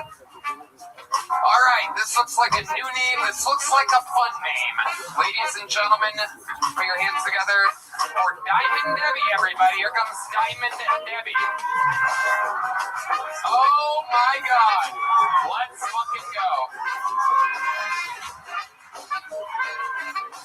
Guys, you gotta do better than that. Make some noise for Diamond Debbie.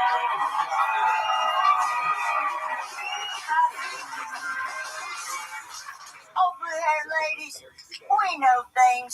By this age, I know when I had too much to drink, and like you youngins, this diapers leak, y'all. I was a single mom with an only child, and I highly don't recommend that to any youngins either.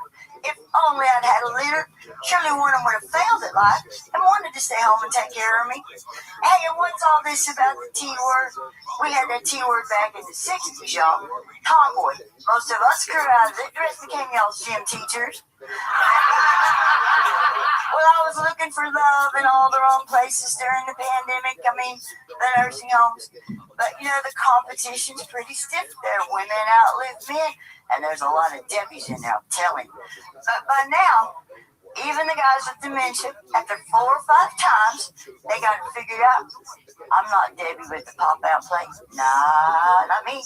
They can see me coming. They just call me, oh, Blue Chew. Well, that's it. When life beats you up and you got to start over like I'm always having to do, I just say, Jesus, take my joystick. I'm coming home. Thank you. Wow, Diamond Debbie, welcome. Oh my goodness, this is your first time on the show. I would remember you. Well, you know, you've walked by me a few times in my chair, but, you know, I'm, crotch level. Okay. Yeah, so I get overlooked a lot. This is my 111th sign-up. No fucking way. I have been first in line at least 90% of those times. And Tony, you've got to do some exercise. Your wrist never goes to the bottom of the bucket. You'd be surprised. Diamond Debbie, how many centuries have you been doing stand-up comedy? Yeah, Diamond, how come you didn't let Jack on that fucking door?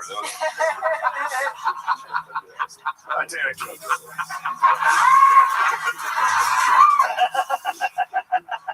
No big deal. Rocket money. She's either the girl from Titanic or the rock that she threw in the bottom of the ocean. I can't tell exactly. Yeah, the heavyweight. Oh, D Madness is making his move right now, ladies. You know, D and I had an agreement, see, because I grew up playing bass guitar, but I didn't have one at home to practice on. So he plays by ear, and I only sight read, so it wouldn't be fair. Fuck yeah, Diamond Debbie. But seriously, how long you been on stand-up? 111 sign-ups, but...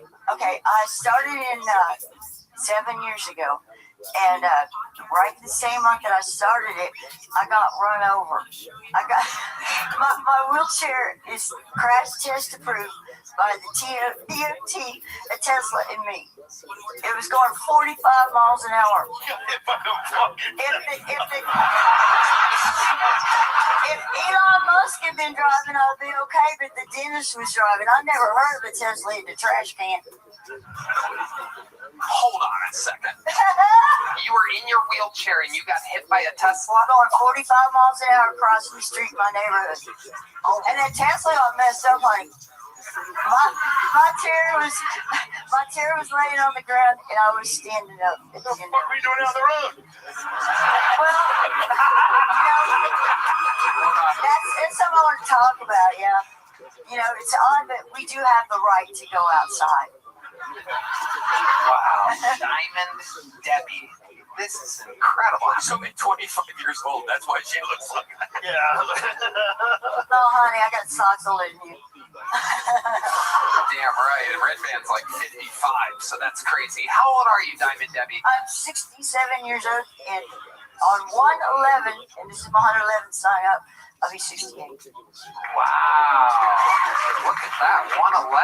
You're 68. 112. The new Netflix special. Kill Tony. Once Upon a Time in Texas. Streaming live on Netflix. You have something to do the day after your birthday. How exciting is that? Sounds good. If you make it there. Well, I think my daughter's phone number is in your phone. So. But she hasn't talked to me in 9 years. Okay. Yeah. Her name, Little Debbie? Very exciting. Can we get a phone unlocker? Very exciting, Diamond Debbie. Damn, so you couldn't even hear that Tesla coming, huh? It just came out of fucking nowhere. Or did you see it? You're like, oh. She's a burlesque performer, and she's very, very famous. Your daughter is a famous burlesque. Let it go, Tony. Yeah, she's really trying to hook me up with her daughter. No. Cubic zirconium Debbie. No. Okay, Debbie, let's talk about it. What the fuck have you been doing the last 67 years? Well, my favorite thing is, I grew up in a day when women couldn't get car loans or buy houses, so I wasn't allowed to take auto mechanics or shop. So my favorite hobby right now is taking in the quantum wheelchair like I have and fixing them up and giving them to people and helping them learn how to drive and go outside because, we've been locked up too long in the pandemic, and without home health care, you can go get your own groceries. It's fun. Wow. Yeah. Okay. Wait. I get around. I got 6.5 miles an hour in the e-bike. Wait, you got hit on the road? Were you fucking flying? Yeah. Like going somewhere? Were you on like fucking moped? Well, you don't cross the street slowly in Austin. Oh, you were crossing the street. I'm sorry. I thought the way you were talking, you were like going to like the grocery store. Just fucking flying. Ripped. No. I'm sorry. I thought you were juicing those things up. No, they do fly in the Water boys country, but not here yet.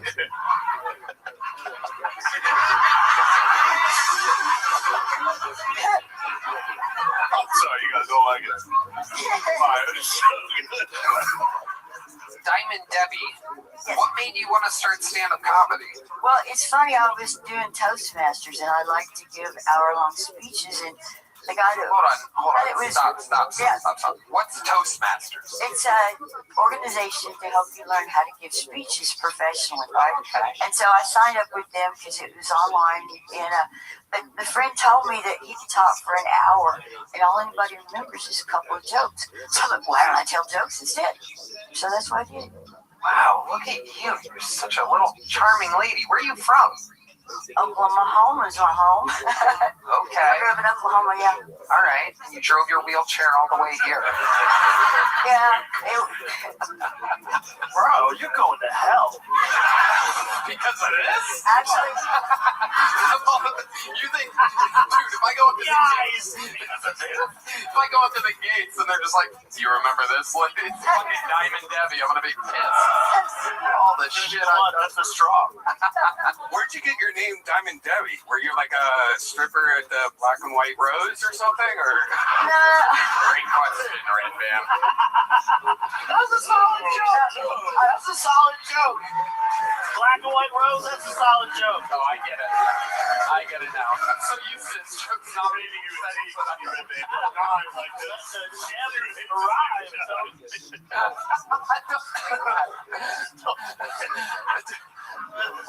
How did you get the name Diamond Debbie? Well, a diamond lasts forever, and you clearly won't. I'm not. Oh my God, dude. We all die. What's going on? We all die. She's got a sense of humor. The bitch has signed up 111 times. If anybody can take a joke, it's her, not you fucking pussies. So I started writing my second book, which is Debbie Does Austin by Wheelchair, and the star of it was Debbie Diamond, so I'm Diamond Debbie.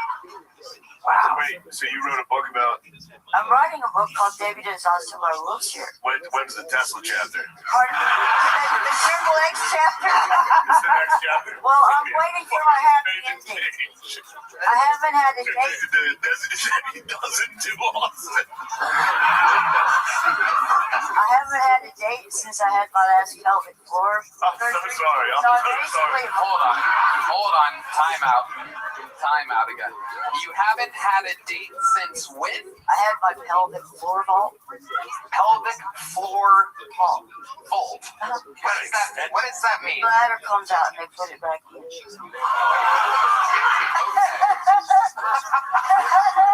Don't laugh like that, Diamond. Diamond, don't look at me and laugh like that. It makes me laugh. I can't conduct my interview with you laughing like that. You're the cutest gremlin I've ever seen in my life. So where did it come out? Yeah. So I haven't had a date since. Yeah. I haven't had a date since I moved to Austin 11 years ago. I tried to date this one guy, but he thought he was above me because he's in a rollator. He's in a what? A rollator. That's a walker with wheels on it. Oh, okay. Have you kissed boys since moving to Austin? No. Well. You know what that means, everybody. We have another famous thing on the show.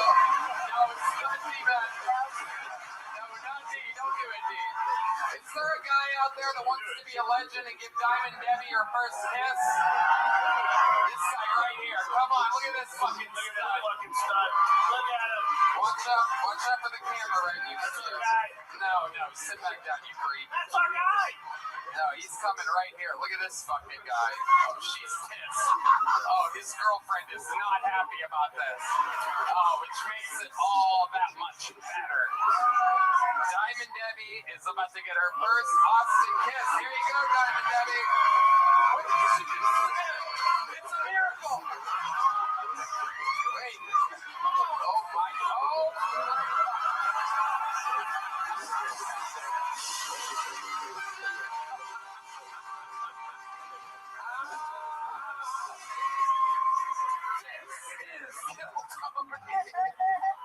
It's all right. Crying. No, it is. Oh, it's funny. I was actually touching. It was.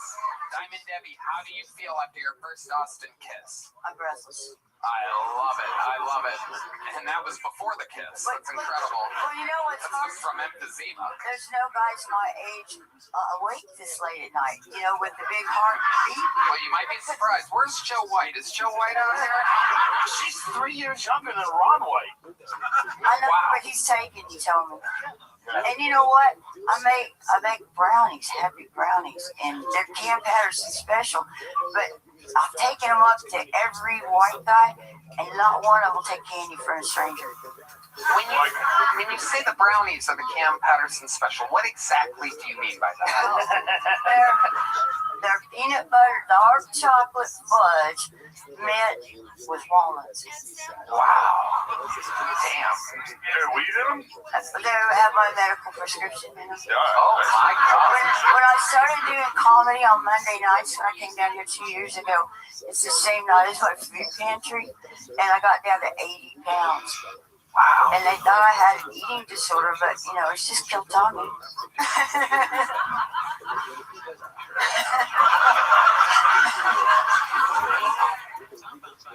Diamond Debbie.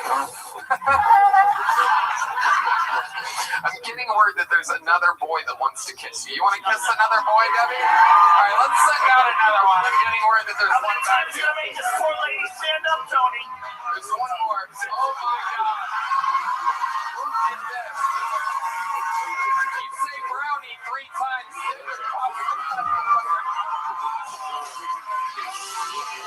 my God.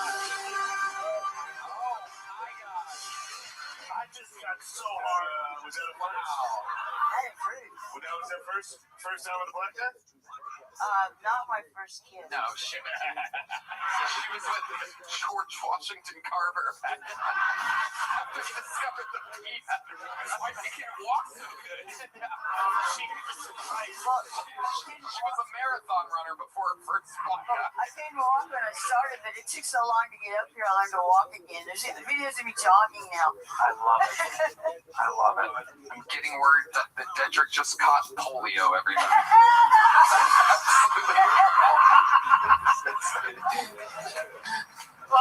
Diamond Debbie, you are an instant legend. I have somehow run out of big joke books. Do we have more in the back?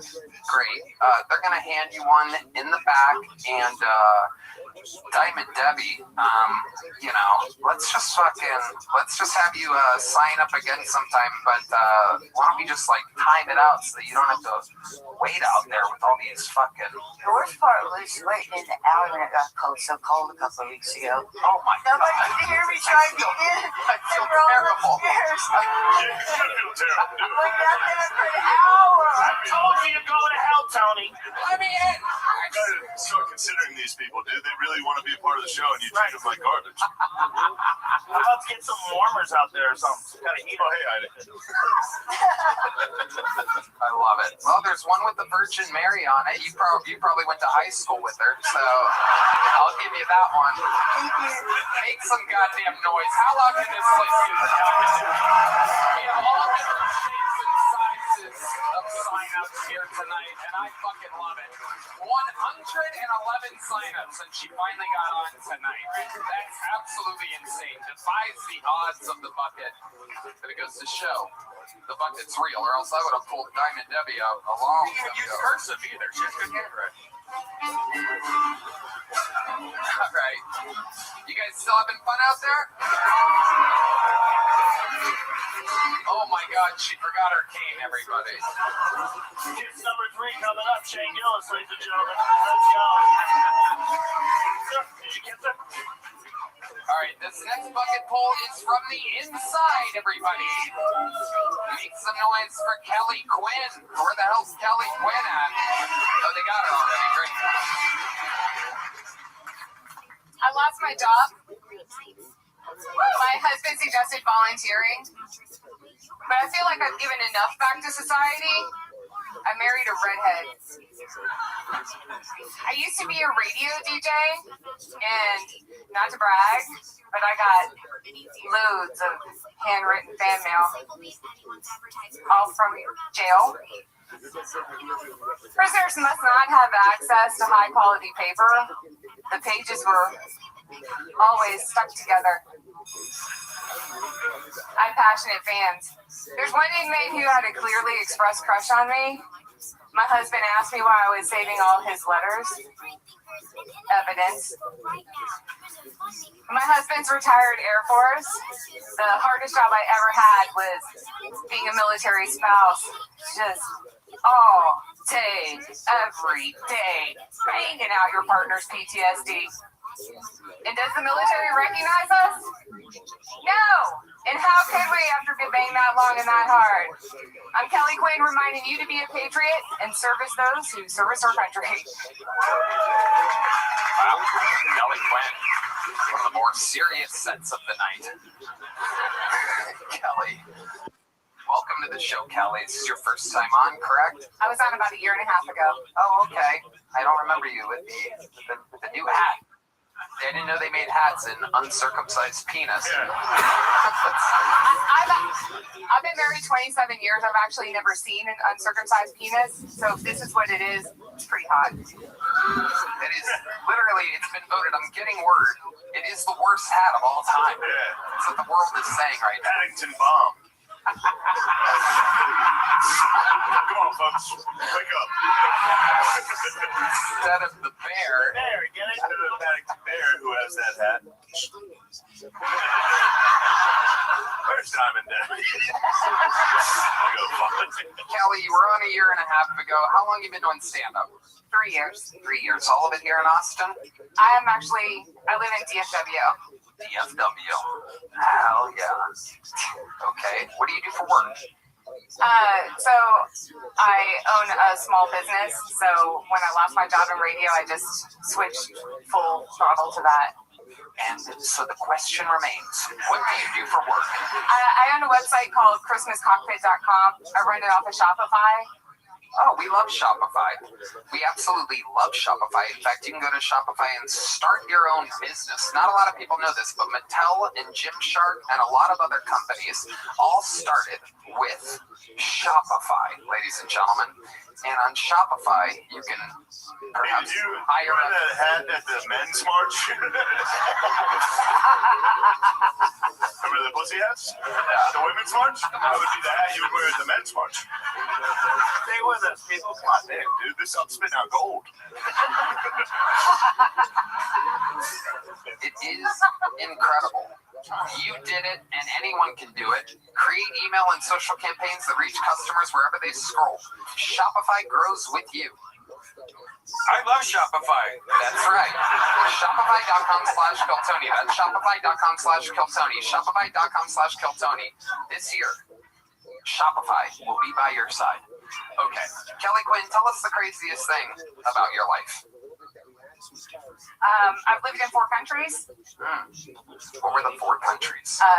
Japan, America, England, and Italy. Okay. Which one do you like the most? America. Very good.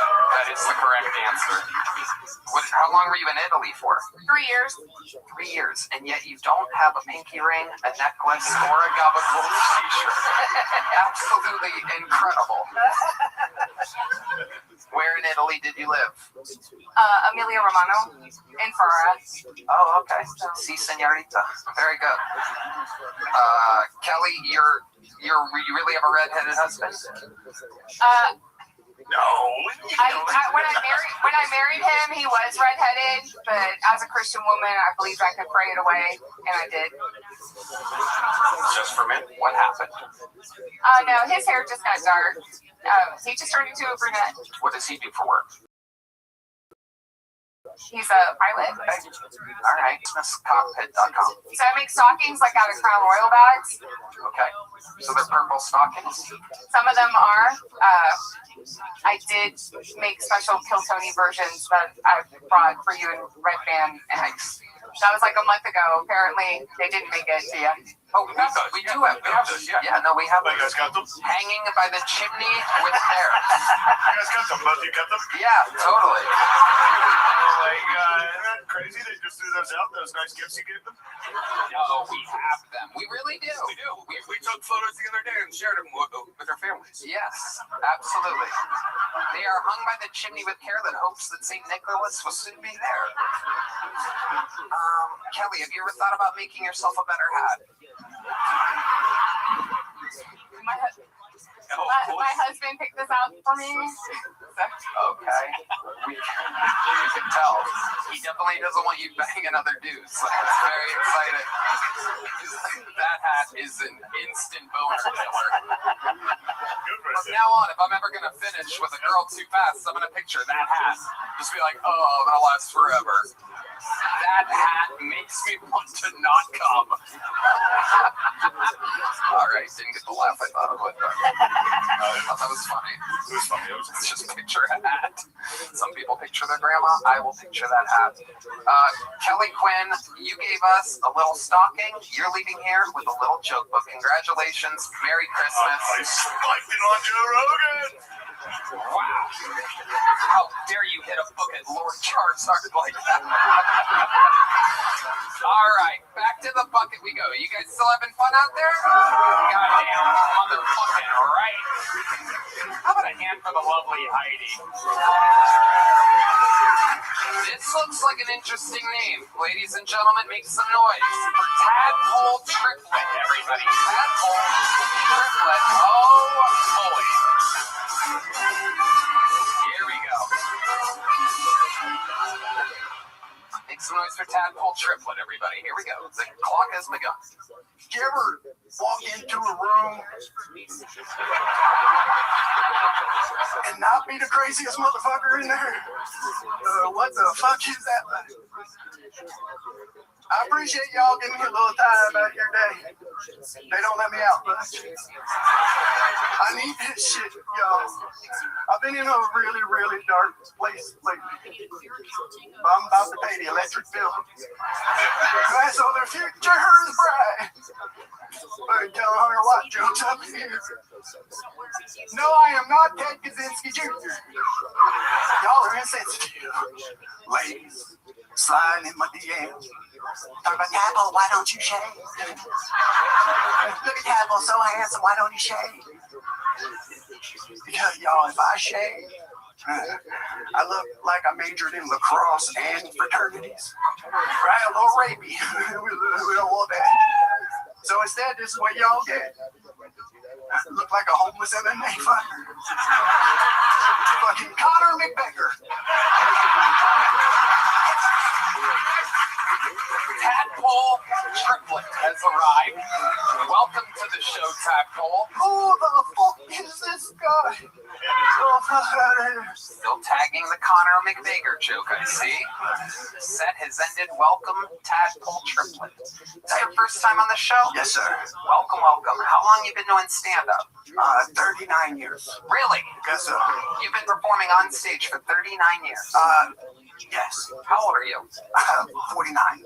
I'll be 49 in May. You started stand-up comedy when you were 10 years old. I did my first type 5 at a second grade talent show.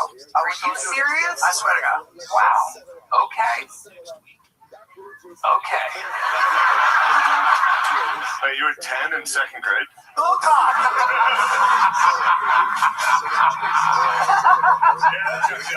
Oh, Jesus. Oh, my God. Wow. Tadpole Triplet. Staring at Joe Rogan like he is the Liver King's angry son. I see a resemblance. One could say he's the Liver Prince, if you will. So, Tadpole, let's talk about it. You've been doing stand-up comedy for 39 years. What else have you been doing? You look like perhaps some time in Vietnam or something. Thank God, again. I spent 20 years in Hollywood. Okay. Trying to be cute. What were you doing in Hollywood? Mostly a writer. Okay. Did you write anything that we might recognize? Perhaps some graffiti on a wall or something? Fucking the I-5 underpass. That's okay. But what else? Anything creative? My biggest success was The Tonight Show. Jay Leno. You wrote that? You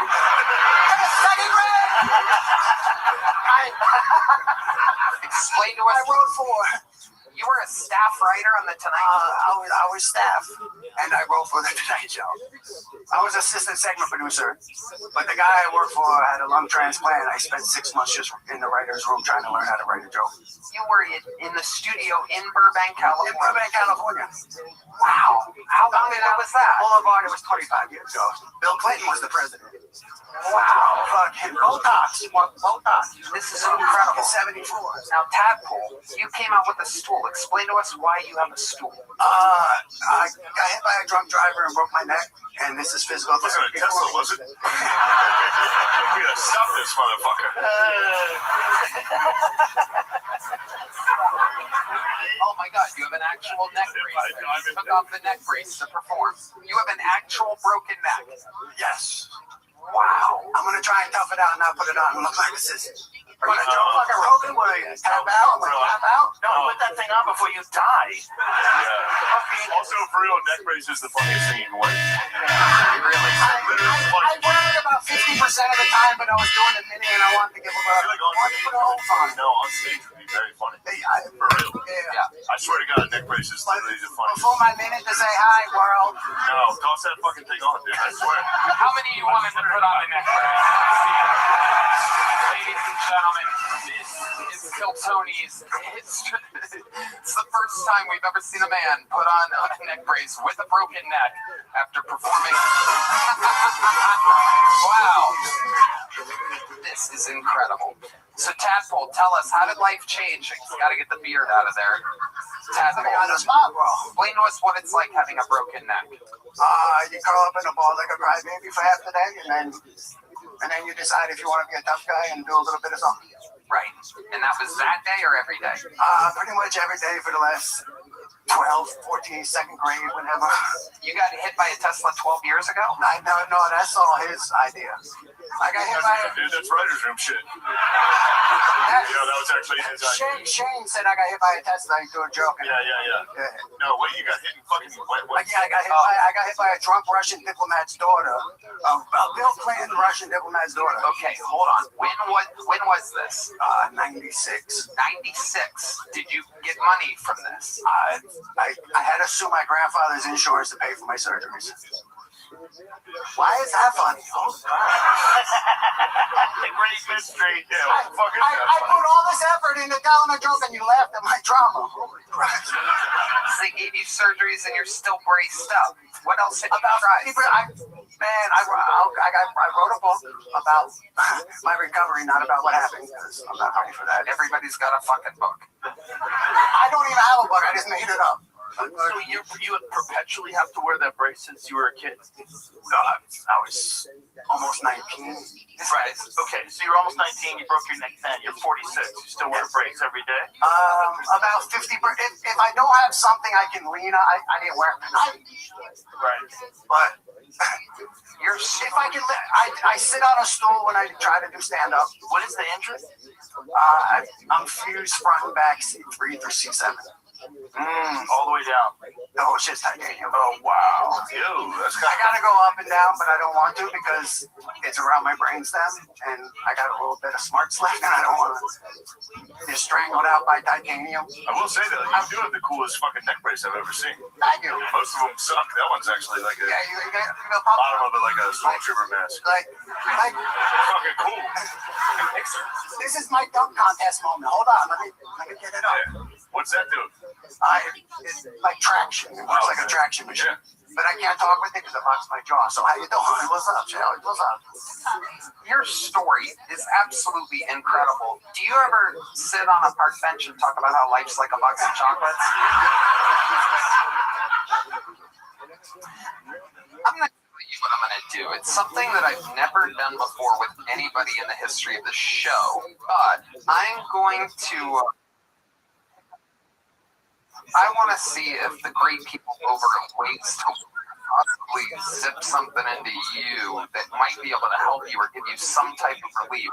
We are friends with the great people at Ways to Well. They provide unbelievable miracle-like health care to people.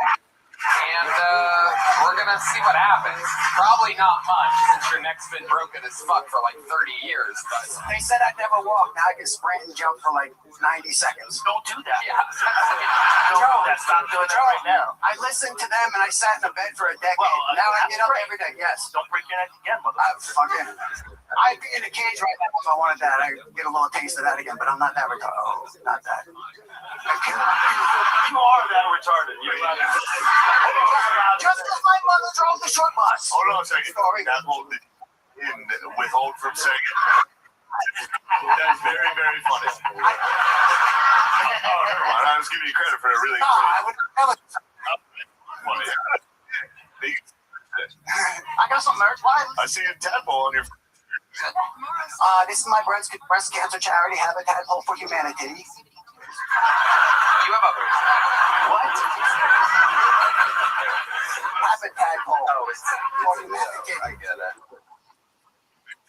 Humanity. For human titty. Yeah, well. That's great. Tadpole. You're a wild boy, Tadpole. You live here in Austin now? No, I'm about 300 miles away. Okay. Where are you? I'm near the Oklahoma Decatur area. On the way to Wichita Falls. I'm not there, but I'm there. Okay. I was in LA for 20 years. The whole world shut down. I got reread, and then I was like, my brother got a house. I can live in the basement. That makes sense. Yeah, the basement's nice. Do you have a girlfriend or wife? No, they won't touch me. What are you talking about? You're not interested in the ladies? Oh, I didn't say that. I put words in my mouth, bro. I say that. I thought that. Habitat for Humanity, bro. I love it. I'm trying to save all the kitties. What do we do? Jump off and stuff. Get the fuck out of here. I'm doing that. No more. Delete does. Cut it the fuck out. Cut it out. Cut it out. What are we doing? You ever been in the military? No, my whole family. Oh, okay. I wrote jokes and dribbled a basketball for my life. I was pretty privileged. Yeah, you know. Yep. I can't understand what you're saying. No. Tadpole Triplet, we are going to get your contact information. We're going to try to see what Ways to Wealth can possibly maybe do for you. They pull off miracles, but nothing's guaranteed. Here's a big joke book. You got that? You want me to get it in the hoodie? I'll get it in the neck. Got it. Tadpole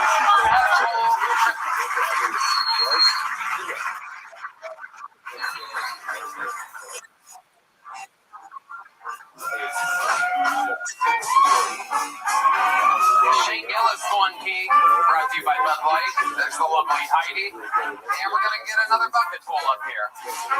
60 seconds, uninterrupted, going to Gordon Dixon, everybody. Here comes Gordon Dixon. Make some noise, Austin. Let's go. I'm 41. If that last dude was 46, he is fucked up, bro. He got a knee brace from sucking dick. Yeah, fuck that guy, man. Thank you. Homeless dude. Anyway. I'm a 40-year-old comic. I hang out with 20-year-olds. I went to a strip club the other night, and they were all making it rain, and I tried to pay for my lap dance with a checkbook, and I knew I was all... Exactly. Half y'all don't know what checkbooks are. Fuck all y'all people. Yeah. The stripper was like, hey, I want to make it rain. You making it rain? I'm like, how do you spell candy? With an I-E or a Y? How do you spell this? It's all right, y'all. It was $12,000. It was a bounce check. She never gonna count that check. I'm celebrating my 8th year out of the service, so I'm having fun. I'm fucked up right now. Thank y'all. You don't have to clap. All right. You don't care about people. Thank you. I served as United States Jehovah's Witness, so for you. Exactly. This is a rough night. Fuck y'all. All right. You guys like handicapped people more than you like half black people. Fuck y'all, man. My name is Gordon Dixon. My name is. There you go. All right. I'm going to go. Gordon Dixon. Also, Rogan Show. All right. Gordon, how are you? I'm good, man. Been on the show before? Yeah, I've been on a couple times. This time you're a little fucked up? Yeah, I just got off work. Yeah, I work next door. It's my fault.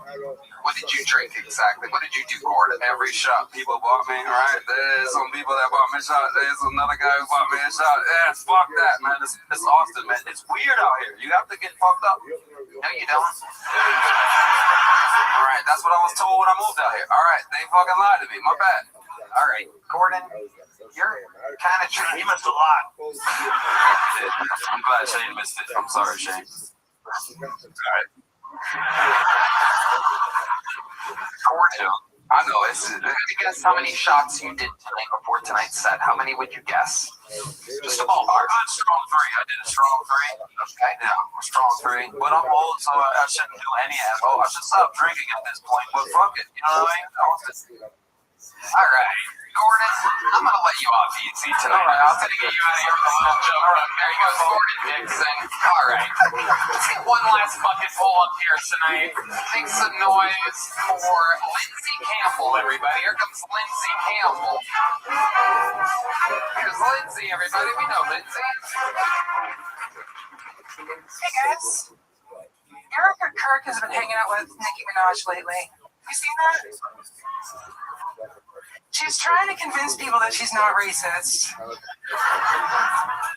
She does run her fingers through people's hair when she hugs them. You can tell she doesn't have a single black friend.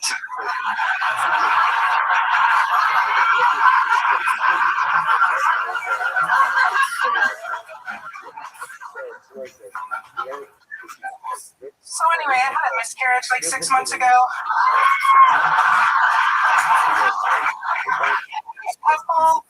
Days after that, my husband was fingering me, and he got on his hand what Google told us is gray pregnancy matter. Relax, guys. At least he got to hold our baby.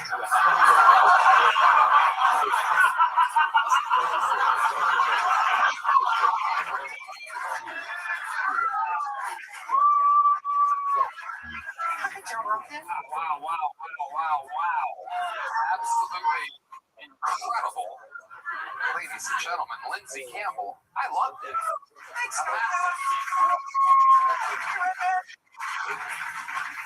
well, Lindsay, you are married to the adorable little William Montgomery looking character, little chubby cherub boy. You probably remember it now. So that's real, huh? Yeah, Trey Campbell, Dr. Peppers. We got married on May 3rd, 2025. Hell yeah. How's that going? Good? That's awesome. I just keep bringing animals into the house. Just trying to get rid of them, but doing well other than that. What kind of animals? What are we talking about? We're up to 5 now. We have 2 dogs, we have 2 cats, and we have a snake. Wow, okay. Hell yeah. Before you said snake. Yeah, she's like a red band. What? I don't remember what I was doing. It's not a penis thing, I promise. I was talking about my snake when you told me that if I ever brought it into mid-season, you would like throw the bag against the wall. The what against the wall? I said I was going to bring a snake in the bag and have it without him knowing. You got drunk and said you were going to kill our snake. For those of you that wonder what Red Man's like after the show, I love it.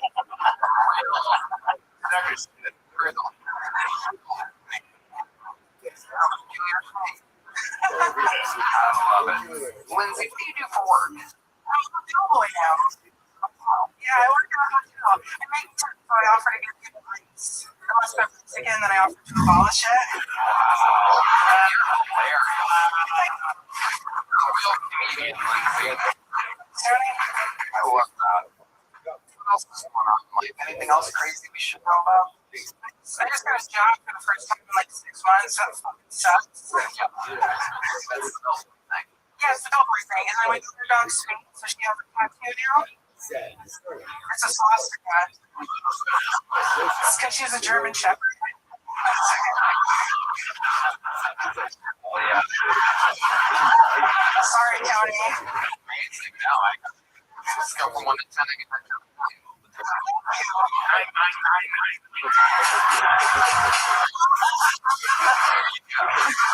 little fucking alley there. I like that. Oh, that's my whole chain. On my balls. Yeah, you did.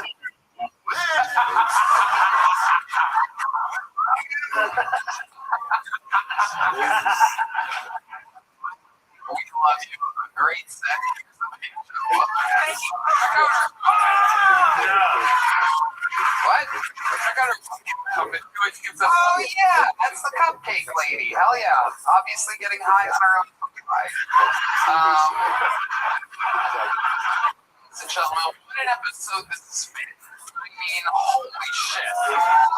Lincoln Financial Field, July 17th. Rogan at the January. There's only one way to end an episode like this. William Montgomery is already off on Christmas break. However, there is a young man whose dream it is of one day being a citizen of great honor in the United States of America. But for Matthew Gates, the Estonian assassin.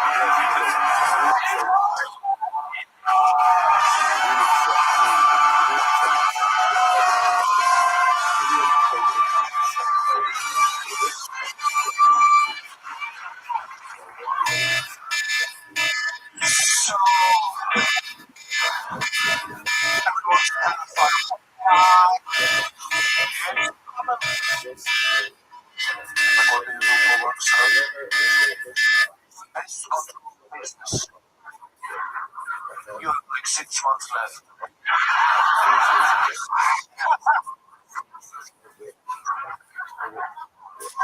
See, the secret is you gotta get a job in any doesn't want to do. Like roofing. Under the Texas sun. Very hard.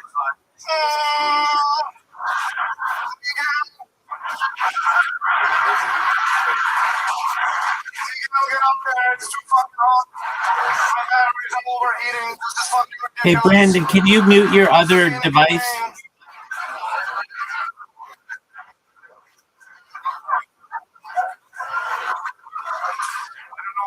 Brandon, I'm not sure. can you mute your other device? People don't relate to perfection. People.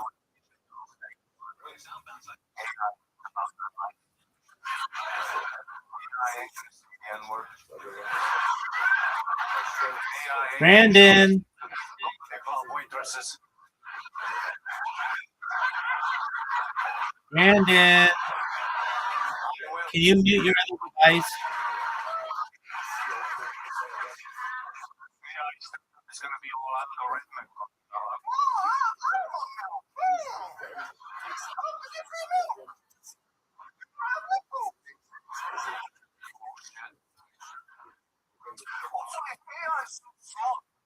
How come I might try to look at and make sure that the role they identify 3 traffic lights in the picture. Puzzle.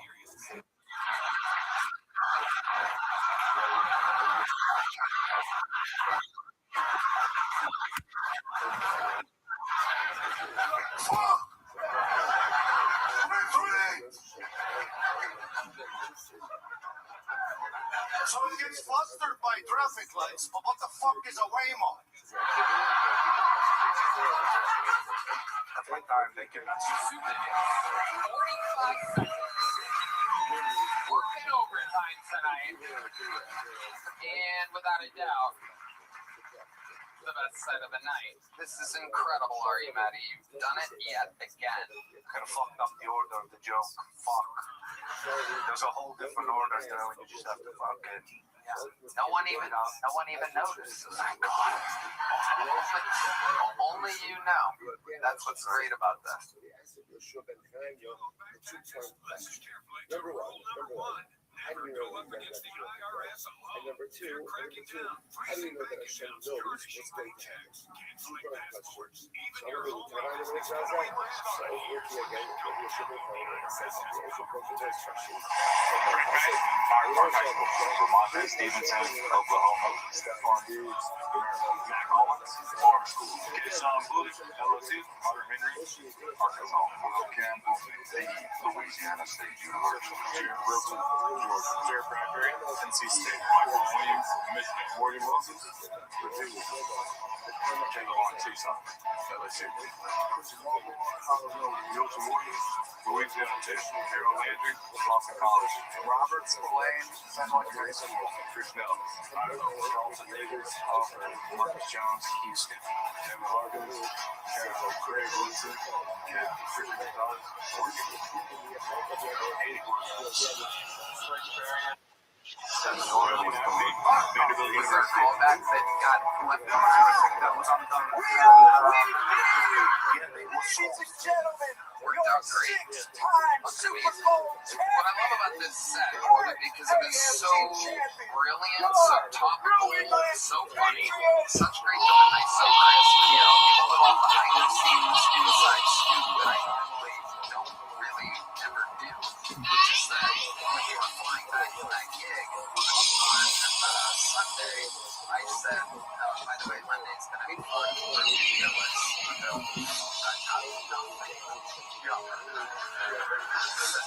I'm just curious, is that, did you just fucking cook that up in the past 36 hours or what? Teams are here on Stinky down to the field. Haley Hartzell is covering the Seahawks tonight. New she's with their star receiver Jackson Smith in Cuba. Haley, Jackson, you just ran out the tunnel at the Super Bowl for the first time in your career. Look around. Describe these emotions. Let's be here, ready to give it all for however long it takes. Me and my team are ready, so just behind these guys and we're ready to go get it. You are the offensive player of the year, and with that comes extra attention. How can you make sure you are still able to have an impact tonight? I never cared about any of that stuff. I cared about this moment right here, and it's all that matters right now, so we're ready. You and your teammates consistently talk about how special it is to do this with this group of guys. What gives you confidence in this moment? The guys, we earned the right to be here. Every step of the way, these guys earned it. We deserve to be here, It's just time to go have fun and go play for one another. Thank you, Jackson. Now we go to Melissa Stark on the Patriot sideline with Drake May. Drake, 10 years ago, you were here as a fan with your dad watching the Super Bowl. What is it like to be on the field and ready to play? It was a surreal moment. First time we get to Much better view from down here. You are going up against the Seattle defense that's allowed the fewest points in the NFL this season. What's the key for you in this offense? They play on football. They were another touchdowns. Good balance versus BS. Play for each other. It's fun. Have a great time, Drake. All right, one note about Drake's right throwing shoulder. He's been on the injury report for the last 2 weeks. He came off on Friday. He told me he has no worries that the warm weather certainly helps. He told me he plans to sling it tonight, Mike. Shoulders good. The game face is ready. It's fumble in his face. When we come back, Randy Carlisle, Sixon Sarah and Charlie Booth performed our national anthem as we count down to Super Bowl 60. Nobody even knows what happened. Mossad gathers no information. They just blow up the whole building. Mossad always has civilian casualties. And always they're like, well, it's good to be alive. Blizzard,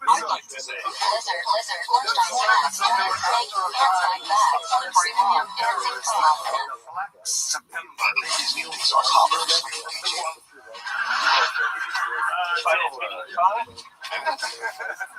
Worst thing to happen on German soil, the Jews, you know. So, I got it. Allow me. So they're after all the leaders, okay? And they find him coming through Norway. The sky travel. A great, beautiful skies for a terrorist. Everybody's in. I see. Multiply what's possible. Real.com. Careful. What's that? Eating creepy guys in the alley. You're a fucking pizza guy. So the Mossad tracks this guy down. They pull us while they're doing it. With Manscaped, when you chop me from between your eyes, although we may be small, we won't forget to place your chest to your foot. 6 months later, they find out Manscaped. that part of football, every part of the world. I just like regular pizza guys. I love it. Every detail of this season adds up to right now. Every catch. And your parents are like, what did my son do? Oh, Black September. To kick it is easy. Whether your team's in it or not, see the downside about the Mossad is they don't win. How those guys got caught is after they blow the guy's head off.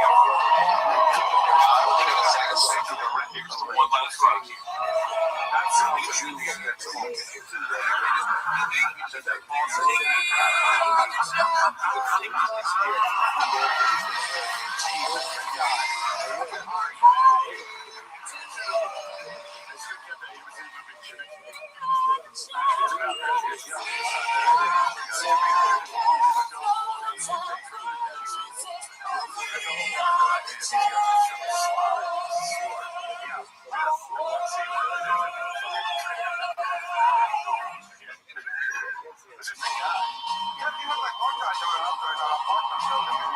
TBL show is presented by YouTube TV.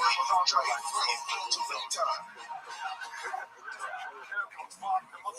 Ladies and gentlemen, as our nation approaches its 250th anniversary, the year 2026 will commemorate 2.5 centuries of freedom, unity, and the founding ideals set forth in the Declaration of Independence.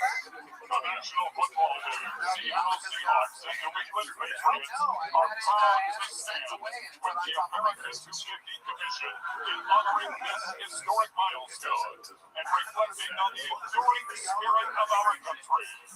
Now, signing America the Beautiful in American Sign Language is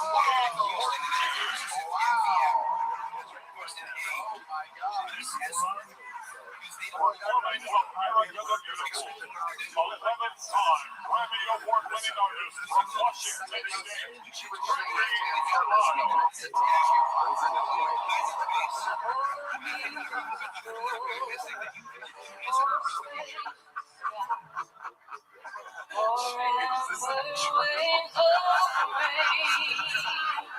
Shapiro joke in here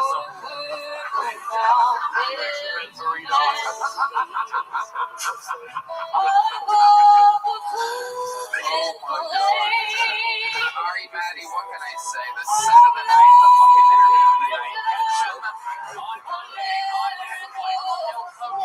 No closure.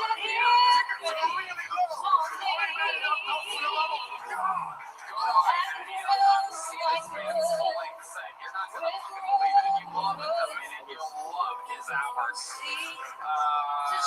Johnny Ryan goes in, that is the teacher working in Shane Gillis. Let's see what Chris Rogers drew over there. Oh, Shane Gillis, look at that.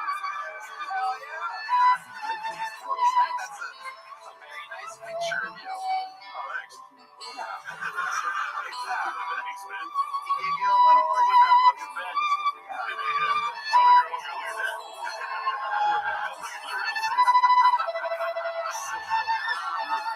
Shane Gillis, ladies and gentlemen, 2046. Lincoln Financial Field, biggest comedy show of all time. One time for the motherfucking man himself, Joe Rogan.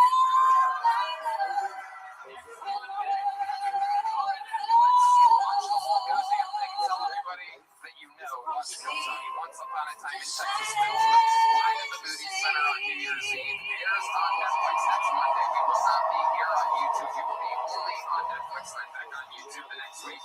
Fuck yeah, man. We did it. What an episode. One more time for the best damn band in the land. Military history of Washington. Another single pandemonium. Every hour music is available. Color guard and we love you. Have a fun Netflix next week, motherfuckers. Good night, everybody. returning to sign our final performance in American Sign Language is Restream. And now, to honor America with the singing of our national anthem, please welcome multi-platinum award-winning artist and composer, Charlie Booth.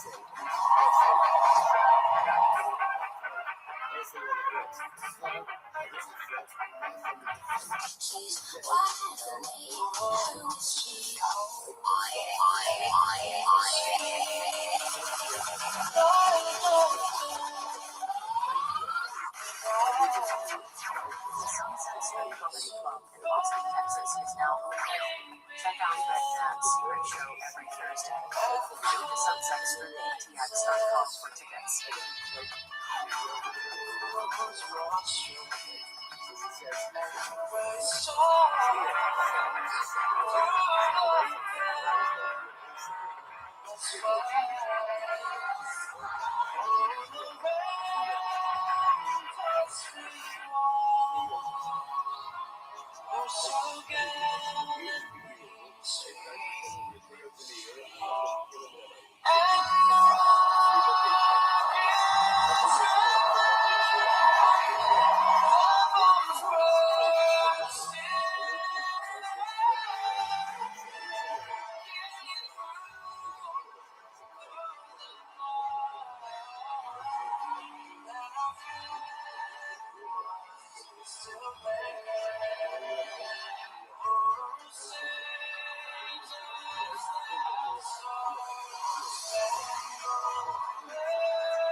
This Air Force Navy in the international track together performing, celebrating American Century. When we come back, the play tells 2 minutes away from kickoff of Super Bowl number 60.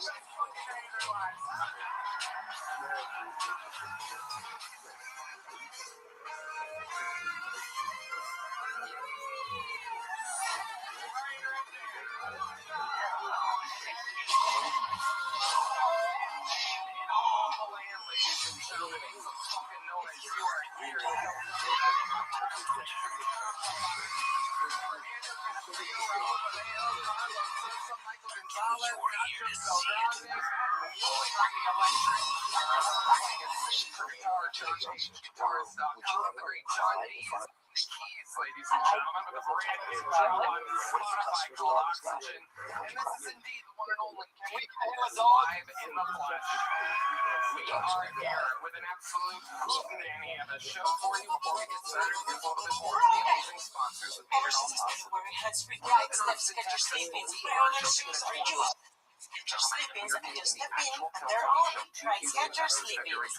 Dallas, go to TonyHinchcliffe.com for tickets right now. Come see an actual investigation of 16 the great state of Texas. They can change my future. Or I want to be good. Go to college. Be a businesswoman. I can save for a house with a trampoline. 2 trampolines. This year, every American child gets their measurement account, and millions will be pre-funded. That's free money. We can all stand Samantha Green. Sign me up.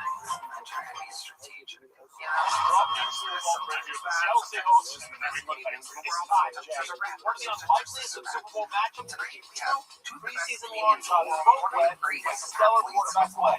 Both teams ready to option offense and defense this year. So buckle up. Should be a battle up and down the field. Armstrong, Matt Rutgers won't bring the place to bet on counts, bet $5 and get 300 bonus bets if your bet wins. Download the app, use the promo code with the sign up.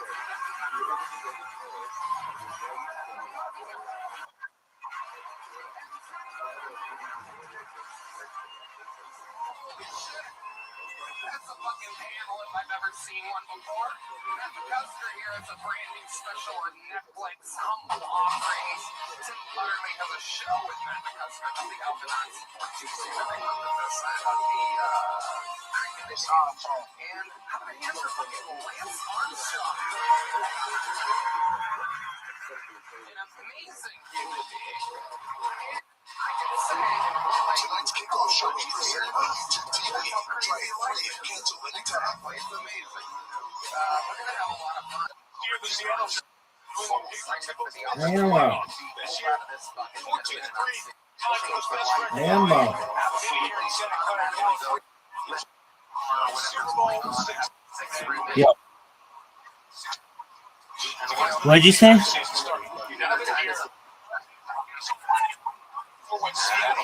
Who will play in the NBA? A dude? Adults will play in the NBA?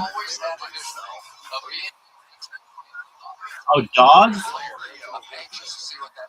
That's what you're so fucking excited to tell me?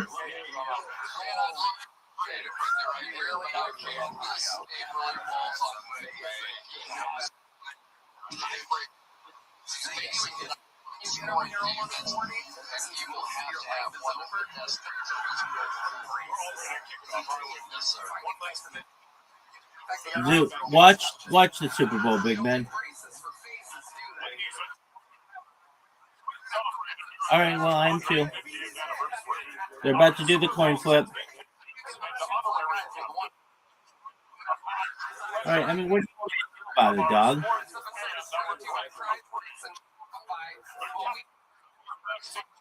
Dog, I'm not looking up anything. It's the Super Bowl, Zoot.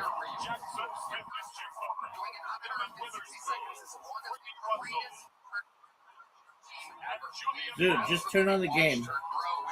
Brandon's streaming it. You can watch it with Brandon.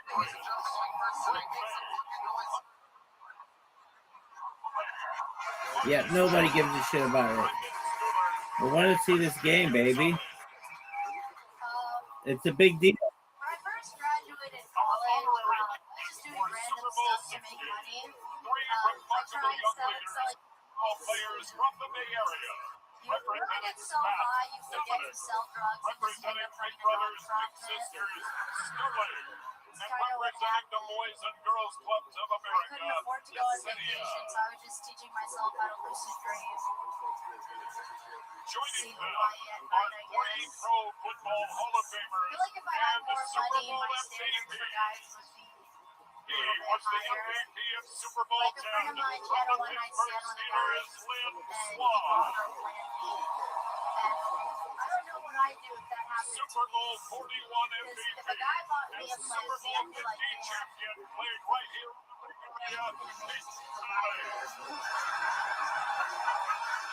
I wouldn't even take the Plan B, I would just keep the box to show my kids.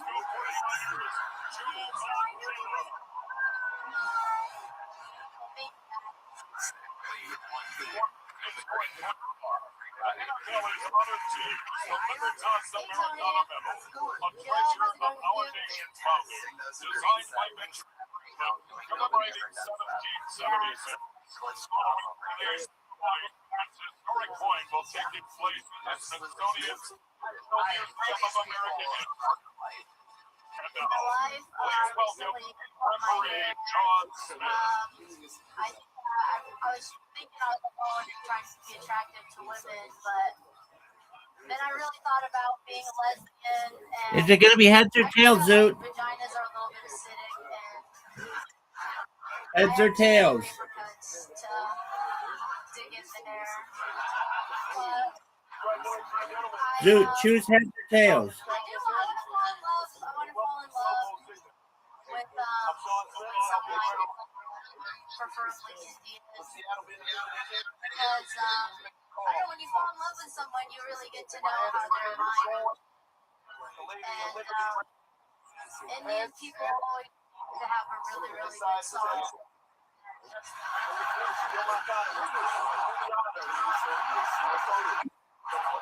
And I want to know the lyrics, you know?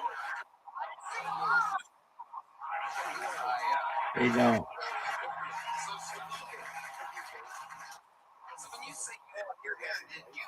Heads. No, because when we were in New York, I was going out into town, and there was this lonely barber. Yo, baby. And so I did. And I got this cost me $60, and now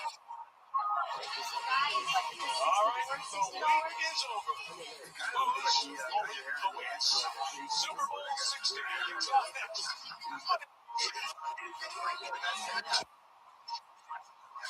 Zoot, you talk during the Super Bowl more than anyone ever. What did you say? I got a phone call from his girl.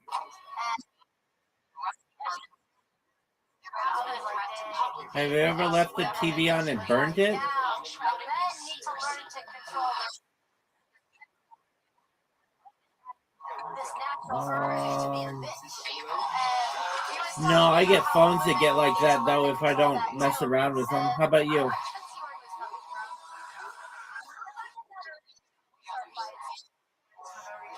Okay, what was burned into the screen?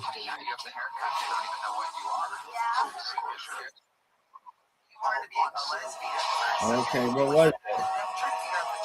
The Pornhub homepage?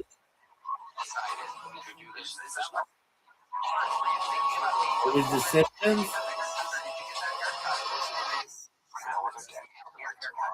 Interesting. Yeah, I think it's like that. It's like, I don't know how it works for gay men if you get the voice first and then the thought.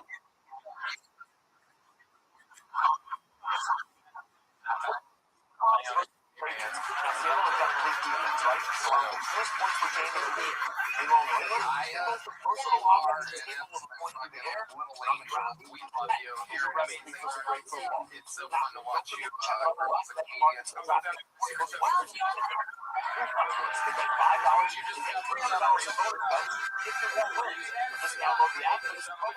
party started, and now we switch over YouTube to TV is amazing. She's Just like anything else. Could be a completely crazy person, could be an old person, could be a young person, could be white, could be super black, could be brown. Anything can happen. Thanks, everybody. You guys ready for your first fucking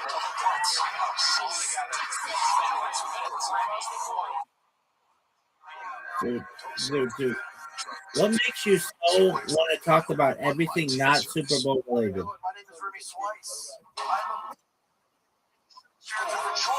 That's a good question. I don't know the number, but probably when the Patriots came back, it was like in 2019. They came back from like 26 points or something.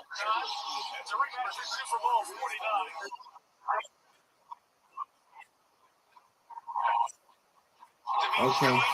That was not the first halftime show. They had halftime shows before then, but they were just by like school marching bands.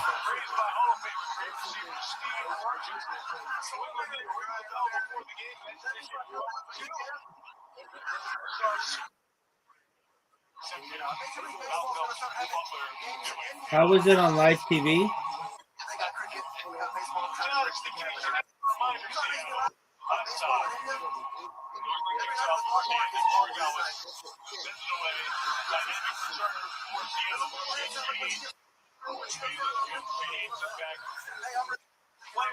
What up, baby?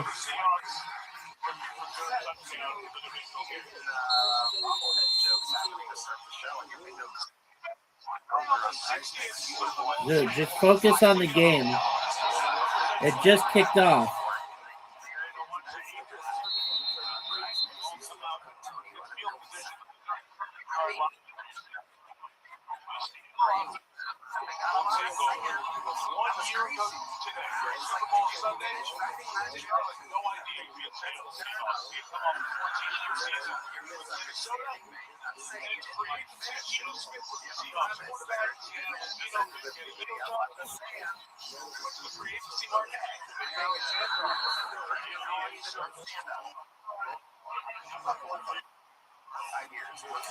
Seattle.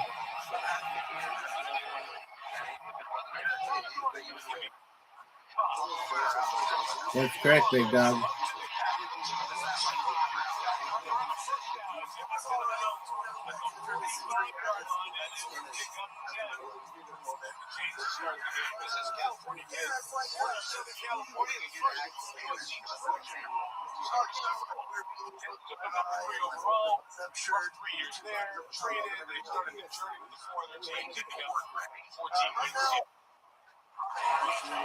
All right, well, just go to streameast.sk. Where are you getting booked at? I'm getting booked at the Creek. I got booked at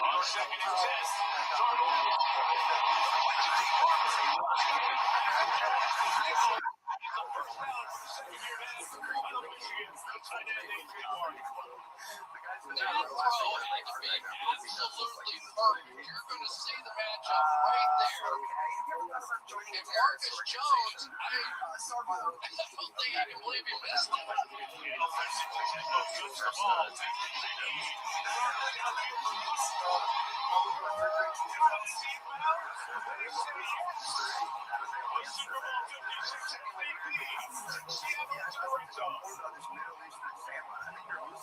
One of the games you'll see in both of these teams is that they want to undercut no strength, and then it was dropped in perfectly. It wasn't a catch.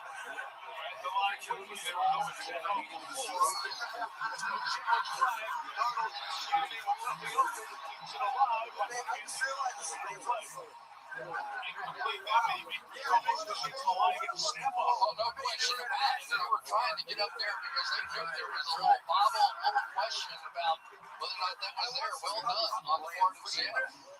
I really don't know what's happening when they have exactly. Now the line is control. How many of these people are coming up here? Clear and obvious that the owners replay 6 minutes. Otherwise, you got a challenge. They did not. We need to clarify.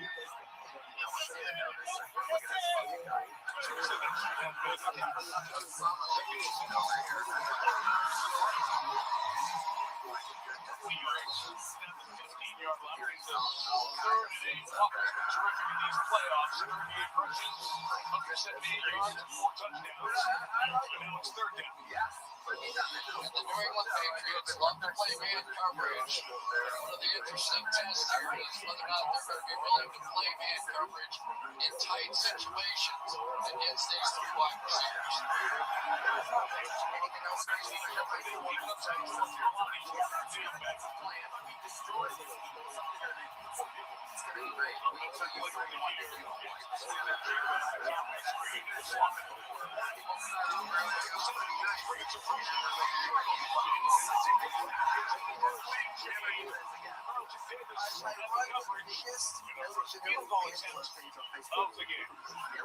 We are seeing the New England Patriots secondary. Watch them jumping routes in here. The passes that were completed down the field were so close to being picked, and it looks like the Patriots have come out here and decided, look, we're going to take our shots. We're going to go try and get the football away from Sam Darnold. They have been very aggressive so far. Jason Myers led the defender for 7,000. Beautiful season. 33 the first points of the game. Plays 51 yards over the field. Down to the red zone. Great for Mike McDonald. Got the ball. All right, so now that Joe himself, his sister joined the group. So you guys are just like and then she went and tried to run it, and I was like, get the fuck out of here. And then someone else reached out on behalf, and I was like, you're pretty much right. It was from the ground on the field. That's exactly what I said. Can we just hit some momentum on the song? And so she reached out on behalf. We will make the grass smile in a clean Can't we just do it that from Paul Agent?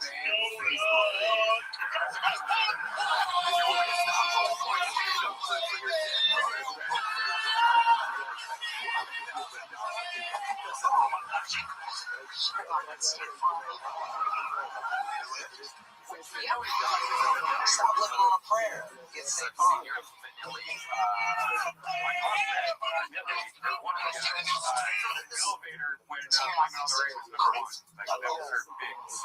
Nobody gets to celebrate live for the us to DraftKings. Trusted us to do this ad live from the Super Bowl in Santa Clara. Tonight, live bet the game on DraftKings Super Bowl. Your share of $5 million in prizes. There's so many live options to bet on, like Seattle or New England's next TD. So bet on all the twists and turns. When you're live, anything can happen. There you go. Ladies and gentlemen. People just start randomly naming their favorite comedians. Usually the interview with the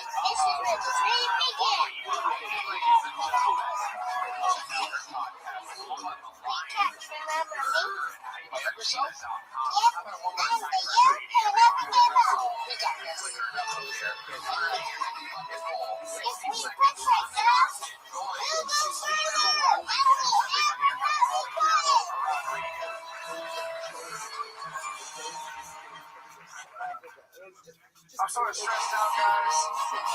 Yesterday I got tired of trying to almost got my homes down with the biggest blackest comment I've seen. Ultra Zero. Zero alcohol, just 29 calories. Buy DraftKings Sportsbook. 5 all game long. Buy State Farm. Stop living on a prayer. Get State Farm. And buy Claw. Yeah, I thought that was something I thought to myself, how is this guy homeless? Big players in the Super Bowl. How is this guy homeless? I got what I got. I got a place. Step on the Super Bowl field for the first time. Green Bay. This guy's still a mansion. And before I knew it, he started helicoptering his guy. And I was so big I could hear the sound. Pacific time. So Myers the motherfucker was powered in the Midwest. I had someone to anyone. NFL. He can get away. Reach behind his back and brings that head kick up. Kyle Williams and the Patriots started to terrorize all the six returning.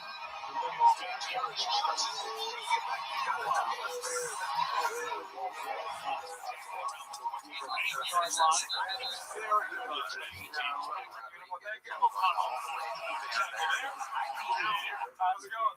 Good. That was okay. That was good. That's like the best you've ever done on the show, right? Yeah, I think so. So good. I think so. What have you learned about you? What are the big facts about me that remind me? Mississippi. Yeah, makes sense. Puerto Rican, Mississippi, Oklahoma, it's a real melting pot here today. So how is that? The cheers were somewhat forbidden. Fans like the Warriors of Seattle proud. Makes noise there. Seahawks on defense. The toes were upside down. Into 28-yard line for Andre Stevens. Inside, it's forward dinner. The 34-yard line. Carolina Drake plays college football in Chapel Hill. Number 3 overall pick by the Patriots and really blossomed here in year 2. The runner to Matthew Stafford for league and Victor Hurricane coach as well. Second night is every Super Bowl starter. He was 10-0 when he started Super Bowl 19 out here in the Bay Area.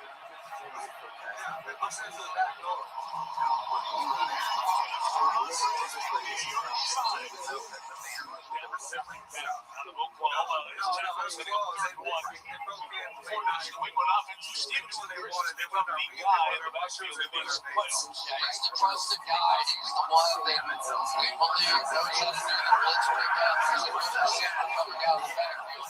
But I do think we're going to see a little bit of Trey Henderson in this one in some years. You're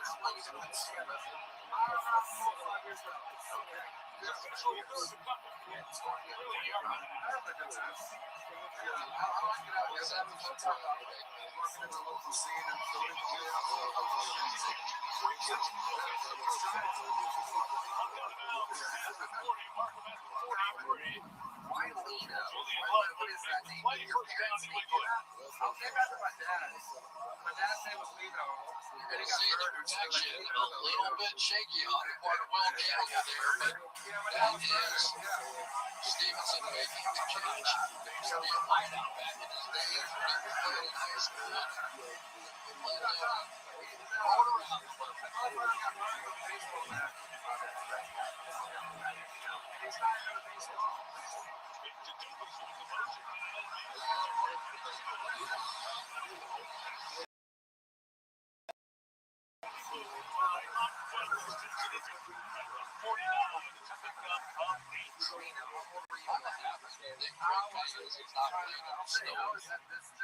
Both these teams have come out throwing the ball, and I'll tell you, Bob Douglas this year, it hasn't been every game, but he has had some massive plays, really exciting big plays for this offense.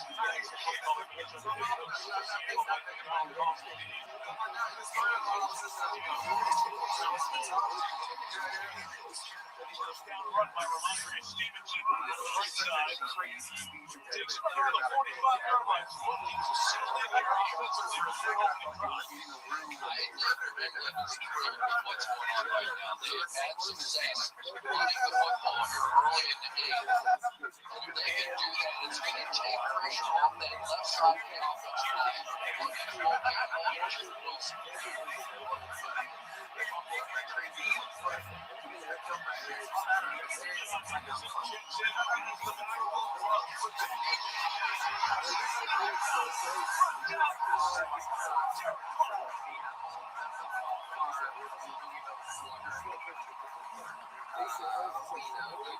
Tradition Will Campbell has had in his professional career is that he often gets knocked right back into the quarterback. If you recall, one of the more valuable pass rushers for Seattle a few can tell that Frank May was looking over his shoulder just a little bit. He knows the weakness on his left side of the offensive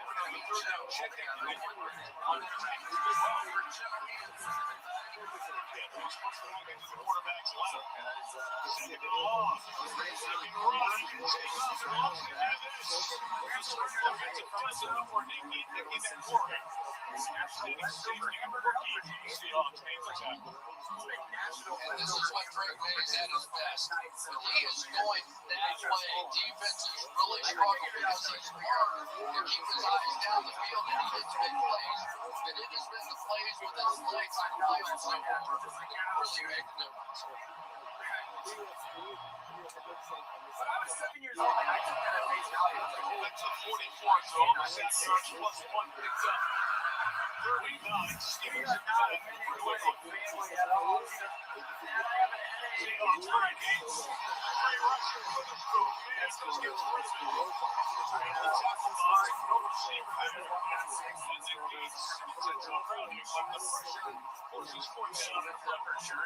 Witherspoon comes into the slot in nickel situations like this, and they love to send him on blitzes off the edge. And right now, it has been Seattle and their creativity on the defensive side to really save that drive. How long have you been on stand-up?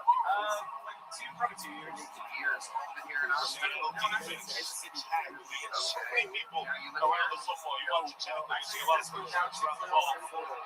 This game was on fire.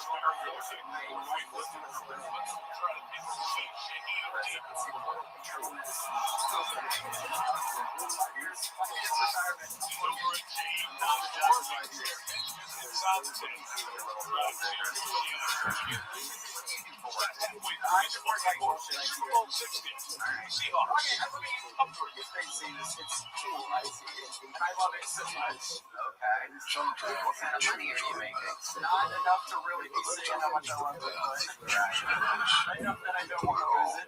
What are the hours like? Just no research.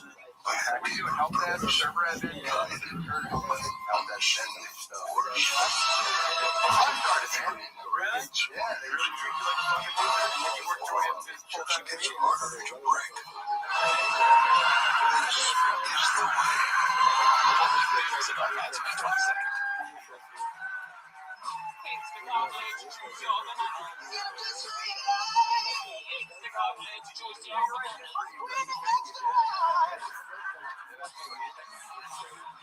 up to full-time comedian.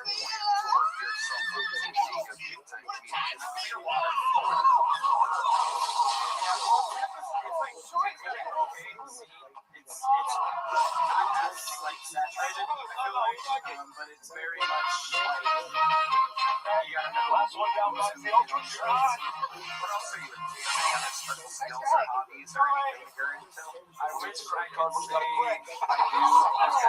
I mostly just spend time taking care of my wife so that like I feel like she would phrase it differently. No, I do. I really do. I treat it like the same way you would invest in the laundry is my contribution. That does suck. You're already blind or pussy and stuff.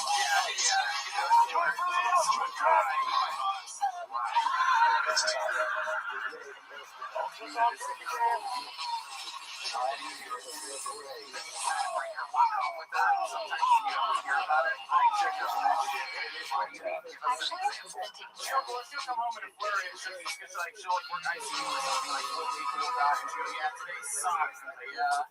Stay tuned for that. Let's go watch some movies or something. 60 halftime show. Then switch to Apple Music and easily bring your playlist with you. Like up the coat by How long did you listen to some of the league? we just got married this year. Welcome to the Olympics. Some people there last like a 4-year-long relationship. It's amazing. Tonight's 4K Sky News coverage is brought to you by Michelob Ultra. Settled in here at Levi's Stadium. Feel like it. So you just came to us for what exactly? Me and a group of guys from Kansas City, about 40 miles south of San Francisco. We're in the southern end of the San Francisco Bay. Spent there a week. I'm kind of San Francisco.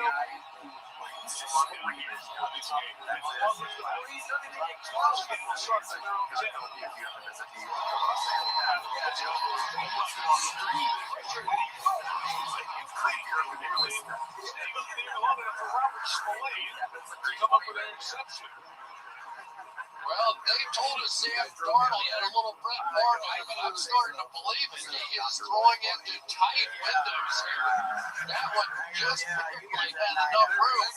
And so far, it has been the pressure of the secondary that really has impressed me. Darnold's going to take a shot, run it back into that.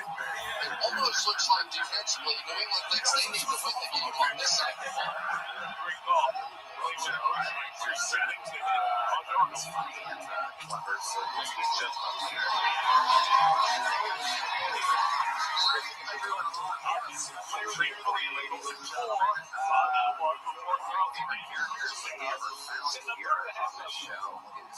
Player receiver in the National Football League. Watching Jackson Smith and Jigga, I was like, here we go. I'm just stunned. I kind of ran out of words to describe his route running ability. There has been nobody able to cover him one-on-one this year. I was driving last night and I accidentally hit a deer.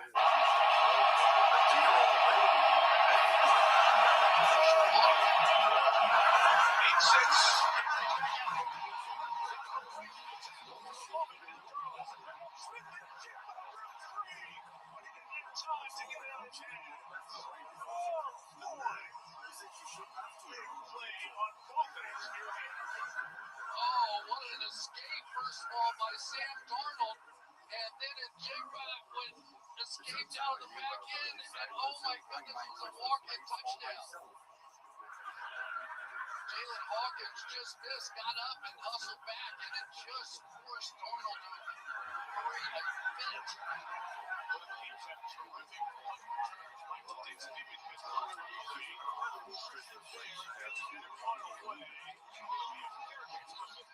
By Marcus Jones. At the 35-yard line. Straight out from Seattle. Wow. 6:07 left here in the first quarter. Next ball, Seahawks first first. Millions listings on FrightList.com and Homes.com. FrightList, any place you can live. I love your style. Like,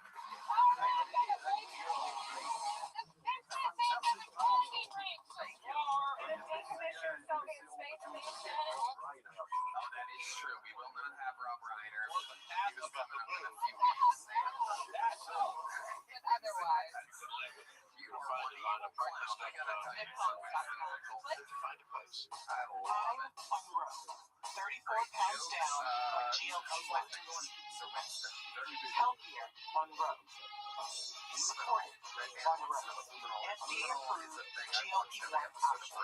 Now even weight loss expertise and choice. I'm moving better on road. I'm feeling better on road. I'm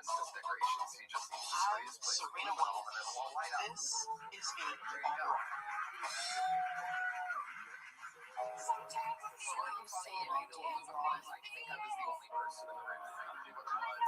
Will you describe it to a friend? I mean, This is how website creation should be. Expression is a natural state. You really own it out.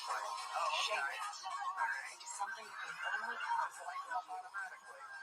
Amazing is the new way to create. Life is hard. See what's coming out of his Sir Winston pickle. You know what I'm saying?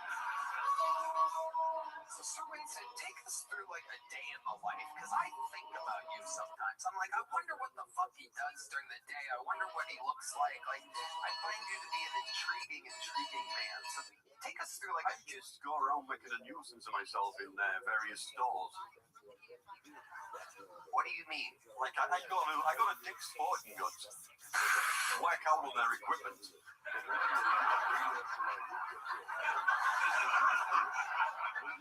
Actually, I've just bought a rowing machine. Yeah. It's got a great price on it, but flooding the living room every night is costing me a fortune.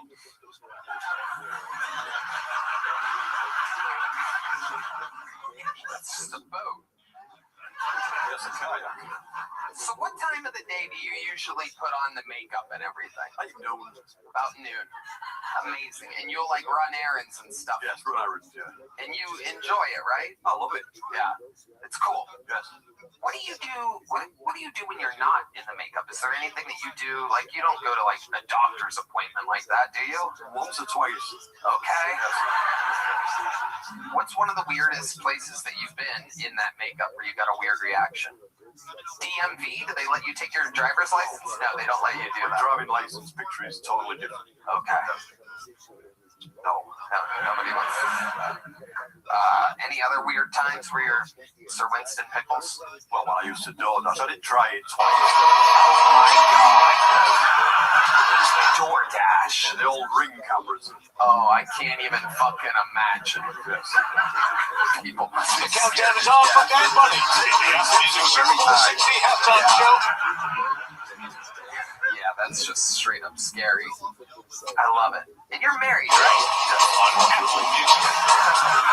Is she a clown too? No. I should say my ex-wife. She's a clown. Oh. What is that? Right. Oh, I got you. Well, another great set. So much fun. Always a pleasure to have you. Sir Winston Pickles, ladies and gentlemen. The evil, dark clown. No longer takes off to run and he's stepping up in the pocket.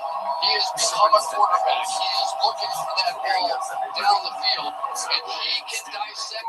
On the show. All right, here we go. Your next bucket full goes by the name of Taylor Ferrer.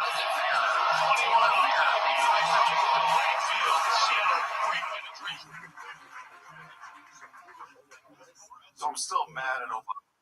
Once you go black, Shake to watch Greg Thomas, who took over earlier in the year. With this guy, the little firefly, he shoots some fires. Anytime he thinks he sees. I kept it going with, weren't you glad I'm not Biden? And then in a few years,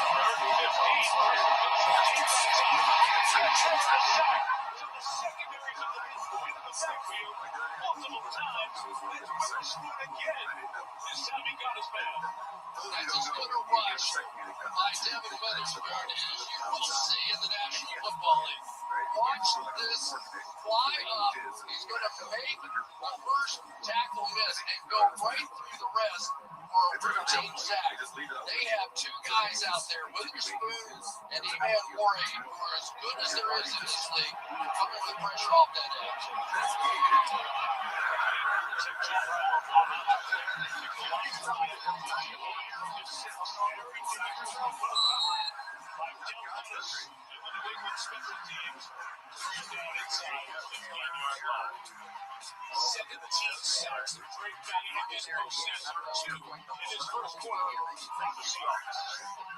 See, like a guy who was talking about shoes being backed up in your own ball, so you really found your voice there towards the end. I love it. How long you been doing stand-up, Taylor? It's like my 10th time. Oh, wow. So you're new. How long? For 10 times. Yeah. Absolutely great. How long ago was the first time? So I started actually like right before the pandemic. So I was in grade school and I was doing it just for kind of fun. Like, this is okay. So I was doing it during grade school. We were all together. And then, wait, you see that guy's wife is going to school with? Yeah. And I did it a few times in the pandemic and I just stopped. So I started back up a couple of months. Nice. What made you want to start back up a couple months ago? I just always wanted to do it. Where do you live?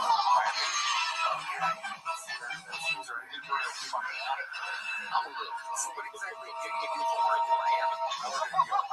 Working as a regular. Hi, I'm Dr. Motion Sharp. So what me Millions of people suffer from exposure. It's too late for you. Not for you.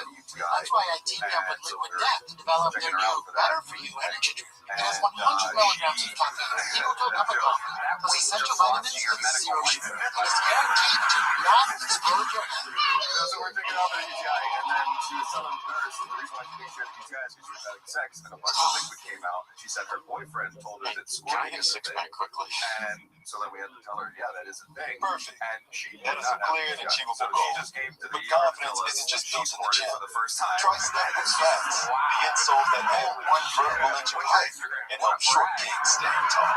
Use code HYPEXIT. Big discounts.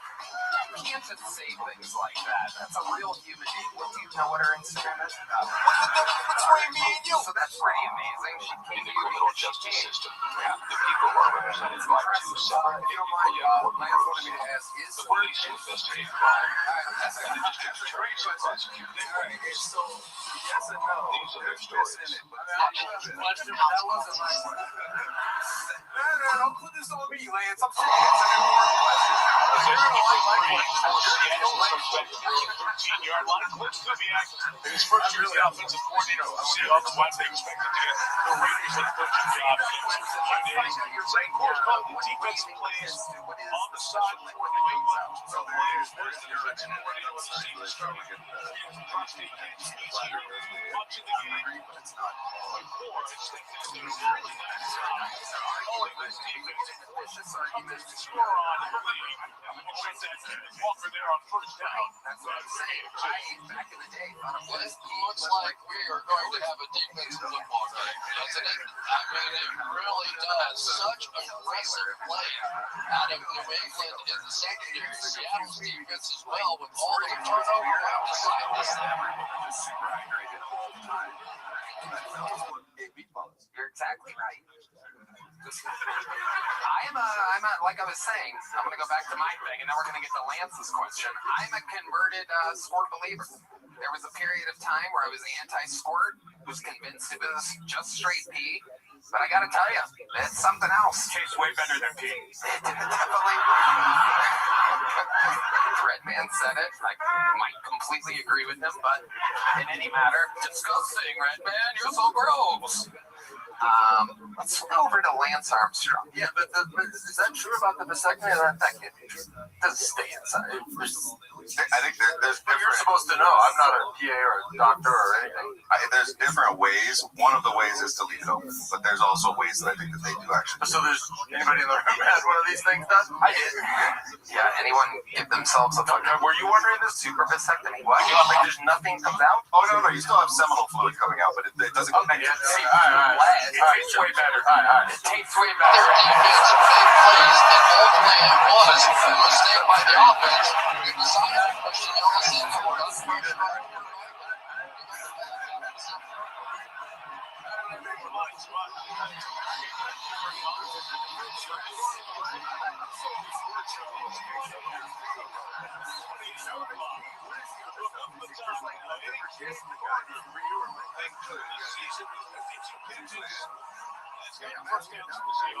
Travis Kelce play. Let's block and then we're going to escape and just catch it. See if we can run for a first down. So there is something to be said for that in this game. How can your quarterback get the ball out of his hands and not let these defenses win? Right now the defenses are really winning.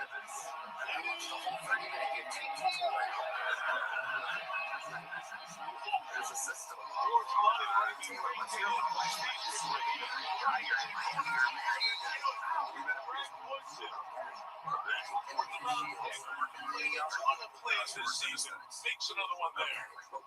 Well, you knew trick plays were coming because this is simply the way it is in Super Bowls because everybody has 2 weeks to get ready and, they got a lot of time on their hands.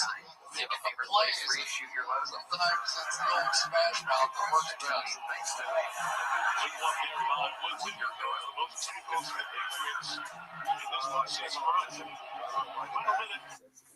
Got it. Yeah, you're sick of her face at this point. Have you made her squirt? Jennings peel out to take. Interesting, Did you see this double pressure coming? I mean, this is getting wild right now. It is haymakers being thrown by both defenses, and they just don't seem to care. You know you don't really care if you end up with one of your edge players out there on the best player, best receiver in football. Some girls are drier than your political jokes. She may not be old enough. Yeah, but that other lady was old. That's true. Just wait, so we gotta wait.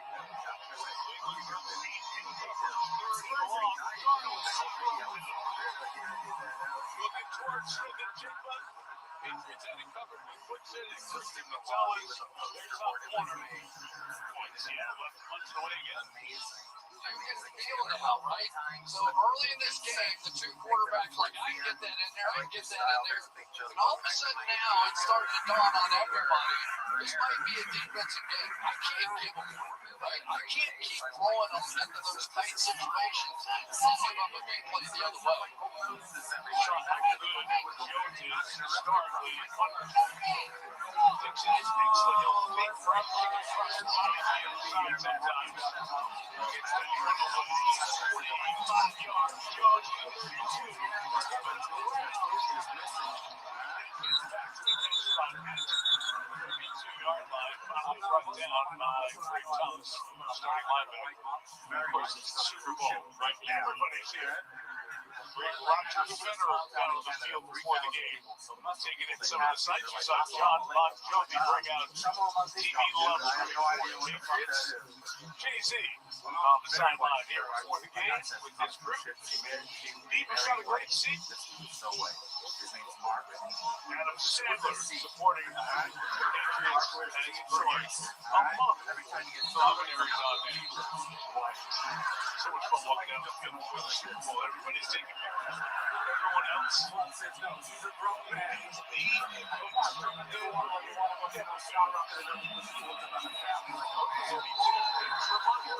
Stevenson. Good touchdown game from 5.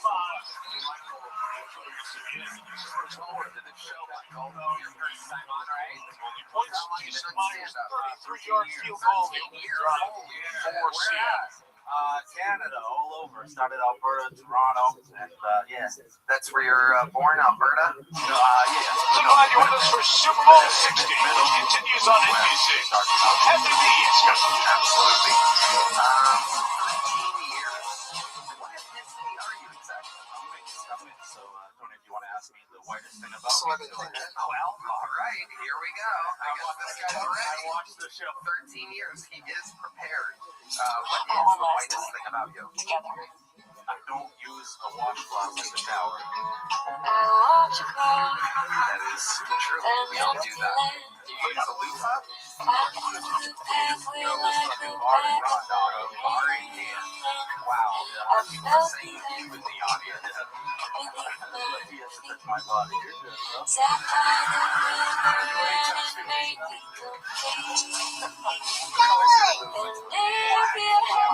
Look at that. We have a gentleman. Look at us. Hopefully we don't ever get a big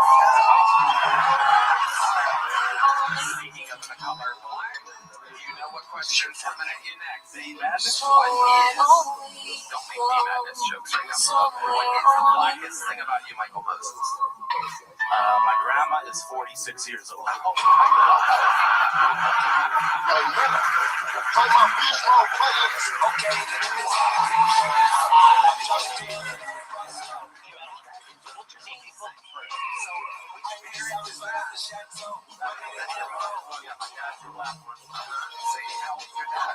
All right, he's 37.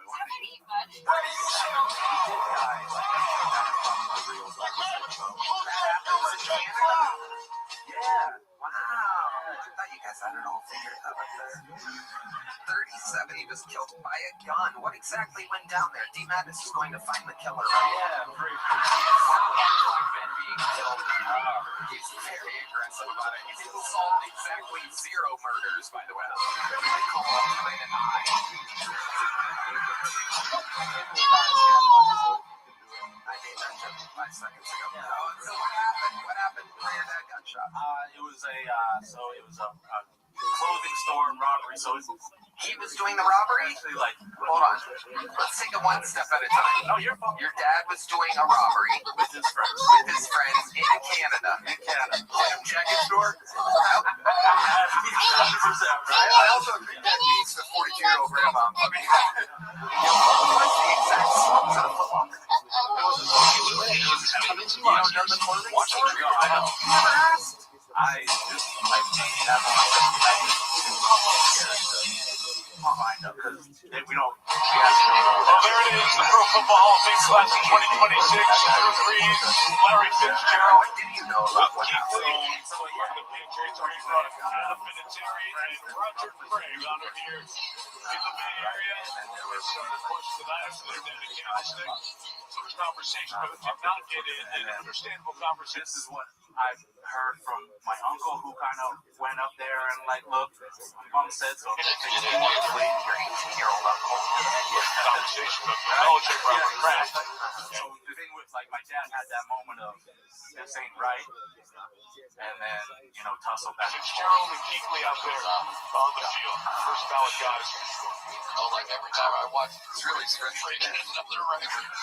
Slinging up. What are you thinking here as we start the second with Seattle? They've had answers for everything so far defensively, and it seems the more aggressive these defensive play, they get better, and they haven't been shut down yet. So something's in there. Hey,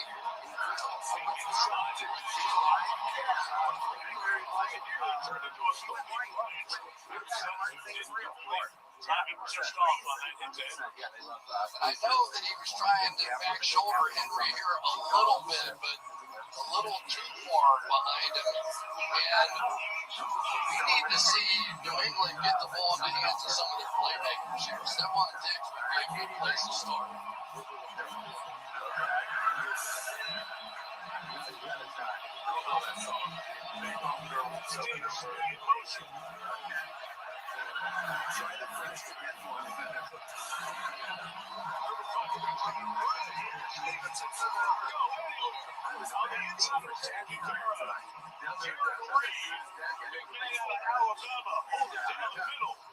Forces the Patriots to punt it away.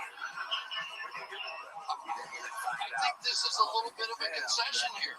Mike, I just got to say what I'm thinking. I think they are playing this game a little bit just like they did Denver a week ago in the snowstorm, with this defense from Seattle's having the same impact as the snow.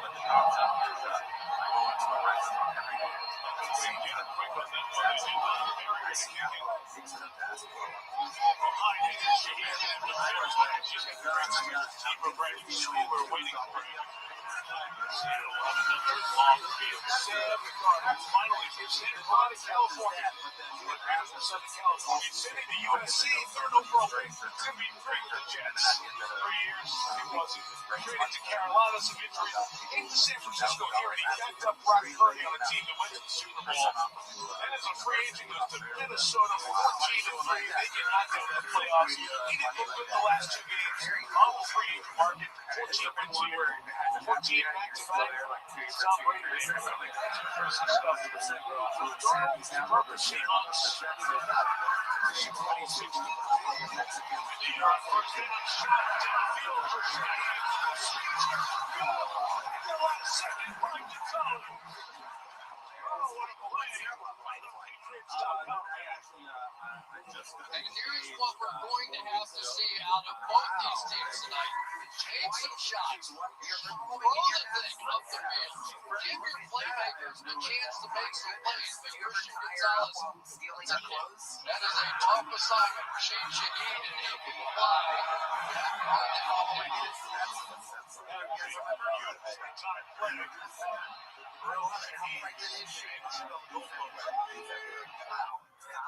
It's common, man. Oh my goodness. Absolutely incredible. Michael, fun times. Thank you. You did great. Your 13 years is very evident. Your great stage presence.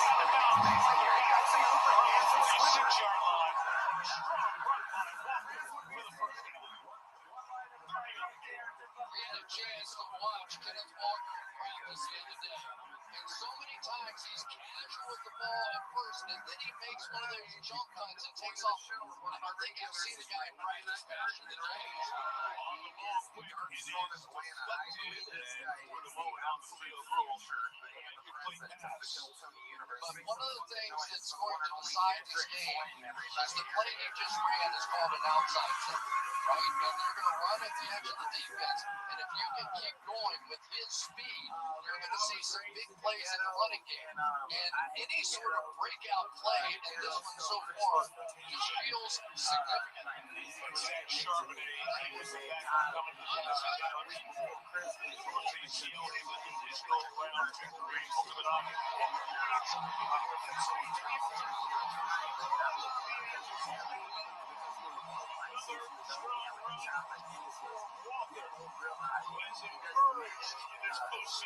Watch him set up the linebacker in the tackle so he can bounce out the other one. He's going to take that little kick step inside.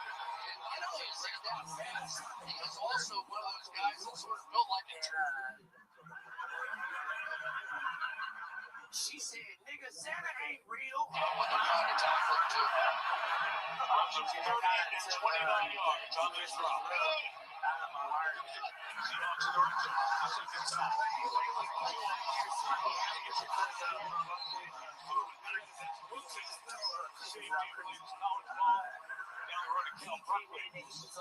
But you can see he's one of those guys that really. What happened? He said that won't do. And then he came back into the house a couple hours later like a fully decorated tree. Oh, something happens really quickly, and if he can get in space, so people are stunned by how fast he was highlighted. Even the players said, yeah, it's like Thursday practice was dialed in. Cooper is the man in motion except Darnold.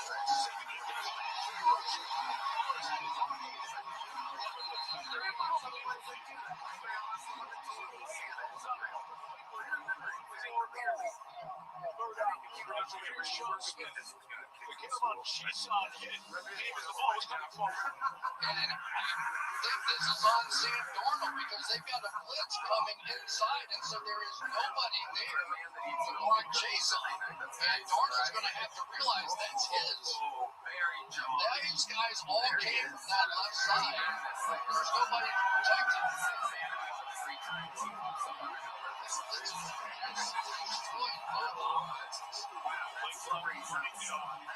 That's real.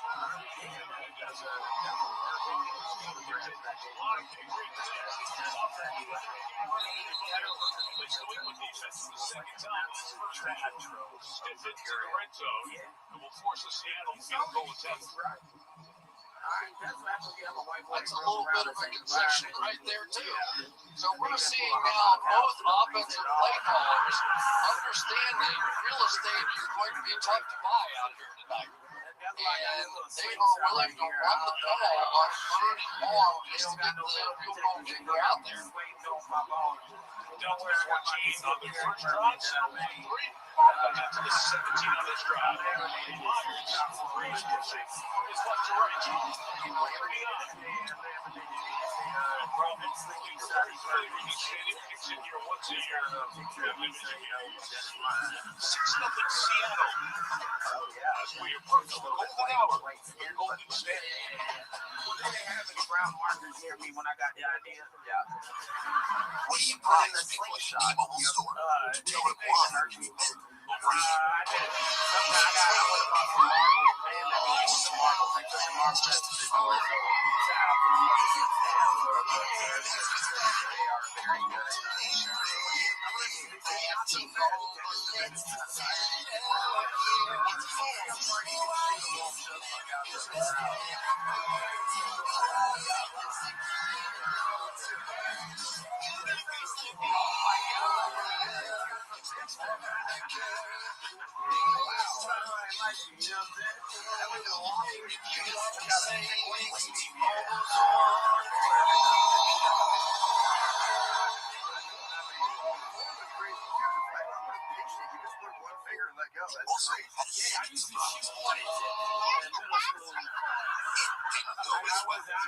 loud. Because I knew Santa Claus wasn't real, so I gave up on being good. I'm going against the cop by the exit doors right now.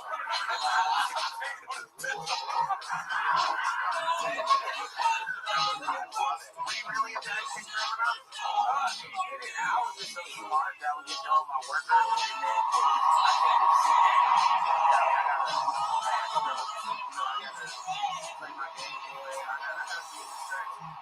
What way this all fits? the Watchmen. Also, Derek, they're right. We need weather tech. I thought they only make 4 liners and Really, Garrett? Really, Garrett? They make the seat protector, side window deflectors, neutral lens, and the cup phone. And I just ordered weather tech next products. Each basket makes for easy loading of heavy gear. Increase storage with Equifax. Celebrate the big time with bigger savings at WT.com. Weather tech for the win. Super Bowl 60 on NBC is brought to you by Steven Spielberg's Disclosure Day.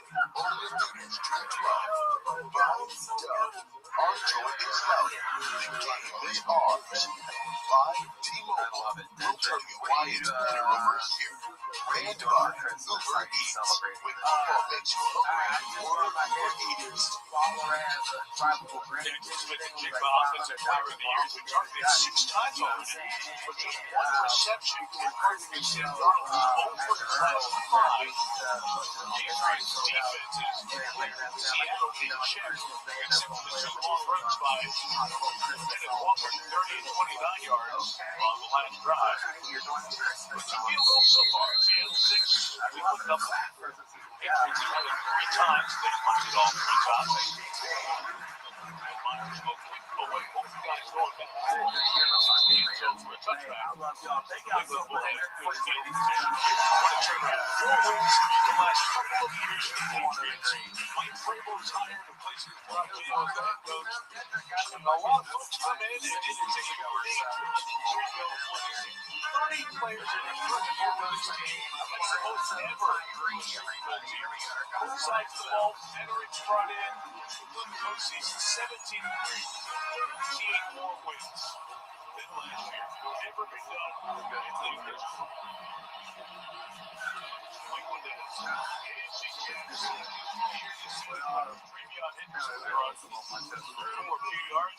Chris, in large part, I love it. We missed Mike Vrabel this season and this week. Veterans in each position, receivers, defensive backs, all the way across. He's really built a great team around him. In his opening speech for the team when he first got there, you will respect everyone in this building. And it almost shook up the players. They were talking about winning or working hard or tackling. They were talking about respect inside this building. You will feel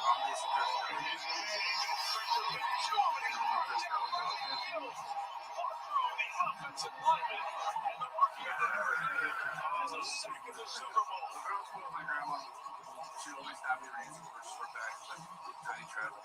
now Riley Bill's going to get it in on the act, and another rookie. He's attacking Jared Wilson. So it has been that left side of the offensive line that we anticipated having problems. I just don't think that New England can continue to try to run back passing plays. They have not protected it yet. Maybe play action, maybe bootleg, maybe run it. That's what I would do.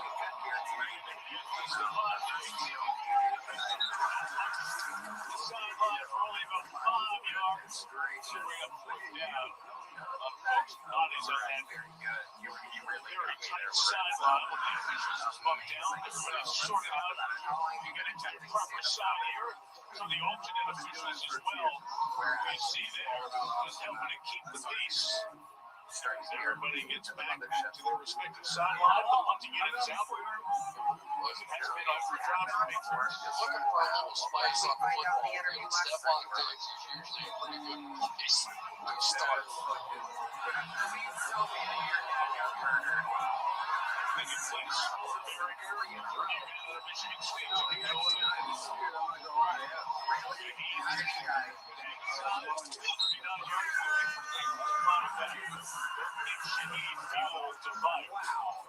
What crime was he committing when the pneumonia got frustrating the offense?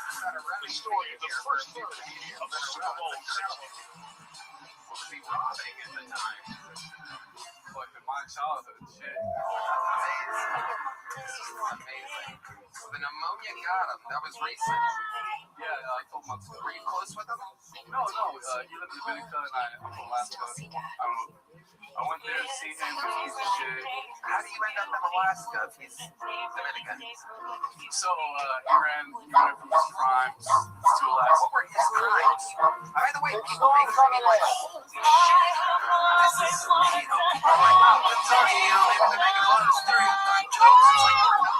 We are not. We are just facing the truth and reality. My father wasn't there for me. He was robbing places, trying to killing people, committing crimes. Holy fucking shit, man. Like, I'm trying to give everybody an opportunity here. And holy shit, it's like an Asian people were coming up like, sorry, I'm making out of the car accident. Like, this is crazy what's happening here. This is an eclipse. It's like a dark eclipse of darkness. This is an incredible bunch of dead criminal fathers. Okay. So what kind of crimes was he committing? This was in Alaska? He's to Alaska. That's where he got caught. Last scam, he was a scammer. Okay. What kind of scams was he doing? You know exactly? So, I don't know too much about him. Yeah. All good. Yeah, all good. Okay. So, got caught in Alaska committing crimes. Fled to the Dominican Republic. Deported. Wow. What year was this?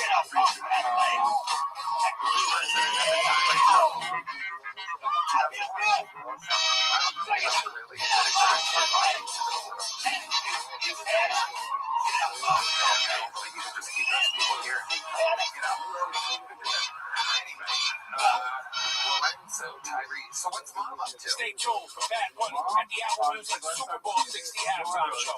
Still on drugs. Switch to Apple Music and easily bring your playlist with you. So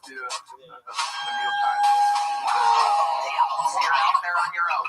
Just doing it. Don't worry, Lauren. She got a man though? Huh?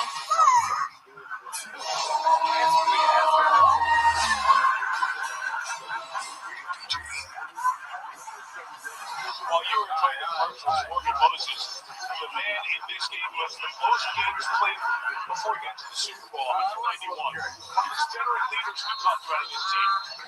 Getting everybody straight. That's the whole offense. There's Stephon Diggs, who went out in 7 regular season games to get to the Super Bowl.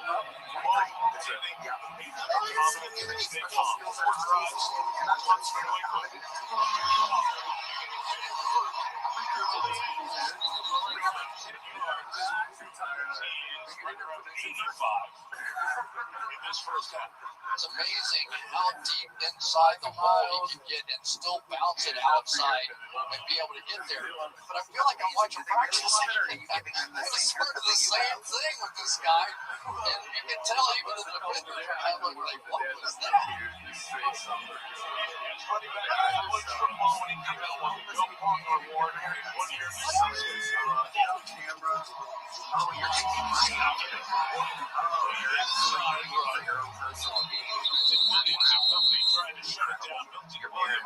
So disappointed. Standing up in the middle, 97 for when he's a guy who knows all about the Super Bowl. To a couple, this is 13th playoff game. He's one of those veteran leaders. 23. He's not confident for long enough.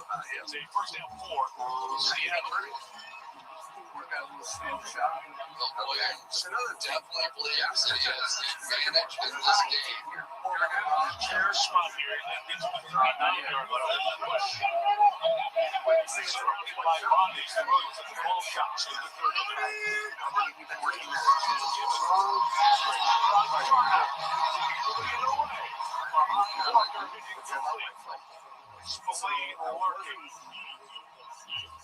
He completes second down, and here's Kaylee Hartung. Well, Kenneth Walker told me he is playing for something extra tonight. Mike, as you mentioned, he and Zach Charbonnet were a 1-2 punch in the Seahawks backfield this season until Charbonnet tore his ACL in the divisional round. Well, Walker's responded with over 100 scrimmage yards each playoff game.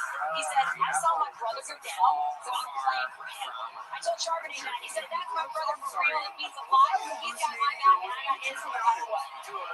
Charbonnet getting out into a Walker gets a great touch. He's in right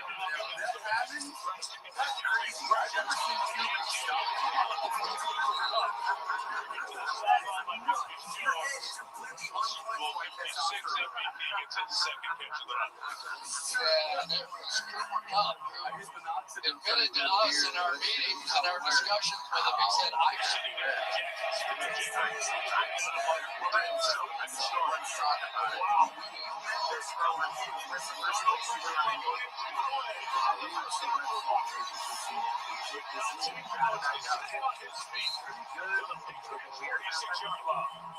I really feel like the difference in this game is the escapability so far of Sam Darnold. Watch the pressure come up with Colton Williams right inside here.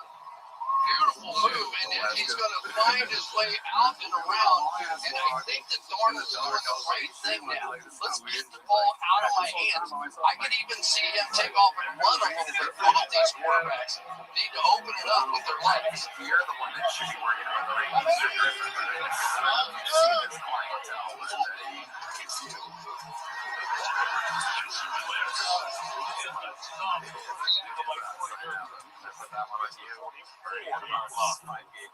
So what a Kenneth Walker.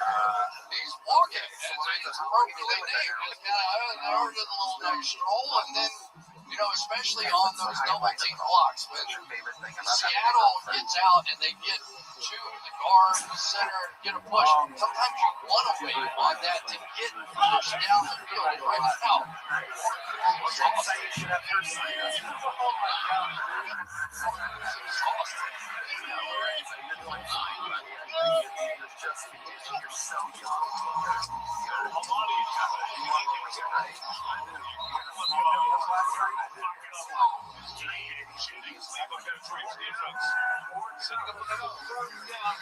Ladies and gentlemen, there you go, Lorenzo Tyree. There you go.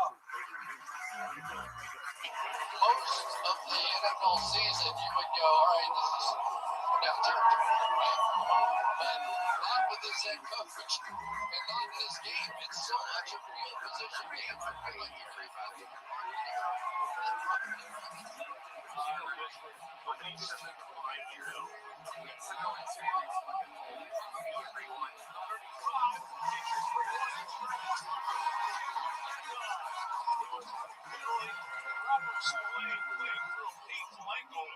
Had the hit on him. It sets up fourth down. One more time for Buffy, everybody. Starting now. And basically, they had this play. You just got to catch the ball. Here's the part we didn't tell you about Kenneth Walker. One, he's not a very good blocker, and two, he's not a very good receiver. So when he's running the ball, he looks great. But in key moments, he's going to have to make those plays.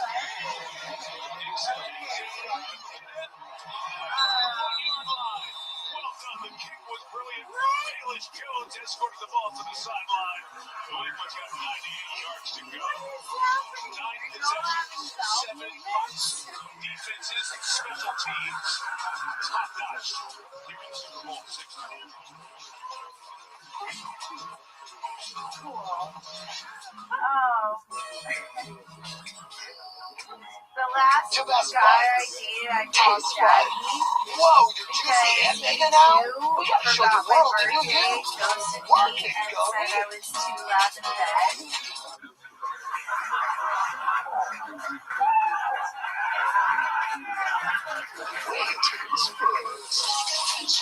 When I'm finally dating somebody that's not after just one thing, he's after two. When a quarterback runs, they call it scramble. You Got morning scrambled, Bradley. Okay, Buffy, I'll we're show gonna some stop you rocks to there. me. Think about it. Wow. Field goal post. You got 2.5 jokes out Can't there be in true. 60 Football's not seconds. so Took a little while. You let the crowd Player's name, sympathetic CJ with you, if you will. Cherry picker. Yeah. Welcome, Buffy. Have you done Gerard stand-up before? Cherry. Gerard Cherry. How long have you been doing it? Several times. Take a closer look, Mr. Bradley. Tell me what do you say? Pro Football Hall of Fame. It's a juicer. Okay, What? perfect. Hall of Fame's a juicer, Bradley. Check it out. It's all over, Bradley. Okay. Did he go better last night? Are you under the influence of something right now? So what do you say, which is Nothing at all. No medicine, no alcohol, nothing at all. So it's What is that? What's that noise? What is the answer? Tell the truth. It's okay. We all know. when I use my Bosch appliances, I feel like more than just a guy. Positive. Okay, what did you have to say? Just a guy. Just one picture? Guy. Nothing but buttons. And nothing but Vodka soda picture, right?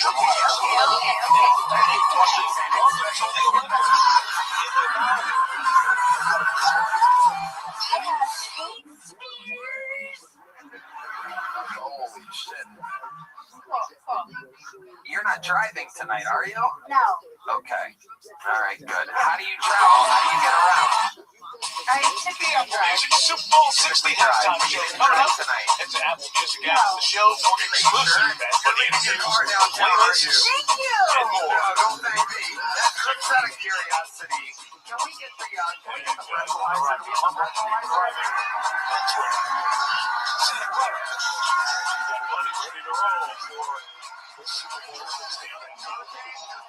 For your field position for either team. Let's start this evening. New England from a 2. Here she comes.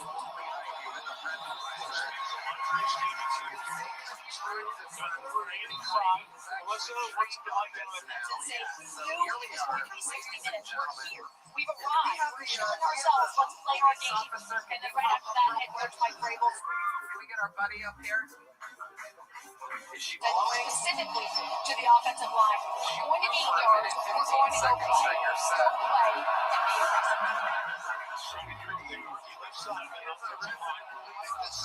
Play and be aggressive.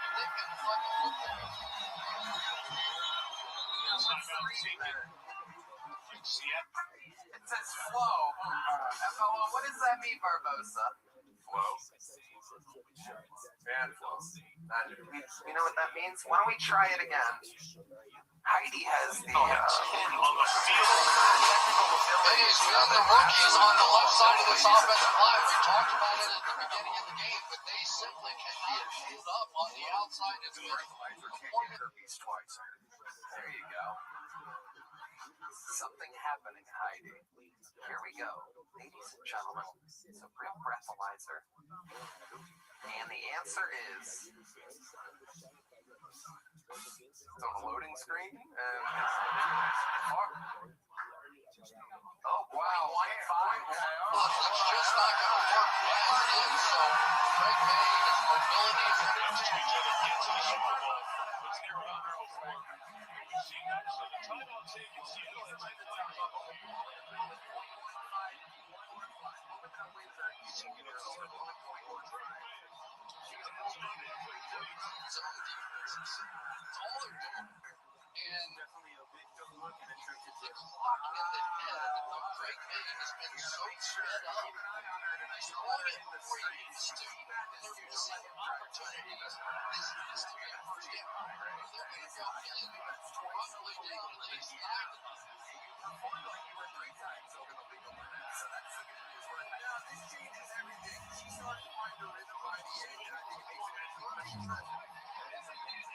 Officer Barbosa, ladies and gentlemen, always amazing. The Austin Police Department. That's a real police officer. That's how present they are. In LA, you could call them and it'll take an hour and a half for them to show up. Here it's like, hey, can you come up here real quick? Texas Justice over here. Have you gotten a DUI before?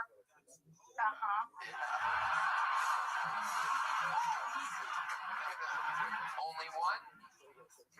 Only one. Very good. Blow on that one. Cop. Yeah, how much? Huh? Do you remember what you blew here then? It was in 2013. Oh, that's a whole different time. Back then, a .15 is worth .18. Right. Buffy, what do you do for work? How do you survive? So, what is so funny? I didn't even answer. You're drunk. You signed up for this show. I know. I'm so excited. Oh, yeah. I'm a stunt This is a driver. tremendous throw because you're going to end up with coverage out here I'm in that person. Yeah. Okay. Have you been working lately? No, I'm And not. yet we saw Drake Man throw it so many times. You're going to make that first down anyway. Well, let's see if that's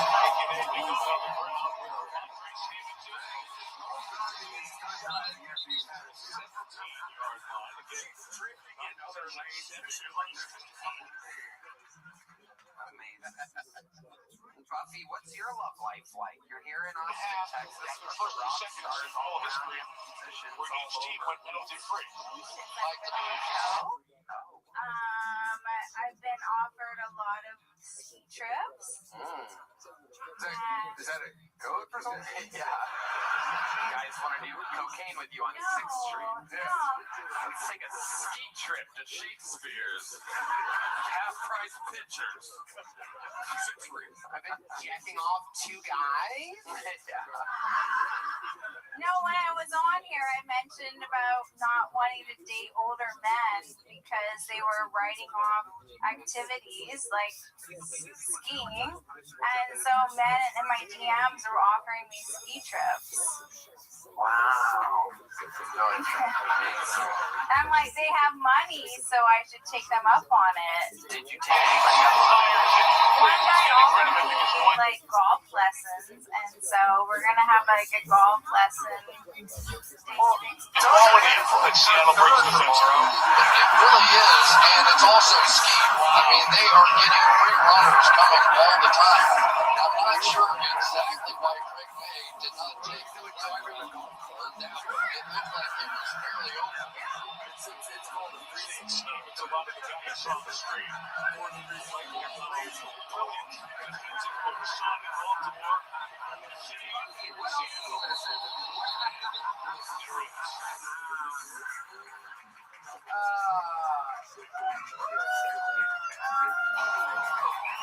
What else do you do for fun? What else makes Buffy Buffy other than the stunt driving and the attempting comedy? What else? Oh no! It's What? comedy. Oh, okay. I've never seen anyone get drunker without drinking on stage. This is incredible. It's like the delayed release alcohol. What? Other than the comedy and the stunt driving, what else do you do? It makes me leak a little. What?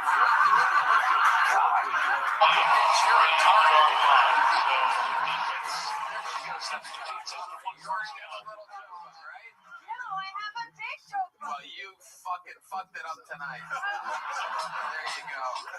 There she goes, Buffy, everybody. Sometimes it happens. Sometimes you've done it hard real quick. Sometimes you've done good, you get a big joke up, and then the next time you get a little overconfident, you fucking have a picture of vodka next door, and then there she goes, everybody. Buffy, everyone.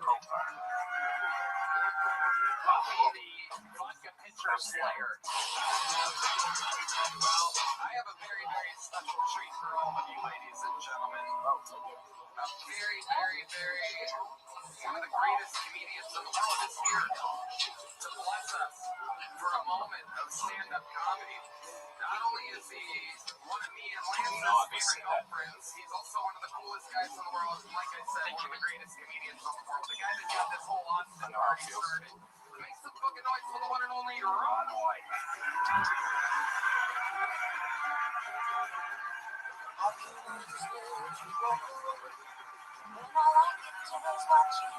So take a look at me now.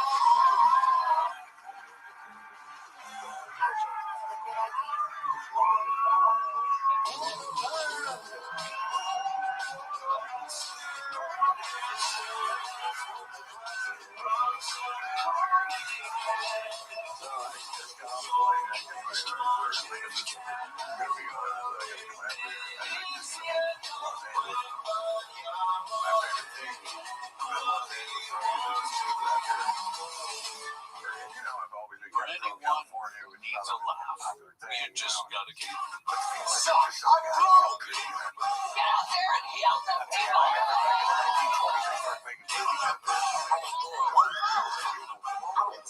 You're my captain. They're to flock the fuck out there to be in the movies, and they couldn't all be in the movies. Some got regular jobs, but they met those people. All you united, they had these beautiful babies, and those babies grew up and met other babies from the same area. They got together and had even more beautiful babies. And almost the exact opposite thing is happening right now in Kansas. It's a train. Nice one. We're looking at the ball to start the second half.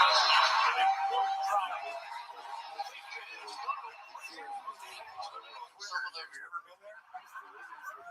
It's true. Those people who live on the West Coast, their forefathers got on the Oregon Trail and fought hardships you and I can't even dream up with starvation and weather crossing the Rocky Mountains. Not those people in Kansas. Their forefathers got on the Oregon Trail to St. Louis, Missouri. They got to Kansas and said, fuck it, I'm staying here. And I'm going to fuck that Please, this is just a bit of a bloodbath out here. And remember, Sam Darnold is the guy that led the NFL with 20 turnovers. None in the play.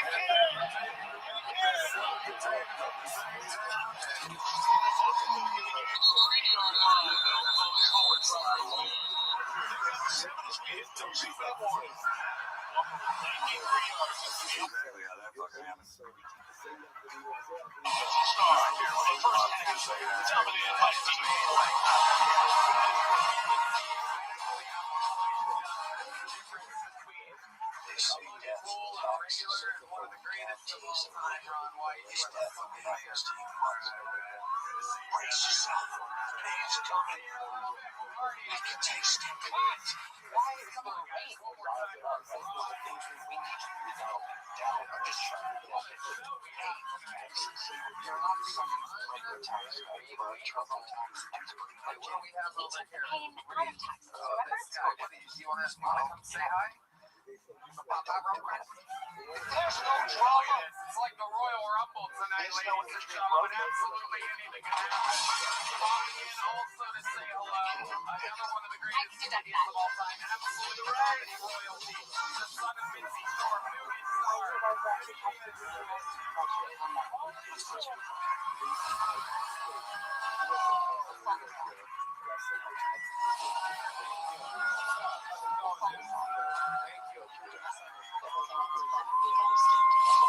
This mission is what you and I Americans did would call acid global recently. shock. Anyone else do acid? The thing is, if you do acid, don't do it at the fucking Sphere in Las Vegas. That's fucking gay. I did it in the back of one of those Waymos. Holy shit. The Waymos are the fucking cars with no one fucking driving. I started freaking out. I started fucking driving the car. And after that, I get myself 2 stars. 2 stars. At least I'm not sober like gay ass fucking Charlie Sheen, bro. What a fucking sellout this guy is. Right? Anyone here sober? It's not fucking cool, dude. I have friends that are sober. I got this one friend that's sober. He doesn't do shit. I'm like, you can't have a glass of red wine with your fucking dinner, bro. He's like, if I do that, then I'll snort an 8-ball. I'm like, how the fuck do you go from wine to a fucking 8-ball? Because I don't know. You fucking tell me, dude. I have another friend of mine that smokes pot every day. You guys got these friends? He's throwing marijuana and puts in his food. Went to his house the other day, had some chicken pot pie. Of course, the more leftovers are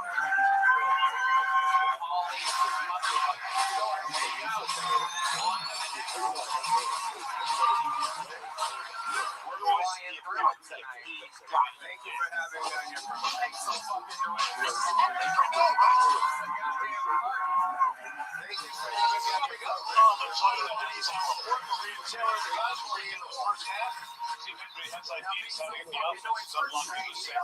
Coming up on the Toyota Halftime. Every timeout's left for Seattle, all three for New England. Drive 6 for the Seahawks, 4 for Indians. I lied. That was very naughty of me. Continues to be a big factor in this New England defense, which is playing quite well. It really is, but there's a downside to that too. Because basically New England is now sort of admitting for us to stop this running game, we have to bring our safeties down, which is going to Ron White and Pauly Shore back to back. Make some noise for Liz Taylor, everybody. give a maybe a chance something down the field.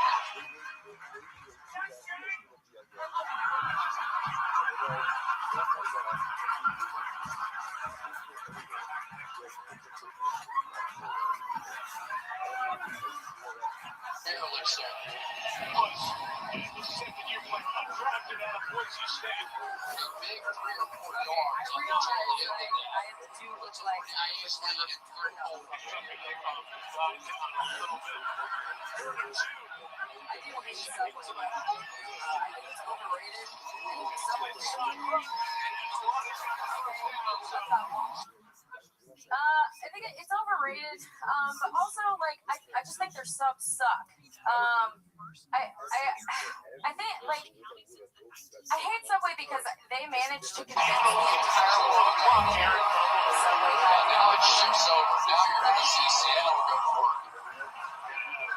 The ball at the 30-yard line there. One timeout. Managed to convince the entire world that Jared Fogle, the Subway guy, lost over 250 pounds by only eating Subway.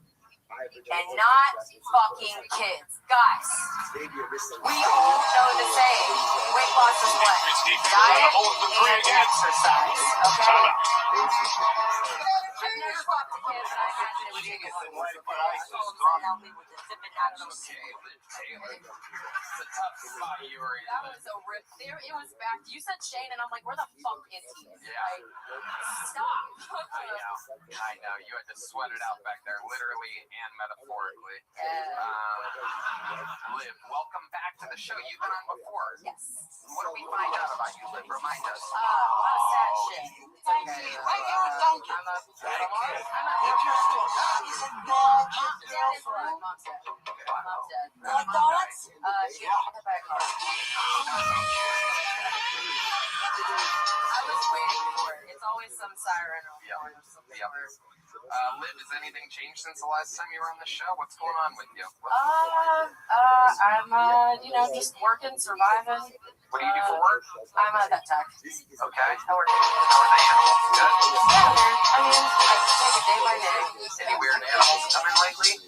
I had a really, really sad case today. It's called a septic abdomen, which is basically like an intestine, something personal, grossness gets inside. You gotta go in surgery and figure it out. I do the anesthesia part, so I keep the animals sleep.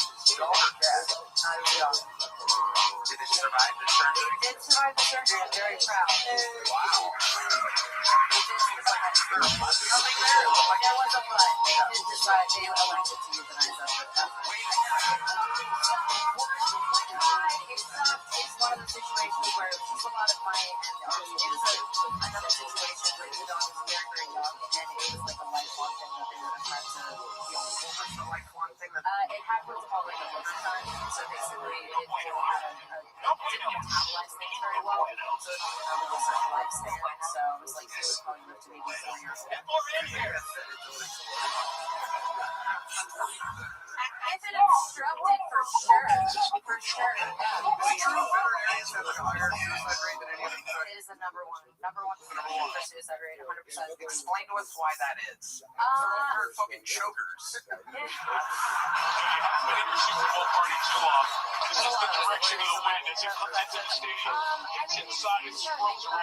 Human medicine and veterinary medicine don't work the same, so like insurances work the same. It's very costly, when you have things happen with your animals, like emergencies and stuff, so like people just can't afford it. Oh yeah, I'm upside down on a cat right now. People $2,500 on a cat I don't like. What's happening with your cat? He ate half of a Nerf dart and it got stuck in his bowels. Obstruction, I'm telling you. Dumb, chubby dick. Klaus now steady investing above 12 cents next year in the state of What he decided was he was going to sit back and make sure he didn't give up a touchdown. You're welcome. Wow. Amazing, Liv. What else is going on in life? You have a boyfriend? Yeah. Oh, Yeah, kind of, sort of. Well, I mean, I do. I thought on the fringe of the beautiful range, so you might try and just blitz, started- might try.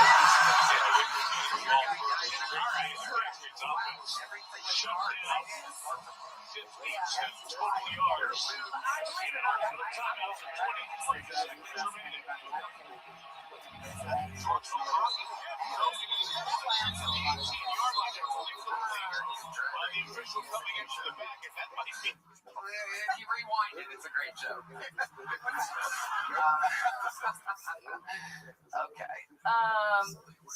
So I'm still like, I started seeing somebody when I first got here, and we were like seeing each other for a while, and I kind of just got into like this like panic mode, I think, where I didn't exactly know what I wanted, and I kind of just wanted to be by myself, but I think it's more so just like I want to figure out outside of being with somebody else. I know, it's just that I'm back with this person.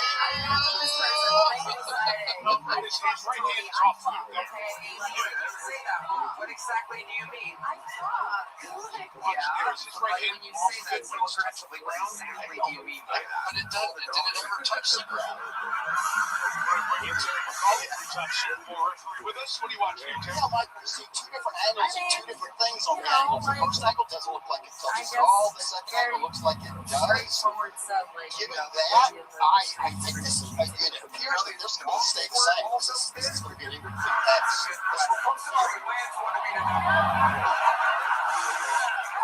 Seattle just been out of timeouts. So it's been fun. It's been a little fire drill. They got that ball down.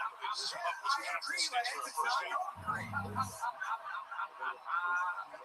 No, what I did see a dog clitoris for the first time a couple weeks ago.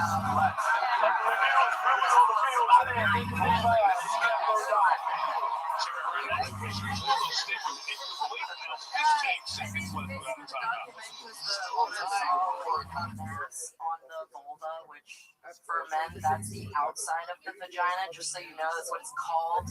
There you go. How much pressure do you got to put on him? Are you so inspecting your pet's vulva and I didn't know that? I don't think they're going to push it down.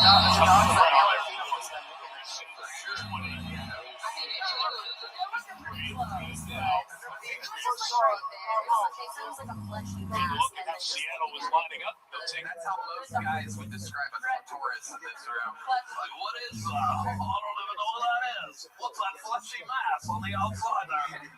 So I don't know. I think that's her clitoris. So was it a big clit? It wasn't. It was just not. It's not. That's not really where it was.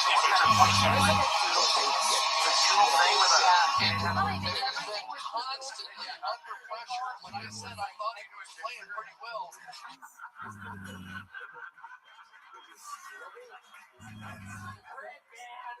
Oh my God. I thought they have their own secret dog show.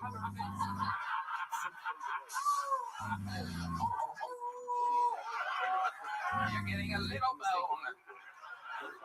How much would it cost to get my dog's vulva bigger? Completely under pressure and really tight windows. And yet it has been some of those plays because New England has not been able to make those.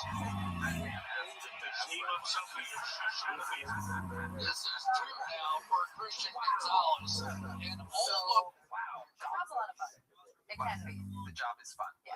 Wow. And they have clits. Yeah. was intercepted. When you try to push that thing down into the end zone, you put it in harm's way, and I think they are lucky they've got the football team out there right now. I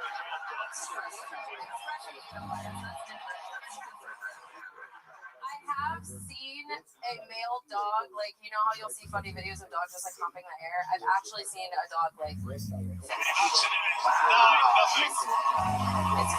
seconds left till halftime. The Patriots getting the ball before the break. Anyway, we're seeing one of their previous, by New England. It's a great defensive effort. It is, and it's an extension of the playoffs for New England's offense. So they were really upset, right? They thought that they were taking shots and people think we're no good and all this stuff. So there was a chip on the shoulder coming into this game. And yet, once again, with another terrific defense. One last fucking roll up here. Those final unable to get it going. You know what else it's an extension of? This season in the NFL. Being the top 10 scoring defenses, being the playoffs. If you watch the year, it's all like we're giving a good defense. We're winning the big games, and that's exactly what's happening out there. I mean, it has been strategic. Thank you for having me here. Thank you for welcoming me into this on this stage of this free speech zone where I can say whatever I want with no repercussions whatsoever. It's been physical. It has been overwhelming. Well, I got some free speech zone. Yeah. That is good.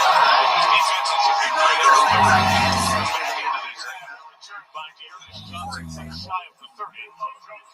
6 seconds remaining. The Patriots are likely to take it in for the long The drink is like half sweet tea, half lemonade. Oral, fuck, I can't say it. I wish they'd change it, you know, to something I can say, like, I don't know, like retard water, you know? I can say that anytime I want. Retard, it just rolls right off the tongue, you know? Some people get mad at that joke, right? They say it's like it's punching down. But if you pay attention, it's not about anybody, right? I'm not calling anybody that. I'm not anti-retard. I'm pro-choice.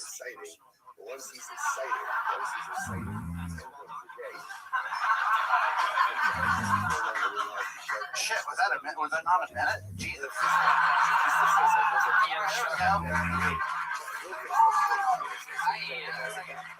Is this your first time on the show?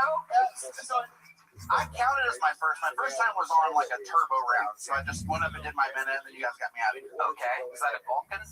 No, it was here. It was like the record-setting most guests ever on the show. That one. Okay, well, you're a part of history. Welcome back, Ian. This went better, right? Absolutely, yes. I love it. How long have you been doing stand-up? Oh, God, like 14 years. 14 years? Wow, where at? Chattanooga, Tennessee. Wow. What keeps you in Chattanooga? As they go into the lengthy halftime break. Take it to the locker room. We go to Melissa Stark. Mike Drake May under a lot of pressure, especially for these blindsiders. What can you do to help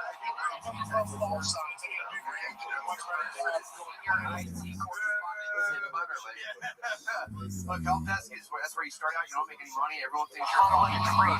defensively, how do you slow down the rush, the running game?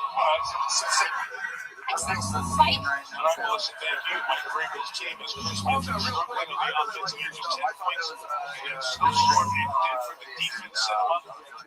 I don't think they gave it up enough. I really love that. I'm shocked. You are adorable. A few weeks ago, What's the rest of your life? I don't want to get with strong defense. Led by Mike McDonald, standing by now and getting on top.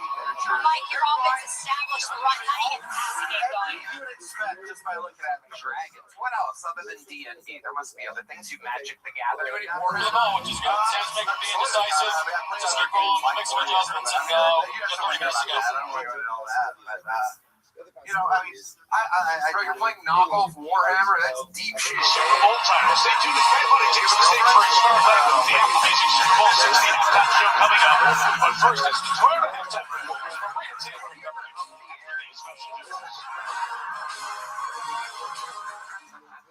it's like there before Great I am. You and I so much out for gambling. I only bet on myself. Make sure I'm like a waitress for great tips. Great interview.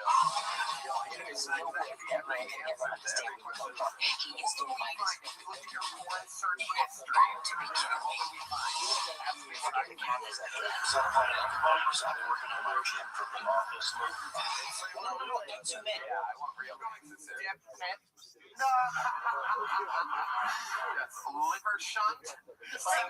But from what I've seen so far, what do you like? I don't know why. right. My pick is for us. Okay. Well, you're honest. Search history. Give us something good here and honest. I like the older ladies. They serve that would never watch it. That's what I know. Have you ever kissed an older lady in It's Austin, Karen Texas? Had you? Not in Austin. Stop. Really? Is there an older lady out there that wants to come up and get this guy kissed? That's a man, for sure.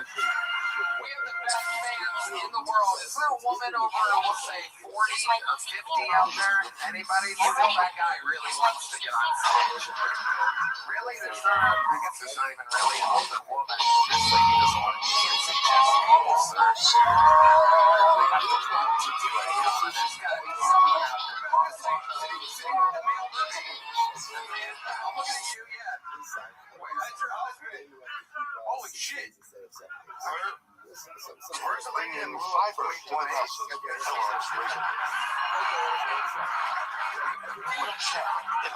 What the fuck did I start up right now? Rubber dusty? Will the toilet paper? We don't have a hero out there. There's no older ladies. People are Interesting pointing to the- choice. That's a man, everybody. There's some guys that are so drunk that they're still pointing at the same guy. I'm just wearing a body mist. Nobody? Alright, well. Someone run out Ooh, to the so side good. real quick and find one? I think you're fake. Okay, Bakers, let's find out. I'm not lying. No, I'm kidding. no way. That's exactly what a kid would say. Well, like a The regular idea is lady or to something. my boyfriend. We do like a glory hole kiss, maybe? I'll be on the other side. Welcome to the Toyota Halftime Report. He drank basement sack 3 times. No team shut out in the first half. And never won a Super Bowl. Patriots don't want to hear it. Seahawks up 9-0 as they go into the locker room. And our party trophy is on the line in the second half. Up 23 yards. And it's all hard yards. Look what happens after you stop the run. That's right, then. You get the big ones up front, get the pin in your back, you get after the pass. Anything else crazy we should know about you before I let you go? I mean, I don't know. I used to Unfortunately, you get after the passer, and according to the guy, it looks like Drake May wants it to go to. The Maryland Bullets defense, they've been very feisty. I love their approach. They're contesting all the throws down the field. Wow. What did you play in the band? I was the vocalist. I was really that guy. Can you give us an example? Can you give us a? It's been a while, but I'll try. Are the songs copywritten on YouTube? Or, I don't think so. There he is. The guy learning coming up at the Apple Music halftime show. Yeah, it'll probably set it off. But can you do it slightly out of tune? You just want me to holler? Do you have an original? Yeah, just holler. Wow. That's amazing. Ian, here's the big joke book. We love you, Ian. Hell yeah. Ian, sure, ladies and gentlemen.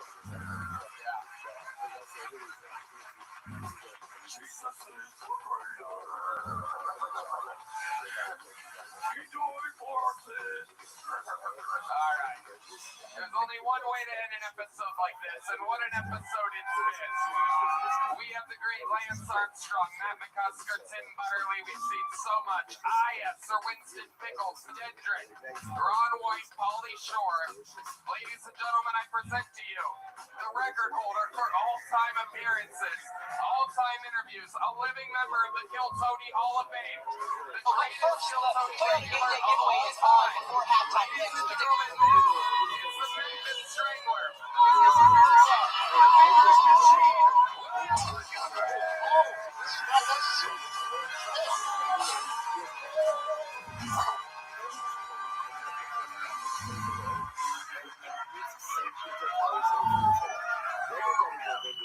Who is the luckiest man in America? Amy Schumer's husband. She's divorcing him. I was driving through Oklahoma this weekend and noticed signs that said, "Do not pick up hitchhikers. They may be escaped prisoners." What? So there are just so many escaped prisoners in Oklahoma that motorists need to be warned. Here's an idea. Use less steel on the escaped prisoner warning signs and more on the jail cell bars.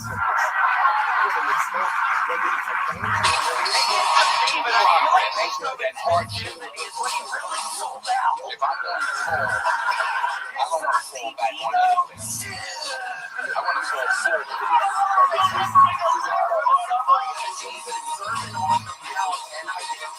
fall forward.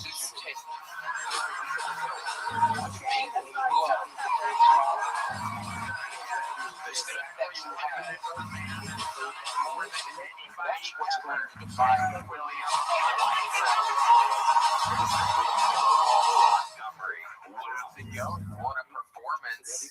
Waiting on Bad Bunny. Tell me what New England has to do to help out right now. I think they got to get the screen game going. Josh McDaniels is known to run some screens. And there's a funny story. My mother was in town maybe a year and a half ago, and we see you up in the thing. And my Seattle's impressive against you. I think you can't abandon the run game. I think Run Million has 23 yards on 7 carries. Not when they beat him all on Great Base. Sure. First 5 possessions. Guess what? We are going to have Bad Bunny on the other side of the break. Enjoy the show. This is your Twilight Halftime Report. Let's go, Blazers. I thought it, but I didn't say it. Yeah, fair enough. That's right. William was a big-time bicyclist back in his day. Still, you're about to say bisexual. Well, still has the calf muscles. Your legs are absolutely ready. You still got it. It's amazing. Your legs don't match your head at all. I know. I just continue to lose all my hair, and I look sicker and sicker. I'm starting to look like Red Man a little bit.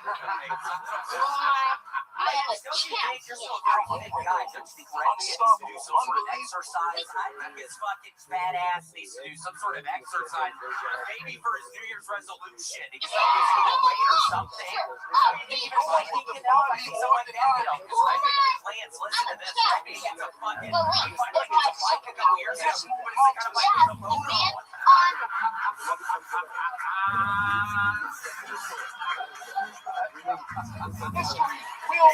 It's true. You can't even make it up, and to this day,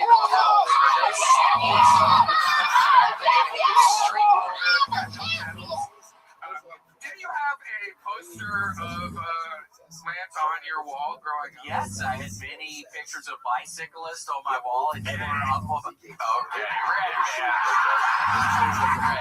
Football 60 halftime show. Red Man out. Feeling like a fucking weirdo.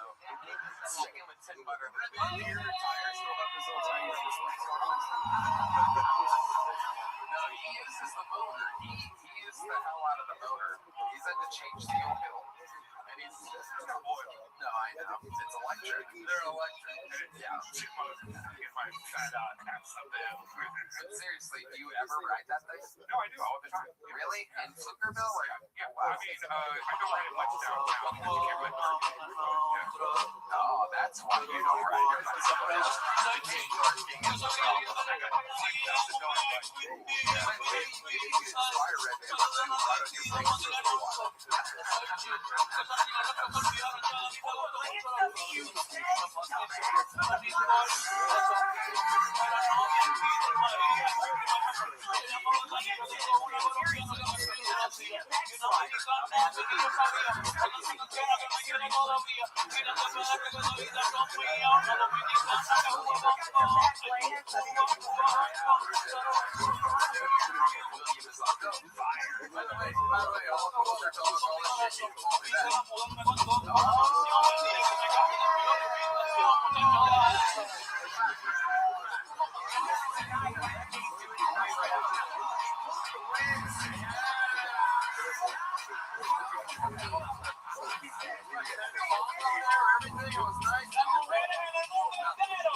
Why is that, William? Why didn't you follow us back? I don't know. I'm weird about it on there. There's no excuse at all. Oh my gosh. What do you mean with Restream?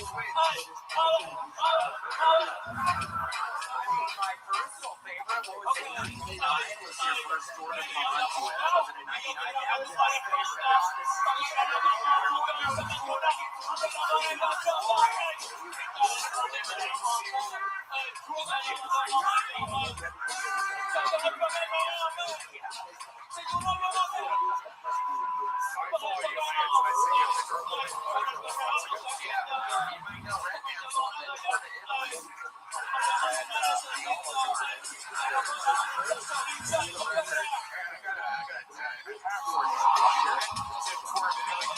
Second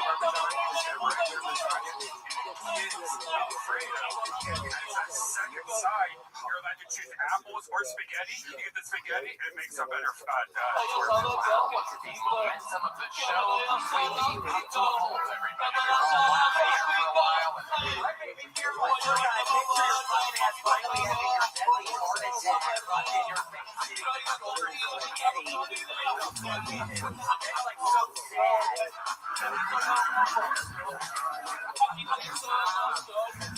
William points out Montgomery. We love it. What an here. Thank you. One more time for William, everybody, and we did it. Thanks so much. He has the Algonauts on Tuesday of every month with Oscar, who's got this special offerings on Netflix right now. How long can this place get? He had no reason to join us other than to be a cool guy.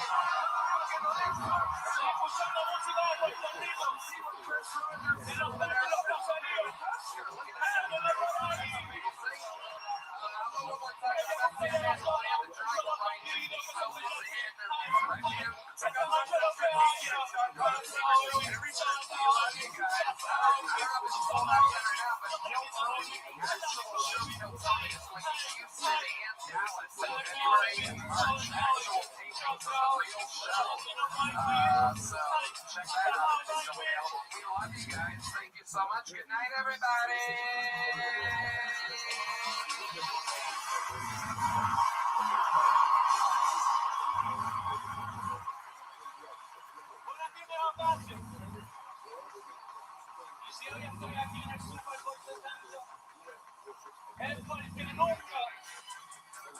Nunca deja de creer en mí.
in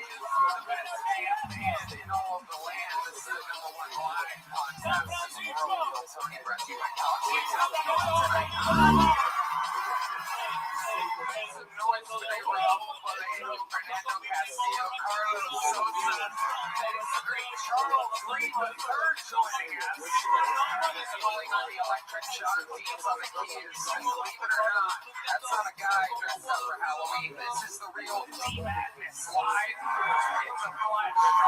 What a fucking overloading show we have for you tonight. Before we get started, here's a little bit more of the amazing sponsors that made it all possible. Austin, Texas, we are jumping the tour bus. Ladies and gentlemen, we are taking the actual Kill Tony show to Houston, Texas, February 28th, and Dallas, March 28th. Go to TonyHinchcliffe.com for tickets right now. Come see an actual Kill Tony show in the great state of Texas. One in Houston, February 28th, one in Grand Prairie, March 28th. TonyHinchcliffe.com to get tickets now.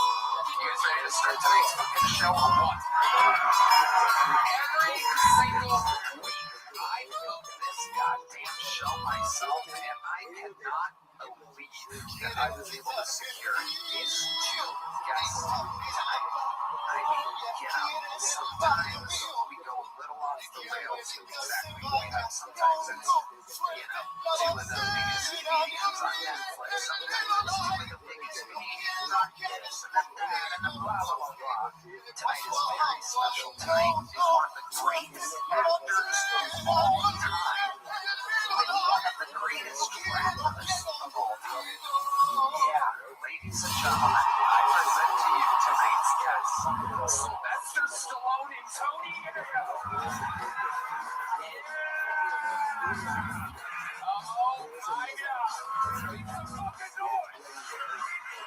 All right, Tony Yeo, welcome. Sylvester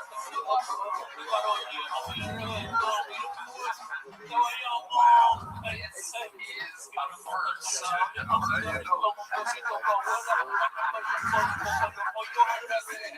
Sylvester Stallone, welcome.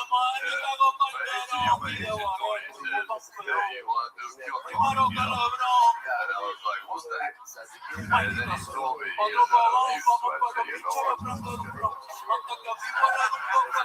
Sylvester Stallone is here. How about a hand for great Tony Yeo? Real board coming out just after New Year's Eve. Tony Yeo, I just want to say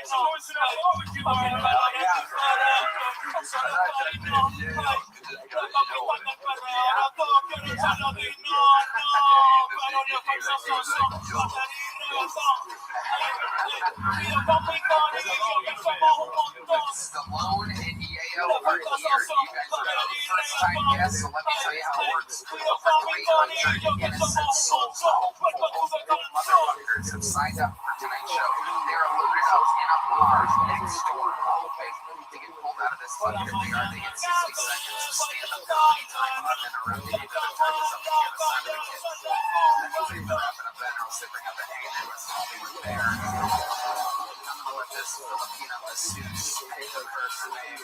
Let's see if we have a happy ending here for this. Oh my goodness, and the first name is the football. We go right to that person. We're going to have one of our elite golden ticket winners start the show with a minute of uninterrupted stand-up comedy. He was discovered here on Kill Tony, given a golden ticket immediately on an episode with a record 22 months. We could not find anyone funny one night at all. We cast somebody about 3 or 4 years ago, and we just kept pulling and pulling and pulling at a very fast turnaround. Finally, we found this man with no voice after 2 appearances. Howie Mandel discovered him on this show. First show on America's Got Talent. He got second place because they sabotaged his final appearance. And now he's here for us. Ladies and gentlemen, make some noise for the golden ticket winner, the great Aaron Lyle, ladies and gentlemen.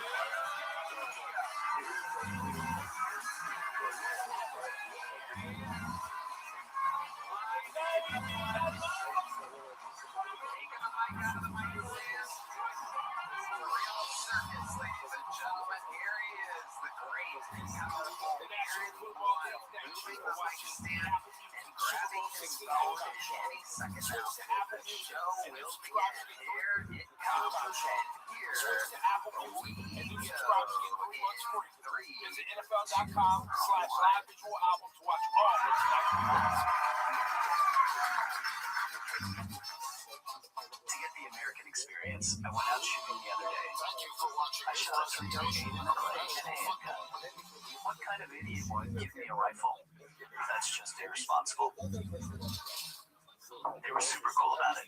The guy handed me a handgun, but they didn't notice that when they handed me the gun. They all took like 3 steps back. They're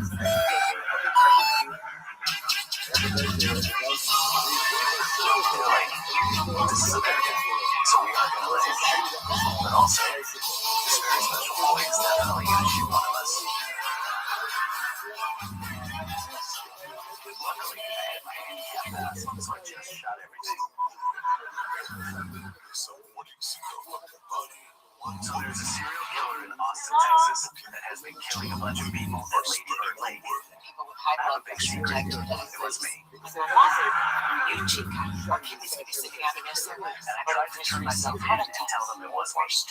And they were like, no, you're not. Stop playing. Ask your doctor about a simple urine test called Bunch of ageless assholes. join our mission. People always underestimate. Jen Spark, give me I the could totally drown a dude in a lake. I almost drown every time I go into a lake. The great Aaron Kalil.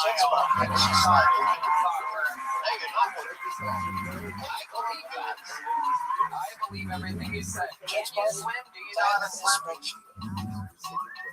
Perfect. So you and Tony Ayo at the same swimming shot. How about you, Slide Stallone? What's your swimming skills like? You know, I got to flush the water out of the top of it. I was so far down. I would eat anything. I was like 245 pounds. Here's the while. How's things been going for you? You went out on the road. Steve-O took you all over the place. That's the most powerful country in the world. I had about 23 shows last month, all sold out. I love it when you say something and the crowd applauds because you don't know if they're going to applaud or not, and then they applaud over whatever the rest of what you just said was. You want to hit that to see if that button loaded up again? Let's hit it again. I need a moment to type the response. Oh, shit. All right. Now's a good time to say that this episode is brought to you by Talks. Is that right? Hold that on this copyrighted music here. No, it's not. Wow, you can do it. You brought to you by Serious. Wow, what's that? You're not there. This puts a strike on YouTube. I'm going to break your good arm. I swear to God. I swear to God. It's a fucking $40,000 mistake.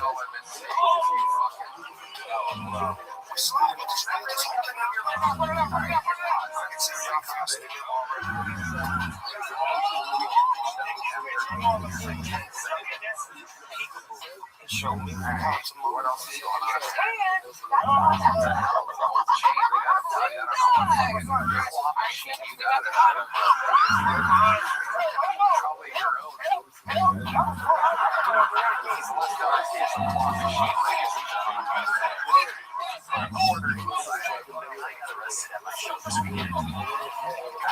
Please stay safe, Snoop. Winter Olympics continue after the game. Let's talk about the Seahawks, though. Yeah, how do you call this game in the second half? I think it's important to keep the game quiet for Sam Darnold. The way to do that is you run the ball again and again and again, and then on an early down after a big first down, go hard play action and take your shot. That's how you make a big play. Yeah, the game is solidified. Kenneth Walker, this is like Kenneth Walker game. Don't get too cute. Keep beating them. They struggle to tackle them. Let's keep doing the same thing.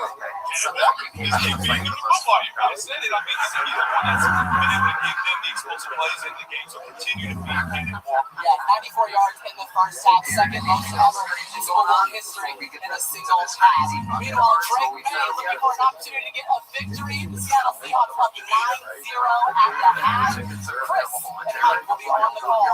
Party trophy on the line. I have 26 shows that I need to sell out this month. I I need enough money to be able to buy 6 more chains. Christmas is right around the corner. Rolex. Okay. We got a lot more shit. He's like,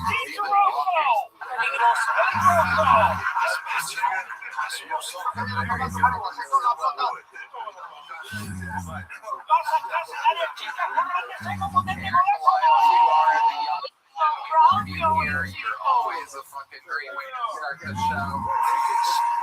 And now it has got we go to the bucket, ladies and gentlemen. This is where we give people that some of them have been on before and done good, some of them been on before and done bad. Anything can happen. The Filipino princess and the prince selected our first bucket. And so, we're going to meet them all together and then interview this person. The whole thing's synchronized. You guys get it. Your first bucket poll tonight goes by the name of Lingo Smith. Ladies and gentlemen, here we go. Here comes the Lingo.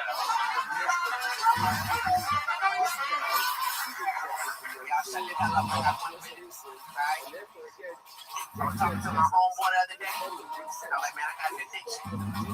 What you mean? I said, hey, man, I love cat bitches. What the fuck you talking about? I said, hey, man, chill. We're going to go get someone. That's why I sleep on a big bitch. When you can sleep on a big bitch. I like queen size. I had one, she was about 300 for Santana card. Like a linebacker. I swear to God. She got straight to the point. The one that she was like, oh, from the Popeye's fried chicken.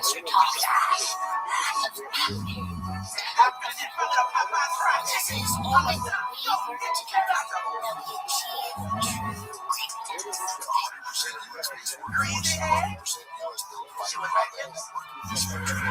She went down, she was doing her thing so good, I started seeing her throwing that bitch up. They got another that chicken from Pastor. I'm doing is definitely going to transform my company. I mean, don't want to make it easier for her. She thought my dick was a drumstick. She bit it for real. So what the fuck? Create a path that includes all my farmers markets. I've never coded a single line in my life. Skinny bitch can never. Hey, that's all I got. There's a lot of you that are doing here. Every single word of what you're said here tonight. I think that's the honest material that you truth. I think you're talking about your real life. I think it's 11 in fact. Did you share any of the chicken with you? Were you able to resist the bucket of Popeye's chicken? Hey, we was talking fried chicken. Hell yeah, you got to share that. You're damn right. You got to share that. Absolutely. Lingo, let's see. Because girl, you got to stay truly.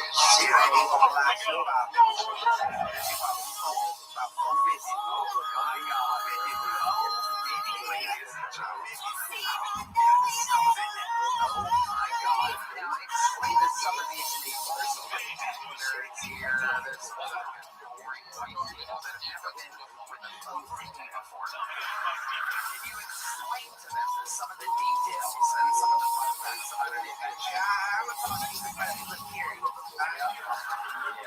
I'm trying to tell you, you get a big one that's more cushion for the pushing. All right? You get a little skinny one, you can stab it while you clap it. Carry Underwood with us up Super Bowl Sunday.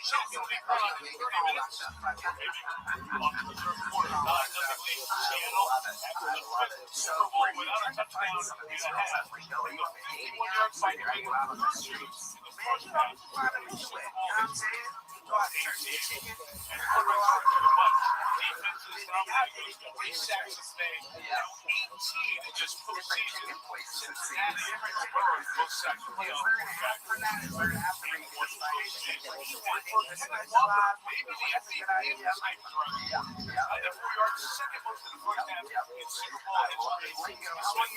131 on the way down. 204 in Super Bowl 22. I swear, I was running through the halftime jump. Not second and better. I was not going to say you were listening to the Patriots locker room. Figuring out what can they do to sustain some offense. It's too much right now for Drake May because they're disguising the coverages really well. They're making late moves to get into what they're actually playing. It's really hard for the young quarterback to pay attention to that because he's under so much lingo.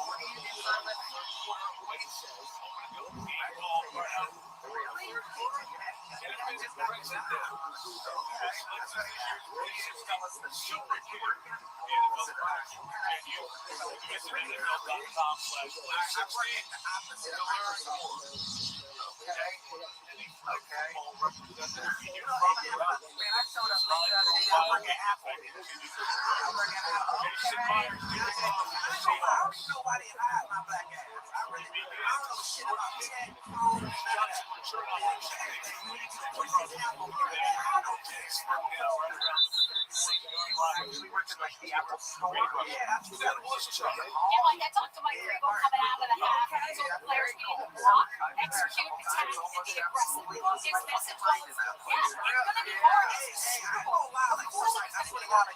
But go see what you can do in the second half. So players go find a way to change your life. What the fuck y'all doing, man? Shit on my lunch break. What's wrong with y'all?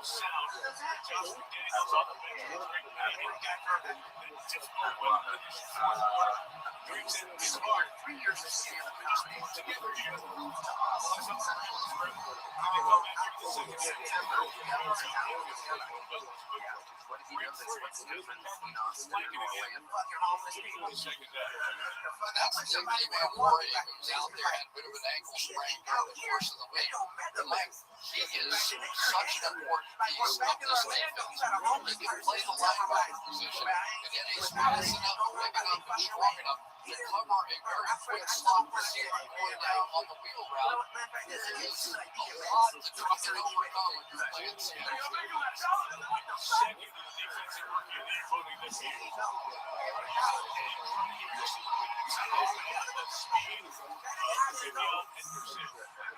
Something was right. It's third and short now, and so I keep thinking that in order to get back into this game, Greg May is probably going to start running. We've seen a lot of options and different things. But also, with the players, he's been in his hands of some of the seems like a great time. If we did the room, and then we have the great Tony Yale here.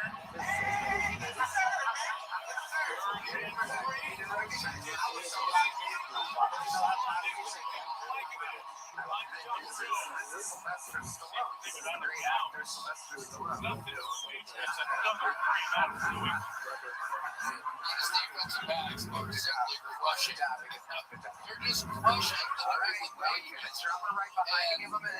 And Sean Mooney here has been a tremendous back shoulder broken, right? Just run down the field, but they are squeezing these guys out of balance now, and there is nowhere to go with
That was job one right there for this defense to stop that outside zone play by Grego. Played on the edge. That was his job. He's going to take that play personally, and that's a good start for this defense.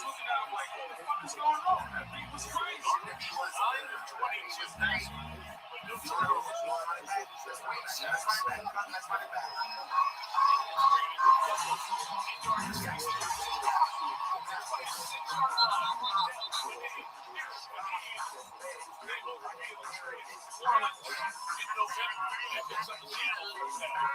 we're seeing as many hits on Sam Darnold as we are on Drake May. But Darnold has managed to hit a few of these passes, and it's kind of the difference in the game. The blitz for both teams is getting there. It has just simply been Darnold making a few more plays to keep his offense running.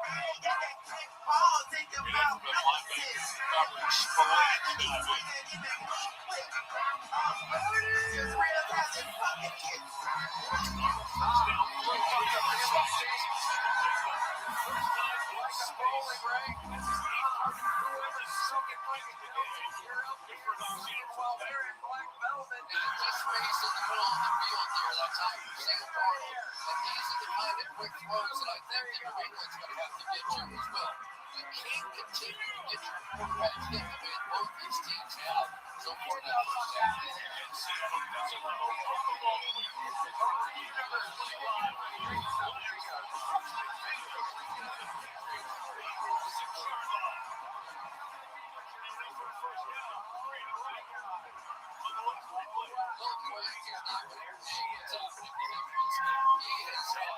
Sam Darnold dead cracked several times, and they can't get her on the ground. Like, this has been a really impressive game. These are two tremendous defenses, and it has sort of been a heart in the gut and escapability so far in Sam Darnold. It's really interesting. This episode is brought to you by Grind Sticks. It's the holiday season, the best time of year for sports. You and I are out here making decisions every day. What gives us what to eat, one place where it's going to be right. Grind Sticks. They're getting some penetration along the defensive line. They've been trying to pull some of these offensive linemen out and around. So the front four really for the Patriots is doing their job, and they're stuffing it backwards. They have to be able to stop those edge plays, and they have to be able to get Sam Darnold onto the ground when they get the opportunity. You're looking for one of legendary brands. Grind Sticks now has early payouts. If your lineup is not off to start, you may now have the option to catch up to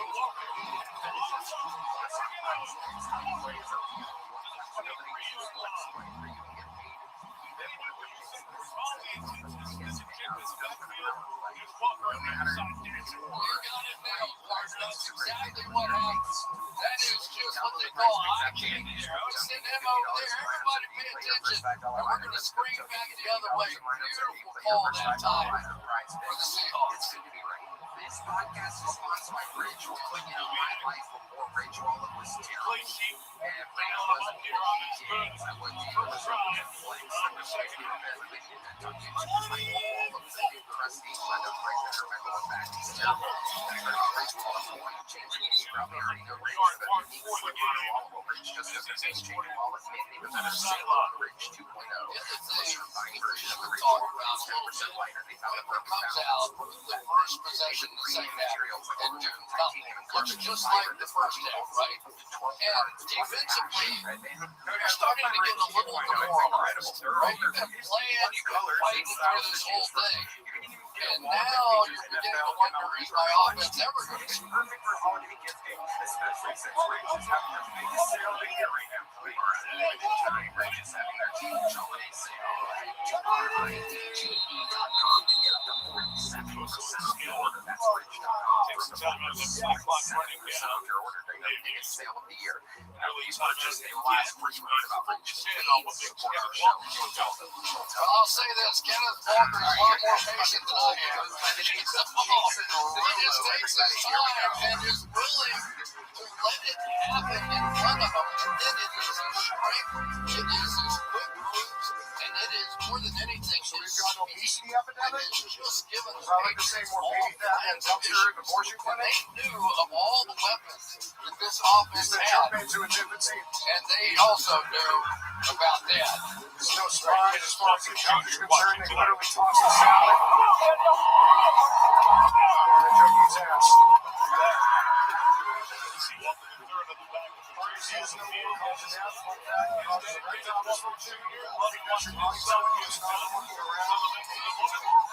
Sharon Reese is stiff.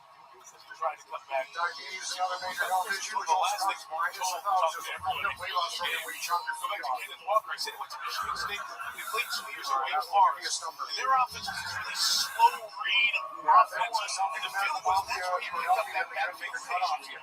Well, you know, it's one of those kind of great you're like, what's wrong with me? I think you're right. That's actually awesome. They want to turn that shit? All right, Jason Robo, ladies and gentlemen, it's your first time on the show, right?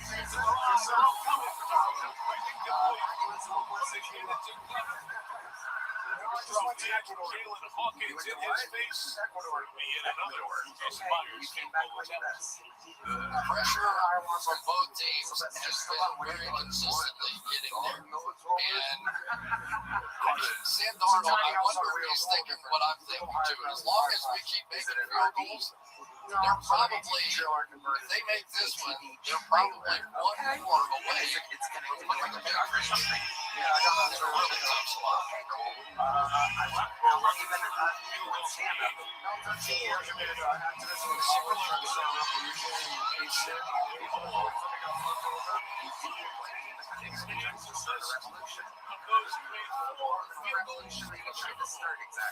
Fighting against the war on drugs and Michael Dixon, good job stripping off the grass.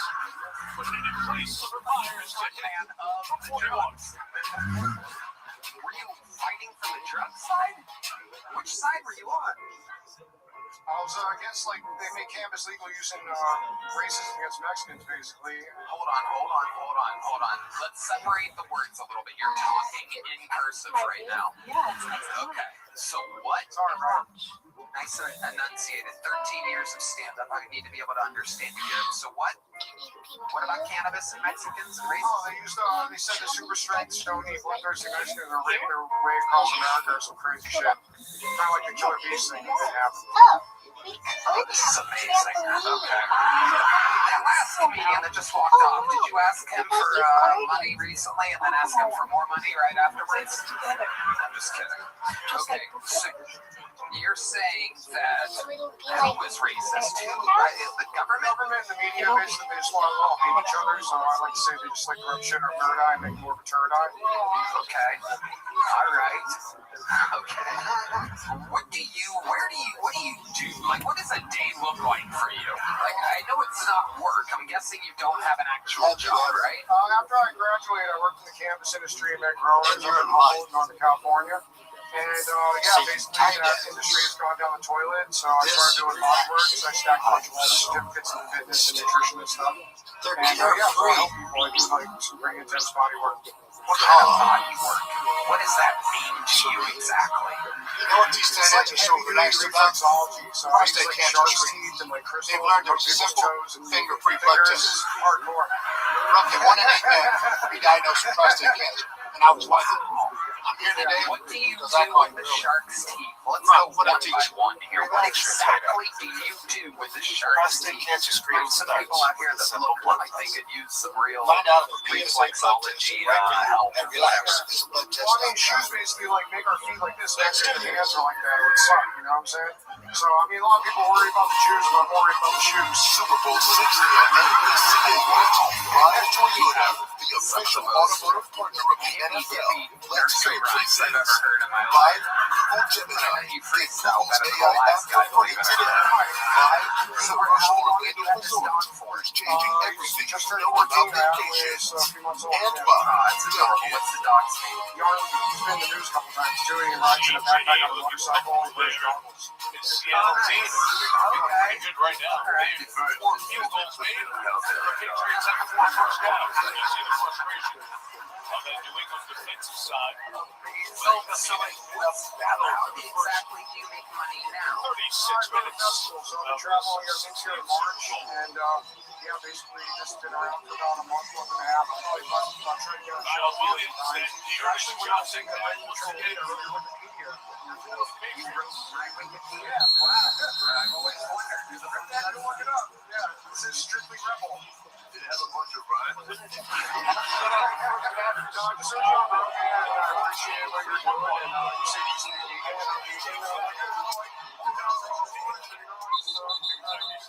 Yeah, I became a lot happier and more successful when I started eating meat. Just so that you know. Don't think I was ever like if you will, a descendant of the Legion of Seattle to Super Bowl appearances. They love he was playing in the league the German choice nowadays, Jason? first Seattle Dita moved the needle like they did. He was points allowed this season in the NFL. It's like a grounding thing. You put medicinal tobacco next to different medicinal herbs and blow it up your nose instead of snorting the lights out. Pretty intense. Yeah, there's different plants they mix in right now. How often do you do that daily? I do it like 4 hours of lights and energy. And yeah. Much over in this range of space. You're not to the 40-yard guy, huh? This isn't a character. They're on the edge a little bit. Right back. See, there's just having to give them something they're not used to. Because on that one, Seattle did blitz. The crystals and They got themselves out of position. Yeah, sure, You have to be given it to them down front. all these things. So I'm asking this, what do you think is the most convenient thing you've ever done? What is that extreme? You know what I'm talking about. Because you know I saw you style of it. I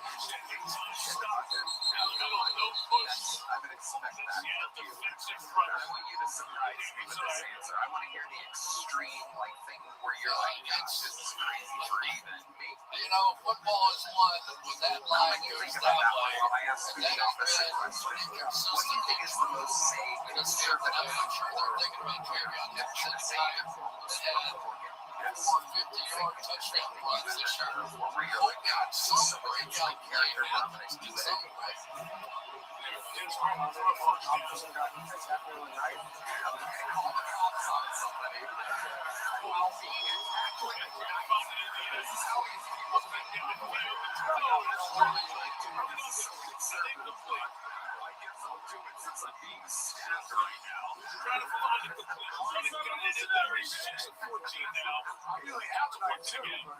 You have a knife? Oh, that was the first time they had absolute perfect protection. They just missed the throw. It was there. That was a big play they've been waiting to have happen. Okay, let's go back one more time. Let's see if you saw anything, the most hippie-ish thing you've ever done. Because you are an extreme character, I have to tell you. We've never really had anything like you were here. Like, you know, this so peace and slavery. On the same tranquilizers, the Longhorns before a big football game. Dark side is showing up. Most folks watching. I fucking love it. And it all makes sense, by the way. It all makes sense. Nothing better for the Texas mascot than a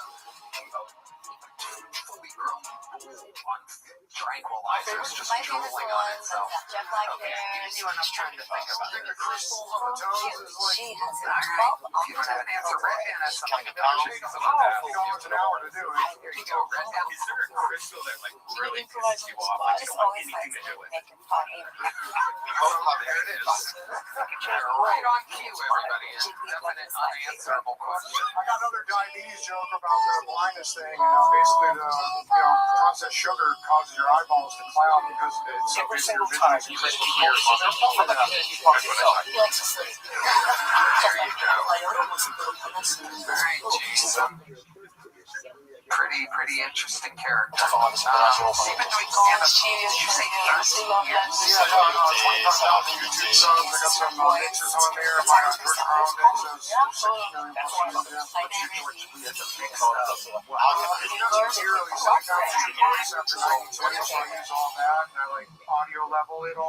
I think you're going to have your best material after 92 as well. The age of 92.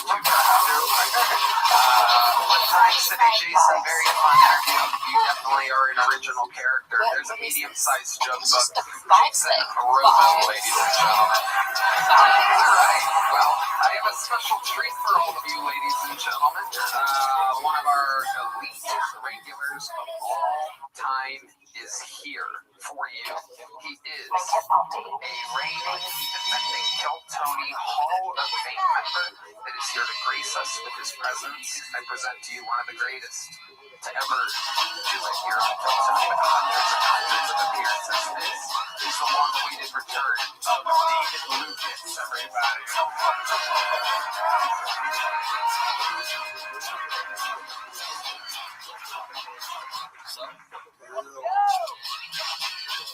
BLM saying there's no such thing as black on black crime. What I want to know is who was that nigga who broke into my house last night? He wasn't white.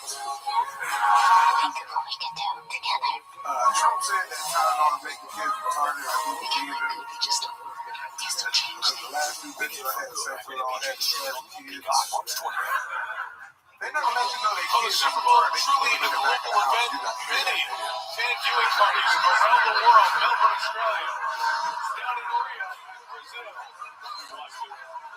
On this Sunday, across the border in Monterrey, Mexico as well. The next thing I know, World Games in London. Great following there. They're watching in England. They also get to go to Germany this year. Watch Party for Alone. And I'm like, oh, what the fuck is that? Roger Goodell is really. She's like, that's my autistic son.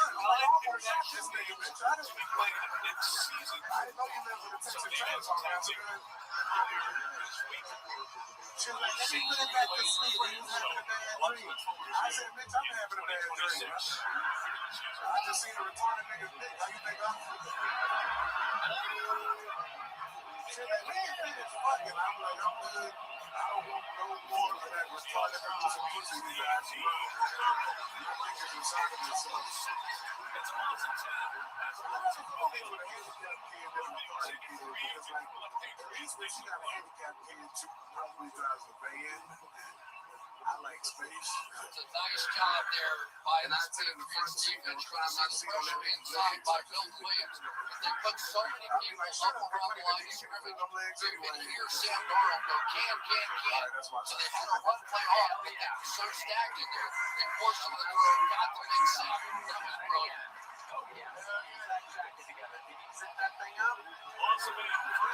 Tommy Yates made this close to a game since he party with Diddy.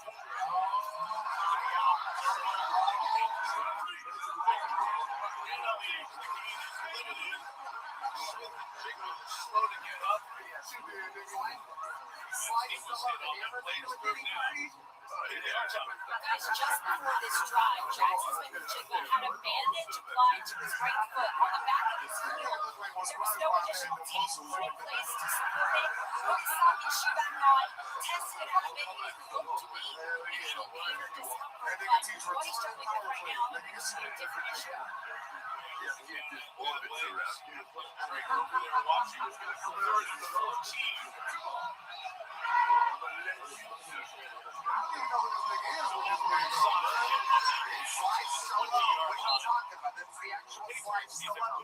Well, it's like your fight. It's like a different fight. Another section down there. It's like your defensive play. But that feels pretty good, right? Get a sack, get the ball right back to your offense. And maybe it's time to just spread it out and see what we can do on the offensive side. Take some shots down the field before they do anything. Get the ball out of the quarterback's hands.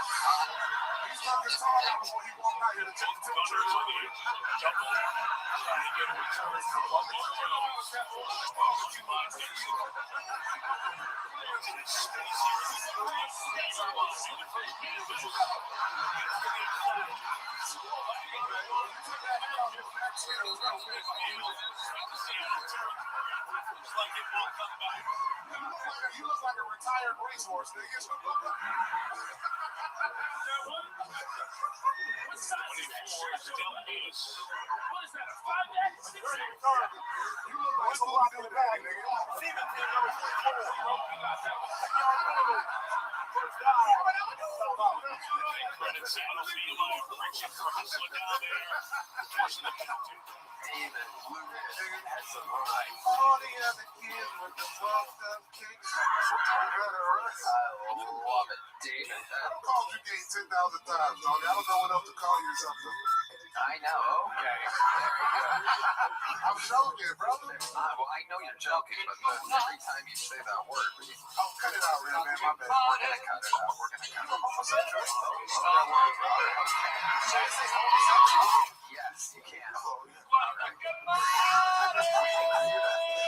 Take a breath. You need it. It's okay. That is an incredible haircut that you have. What exactly do you ask the barber for when you go in there? The fucking Starlink antenna? One post of the dog's photo Do you to start outdoor getting its own Wi-Fi? search for AI to help fill the spot in lost dog. Since launch, more than a dog a day has been manufactured. Be a hero in your neighborhood with search right back. Available to everyone for free right now. Join the neighborhood ring.com. You are something else. And David, what's been going on in life? That's what we're on the kill Tommy tour, you know what I'm saying, bro? Working on a lot of stuff. 2026 is looking real exciting, you know what I'm saying? Kill Tommy's 2026 is what David sees when he stands on a scale. Hello. 2026 is how many you upticks you got in your phone. You up, like I think about to come through. Yeah. You up, Tony? You got the eggs. I know you got the meat. That's what the trainer at your gym tells you. You're like, I'm up, cholesterol's up, blood pressure's up, weight's up, everything is up. I love it, David. Well, you're one of the best fucking regulars in the show's history. You did it again. It's so much fun always. Like a wrecking ball. And that's just the way he's shaped. Great, David. Look at his hair waves goodbye.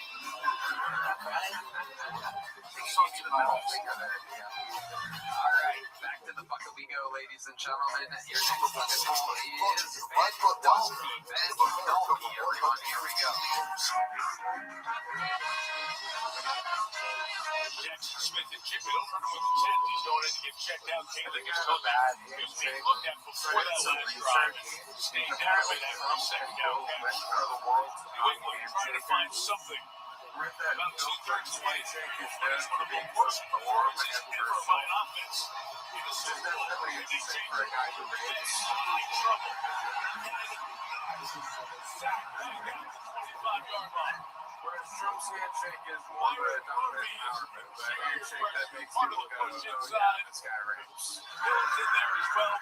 Seattle dominating the front. Those match zone coverages are just becoming a nightmare. They're getting people here and there. Everybody go, oh yeah, this guy's gonna get ripped. Inside, he's trying to go down and lead, and those guys are just taking that away. For some reason, It's been a nightmare tonight.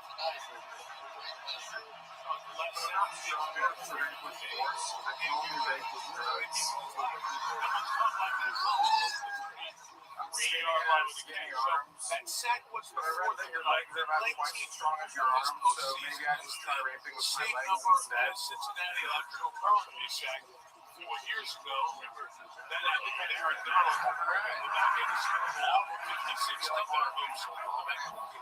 like what Green did on that one. That's what Green was spread right now. So they can't get it around the line of scrimmage. Or at least if they do, Even in the show before? One time, yeah. Until they see you here and just do what nightmares.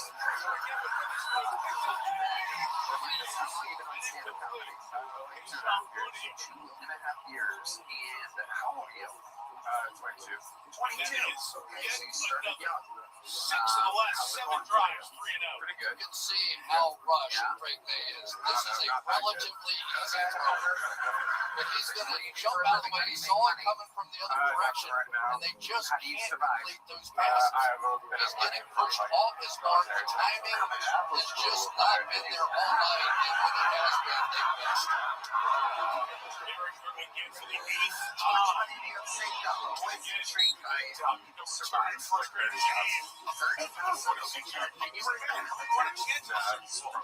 Vrabel just wants a first down. One first down, since the first quarter. Money for him. Yeah. Okay, got it. So you got 30 grand. What's your living situation like? Living in an apartment. By yourself? Wow. One bedroom? Yeah. Okay. Very good. That's amazing. So how do you spend most of your time, Ben, when you're not doing stand-up at night? I can't get Jurassic Park back online without Seem like the kind of guy that likes to take a pair of binoculars, go to the playground. What do you do, Ben? Play a lot of games. This is gonna be a lovely weekend. Yeah. What kind of games? How did you do this? You ever played Death Stranding? I've never played anything that you play. Without a doubt. But I guess the answer is and that's a video game. Okay. Is that just online? It's on the TV screens, yes. No, it's a very All long new game. species So it's a of very live at the same price for 5 years. I'm not yet. Senior video game correspondent. Doing another Rick's party here. What did it make my dad? We're salty. So Ben, what do you think's the most interesting thing about your entire life? You're 22 years old. There must be some fun fact about you, something that happened to you before your family trauma story or something interesting about you. It's party time. The holdup is. Not me. Let's go. Oh my God! There you go. Let's see, ladies and gentlemen. So what is this transition like for you? You're getting pussy. You see a smile up this whole you see a smile. Take it pussy. Smile again. So you're transitioning, you're getting a pussy is what you're saying, is that right? Exactly. Okay, so how did you start getting pussy then? Take us through this is Every bit of training we've had was for today. take us through that. Honestly, it was completely an accident. Yeah. Like the raping that you're used to, which are very purposeful raping. So let's talk about the accidental pussy. This is crossover event. March 4th, I started banging an open micer. Sometimes that Scott can't cover it. She comes up, I think you're really funny. I hope you don't rape me. She said that she wanted to bully me. And I was like, that doesn't sound fun. And I told her not letting her bully me. Okay, what happened? Seahawks leading by 12. It's over 21. What did she say about it? Nowhere to go. What is bullying to her? She said I was like a school shooter. We all thought that, but like, there must be layers to it, right? Was there more? For some reason, she's attracted to that. And then what? Yeah. Yeah, that's right, Mike. When Jackson Smith and Jigbo went into the medical tent, the independent concussion specialist followed him. It was about a 2.5-minute long exam before the specialist then went over the monitor to review the video of that play that we saw him slowly get up and bring his seat head in contact with the ground. And then it was Jackson who chose to walk off the field. It's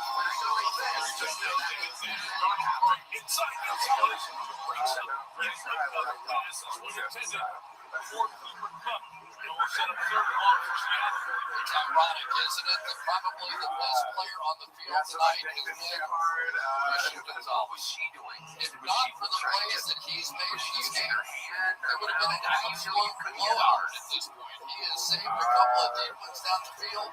And it's just you and the Patriots that what is the story? They were going to hang in with the top decision right now.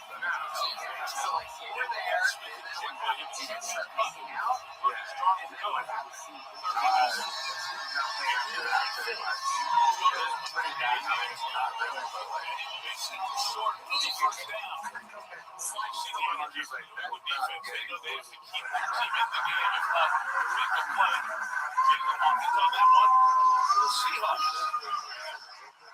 Without Jackson Smith and Jigbo in the game, if I were Sheila, I think I would get back to my pressure looks and try and win this thing on the defensive side.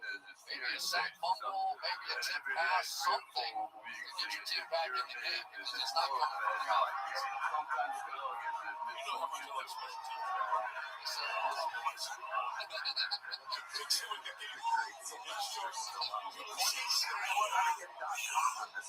Must be a fan of Kyle Dunnigan. You've seen this before. Elon Musk likes Kyle Dunnigan.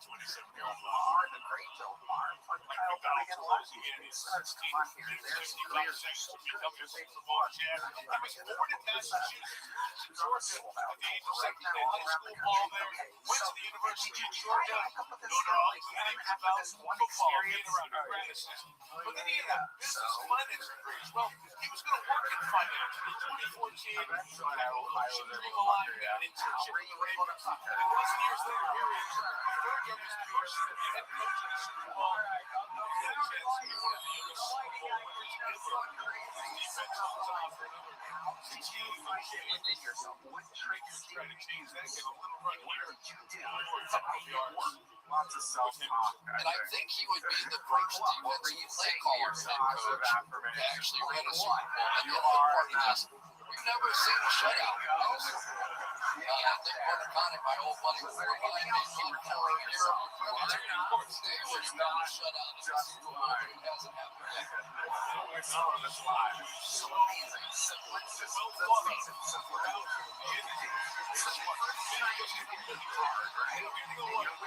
It's the second time you guys have downfield. You would guess. So, initial indication is a defensive hold. It would give New England the first down this second half. Just fumble around for a bit. What exactly does that mean to you? You just did something with your hand. What does that mean? Go soft again, and I think this is what this game is going to have to come down to. They're going to have to spread it out a little bit on the offensive side and open up the possibility of three big ones. Really, that's been their success in the postseason.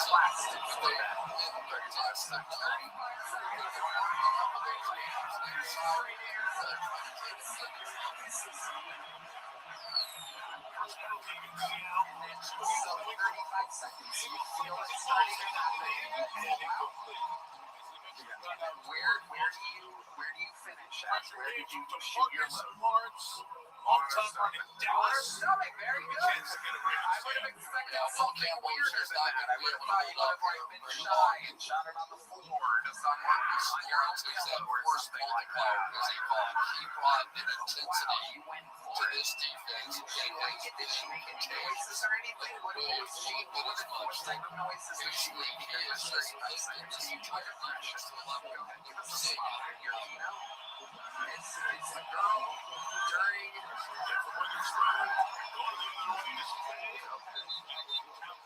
sideline is Henderson. Guys, Marcus Lawrence's wife Sasha is here tonight, 37 weeks pregnant with their sixth child. Joseph Robert Doctorow.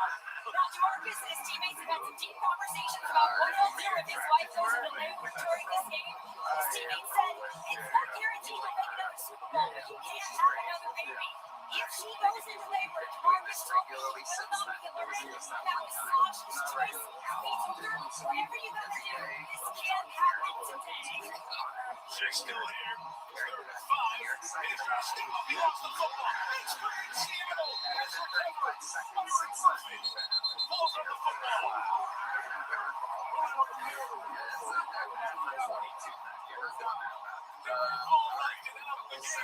Weird, so you're getting a little joke. There you go. Sign up again, and we'll see what you talk about next time. You're doing it 2.5 years. You got something other than rain jokes. He calls it a heck of a night tonight. He's going to come up and then loop back underneath to end up with this forced fumble. Like a fun game. Let's see Remember, Mike, this is a four-man rush. One of the reasons that Green Bay has had so much trouble backing someone up from down the field is they can't block the guys in a four-man rush. And if you can't do that, you have almost no chance to win your game. This is, I know people are going to say not enough offense, all that kind of stuff. This has been one of the most brilliant central workers I have ever seen in the National Football League. Okay, cool. This defensive performance is as good as I have seen. But yeah, the groceries for a living. Tell me West they can beat that stuff, right? Points on the board. I think it's all recognize the if you live in Do not order groceries online, okay? That is for all moments only. Because every time I go to a shitty apartment complex, you're on the 12th floor, your elevator don't work, and you don't tip. Speaking of no tips, if you're Indian, I'm not talking about Native Americans. I'm talking about National Dog. Don't order groceries online, okay? Times beer, I start next time you order with me, dude. I'm gonna rub your chicken masala all over my nuts. Thank you. You've been on the show before? Yes, sir.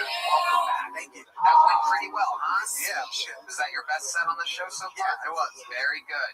I love it. So, you've been delivering groceries. How long have you been on stand-up? Gonna be 4 years in May. 4 years. Where are you originally from? I'm from SoCal. Okay. Santa Ana, Orange County. Watching out for specific. This classic gem has stories buried around every corner. And how long have you been in Austin? I just need to You know what they say? So I started here. Have you been delivering groceries that whole time? About 2.5 years. All right. So, a lot goes on in the grocery delivery business. My I imagine when the granddaddy elevators land, my work, daddy it's not owned that this bad, land, right? and now I'm farming. Okay.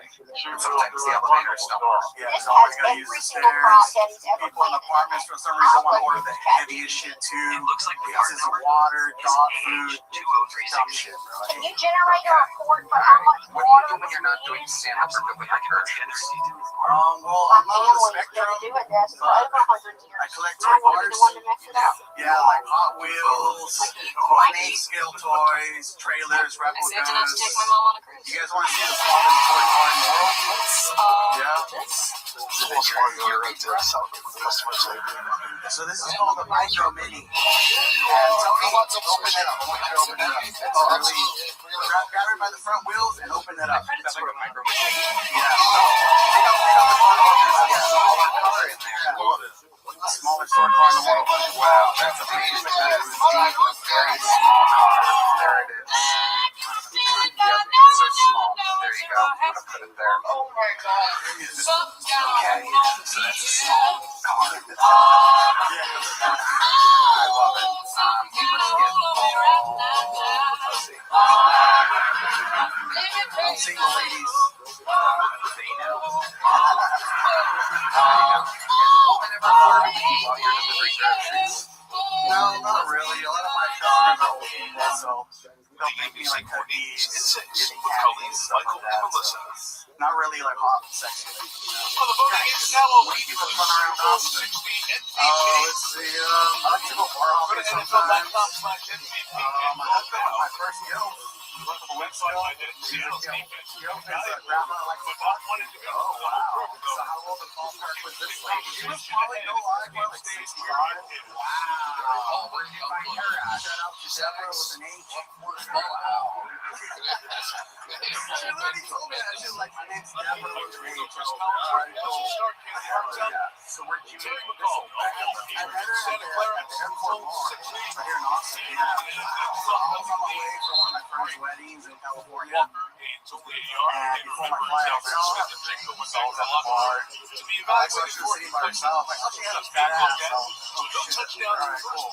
So me and I went next to her. We started talking. Next thing you know, I got her information.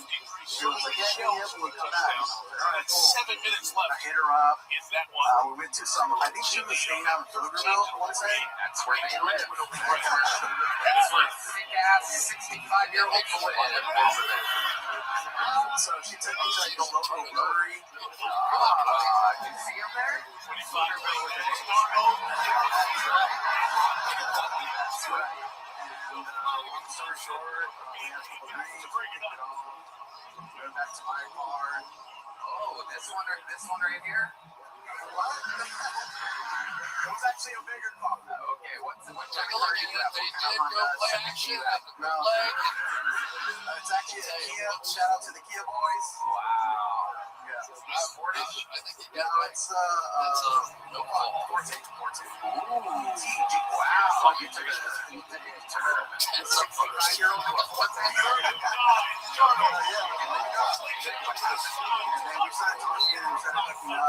You're in the driver's seat, she's in the passenger seat, and when you say hooking up, you mean like we're backing in, right? So it's always an interesting when you're in the front of a car. So this is sort of a kind of thing in the dead center. You're right over going to come in here and then go back out, but you're going to get behind some traffic.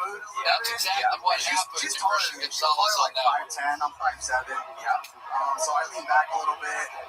She's like gets on top of me a little bit. We're hooking up. Okay, so she's more or less she is. Yeah. But then I'm like, fuck it. I just put in my pants. Oh shit. Is this in the parking lot of the brewery?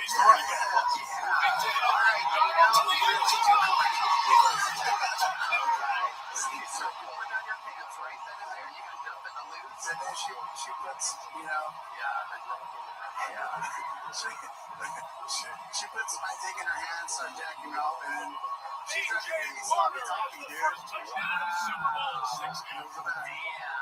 The best way I could describe it is like, fellas, it's not much you're going to do. You got to play the run game here because such an advantageous position to sit and be coming on the play. But eventually you do that. Yeah, that's amazing. You got sloppy toppy from the Goldie. Hell yeah. You got some of that fucking finds the end zone. You're seeing this, Molly. I miss you. So she finished you up right there in the parking lot? Yeah, I tried not to that quick. I wanted less than 4 minutes. There you go. According to a lot of the people that went on to the show, you're a professional porn star. So 4.5 minutes is a real hot taker. That's incredible. Absolutely amazing. So then what happened? After she finishes you off, you just drop her off? No, so she wanted to make out with me, but I got kind of grossed out because she just swallowed my cum. Yeah, right. And I was kind of like, oh, no, bitch, let me back up. Right. But I still be out there fucking. She went for seconds. You a crazy motherfucker. Take a closer look while I pull up the tutorial. I would like you to find Christ so bad. What the fuck is this? I don't know any fun. Shit, wow, big fan, dude. Yeah, you look good. It's one of Deborah's favorite actors. You fucked Deborah too, dude? Oh, shit. D-Man is famous homophobe on this show. After you made out with a girl after coming in her mouth, he's gone. I can't take this no more. Hell yeah. All right, Nino. Well, you did okay. You talked about your actual job. It was pretty decent. So, you're getting a big job. Congratulations, Nino. There you go. His favorite shit. All right. And today we're turning them into legs and delivering them to your door. Oh, you want the And if it doesn't get there in 72 hours, we'll give you your supply of legs. Seriously, from potato to chip to your door, while supplies last.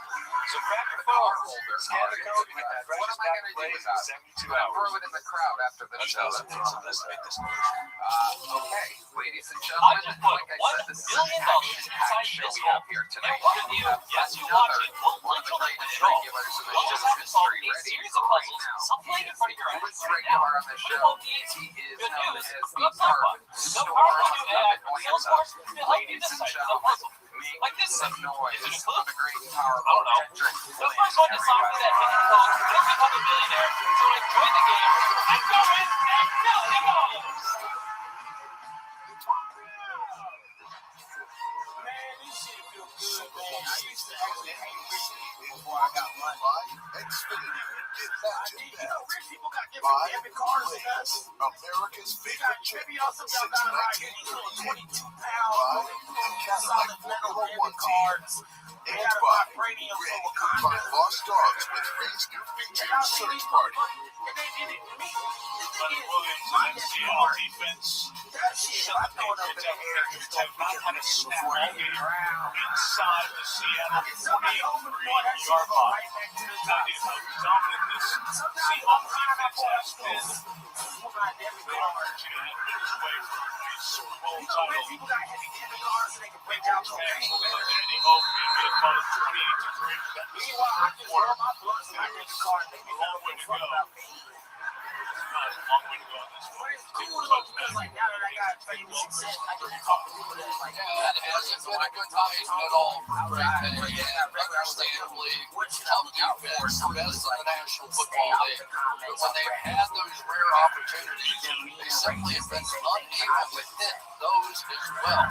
And maybe there was no chance that they were going to win this game, but there were some chances to get a little more on offense, and they never did. Talk about the openings at Rick Vegas. 17 years has not walked this old ass fucking lady. 65 years old.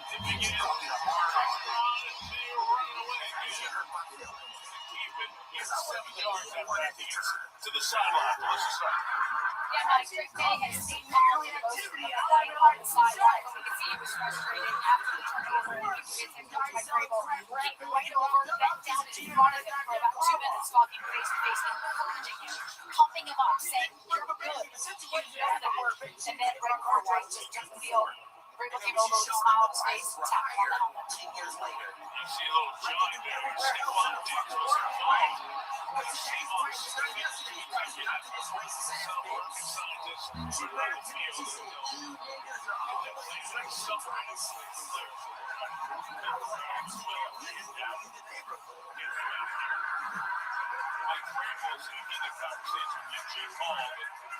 Side judge who was getting involved in the situation that was going on with Stephon Diggs. He hoped his fourth Super Bowl.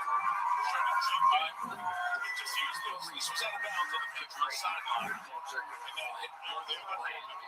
Paused. Things to come back on after Josh Joyce. Was flat thrown. He's got in there quickly. Returned push. That'll be a foul on Seattle. Hit out of bounds. Absolutely right. It's out of the play. It's clearly out of bounds. Knocks it down. And a punch there, Terry, as you saw. Yeah, absolutely. She really went customer service at a car wash. You gotta get thrown out of the car wash. Restaurants. Serve table, serve beer. I used to believe in people. That's correct. Before I worked customer service, if somebody died on the news, somebody died from a family come together and pray for the family. And then I served one shift for like 60 minutes. I was like, good. You should have called me. It could have been 12. First by the fan. Was it like a chain restaurant that we would know, or was it Logan's Roadhouse? All them bitches, bro. They fired the fuck out of me. The play was a run by Drake Bears. 8-6. Yeah, one lady, St. Patty's Day weekend, I worked at Logan's Roadhouse in Savannah, Georgia, where they had like the biggest St. Patty's Day parade. A lady chose matches gave her the clocks all set properly. And then I beat up her husband. You're one of the penalties. You can't hit women that good. I wanted to really take it out on that. She's on the sideline. You're for New England. They got mad at me for it. So I wanted to corn mashed potatoes on your head. Did she warn you? Was there no argument?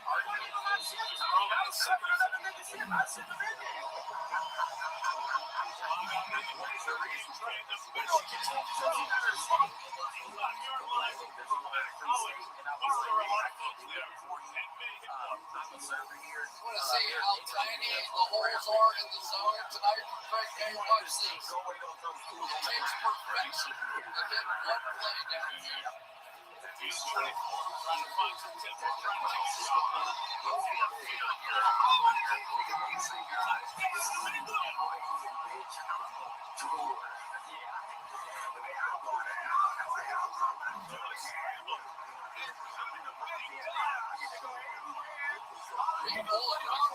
Getting over there, just hustling across the field, but then he's got to turn and try to make a play downfield.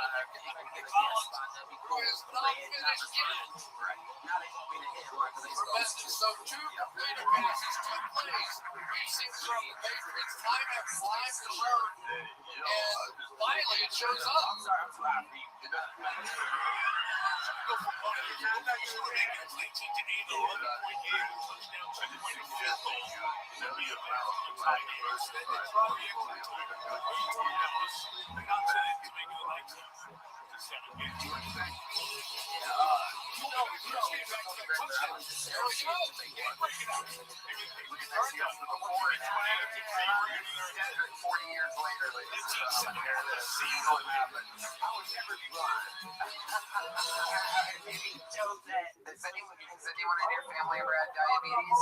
Yeah, my dad. Yep, you're gonna be blind. But it's cool. Blind guys can be like rock stars and shit. That's a whole thing. Ray Charles, Stevie Wonder, D Madness.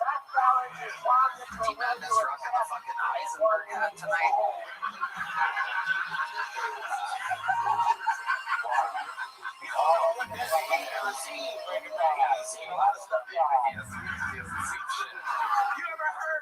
Jen Spark, give me the deal. I'm sticking one. Yeah, he has. You should D taste Madness, it. what's your favorite? You ever listen to a Sylvester Stallone movie? Jen Spark, finish this slide deck. Now you're not working from home. Hey, you put on pants. You ain't near the mic. Yeah. Jen Spark, dial in this spreadsheet. We got it. Rambo is We're done? Circle back on Lateral it. damage. Slide Stallone. Let Jen Do you have Spark any, automate your work. behind the scenes info on what it was like filming Collateral Damage? I saw wheels turning. Charlie, I made so many movies. You're right back. Rambo 1, come, Rambo 2, let's go. Rambo 3, Charlie, stop. Charlie, what are you doing? Charlie, stop that. Charlie, crazy. Something's wrong. Rambo 3. That's a fact. I give you your kid a right, but yeah. I think he hijacked the plane. Years later. I was cold steady. It was the Rambo 3. My difference was that alone. Perfect. Kendrick, another unbelievable set. I mean, you are just a fucking freak out. I love you.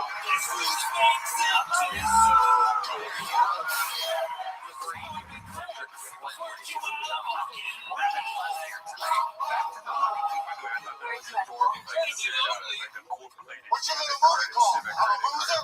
We don't have a clue here. Wait till he finds out about credit cards. We are watching the kids. Like slow-mo watching this grow up in front of our very eyes. Some people got debit cards. Like he has no idea what credit is.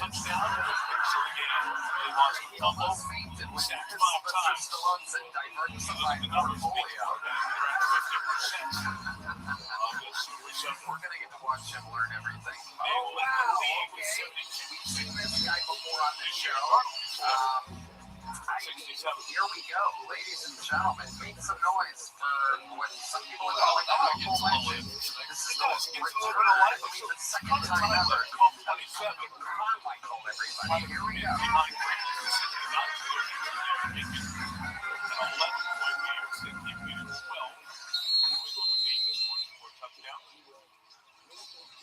You shift the pressure back. Now the pressure's on Seattle to not trust them. Keep this momentum going. Oregon's going to put this one down. Stretch out.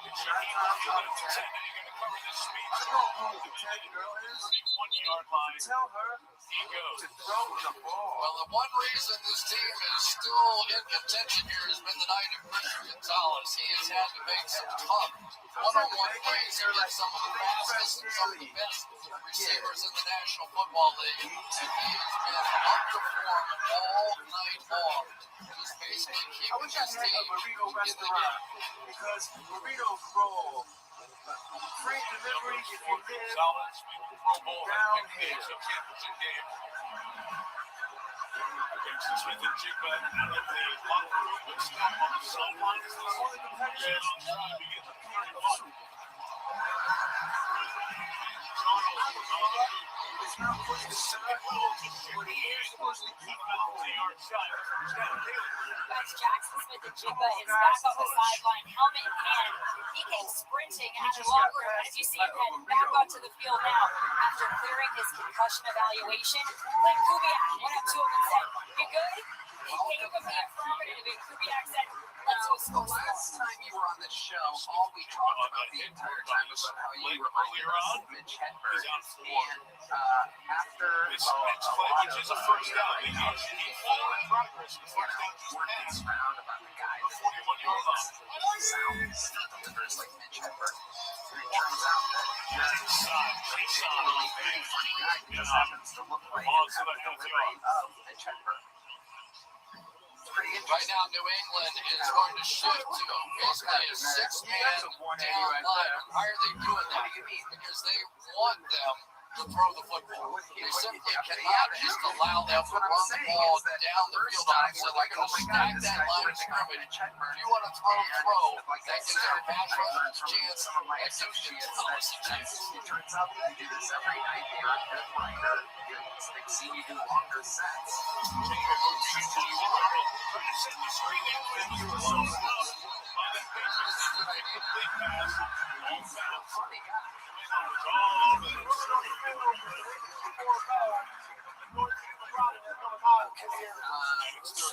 That had a little flash of the Denver game right there in it too. So they're bringing everybody here. Arnold steps back in the pump fake is how Denver got in trouble last week. He didn't throw it forward though. But you can tell the momentum now is shifting because there's so much pressure on the offense to not turn it over. Every whale was a sperm whale. Zero. Have an opportunity deep, really to take it. Here come the Patriots with I watched the episode about kangaroos.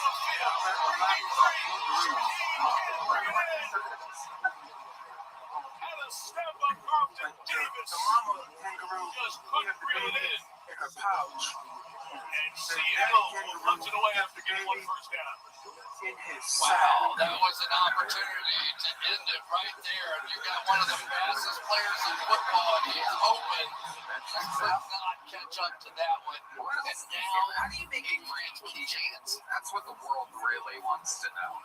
Davis's arm away as he was sprinting away. That's why I see you. I see you all the time.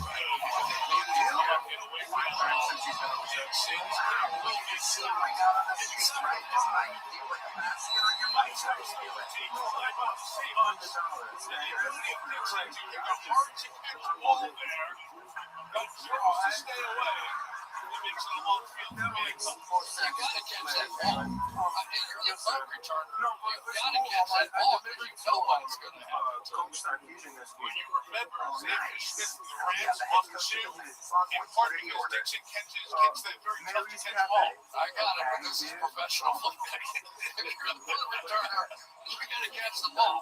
Ball comes to where it was first Dr. So the Patriots have a 4-yard line. I told him, like, I shot my shot. I was like, hey, you need someone on special teams. I'm your guy. Momentum of the last drive continues. He's a no. Open. It's almost unbelievable. I know you're standing in your own end zone.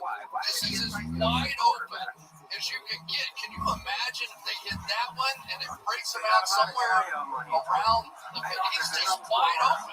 They blow the coverage. There's nobody there.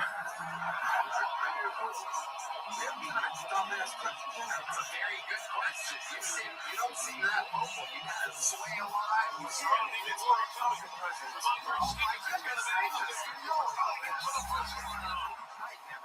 Moncrief Stevenson. Son coming. That may be Greg May's best play of the night right there. He saw that blitz coming. He's standing in his own end zone, got it out quickly. Oh, let's go. Now he's starting to read this thing. Okay, Keegan. What else? Keegan, what else is going on? Anything else interesting? We're getting to the line. Just looking downfield, looking down. No, there's a solid target. Seahawks. They took the play. No, Howard's breaks free. Really love the safety. I said, I was a deep lockdown. And Everyone was like, missed opportunity. That one almost got caught there. That was up for grabs for everybody. But when you get in this situation, I guess you got to go for a few throws. But that one was not what you would suggest that too many people around.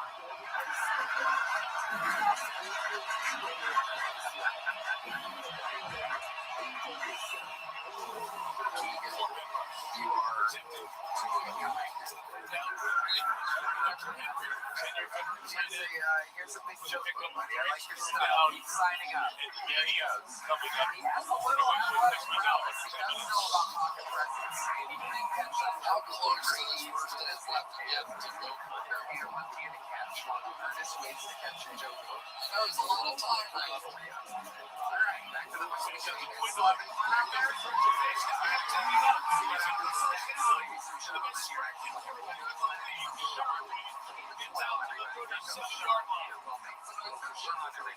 Now they're spreading the formation and they're chipping here. But you have a four-man rush, and there are gaps in the four-man rush. There always has been. And so now by spreading out the defense, you're giving your quarterback a chance to do what he does best. All of a sudden, there's a rhythm in the New England offense. You'll see a little confidence build. Well, he's reading the defense now. He's seeing the blitz off the right side. He knows he's hot. He's got to throw it to the other way. These are the couple of best plays that he's had so far this game.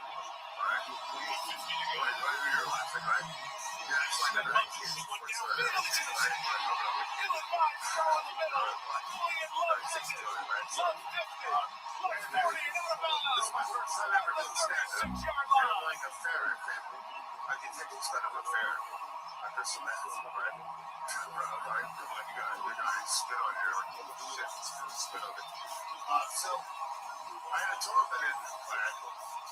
No, I didn't. Seriously. Crossing route in here eventually. No way that ball was going to be completed. What the fuck did you just do? I think it got hit. It really wasn't that close to desperation time yet. You remember one that people put into works for how long have you wanted to do? About 3 weeks. About 3 weeks. Julian Love, 7th year in the league. First time ever attempting it. Yes. What made you want to do it on this show in front of this many people? 2023. Because he's got something to say. You gotta say it's the best. The leaders of this channel defense. That's very nice.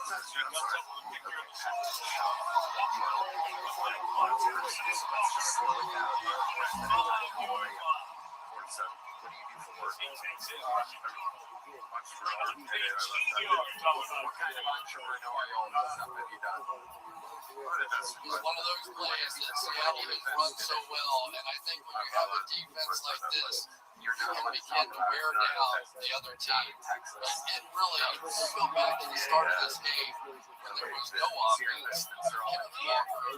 You did something right. That got this offense, that got this team started.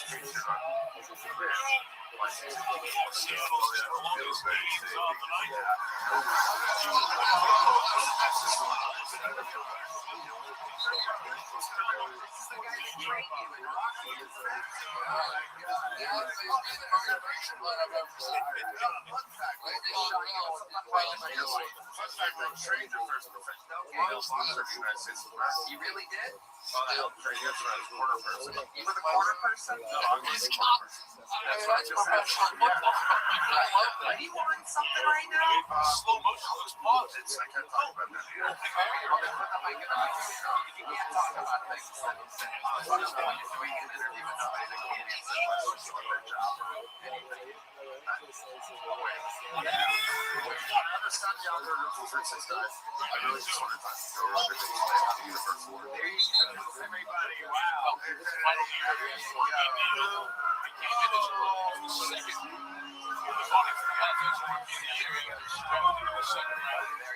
There he goes. Don't sign it against playoffs.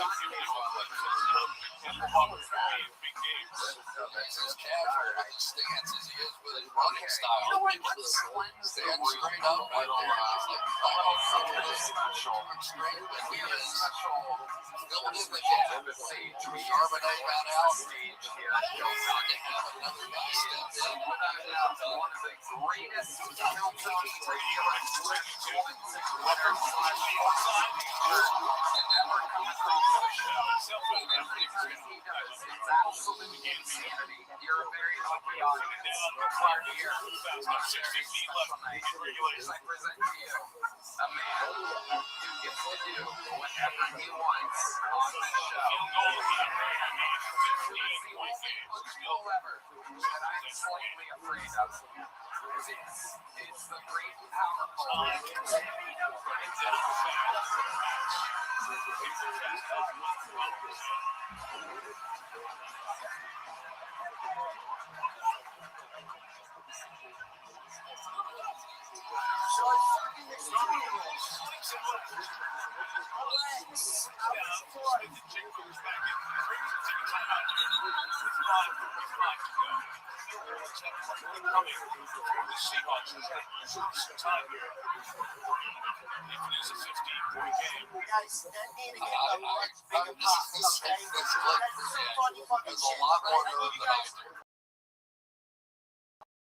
There's a little light there because I think it should be some big sets. But anyway, this has been a full day from the beginning, especially on the defensive side. And you just have to give Seahawks credit. They've been doing this all year. This isn't unusual. I just don't know if everybody in the country sees them on a regular basis.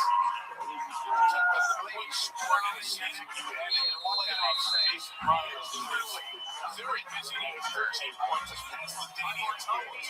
You're here on a special night.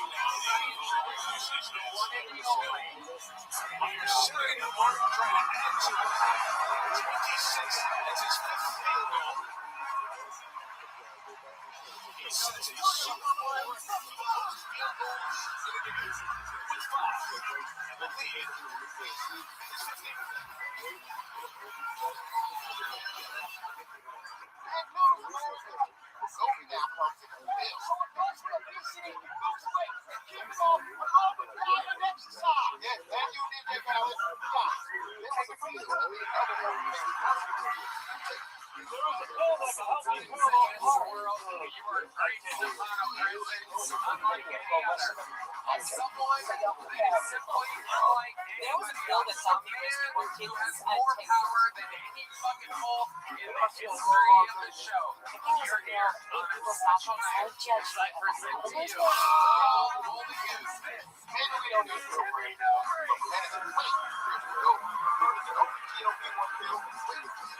Don't take it FTC,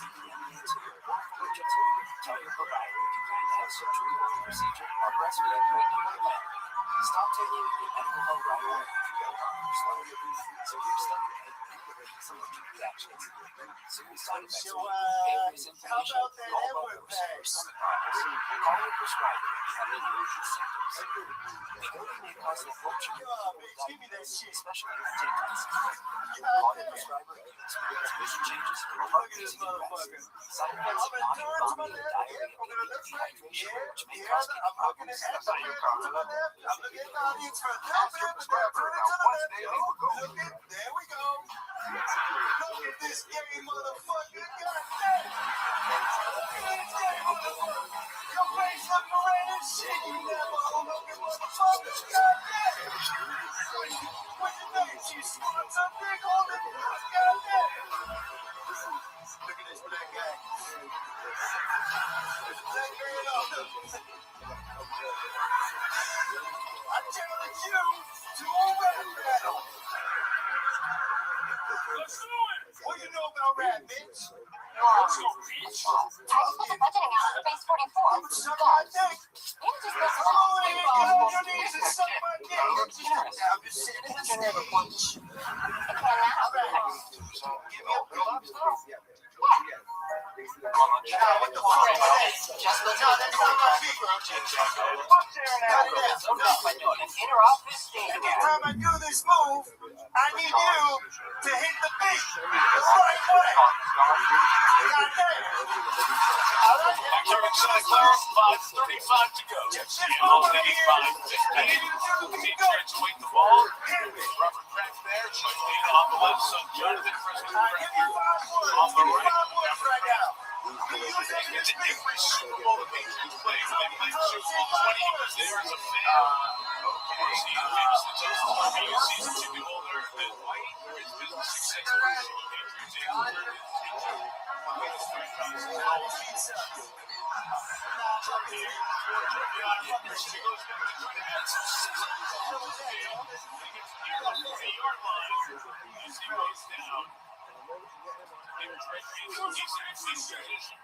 You want to see some gangster shit? I can see the Carolina Panthers in 3,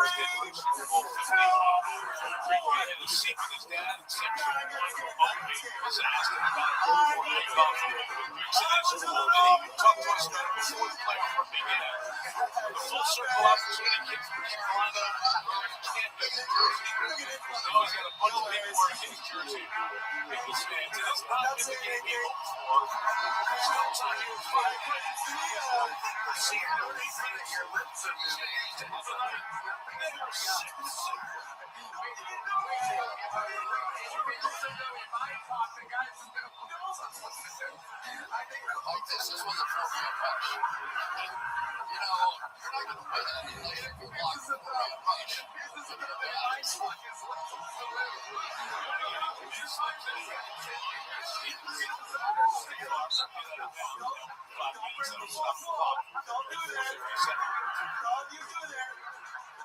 It's not